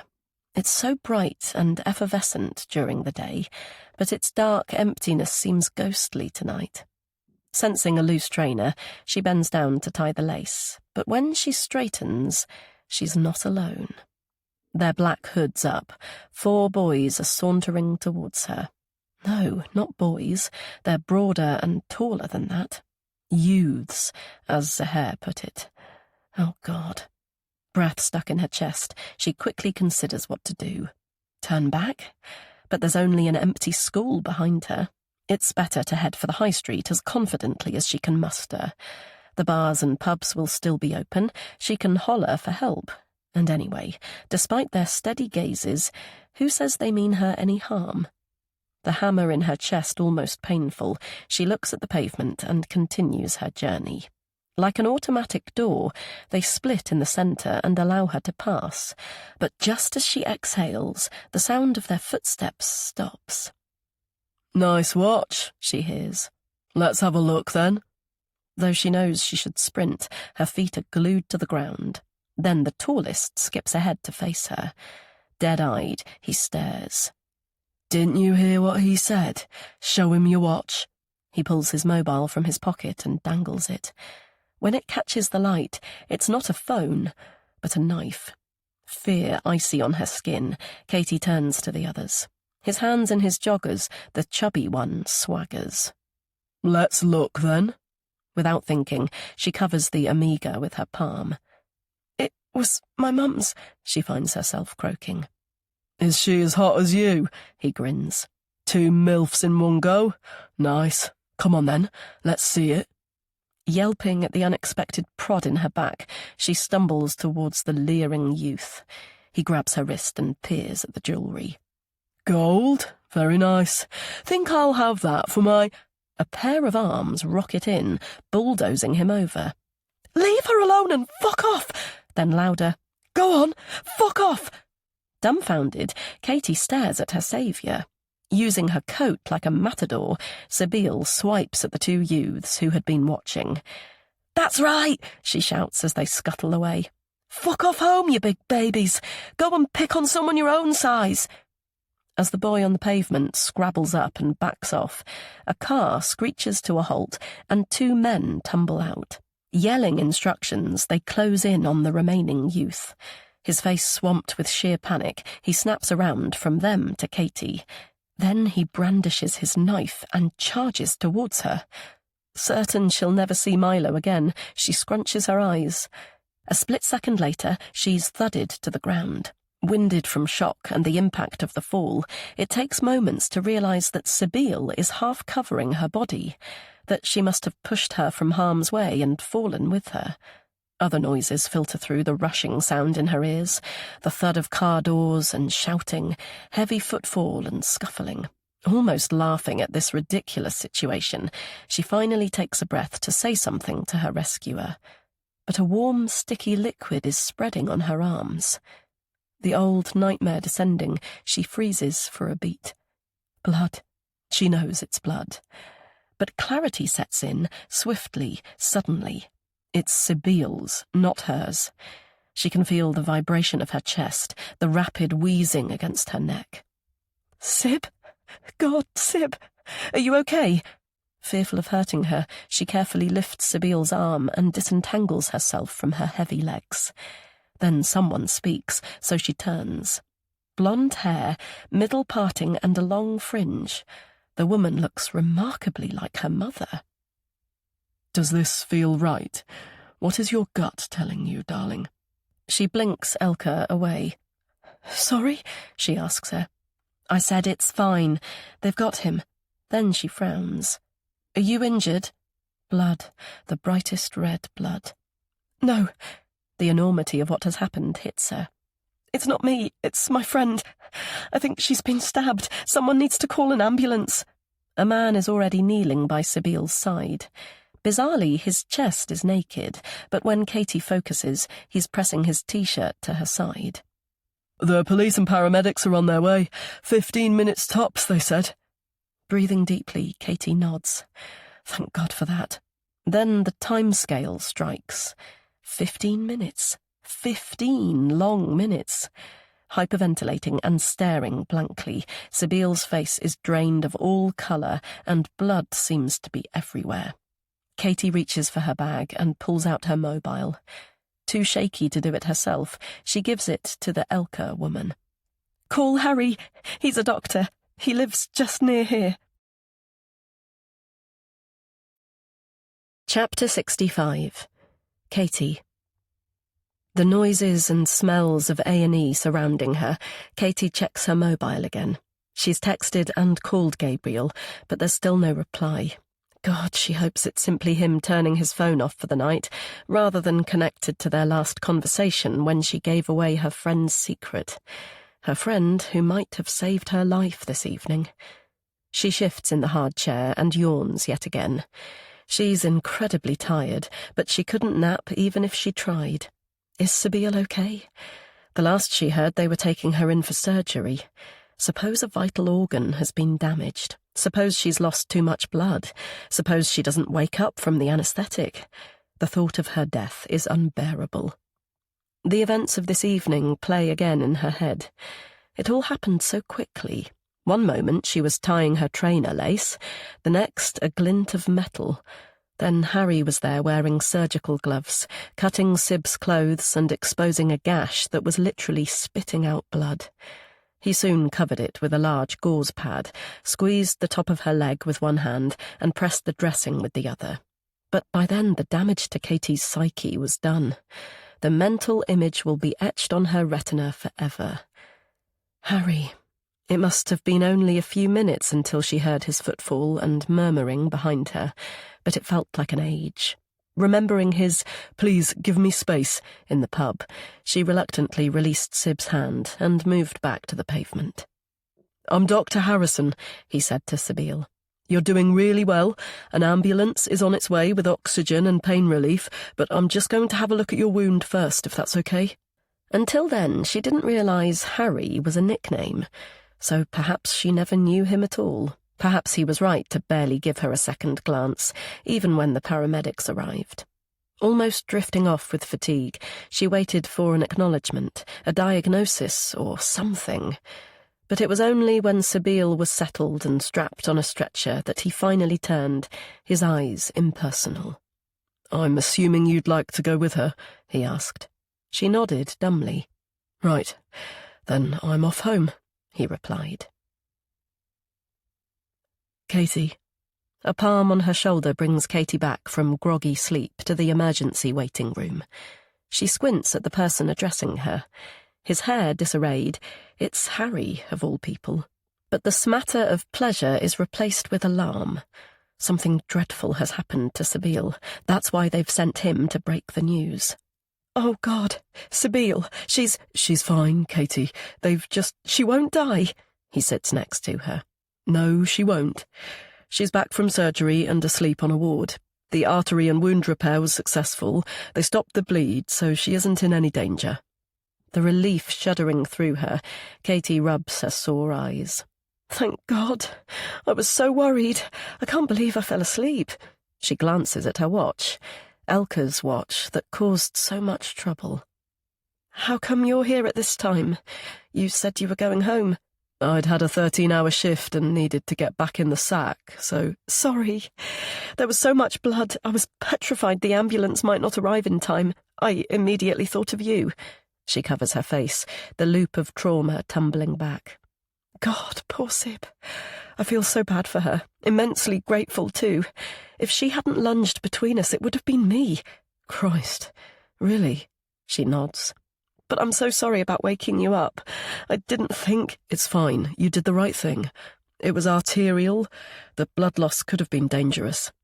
She glances at his weary, drawn face. So what happened to getting back in the sack? He shrugs and smiles a small smile. Who needs sleep anyway? Then he takes a quick breath. I did get into bed, actually. But you were in my thoughts, especially the last time you were in A&E.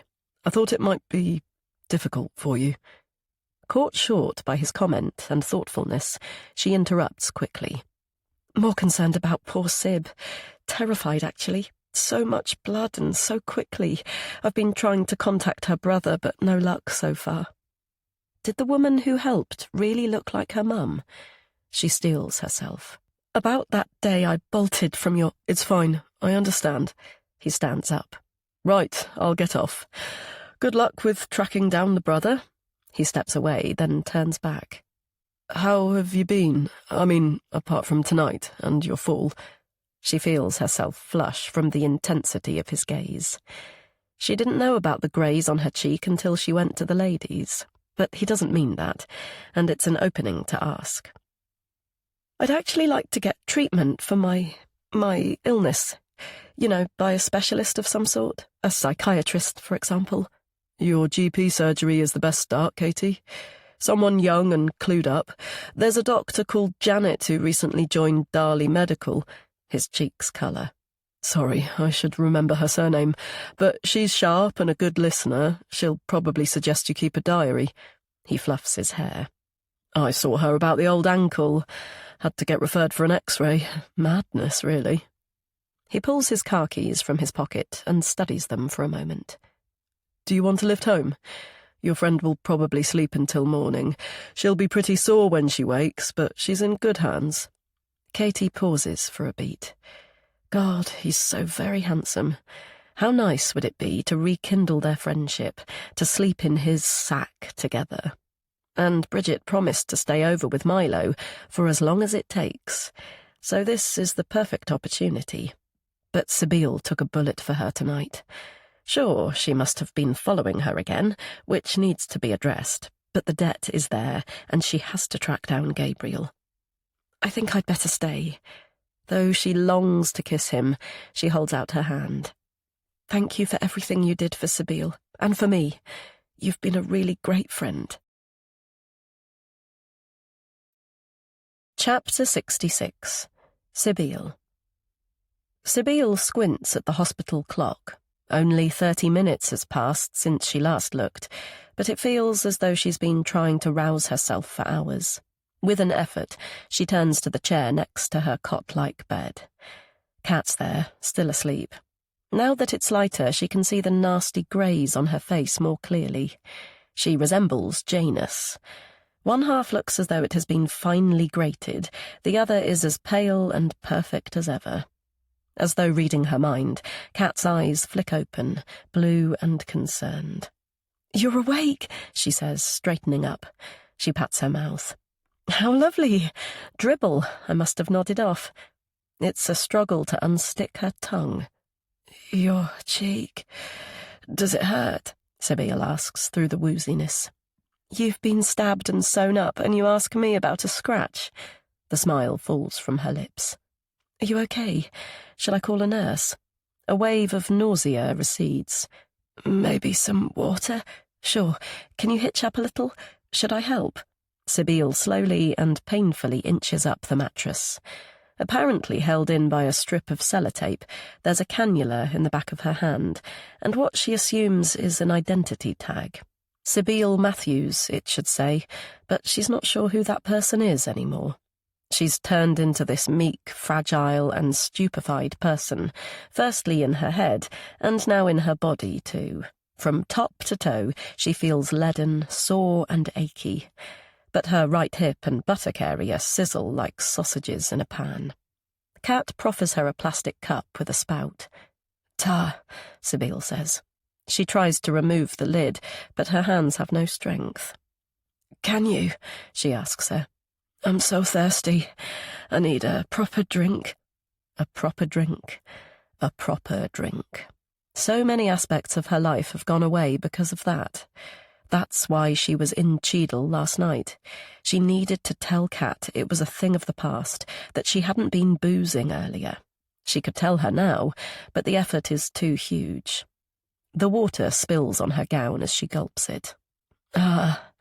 Maybe that's why it's a baby beaker," she manages. Her voice is slurred, and it's even too much to raise her eyebrows. "Maybe they'll give me a bib, too, if I'm lucky." Kat gently dabs her chin and her chest with a tissue. "You need to take it easy, Sib." She wipes a tear from her eye. "Just sleep and get better. Please, I'll be here. Everything's fine." Gluey oblivion drags her down. "I wasn't drunk," she mutters, giving in. Chapter 67. Sibyl. The clatter of a trolley brings Sibyl around again. Kat stands to one side, and a uniformed woman bustles over. "You finally awake, then?" she says. "Is it okay to call you Sibyl?" Sibyl considers saying no, then remembers she isn't the boss of her mind or her limbs, let alone anything else. "Sure." The nurse drags a curtain around them. "Let me have a little gander at the damage, then you can have something to eat." Without a great deal of TLC, she turns Sibyl on her side, peels back the gauze plaster and peers at the wound. Seeming to be satisfied, she opens a sterile packet and firmly pads the stitches with a damp wipe. The sizzle increases to a sputter and crackle.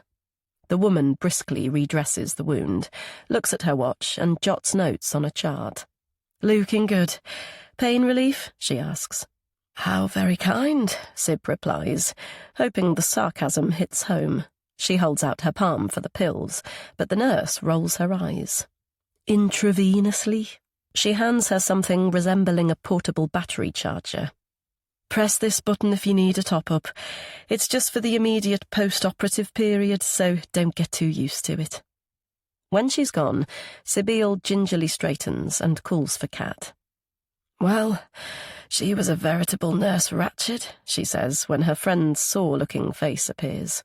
"Because I'm a stabbing victim, I suppose. She'll think I'm a criminal, perhaps even a member of the baby gang myself." Kat proffers a mug of tea. "Poor you. A midwife was like that after Milo was born. She shoved me on a toilet seat and wouldn't let me out until I'd done a pee in something that resembled a cardboard hat." Though Sibyl smiles at Kat's comment, she clocked her eyes sliding away. Sibyl Matthews, the criminal, the elephant in the room. Admittedly, she's not normal, as Kat put it, and the drinking has to permanently stop, but she didn't set out to harm her or Milo. She sips the warm drink, yet her throat feels so dry. She swallows again. "Your Milo likes cars. Volvos in particular, it seems. He knew all about turbos and power steering, and—" Kat puts a soft hand on hers. "I know." Her nose stings at her kindness. "I had no intention of taking him, Kat. He wanted to sit in the car. I have no idea why I turned on the engine." A soft squeeze again. "I know, Sib. It's fine." She takes a big gulp of air to stop the stupid tears, but they flow all the same. "And yesterday afternoon, you thought I was drunk in the car, but I wasn't. I just wanted to see you and explain about what had happened with Milo. I know I frightened you, and I'm so sorry for that, but I'd never do anything to hurt you or him." Her heart races and thumps and thuds in her chest. "I hadn't been drinking, Kat, really. I haven't had a drop of alcohol since Friday." She wills Kat to believe her, but a shadow of doubt passes through her neat features. Fuck, it's embarrassing, but she needs to come clean. She roughly wipes her cheeks and blows her nose on green tissue. "Okay." Her voice emerges stiff and staccato. In the police cell on Friday. I thought I was having a heart attack. Fainted and ended up on the floor. Long story short, it was a panic attack. Felt a complete fool when it passed. Been having them since. You know, the episodes. Realization dawns on Kat's face. That's what happened yesterday. She slaps her palm to her mouth. God, I'm sorry. I didn't know. She flushes deeply. How awful of me. So horribly selfish. I understand how terrifying they are because I have them too. She pauses and corrects herself. Or at least I had them until recently. I'm so sorry, Sib. I really had no idea. The tears roll again. Not your fault. Kat plays with the edge of her blood-crusted blouse. It is, in a way. If I hadn't called the police, you wouldn't have been there in the first place. No, Kat. I deserved to be in one. I'd been drinking on and off all day. I shouldn't have been behind the wheel of a car, not even when I got up on Thursday. I'd been throwing back whiskey at home in the early hours. Even talking about it makes me feel sick. Another huge wave of fatigue crashes in. She laughs weakly. There's irony for you. It's like the stuff they give alkies. Disulfiram. Not that I can say it. Talking of alkies, Kat takes a big breath. You do know that amount of alcohol isn't, well, normal, and that you need to address it before I can trust you with, I know, Milo. I promise. As though there are pennies on her eyes, she can't keep them open. Kat catches her mug as it spills. So tired. So very...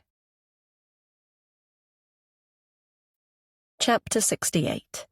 Katie. Guilt fizzes in Katie's chest. Panic attacks. It's as though she's passed hers on to Sib through her mean, vindictive thoughts or bad karma.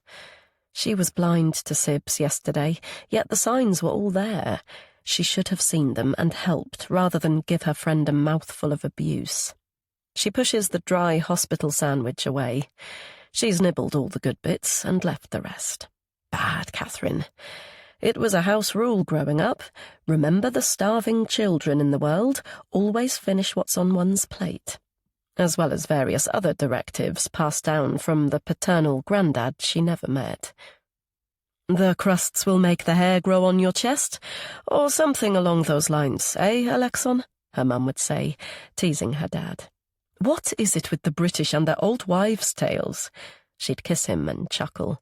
I may be a wife, but I, for one, never intend to get old. Katie smiles at the memory. The mental picture of her mother's injuries and suffering blocked this and others out for too long. Though Elke didn't get old, did she? Harry tried and failed to save her. How must that feel? She'd like to know the answer. She'd like to ask him all sorts of questions, but she couldn't desert Sabine. Besides, his offer might have simply been for a lift.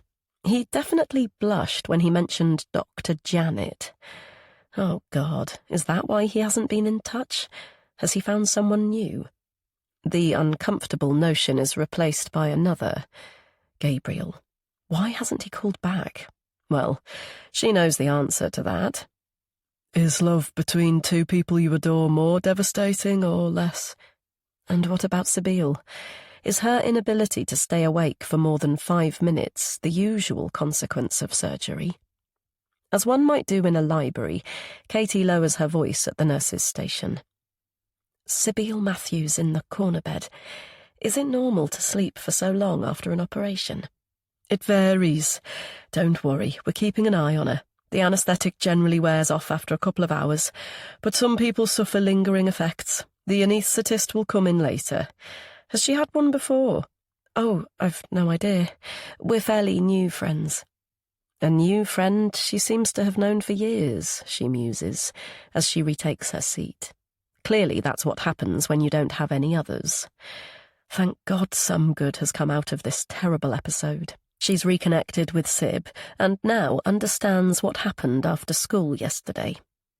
Time passes, and eventually Sabine opens her eyes. They take a moment to acclimatise. I dropped off again, didn't I? She asks with a croaky voice. It's worse than a bloody hangover, which is particularly droll. The nurse said it might be the effect of the anaesthetic. She hands over the water. Have you had one before? No. Then, Actually, yes. She flexes her fingers. I had an operation on this when I was little. My dominant hand, so I had to learn to do things with my right. You'd think righting the wrong of being left-handed would have pleased her, but it didn't. She sits up abruptly, then hisses in pain. Where's Gabriel? I've left him a few messages and texts, Katie replies, hoping her deep blush isn't obvious. But I wasn't too specific. I didn't want to alarm him, so it's probably my fault that he hasn't responded yet. He turns his mobile on silent when he's working. Sabine arches an eyebrow. Not that he'll have been tutoring all night. Oh, right, Katie says, stumped for another reply. Sometimes I worry about him. He goes incommunicado, underground almost, and my fear is that he'll get into... She appears to change her mind. He's gay, of course, but I don't let on that I know because he can't face it, especially not in Dad's house. She glances at Katie. That's where Saint Imelda lives. She might hear. Can you imagine how she'll react? The shame, to be sure. Not that she'll say it to his face. She'll hold it in until bedtime, then drink Irish whiskey like a fish and hiss her hatred out. Her arm's a little goosebumped. Katie falls silent. So, Sib knows about Gabe's sexuality, and the strange way she refers to her mum in the present tense. She isn't really there, of course. Though sometimes, she sighs, looks at Katie and nods. The attic room. When she wasn't being a saint, she pretty much lived there. I was never allowed in, which of course made my longing even worse. I'd get home from school and sit outside the door, thinking up ruses so she'd open it. Look what I've learned, made, drawn, baked. None of those worked. So I'd feign illness, deliberately graze my knee, steal something from the sweet shop, argue with Gabe. I tried turning the knob, of course, but it was always locked. Go downstairs, Sabine, I'll be there in a minute. Giving herself time to brush her hair, suck a polo mint, spray scent, and look respectable, I expect. Clearly far away, she pauses for a while. Anyway, when I was 11, I came home and did the usual. I can't tell you how delighted I was to find it unlocked. I knew she'd done it for Gabriel's 16th birthday, but that didn't matter. I'd been finally let in. I was hit with a blast of perfume and alcohol and cigarette smoke, but wild horses wouldn't have stopped me stepping over the threshold. She gestures to the window. Though the skylight lit her up, her face was bulging so badly. For stupid moments I didn't twig it was her. She was hanging from a wooden beam, clearly dead. She smiles wryly. So I know, I really do know, she's no longer there. Chapter 69. Katie. The Tuesday morning sunshine already warm on their backs, Katie holds Milo's hand tightly and heads to his school. She's walked past the spot twice now, and so far she's been fine. She's not sure what she expected. Not exactly flashes of red blood or post-traumatic stress, but a reaction of some kind, or at least one bigger than the blend of indignation and relief she feels. What the hell are the parents of those youths doing to make them turn into overgrown bullies wielding knives? Because that's where it starts, with the bloody mums and dads. Every time she thinks of Sabile's tragic tale, it brings tears to her eyes. No wonder she's needy and strange at times. Katie doesn't need to be a psychologist to see that Sib's brusque exterior hides trauma and loneliness. She wasn't just brutally abandoned by her mother at 11. She was rejected from the moment she was born. How that must feel, she has no idea. Her parents were devoted to her and each other. She was cosseted, spoilt, and loved all her childhood. Perhaps that's why the shock of the stabbing incident hasn't set in. She has the support network of Bridget, her dad, and even little Milo. He now breaks free and skips through the gate. Although she hasn't spelt out in detail what happened with the stabbing, he seems to know they're both minor celebrities this week. A group from his class immediately surrounded him with eager faces and questions on Monday. Their mums were more circumspect. They're still glancing at her damaged cheek with wide eyes today, but it really doesn't bother her.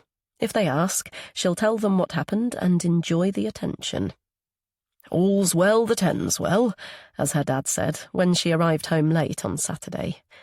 It could have been so horribly different, but it wasn't, and there's no point going there. Everything has worked out just fine.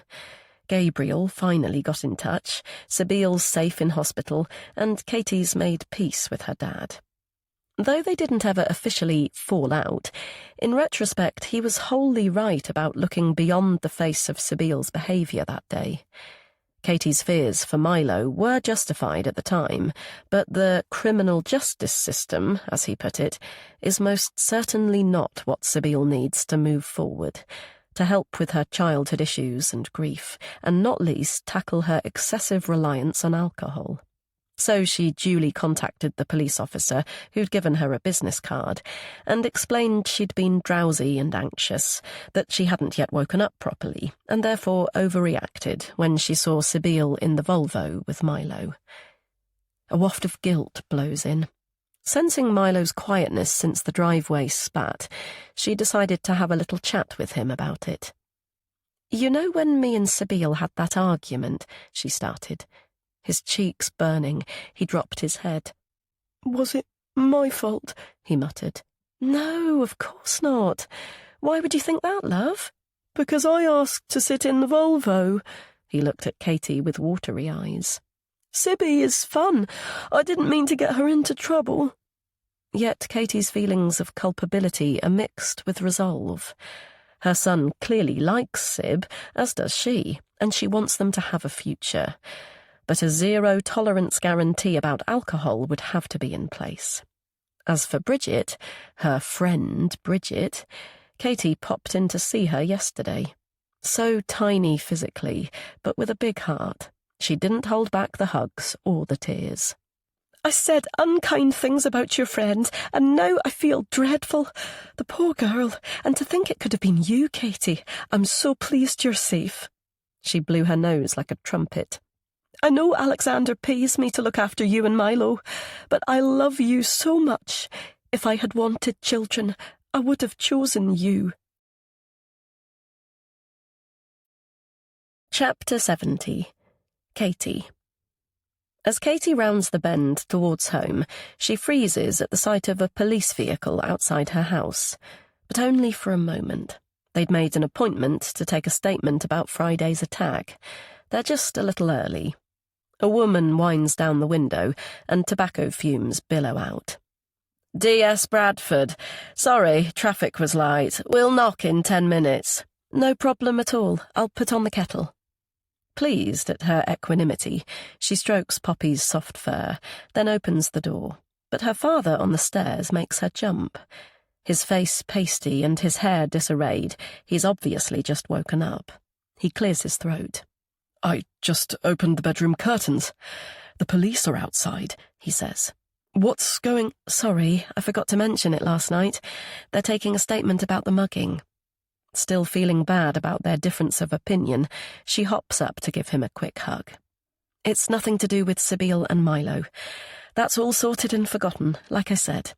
"Goodness, I clearly overslept." He rubs his eyes. "Righto. I'll get dressed and come down. Happy to sit in and hold your hand, so to speak, or make myself scarce. Entirely up to you." True to her word, D.S. Bradford knocks at 9. The smell of cigarettes and a young sidekick follow in her wake. Feeling a tad nervous, Katie shows them into the kitchen. Her dad pops his head around the door. "Stay or leave?" he asks. "Stay," Katie says. "Then I'll make myself useful by preparing the drinks." Once they've settled at the table, Katie describes the events of Friday night in as much detail as she can. The male officer scribbles notes. The woman gazes with grey eyes. At the end, she smiles. "I generally have a whole list of questions, but you've covered just about everything. There's only one thing. You'd been to a book group gathering alone, so how come Sybil Matthews was there? I don't believe she lives locally. Katie feels herself flush. As things had turned out, Sybil's presence was more akin to a guardian angel's than a stalker's. She's a friend. She wanted a chat, so she came to walk with me. The officer nods. Fortunate for you, she did. That's all we need, thank you. DC Dyson will read your statement back to you before signing. Then we'll be out of your hair.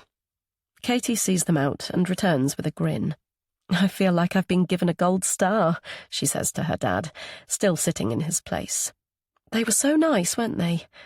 He doesn't turn, so she perches opposite him. Are you okay? You're not still feeling under the weather, are you? Not 100%, if I'm honest, but...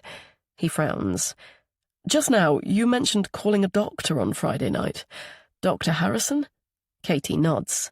She meant to ask what his actual name was, but she was so worried, then relieved about Sib, that it slipped her mind. Alexander steeples his palms. The same doctor who took you for a pub lunch? The three-legged mare? Yes. She tenses. Both his mannerisms and questions feel ominous. Does she really want to know? Why do you ask? He gazes with soft eyes, but his lips are tight with concern. Your poor, beautiful face has had a bit of a battering of late. To deflect the inevitable, she reaches for humour. Who'd have thought a road would be so gravelly? I have a few impressive bruises, too. Then, after a moment, it's nothing compared with poor Sib's injuries. But she knows what he's getting at. The black eye wasn't anything to do with Harry. I told you at the time, Dad. It was some guy called Gary, entirely by accident. He nods, but doesn't speak, so she fills the silence. And Harry and I aren't an item or anything. We're barely even friends. Well, I'm sure it's nothing, anyway. You know I'm a worrier, that's all. He claps his hands. Right, lunch. Any special requests? Katie doesn't move. Her flesh is tingling. Worry about what, Dad? Nothing, really. It'll just be my dad. He sighs. I think we drove past that pub on the way to Little Bollington, but I could be mistaken. The three-legged mare. I don't know. Mum mentioned the unusual name, that's all. The pinpricks increase. What? You mean the night? The night of the accident? Her dad sighs again, deeply this time. Ignore me, please. I'm making connections where there are none. That's the trouble with spending too much time on my own, probably drinking excessively in hotel rooms and becoming morose. He stands and pecks her hair. It's so good to be home on a weekday for once. I have my creative cooking head on. What do you fancy eating? Or how about a surprise? A surprise, she replies after a moment. But I'm meeting Gabriel at Brook House. Then we're going on to see Sib, so it'll have to be a project for dinner then. Excellent. Chapter 71. Sybil. Still acclimatising from her latest flaming nap, it takes Sybil moments to realise the two police officers are heading towards her corner bed. D.S. Bradford and D.C. Dyson, do you have a few minutes? A sarcastic retort pops to the surface, but it isn't enough to divert the sudden hot sweat and metallic taste in her mouth.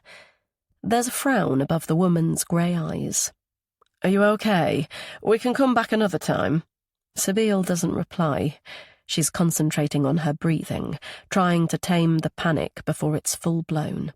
Leaning forward, she inhales through her nose, holds it in, counts to 4, and slowly exhales. A panic attack? D.S. Bradford asks. They're bastards, I know. With a flick of her head, she motions her young colleague to leave. Hoping she's caught it just in time, Sib sits back. You've got him well trained, she comments. Clearly a smoker, the officer sits. Graduate sidekicks have to be good for something, she replies with an ironic smirk. She studies Sybil for a moment or two. Remember to include it in your VPS. Sometimes it helps. VPS? Victim personal statement. It's an opportunity to describe how the crime has affected you, the impact it has made. I'm not convinced it makes any difference to sentencing, but I personally think it's a form of therapy, and that's always a good thing. Therapy? She wonders what the woman would say if she knew the agitation was brought on by seeing her more than anything else. That's a bit right on for the police, isn't it? Not at all. I'm all for the holistic approach for both criminals and their victims. She tilts her head and squints. How would you say you are doing? Physically, emotionally, mentally, and spiritually? God knows why, but the question brings a lump to Sybil's throat. She tries to cover it with a derisive laugh. Save for horrendous tiredness. I'm probably doing the best physically, which is ironic when I'm in hospital recovering from a stab wound. Nurse Ratched doesn't think it's odd that I have to sleep every 2 minutes, but it's bloody annoying. An operation takes it out of you, apparently. No temperature. Not that they've told me. Opioid adverse effects? Sybil raises her eyebrows. What? So you're medically qualified as well as a counsellor and a cop? I had surgery to fix a broken femur. Clearly recalling it, the officer sucks in some air. My first week in the job, and I got kicked in pretty damned badly. After the op, I was nauseous and struggled to keep awake. Turned out it was a side effect of the morphine, aka opioid adverse effects. She smiles. So that's physical sorted. How about emotionally, mentally, and spiritually? Syb flexes her fingers. Aren't they all the same? The DS pulls a rueful face. Possibly. So, let's see. Mental health. Can I handle my mind? Spiritual. Do I know what gives me strength? Emotional. Can I use my emotions wisely? Hassan, the police surgeon, said something similar. Sybil struggled to listen at the time, but he talked about internal healing. It's not a miracle cure, but I guarantee life can improve for the better. The only catch is yourself. You have to be open to seeking help. There's all sorts out there, but no one will come to your rescue unless you instigate it. It has to start with you, but you can do it. She comes back to the woman. She's the straight-talking sort of person Syb likes, but after her treatment at the hands of that weasel-faced officer, she's not going to trust anyone with a warrant card ever again. Textbook speech appreciated, she says, folding her arms. How can I help? Filling in the gaps about the attack on Friday. D.S. Bradford motions to her waiting sidekick. Need to ensure belt and braces for the CPS. She peers at Sybil curiously. Saving your friend was admirable. But how come you were there? Sybil pauses before answering. Booze. That's where it started. What else did Dr. Hassan say? Masking trauma with alcohol might appear to work temporarily, but you know as well as anyone that isn't true. Things happen all around us over which we have no control, but you can control that. There's plenty of help out there, Sybil. It's down to you to take it. Chapter 72. Katie. Raking back her sunglasses like a hairband, Katie studies the church-like stained glass in Brooke House's porch. Funny how she's noticing it today. The bright sunshine is lighting the colours this morning, so perhaps that's why. Or maybe it's because Saint Imelda has been stuck in her head since Sybil's shocking revelation on Saturday. She lifts the latch for when Gabriel arrives and tries to shake off the shudder. Spirits don't exist. Of all the things she's felt anxious about over the years, phantoms aren't one of them. And yet her skin is goose-pimpled, despite the hot weather. Poor, poor Syb. Even though she was struggling with the drug of sleep, the childhood fear was clear in her eyes.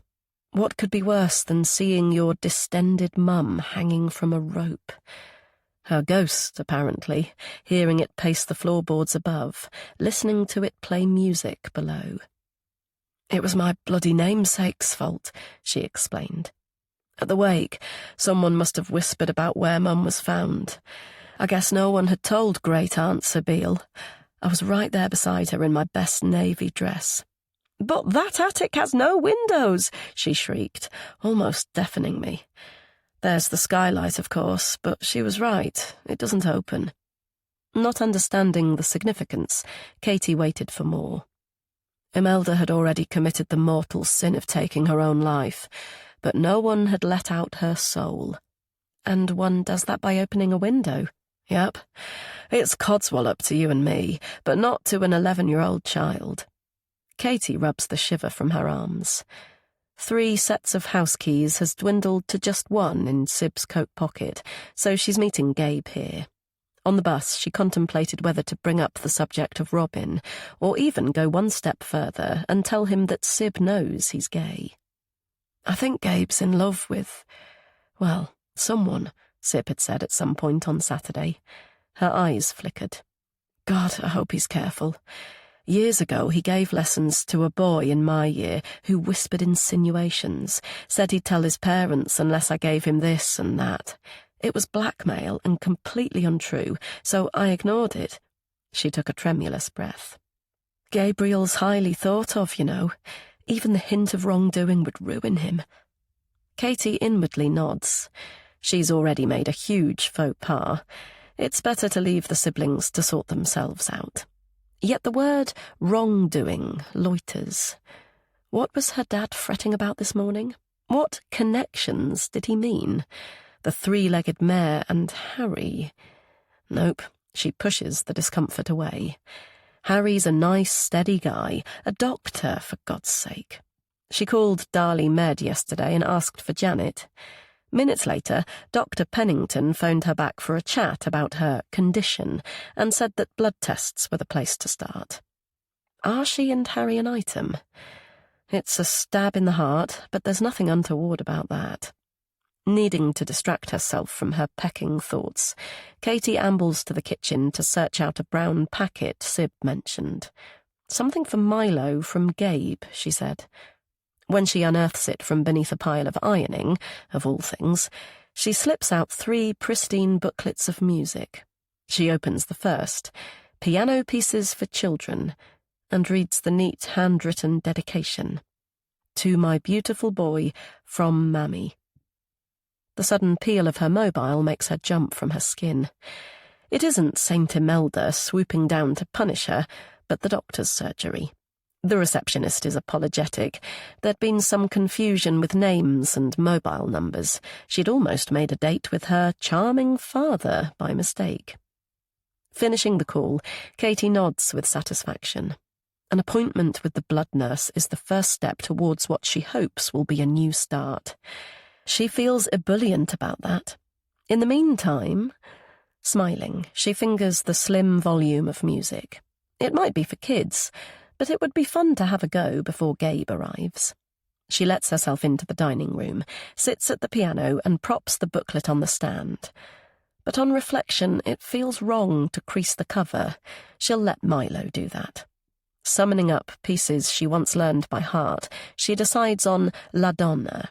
But when she presses B, there's no sound. A little frustrated, she lifts the instrument's heavy lid and peers inside. When her eyes become accustomed to the duskiness, she spots something stuck between 2 hammers, so she eases it out. Back in the light, she squints at her find. It's an envelope addressed to Sibyl. You weren't supposed to find that. Katie spins around to the strangled voice. It's Gabe. Only Gabe. Gabriel, you gave me a fright. I've found... Her words trail off. His skin blanched white, his face is almost unrecognizable, and his fists are clenched. You weren't supposed to find that, he repeats. Oh, right. I'm so sorry, She backs away as he moves towards her. Something is very, very wrong here. His eyes are blazing with anger, with rage. Her thighs hit the stool, her buttocks the keyboard. God, she's trapped. Desperately casting around the room, she tries to devise a way to fend off the attack she absolutely knows is coming. But there's no time to move, let alone escape, so she scrunches her whole body and waits for the blow. A split second passes, then another and another. When she peels open her eyelids, Gabe is on his knees and quietly sobbing. Chapter 73. Katie. Her heartbeat still fluttery, Katie opens the door and waits for Poppy to catch her up. Then she steps into the safety of her cheese-perfumed home and lets out a huge sigh. Her dad's sitting at the kitchen island, clearly finishing a call. "You're back early," he says. "That was the court office. I might have to—" He studies her and frowns. "Are you all right? Has something happened to Sabine?" I didn't go in the end. Gabriel's just dropped me off. On autopilot, she picks up the kettle and fills it at the tap. "Did your creation go awry?" she asks, nodding to the sauce-streaked sink. "Sorry?" He appears thrown by her question. "Oh, yes.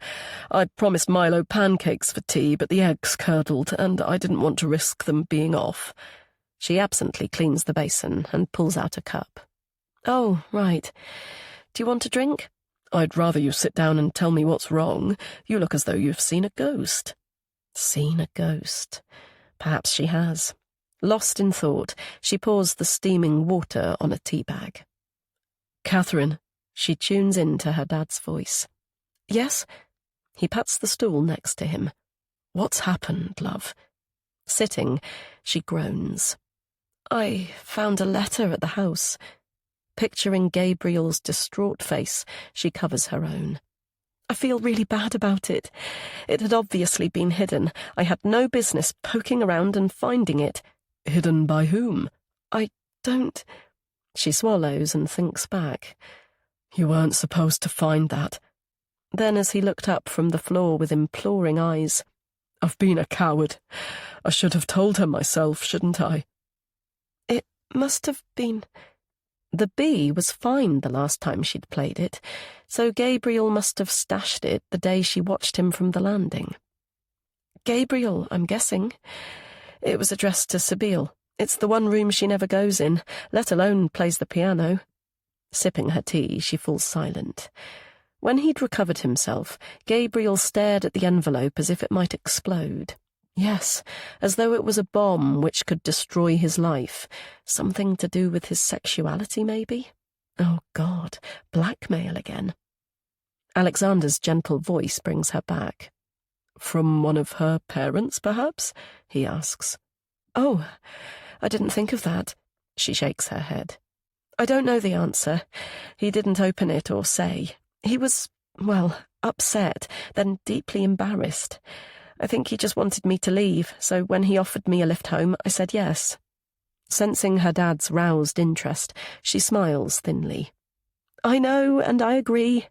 It's frustrating not to know what's going on, but it all happened so quickly, and Gabriel was so distressed. It didn't feel right to ask questions, even in the car." Her dad pats her hand and picks up the Times. "I'm sure we'll find out eventually." But Katie's still mulling. "I have an idea. Do you still have the note from their dad?" she asks. "The one he sent from the hospice. I might recognize the handwriting." She squints. "It was in block capitals. Maybe a bit shaky, so I guess it could be from him." "Elementary, my dear Watson." Alexander's smile turns rueful. "Despite your excellent sleuthing skills, unfortunately not. I should have kept it, but I thought I'd get to see James before he... The benefit of hindsight, eh?" He stands, pats his pockets and pulls out his mobile. "Oh no, not again. Let's hope they found somebody else." "Alexander Henry," he says, answering. "Ah, I see." As he ambles away, Katie zones out and reverts to thoughts of Gabriel. He was silent during the journey, but when she climbed out of the Volvo, he mumbled something about Sabine recuperating in Saxton. She can see the sense of it, but was it always the plan? "They do want me after all."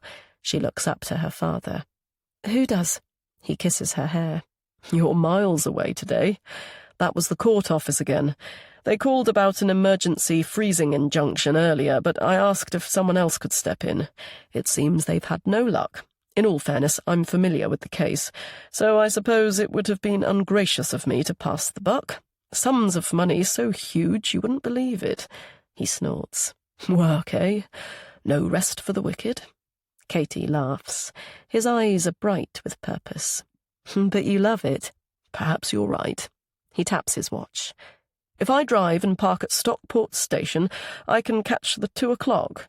Sorry to desert you again, darling. He gazes steadily. Now stay safe, both you and Milo. No bruises, no muggings, no danger, not even walking under ladders. Promise me? Sure. Sibyl, Gabriel, and now her dad. Quite honestly, she feels abandoned, but she tries for a smile. Don't worry, I promise. Chapter 74. Sibyl. Listening to the peal of All Saints' church bells at her tiny kitchen table, Sibyl yawns and stretches as much as she's able. God knows why, but the rich sound makes her feel safe. Perhaps it's because they've chimed for hundreds of years, or maybe she's become sentimental in her old age, as she's found herself thinking how heartwarming it is that two people fall in love and want to declare it to the world on a sunny June Saturday. If she wasn't in such discomfort, she'd venture out to get a glimpse of the happy couple. She doodles on her pad. Yes, she actually admires the openness and honesty of a wedding, as opposed to the sneaking about, the illicitness and spin of an affair. Spin being lies, disingenuity, or simply excuses. Well, right now she doesn't care. She chuckles to herself. Does this mean she's cured of Robin? That notion is undoubtedly premature, but she's definitely more steady and settled than she has been for a very long time, albeit with spontaneous, emotional bouts threaded through. She opens her laptop and frowns at the screen. What on earth is the latest WebLife password? Bloody hell, it's clean gone. Damned frustrating when she's usually so on the ball. Even when she drank to excess, she functioned pretty effectively work-wise. She pauses at that particular thought. Clarity isn't clarity when it's seen through the bottom of a whiskey tumbler. Though it won't last forever, her wine rack is empty, and she's sticking to water. Whenever she lifts her glass of best Yorkshire tap, she thinks of her lovely dad. She toasts him now. Cheers, Dad. Here's to abstemious abstinence. Tears sting her eyes yet again. Perhaps she can blame that on the opioids too, but there's no doubt she's missing him.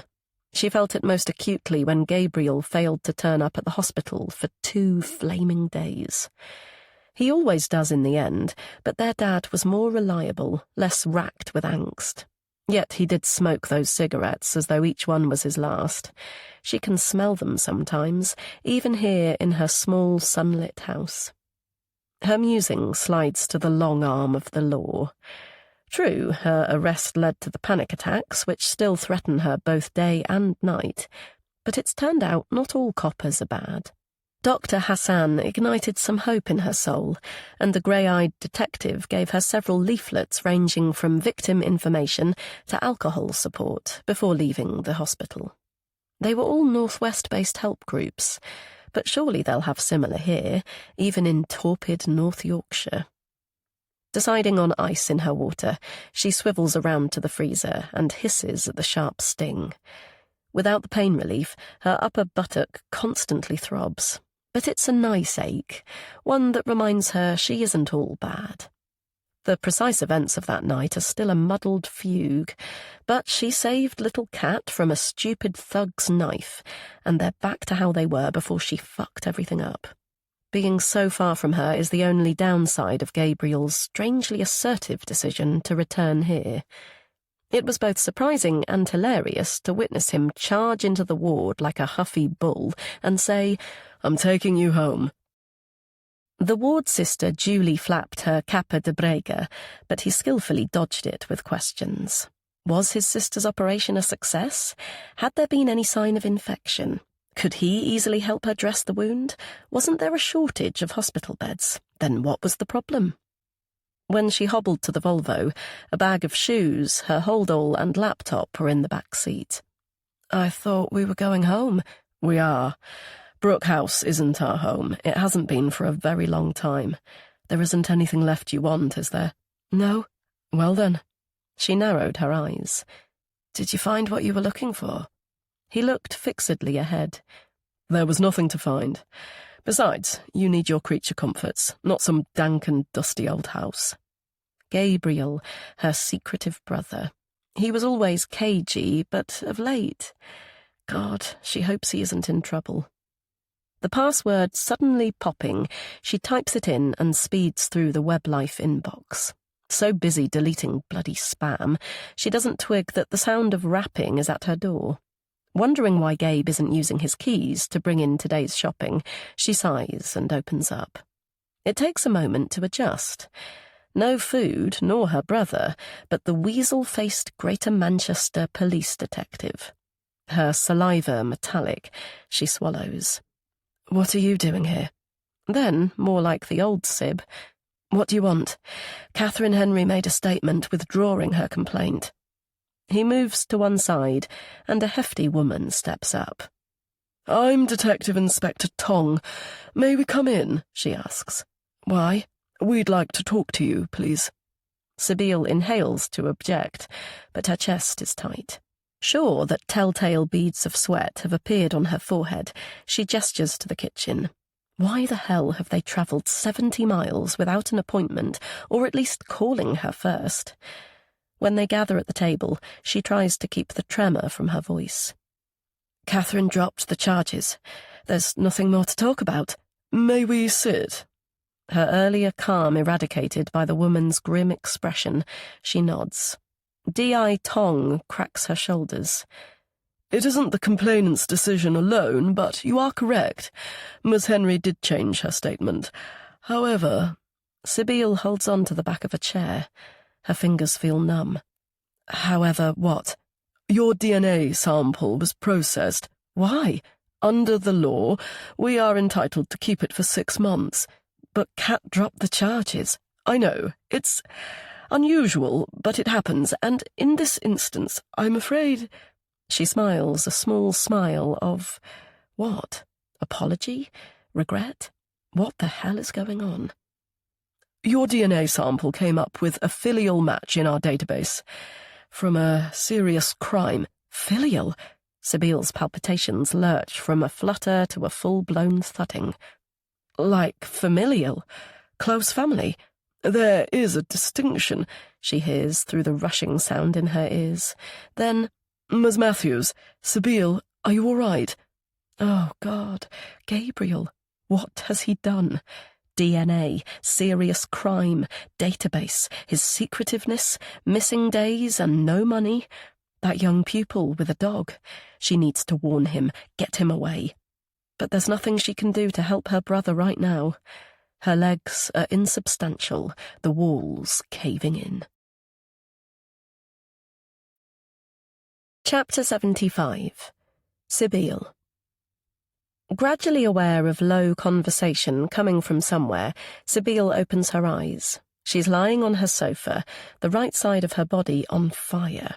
Gabriel's face comes into view, his eyes bright with tears. Thank God you're awake. Try not to move. He gestures to her jogging bottoms, where blood has seeped through. I think your stitches have burst. You fainted and fell badly. Realization snapping in, she attempts to sit up. The police turned up, Gabe. You have to leave now. Get away, she hisses urgently. They have a DNA match. They're still here, Sib, in the kitchen.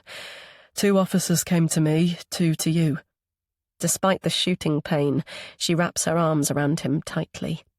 Whatever it is, you know I love you. I'll always love you, and I'll do whatever it takes to... I'm so sorry, Sib.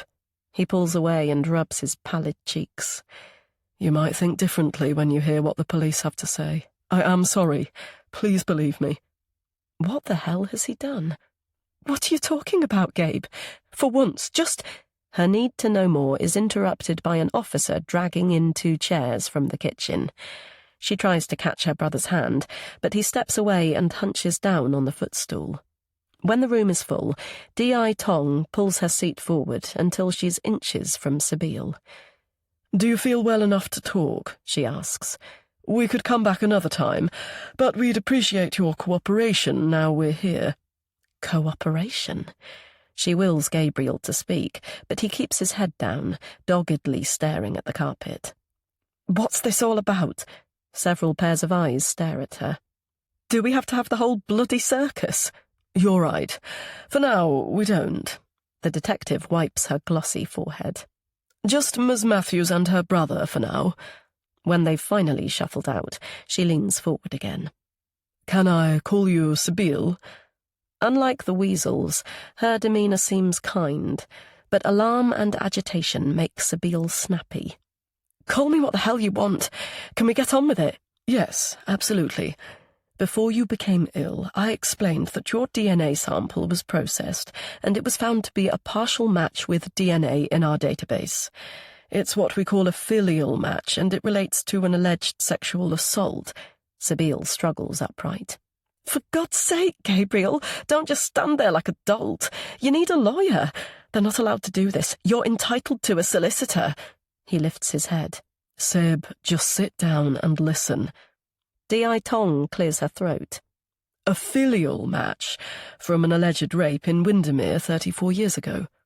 Processing the words, Sib gingerly takes her place. Windermere is in the Lake District, and Gabriel is 35, so... Filial is the term used for offspring, not siblings, the officer continues slowly. It's a parent and child connection, which means the partial match must be with your mother or my father. Sibyl whispers the word, but knows they're mistaken. James Matthews wouldn't hurt a fly. Almost laughing at the notion, she voices it. Gabriel, Dad didn't like to offend anyone, let alone... Then with anger taking over. Gabriel, why the fuck aren't you saying anything to defend him? When he shakes his head, recall hits like a slap. Those newspapers her dad kept, those headlines she read out. She frowns in thought. The Westmoreland Gazette. A man charged with sexual assault who then had an alibi. Bile bubbles up. Surely to Christ not her dad. But criminals do that, don't they? They keep tokens of their evil acts and hide them in plain sight. Sibyl, are you with us? The detective peers intently. Gabriel has volunteered a sample of his DNA to help with our inquiries, but from the information he's given us within the last hour, we believe James Matthews will be ruled out of our investigation. I don't get it, she replies, the palpitations building. 1 minute you're saying my dad was a fucking rapist. The next minute... He wasn't your father, Gabriel interrupts. His face starched white, he moves towards her. Not your biological one, anyway. I know this because Mum told me before she died. Kneeling at her side, he gabbles on fast forward. I never told you. I'm sorry. She was drunk when she said it. I didn't even know if it was true. You were only 11, so it wasn't appropriate to say anything anyway. I was only 16 myself. It was my birthday, for God's sake. Went to college as usual. Then when I got back, she'd... How could I have known? Possibly known? We got older. We had Dad. Did he know? I don't know. But we were happy, weren't we? What was the point of saying it? I was a coward, I know. But stop, Gabriel, stop. She takes a huge breath. You're saying that my dad wasn't... He was in every way, Sib, but not by blood. His name is on my birth certificate. I looked at it 2 bloody weeks ago. I know, and I'm sorry you had to find out. She pushes hard at his shoulder, then shoves again. If James wasn't my dad, then who the fuck was? Di Tong holds out a clear plastic bag. We're hoping this will tell us. Recoiling at her mother's handwriting on the crumpled paper inside, Sib inches away. What is it? It's an envelope addressed to you, Sibyl. We're hoping there's a letter inside. Chapter 76. Katie. Wondering when her dad will arrive home, Katie looks at the time. The stab of irritation prods again.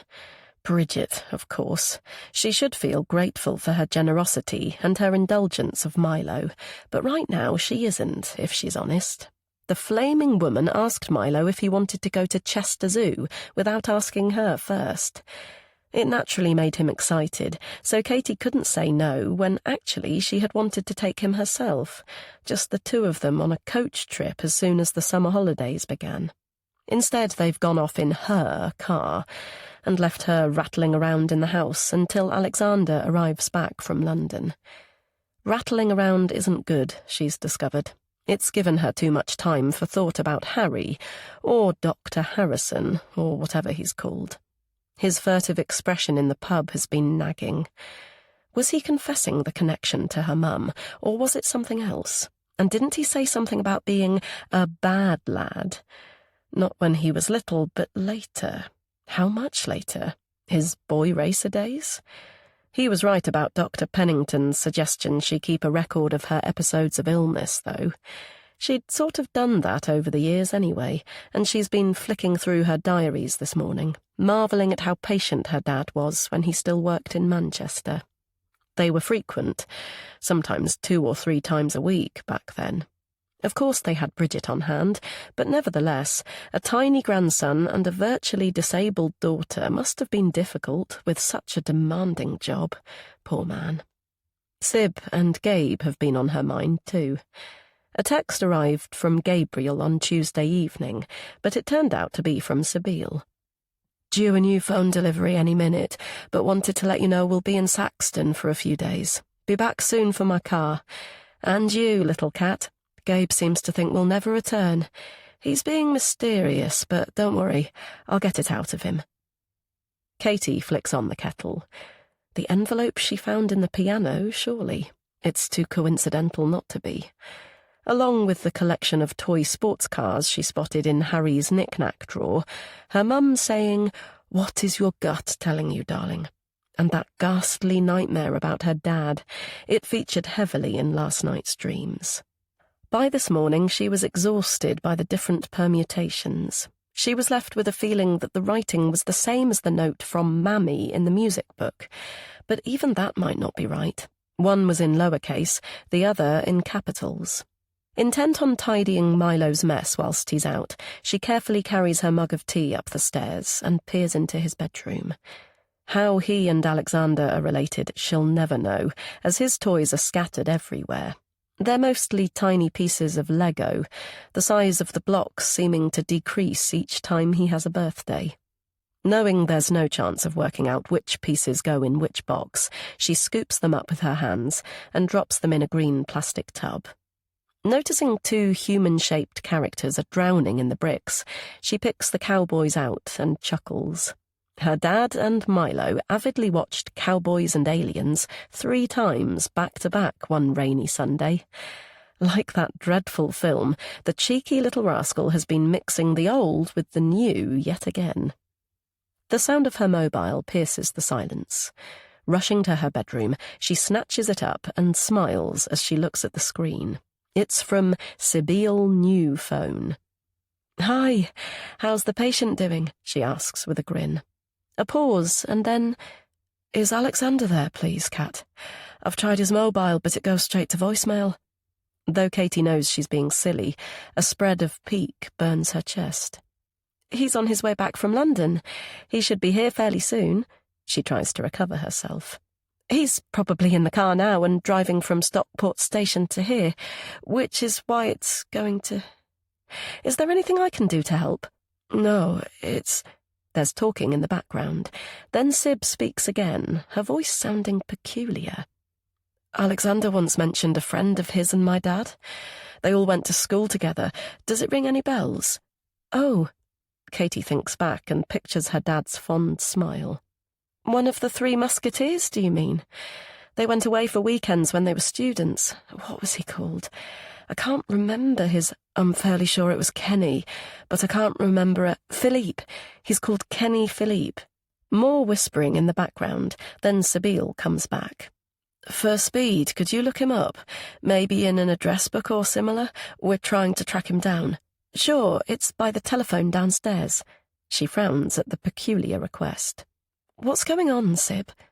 The quaver palpable, she replies in a whisper. "God, Kat, it's dreadful. I can't talk now, but I think Kenny Philippe is my father. My biological father, at least." Then louder. Could you have a look and call me back? Katie hurries down to the hallway.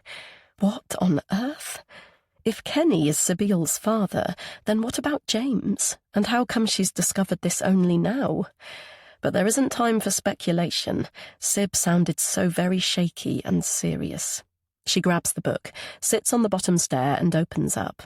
Dragging her finger down the index, she finds the letter P and carefully goes through the names and addresses.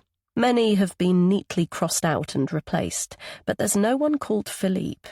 She does the same with the letter K. No match.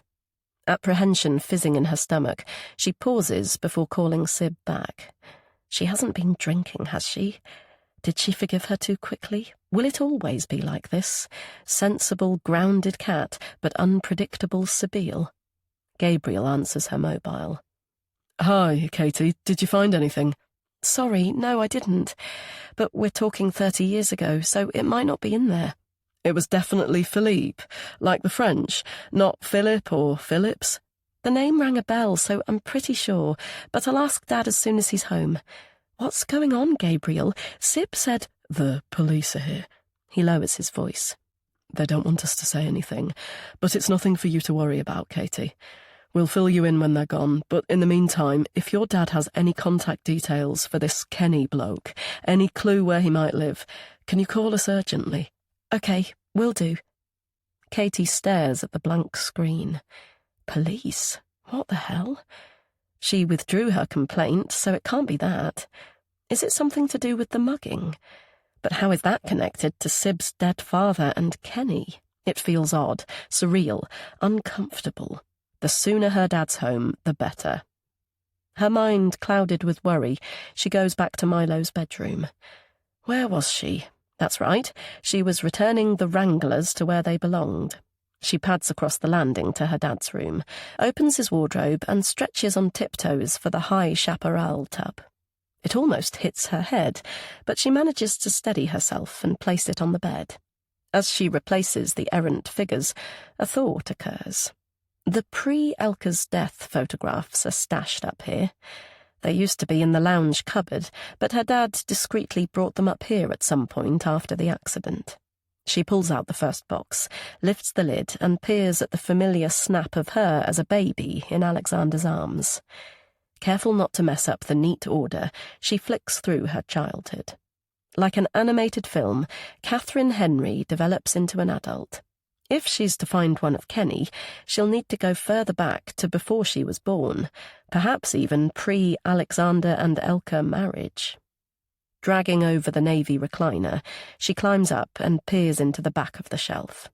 Only the board games stare back, so with a sharp breath of resolve, she opens the door above. Still in their original packaging, her mum's hat, matching handbag, and the shoes she bought for a wedding are where she left them 5 years ago. After a moment, she exhales. It's fine. She's fine. It's another hurdle overcome, another positive step. Pushing the items to one side, she finds Chambers' diaries and lever arch folders. Then finally, another box. She lifts the lid. Perfect. More photographs. Sitting down on the chair, she begins at the back. Her mum and dad's honeymoon, their wedding, then engagement. Reverse order, that makes sense. Her dad, James, and Kenny were school friends, so it's best to start from the front. She begins slowly at first, but they're mostly team photographs. Football, hockey, rugby, and cricket. Too many youthful faces to pick out anyone but her dad, and only because he's the tallest. She continues to glance as the other boys grow in height, and eventually she finds one of James, the spit of Gabe. There's James, and James again in different laughing poses, so she skips ahead. Beginning to get bored, she runs through her dad's university days. But she pauses and frowns. The next section comprises at least 30 images of a woman she doesn't recognise. With the backdrop of green hills, she's wearing different outfits in each and is undoubtedly pretty. But why is she never facing the camera? She puts them back, but soon hits the jackpot. James again, too strikingly like Gabriel to miss, and in any event, he's at Brooke House, shoulder to shoulder with her dad. Her heart quickening, she recalls the story about the 3 musketeers being fed by Imelda. Kenny will surely appear any moment. She peers at each image. James and Imelda, then Imelda and her dad, then her dad and James again. Her fingers hurry through to find one of Kenny, but the next batch is of a woman again. Wearing different outfits in each and undoubtedly pretty, she's never looking at the camera. But this person she does recognize. Her hands no longer willing, she replaces the lid and leans back against the headrest. Her heart beating wildly, she tries to focus. Why would her dad have 30, maybe 40 snaps of Imelda Matthews without her apparently knowing? She breathes out the answer. The artwork, of course. The portraits of her lining the walls of Brooke House. He must have taken the photos for James to work from. Shaking her head with relief, she retraces her steps to slot everything back. Something rustles and snags, so she stretches to the very back until her fingers find purchase. Her eyes disbelieving, she stares at her find. What the hell? Addressed to K.A. Henry, it's the letter she mistakenly thought was for her all those weeks ago, the one her dad said he'd thrown out. She tremulously sits and extracts the thin paper. "I'm in a hospice. I'm dying," the note starts. Yes, she remembers that. It's as far as she read before realizing it wasn't for her. Her whole being like ice, she reads on. "So I'm not afraid of you anymore, Kenny. Your manipulation, your cunning, cleverness and charm, your deviance, your lies and sleight of hand. Imelda might have put the rope around her own neck, but we both know who killed her." Chapter 77. Katie. Though Katie falls to her knees, she doesn't sob. Her mind is in overdrive, thoughts and memories clashing and colliding. However this appears, it's not what it seems. It can't be. She has to stay calm and piece the jigsaw together for Milo, her Milo, the only certainty in her life. She paces the soft carpet. Kenny Philippe might be Sabile's father. Her dad could be Kenny, but who says so? Firstly, Sabile Matthews, who's unstable, who stalked her and Robin's boy and even sneaked into the child's bedroom. Then secondly, James, dying James Matthews, confused and heavily medicated, no doubt. So what if Kenny wasn't in the phone book or the photographs? They were friends long ago, and he might have been camera-shy. Yet the wording of the letter flies back. Cleverness and charm. Oh, God, even manipulation and sleight of hand. That's her dad, Alexander Henry, isn't it? And Sabile. She's unmistakably her mother's daughter, but the images just now show a petite person with blue eyes, not a broad-shouldered, tall woman with something she recognized from the moment they met. Stopping at the window, she stares out at the brilliant blue sky. They live in the leafy suburbs of Cheadle. Her dad is His Honour Judge Henry, K.C. He's charitable and generous and kind. He's a tower of strength and respectability. She has it all wrong. There has to be another explanation. She pulls out her phone and stares at the screen. Ask him. She just has to ask him. Taking a deep breath of determination, she calls his number. It diverts straight to voicemail. She tries again, then again. Where the hell is he? When he called earlier, he was at Euston Station. She could hear the bustle of people and a tannoy in the background. What exactly did he say after their initial pleasantries? "Is Milo there?" No, he's gone out. "Oh, that's fine. With Bridget in the car?"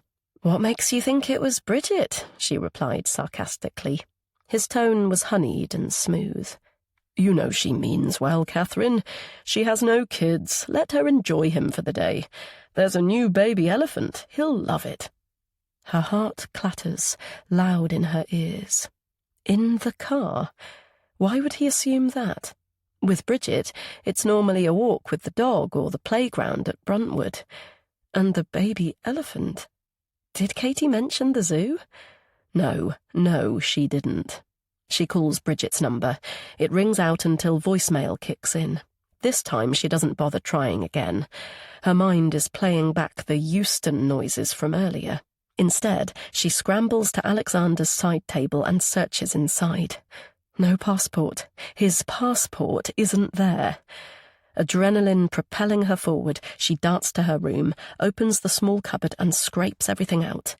Her fingers almost refusing to work, she snatches up the sole booklet and opens the first page. Oh God, it's her own. Milo's is missing. His passport has gone. A steely calm descending, she calls Sabine. There's no point speaking to an operator and wasting time. Kat, have you found... Put the police on. Whoever the boss is. Quickly. Detective Inspector Tong here. Can I help? Yes, I'm Catherine Henry. I think the man you are looking for is my father, Alexander Henry. You need to act now. I believe he's at an airport, absconding with my son. Chapter 78. Katie. We're leaving Saxton now, Katie, The DI says. and we'll be with you in an hour and a half. In the meantime, I'll send over someone from my team with a family liaison officer, okay? Family. Katie doesn't understand the bloody word. She finds herself yelling. I don't want a liaison officer or anyone else here. I want you to get out there and find my son. That's exactly what we're doing. Calls are being placed with the National Ports Office to alert all UK points of departure as we speak. We're ensuring all forces in the UK are aware that Milo is missing via the police national computer. All sea and airports will be alerted. He's got Milo's passport. Suppose they've already gone. We work with Interpol to link into police forces around the world, but I think that's jumping the gun, Catherine. Let's take this one step at a time. I'll be staying on the line and gathering information from you whilst my DS drives us back. Does that sound okay? Nothing is remotely okay, but she has to overcome the need to shout and sob, the need to puke up her guts. Fine. Great. Now, the UK law states that it is a criminal offence for a person connected with a child under 16 years to take or send that child out of the UK without the appropriate consent. I have to ask whether appropriate consent has... No! I knew nothing about this. Why do you think I'm tearing my hair out? And it's Katie, for God's sake. Please bear with me, Katie. These are questions I have to ask, I'm afraid. So being connected to the child means a biological parent, a guardian, or someone who has custody of the child. Are the potential abductors legal guardians, or do they have custody of the child? A shiver passes through Katie. No, of course not. He couldn't, could he? Her father couldn't have somehow obtained a court order behind her back, used her illness against her. Oh, God, with Bridget's backup, that's entirely possible. No, absolutely not. D.I. Tong plies her with more questions. The physical description of the child and the people who have potentially carried out the abduction. Who has the parental responsibility for the child? The relationship between the child and the abductors? Any links the abductors have abroad? The vehicle the abductors have access to?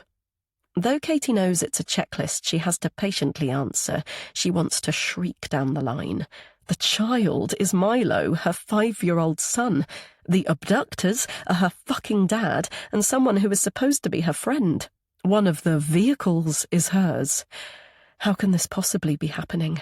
They are the people she most trusted in the world. The doorbell rings the moment D.I. Tong exhausts her probing. Deliberate timing, Katie assumes, passing over the buck now the cavalry have arrived.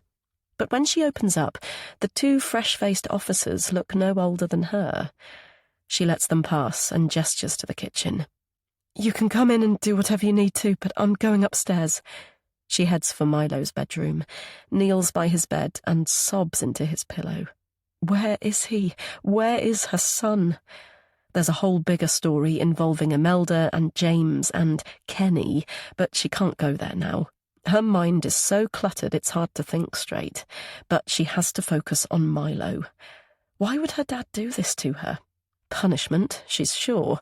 He undoubtedly uses the charm James mentioned, but everything has always been Alexander's way. He was miffed when she offered to help Sabine with Brooke House. He was quietly livid when she called the police. But why commit this astonishing act of cruelty? She pictures his face full of love for both her and Milo. Could she have got it all horribly wrong?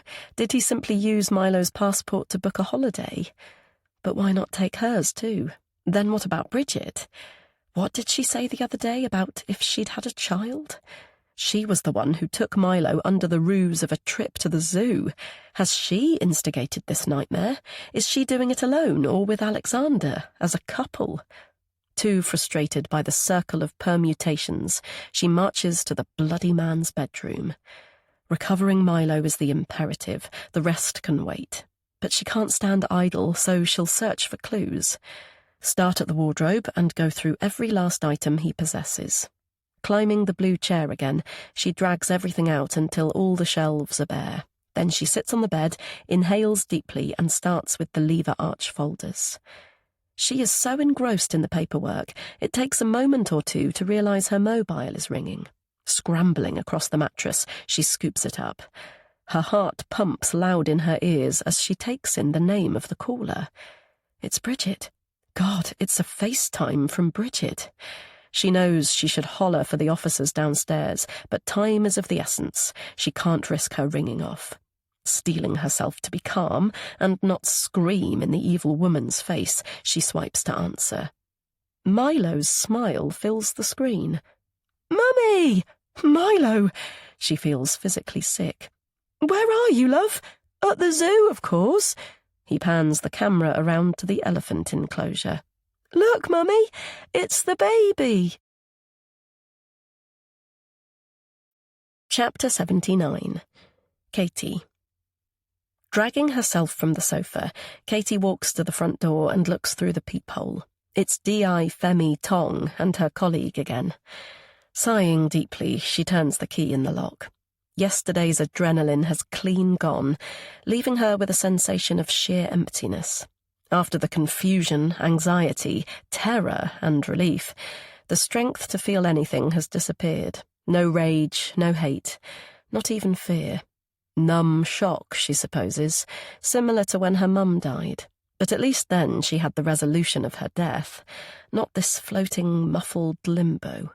Femi steps in. "I called, but you aren't answering your telephone or mobile." Her skin is glossy, as though she's been running. She was here until late yesterday, and she's back now. Has she rested in between? Who knows?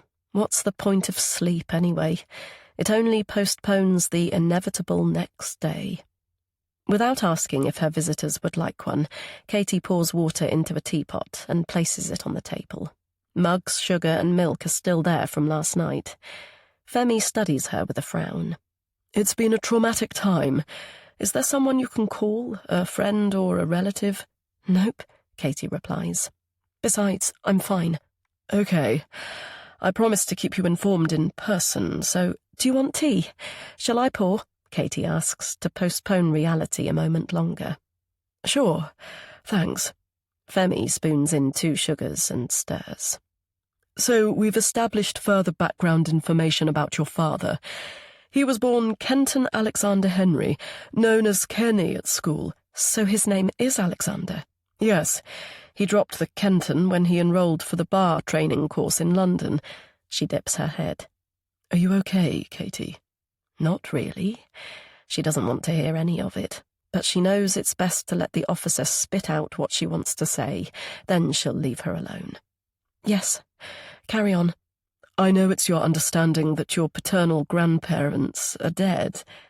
Anticipating the next part, Katie nods. Another bloody revelation.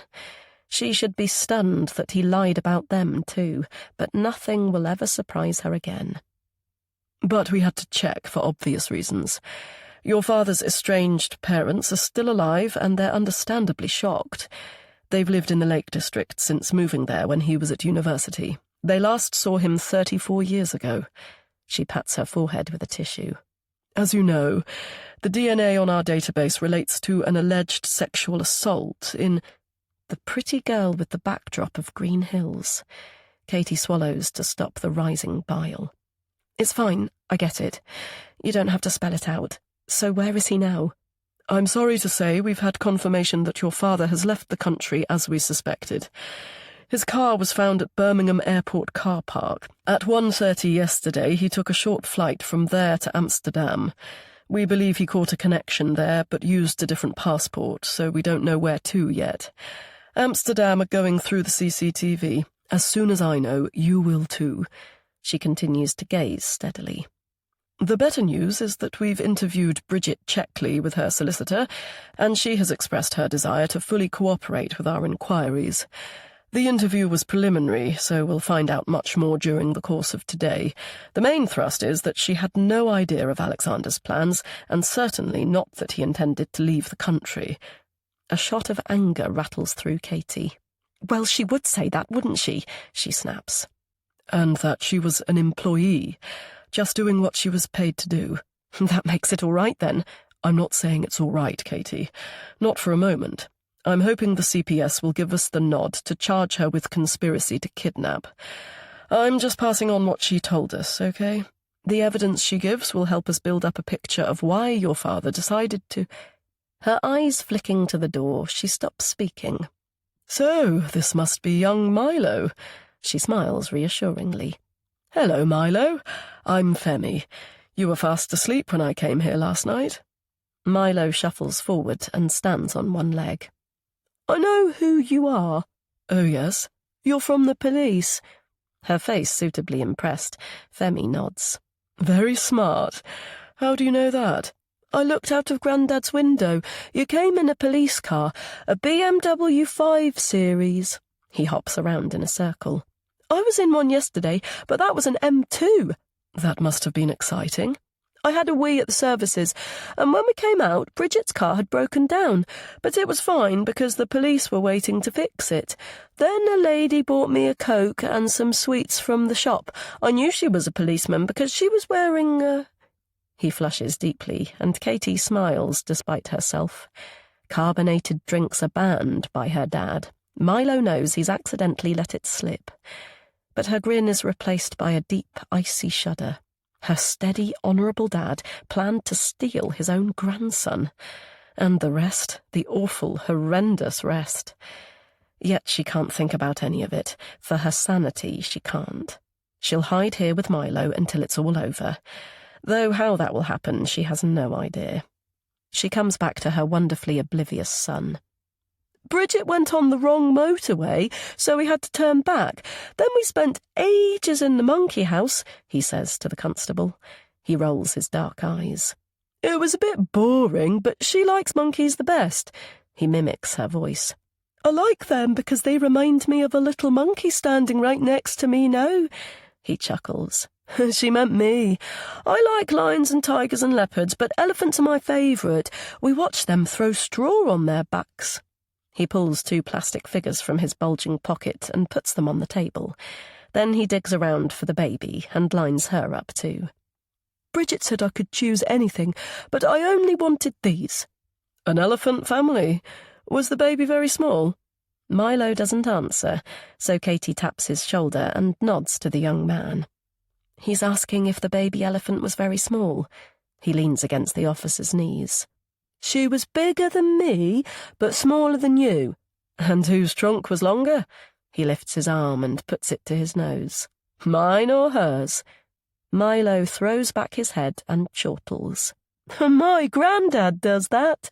He laughs. Chapter 80. Sibylle. Gabriel turns off the Volvo engine, but instead of climbing out, Sibylle gazes at Kat's house. It looks empty and lost without the sleek, handsome and dominating presence of the silver Jaguar on its drive. Symbolic or what? She mutters. Sorry, Gabriel says. Nothing. You stay here. Hissing with pain, she swings out her legs, followed by the crutch she hates using. Let me help you out at least.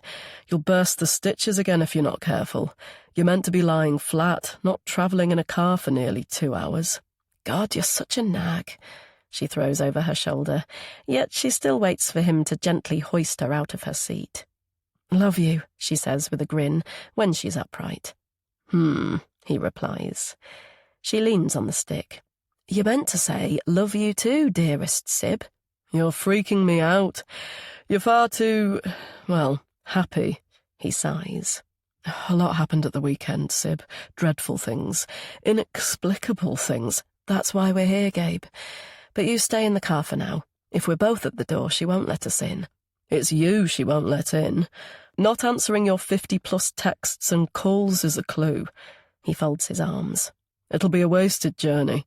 She's my sister. I want to try. Still playing with the word sister on her lips, Sibyl walks to the front door. Her whole right side kills, the paracetamol making no bloody impact. She's not one to beg, but she'll use that excuse if she has to. She reaches for the knocker, but the door flies open. I saw you from Grandad's window. Milo skips from foot to foot, apparently delighted to see her. Mummy's in the shower, and I'm really bored. Bridget usually comes with Murphy, but she's gone on holiday. He crinkles his nose. Who's that in the car? That's my brother. He's called Gabriel, Sibyl answers, hopping into the hallway before Milo can break free and run to the Volvo. She doesn't want to risk that happening again. Wow, you have a brother? Isn't he coming in too? His eyes widen. Does he like jigsaws? Sib laughs. Probably, knowing Gabe. He might come in a... Milo? Kat's voice echoes from above. If you look in the fridge, you might find a treat. When he's gone, she speaks again, her tone devoid of emotion. Go away, Sibyl. I don't want you here. I don't want anyone here. Her face pale and pasty, she's perched on the top stair. Go away, she repeats, but this time there's a hint of emotion. Please, I don't want to see you. Tough, Sib replies. I'm not going anywhere. Besides, I'm in agony. I need to sit down. She gestures towards the lounge. See you in there. Wondering if Kat will appear, Sibyl sits on the sofa and pulls up her legs to ease the pressure on her buttock. She would have come before now, but she spent most of Monday in the local A&E. After being passed from pillar to post, a young doctor finally made the decision to add more sutures. It might make the scar more pronounced, he said apologetically. Go for it, she replied, holding down the bubble of nausea. She didn't have any plans to get naked with anyone again for a long, long time. The last time she had didn't bear contemplation, especially as full recall tumbled back late one evening, so she decided not to go there in her head, ever. Finding a reasonably comfy position, she finally stops shuffling. Please, Sib. She starts at the sound of Kat's thin voice. Her arms wrapped around her chest. She's just out of reach. Please, Sib, go home. I don't want to think about any of this. It's too painful, all of it. Her blue gaze falters. I realise you must be shocked, too, but there's too much to deal with. Apart from... She swallows. Apart from him, Bridget was supposed to be my friend. She was, Kat. She had second thoughts and turned back with Milo. She even carried out her promise to take him to the zoo. And some good has come out of this shitstorm. We're sisters. Me and Gabriel are your family now. We're here for you, and we're not going away. She pulls a daft face. Family means you have to put up with us whether you like it or not. Tears splashing her cheeks, Kat holds out her palm. Please, Sib, stop. I can't. Sib struggles to get upright. For God's sake, Kat, I'm in flipping agony here. Can you please just sit down? Kat lowers herself onto the carpet. I meant here, next to me, so I could give you a hug. She studies her sister's wretched face. Look, there's nothing we can do to change the past. I was shocked, stunned, mortified. I had another major panic attack in front of a room full of bloody cops. Fucking hell, I don't want to be the offspring of a... Willing her to understand, she takes a big breath. But there was relief, Kat. Huge relief. I grew up thinking I had done something wrong, constantly. I never knew what it was. I felt flawed and ugly. I was deeply frustrated and unhappy, didn't like myself, couldn't make friends. Tears burned the back of her eyes. So I was pleased that I wasn't just unlovable. She peers at Kat intently. We have to walk on with our chins held high. We've both lost so much, but we've found each other. Chalk and cheese, maybe, but there was always that attachment, wasn't there? I'm your big sister. I'm here to help you. I'm not going to let you hide. She pauses. What have you told Milo? That his granddad is on holiday. Kat frowns. Why? Sib brushes the nap of a velvet cushion. Unlike the old renegade Sibyl would have done, she's stroking it the right way. I'm no expert on kids, but secrets are corrosive. Bloody hell, look at Gabe. Wiping her face, Kat looks at her inquiringly. I'll be kind and tell you in 30 seconds what it took me hours to squeeze out of him. Her wry smile falls as she orders the scrambled tale he imparted once the police officers had left. So, on his 16th birthday, Imelda told Gabe he was now a man, old enough to learn that his dad and mine weren't one and the same. Then she gave him the letter, the one you found addressed to me. The heat of anger rising, she frowns. Bloody awful woman. She put all that responsibility on his shoulders, a child's shoulders. Then she killed herself. He's been tortured by those secrets for the last 19 years. Secrets? My paternity and his horrendous guilt. She handed him an envelope, Kat. People don't do that out of the blue for no reason. At the time, he was irritated that she was giving me something when it was his birthday. Once she was discovered dead, it became a desperate cry for help he ignored. Can you imagine how it grew, how he played with it in his head? If he'd paid more attention instead of bolting away, if he hadn't gone out with his friends after school, if he'd mentioned it to Dad, if he'd given Dad the missive, I would have destroyed the damned thing long ago and tried to forget it, but he kept it as a self-inflicted punishment. That's my theory, at least. Falling silent, she thinks back to the hospice and Gabe's delirious laugh. What did he say? Thank God it's all over. Of course. He'd been protecting James, too. Damned if he spilled the beans about her paternity, damned if he didn't. Poor bloody sod. She comes back to Kat's gaze. Personally, I think Imelda was selfish and only ever thought of her own misery and needs. But Gabe doesn't see it that way. They were incredibly close, and he's one of those people who... Who what? When they love deeply. Probably too deeply. She flushes at the notion. Though who am I to talk?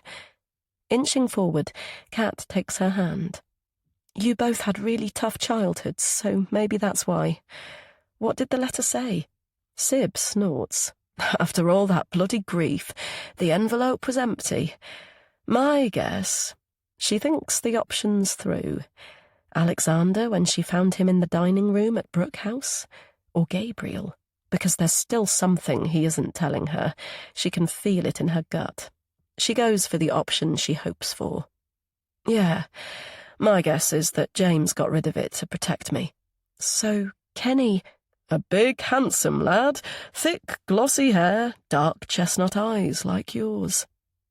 It was just a guess, based on what Alexander had told me. She watches the recoil in Kat's face. Don't go there, Kat. Don't you dare feel an iota of guilt for reporting him. Alexander is evil. His DNA is on the database in connection with a sexual assault. We don't know what went on between him and Imelda, but innocent people don't have a false bloody passport. They don't try to take a child, yes? I know. She thinks of his sly but prying questions at Brooke House about her parents' personal effects. What would Imelda's diary have revealed? A fling with Alexander and all the Catholic guilt that went with it? Or rape? In all likelihood, I started the ball rolling by getting arrested. He'll have known his days were numbered when the police took my DNA. Maybe that's when he arranged the passport, money, flights, and whatever else. No, it was earlier than that. James wrote him a letter from the hospice. That's right. Alexander mentioned it. Something about Dad wanting to see Kenny before he...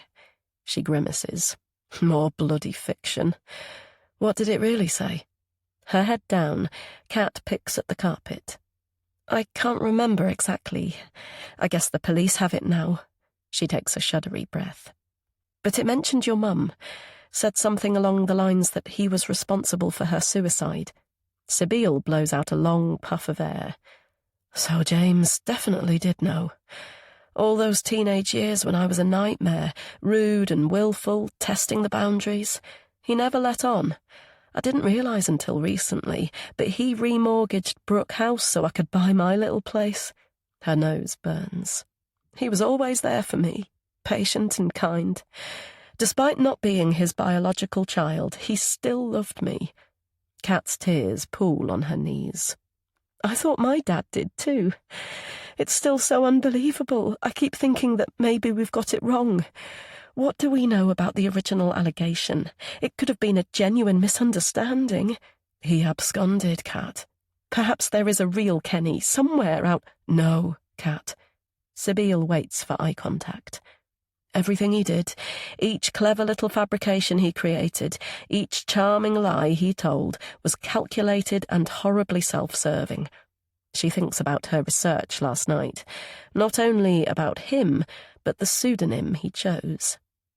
Did you know Philippe was the name of the protagonist in The Man in the Iron Mask? You know, by Dumas? He must have thought that was funny. He's a narcissist, a sociopath, a bloody psychopath, probably. That man is a monster. Kat plays with the clasp on her gold watch for some time. She eventually looks up. But he's also the father I've loved all my life. Chapter 81. Sibyl. Did you hear that? Sibyl says to Milo. She cups her ear. It's the sound of keys in the door, so it must be Uncle Gabe. It's time to hide. She lifts the tartan throw on the Chesterfield. Quickly, he'll never see us under the magic blanket. Savouring his breathless excitement, she holds Milo tightly. Though his hands are squashed over his mouth, she can feel the tremor of laughter bubbling up through his skinny chest. The parlour door creaks. There's no one in here, Gabriel says. Where can Sibby and Milo possibly be? We're here, Milo replies, bursting out. We were in here all the time. We were under the magic blanket. Sib's lips twitch at Gabe's attempt to look surprised. Actor he isn't. Ah, magic. That's why. He looks pointedly at her. I see you're resting. Absolutely. Just like the doctor ordered. So I spotted through the bay. I assume jigging around is part of the therapy? She gestures to the coloured circles on the floor. Twister dance, actually. She pulls Milo onto her knee. We were pretty hot at it, weren't we?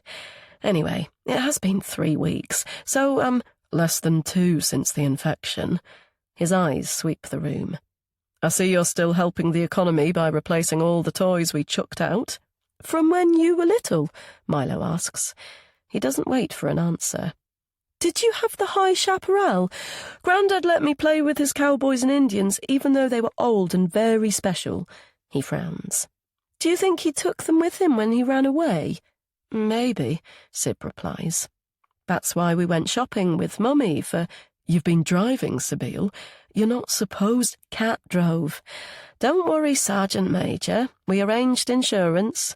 She's out in it now, having some time out from the... Holding back the word shitstorm just in time, she goes back to Milo's downcast expression. I think grumpy Uncle Gabe needs a hug, she whispers in his good ear. And you can show him your surprise. Breathing away the surge of emotion, she watches her gorgeous nephew hold up his arms.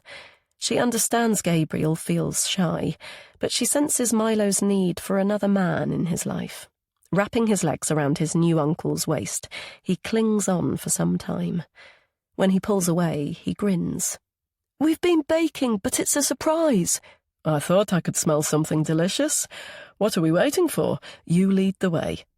They settle at the kitchen table. Guess which bun is yours? Milo says. Tricky. The one with the... He wrinkles his nose in thought. The treble clef on it. That is one pretty good musical notation. Gabriel takes a bite. Delicious buttercream, too. What a good baker you are. When he's finished his, Milo licks the gloopy icing from his fingers. Sibby helped? Are you sure? Gabriel laughs. Do you mean the same Sibby as the one sitting here? He's cheeky, my big brother, isn't he? Have you had enough cake? Upstairs to the bathroom with those sticky hands. A really good wash, please. Squeaky clean. You're good at this, Gabriel says when he's gone. Despite your protestations, maybe you're mum material after all. Ignoring the comment, Sib picks the crumbs from her plate.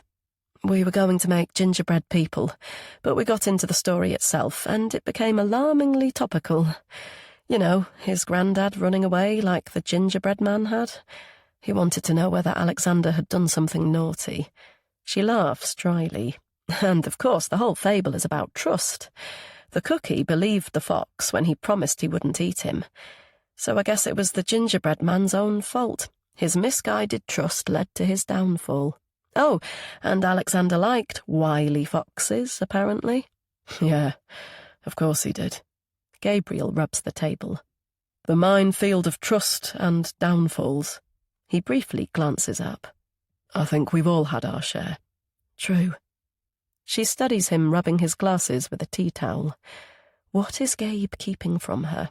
Yet, as ever, who is she to complain? How can she expect him to spill if she doesn't do it herself? She's only been to one AA meeting so far, so it's early days, but she knows honesty is key to recovery. My protestations, as you put it. She takes a sharp breath. I was pregnant once. Twice, actually. The first was nothing, scraping away a bunch of inconvenient cells at 18. But the second time, I desperately wanted to keep it. I welcomed the sore boobs and puking. I even gave up the booze. Never felt so bloody happy. But at 11 weeks, I had a miscarriage. I was at a business meeting and felt the blood inside my knickers. Gabriel sits back. God, I'm sorry, Sib. I had no idea. It was Robin's. Both were. Her heart's starting to race. Sibyl inhales deeply, but she already feels lighter for spitting the words miscarriage and Robin out. Gabriel's brow furrows.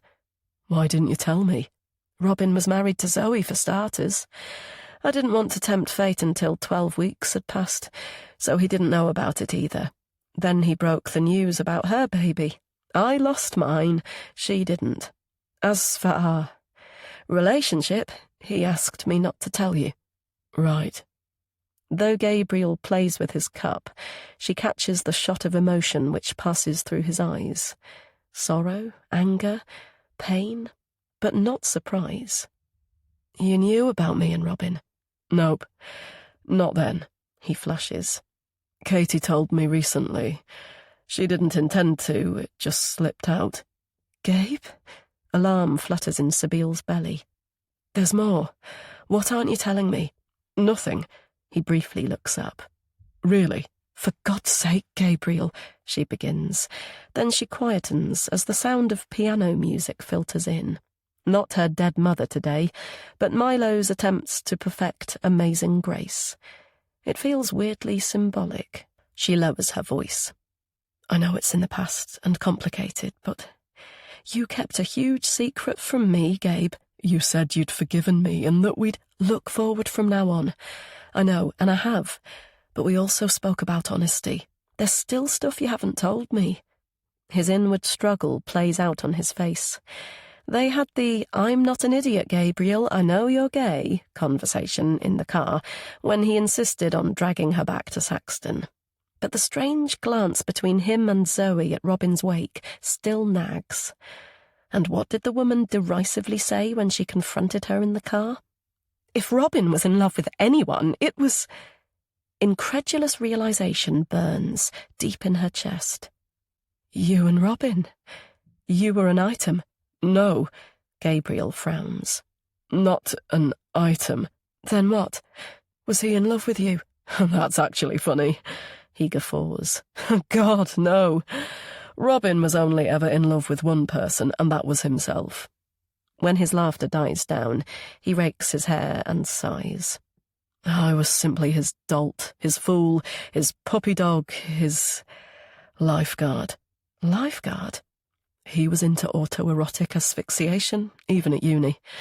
He loved the high, the euphoria, dizziness, and so on, before losing consciousness.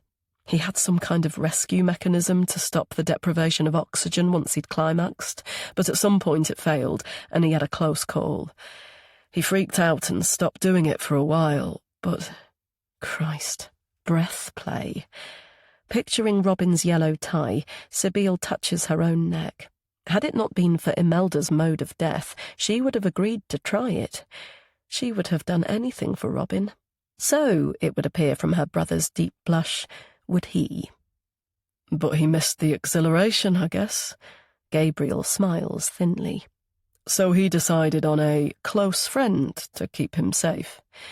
Who else but pliable, pathetic, besotted Gabriel? He swallows. I agreed to watch him masturbate while he strangled himself with a tie or a scarf. Looking but not touching. It was sheer agony. You were in love with him? She asks quietly. Yeah. Pitiful, unrequited love from the moment we said hello in the uni flat. And this arrangement, did it continue? He nods. From time to time. I was grasping at straws, but it was something. Sibylle puffs out long and hard. It's so left field, she doesn't know how she feels. I didn't have the first clue. God, how oblivious was I? He played us both. Gabriel scoffs grimly. Saxton isn't exactly close to Wilmslow, is it? I didn't realise until that last... He takes a shuddery breath. Once or twice I glimpsed his car parked outside your house, but I thought nothing of it. Popping in for a coffee before his fix at mine, I assumed. But it turned out he was getting value for the cost of his petrol. First you, and then me, Sib. It takes a moment for that revelation to settle. Yet this time she does know how she feels. Sheer disgust. The fucking animal. How did you know he'd been with me? I could smell you on him. I asked and he admitted it. Narrowing her eyes, she pictures him scrambling from her bed, then hurrying to dress without taking a shower. She knows precisely when that was, but she asks anyway. When was this? Her brother nods gravely. The night he died. Chapter 82. Katie. Katie taps her fingers on the steering wheel and waits for the temporary traffic lights to turn red. God, she wishes the temporary stretched to how often they change. It seems they let 2 vehicles through her end, 20 the other, and during that time her eyes keep slipping to the passenger dashboard and the letters printed there. SRS airbag. No wonder they call it branding, because that's how it feels, seared in her head, on her brain. Of course she could play with the radio or glance at her mobile. She's stationary, after all. But she's new again to driving, and this isn't her car. Bridget still has hers. She offered it back via her lawyers, now that her contract of employment is at an end. It came with a personal letter from the woman saying she felt dreadful about what had happened, that she had no idea about Alexander's intentions nor his past, that he asked her to drive Milo to services near Birmingham as some sort of surprise, that she changed her mind when repeated messages came through from a number she didn't recognise, that she misses her and Milo terribly. She just did as she was told and regrets it every moment of each day. Yeah, like the Nazis were just doing what they were told, Katie said to Femi. By all accounts, your father is a very charming and persuasive character, she replied. Katie knew the DI was backtracking from her previous assurances that Bridget would be charged. Clearly, Bridget is charming and persuasive too, she commented wryly. She understands the officer is just the messenger. It isn't her fault the CPS don't know what to do about the bloody nurse-cum-abductor. Katie fumed for days, getting away scot-free after what she'd put her through, not just the act itself and the lies that went with it, but the breach of their friendship and trust, that dreadful and debilitating sensation of the ground moving beneath her feet. Yet now time has passed, she's glad. The historic allegation of sexual assault and the search for her dad hit the headlines. Thank God she was able to persuade the police press officer via Femi that it wasn't in either Milo's or the public's interest to know about the attempted abduction.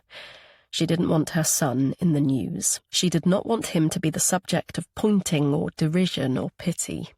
With Sib's help, she's personally gone about her business with her chin held high, but Milo is only a child. She doesn't want his life to be shaped by this appalling event.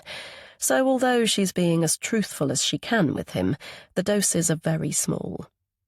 As the lights turn to green, she smoothly accelerates towards the motorway. She likes driving this smart SUV. She might buy one for herself. As things have turned out, she has money, and quite a lot of it. She'd already seen much of the paperwork during her frantic search in Alexander's wardrobe when Milo was still missing. She only registered 1 or 2 alarming snippets at the time and didn't want to delve further. But with Sib's gentle coaxing that only the truth would set her free, she went back to the disarray and discovered her home was free of any mortgage and in her name, and that she had various savings accounts. The only question was why. The red folder he'd hidden from the police was a whole different ballgame, containing cuttings from every newspaper that reported it, ambulance, vehicle examination, and post-mortem reports, photographs of the damaged car and the scene. It should have been labelled Elka's death.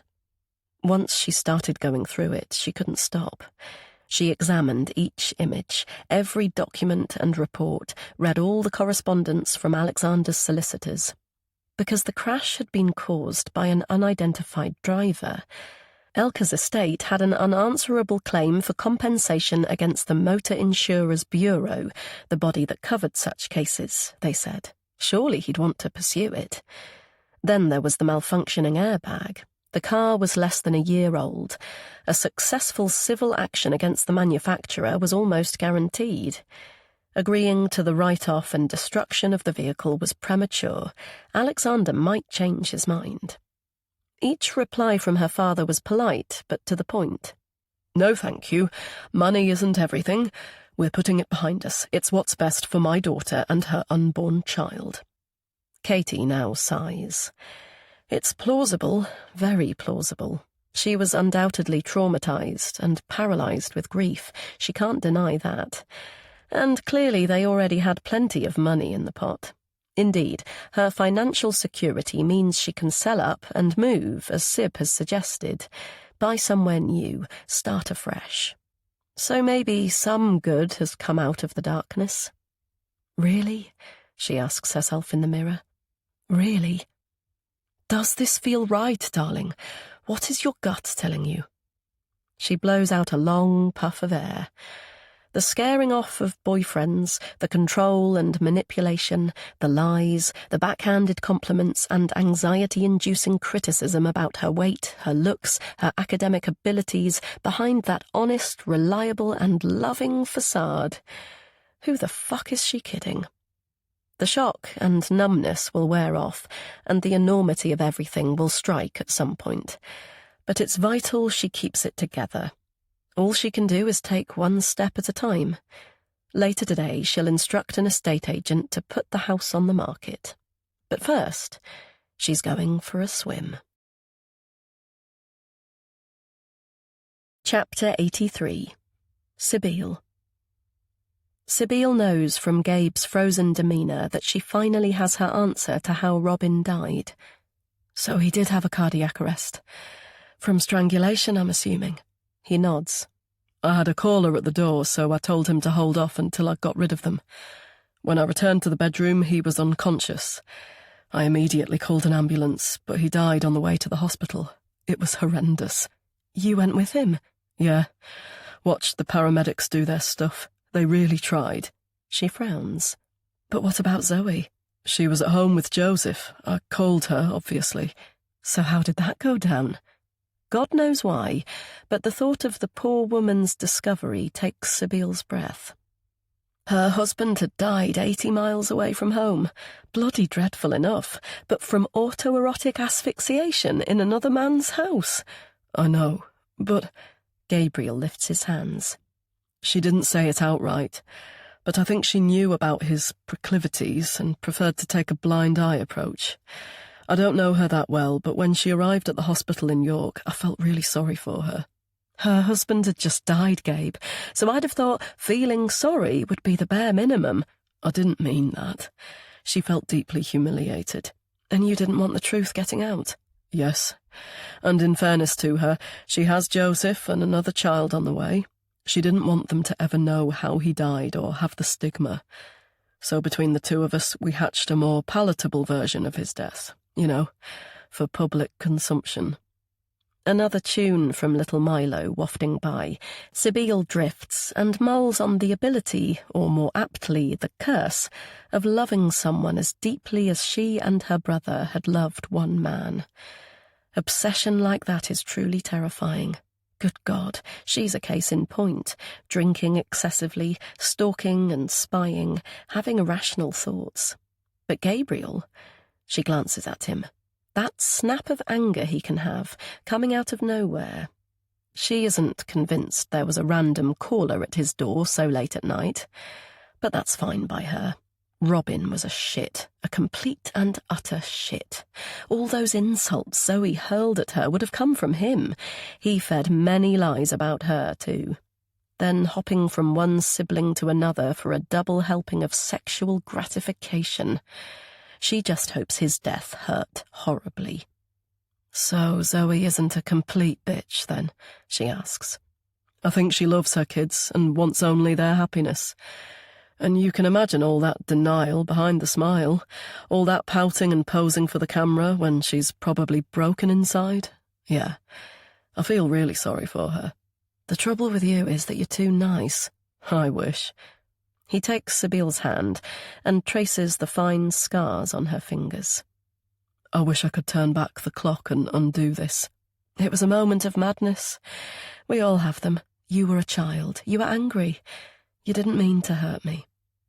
The memory is always the same, that shocking crunch of the piano lid on her knuckles. Yet the sheer devastation Gabriel could do that to her, so much worse than the pain. Batting the past away, she props her leg on a chair. Just remembered. I'm supposed to be recuperating and I'm ready for lunch. She playfully pushes him. Come on, dearest brother. Get to it. Chapter 84. Katie. The July sunshine warming her shoulders, Katie makes her way towards the glinting lake. Have you been open water swimming before? The guy at the counter asked. No, but I thought I might just take a look and see how I feel about it. Would that be okay? Yeah, sure. We recommend swimming in twos to begin with, so if you do decide to take the plunge, come and have a word and we'll see if someone is available to go in or spot you from the banks. Okay, sounds good. Inhaling a honeyed, warm smell, she watches a bee go about its innocent business, transferring pollen from one flower to another.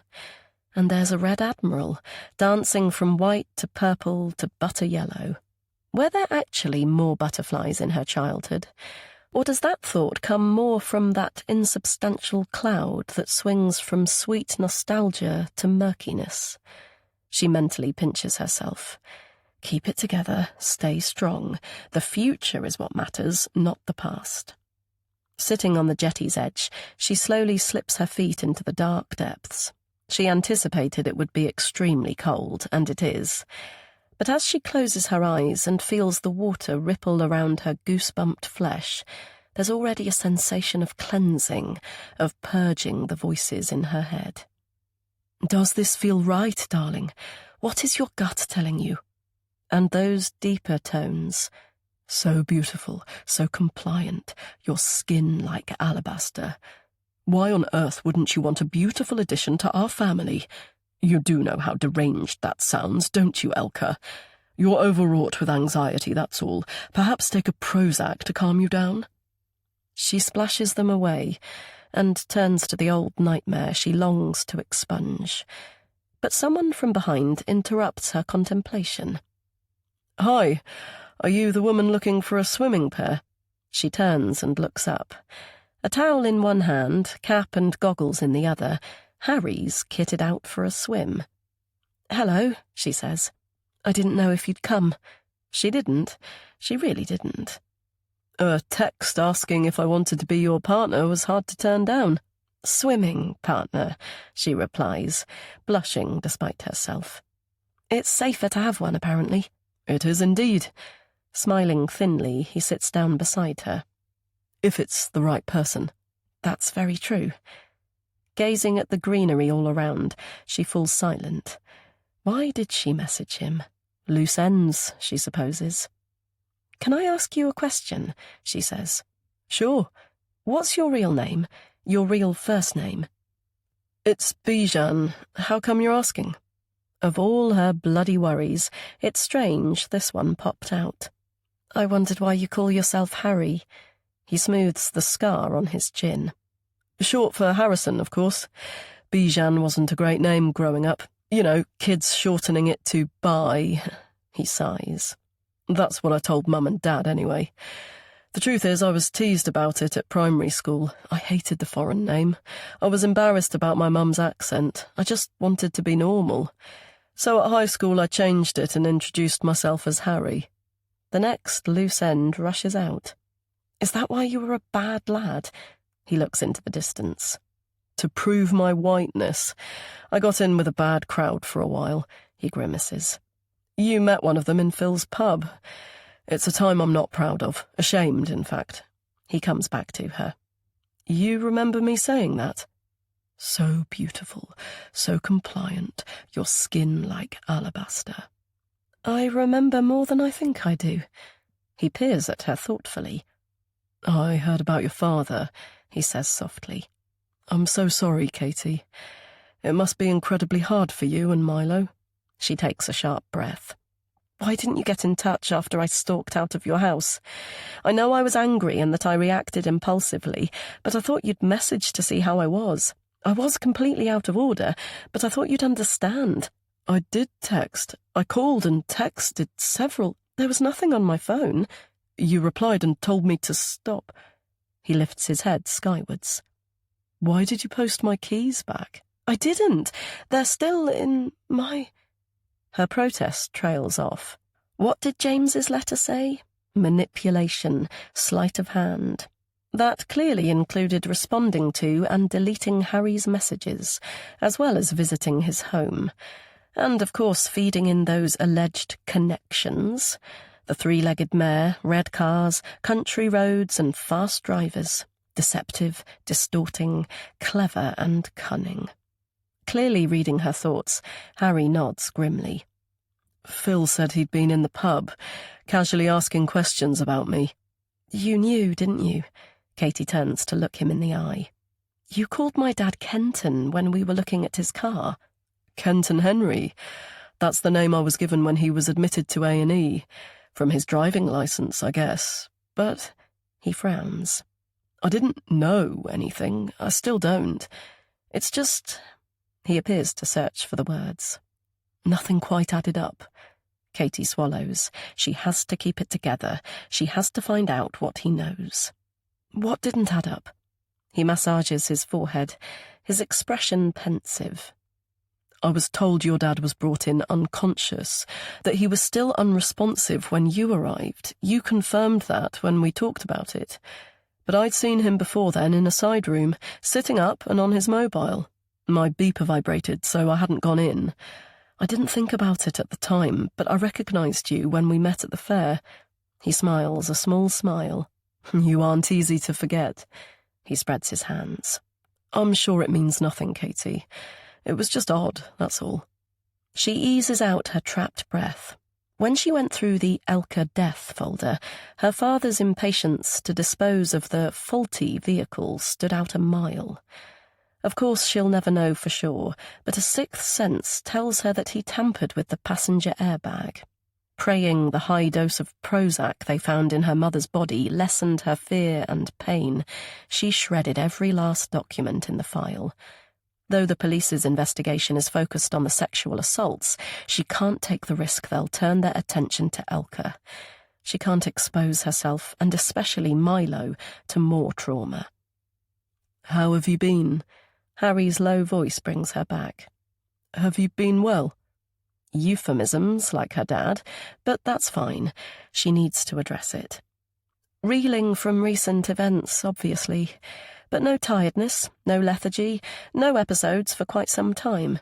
I don't want to tempt fate, but for now, all is good. When she properly studied her diaries, the pattern of her fatigue was unmistakable.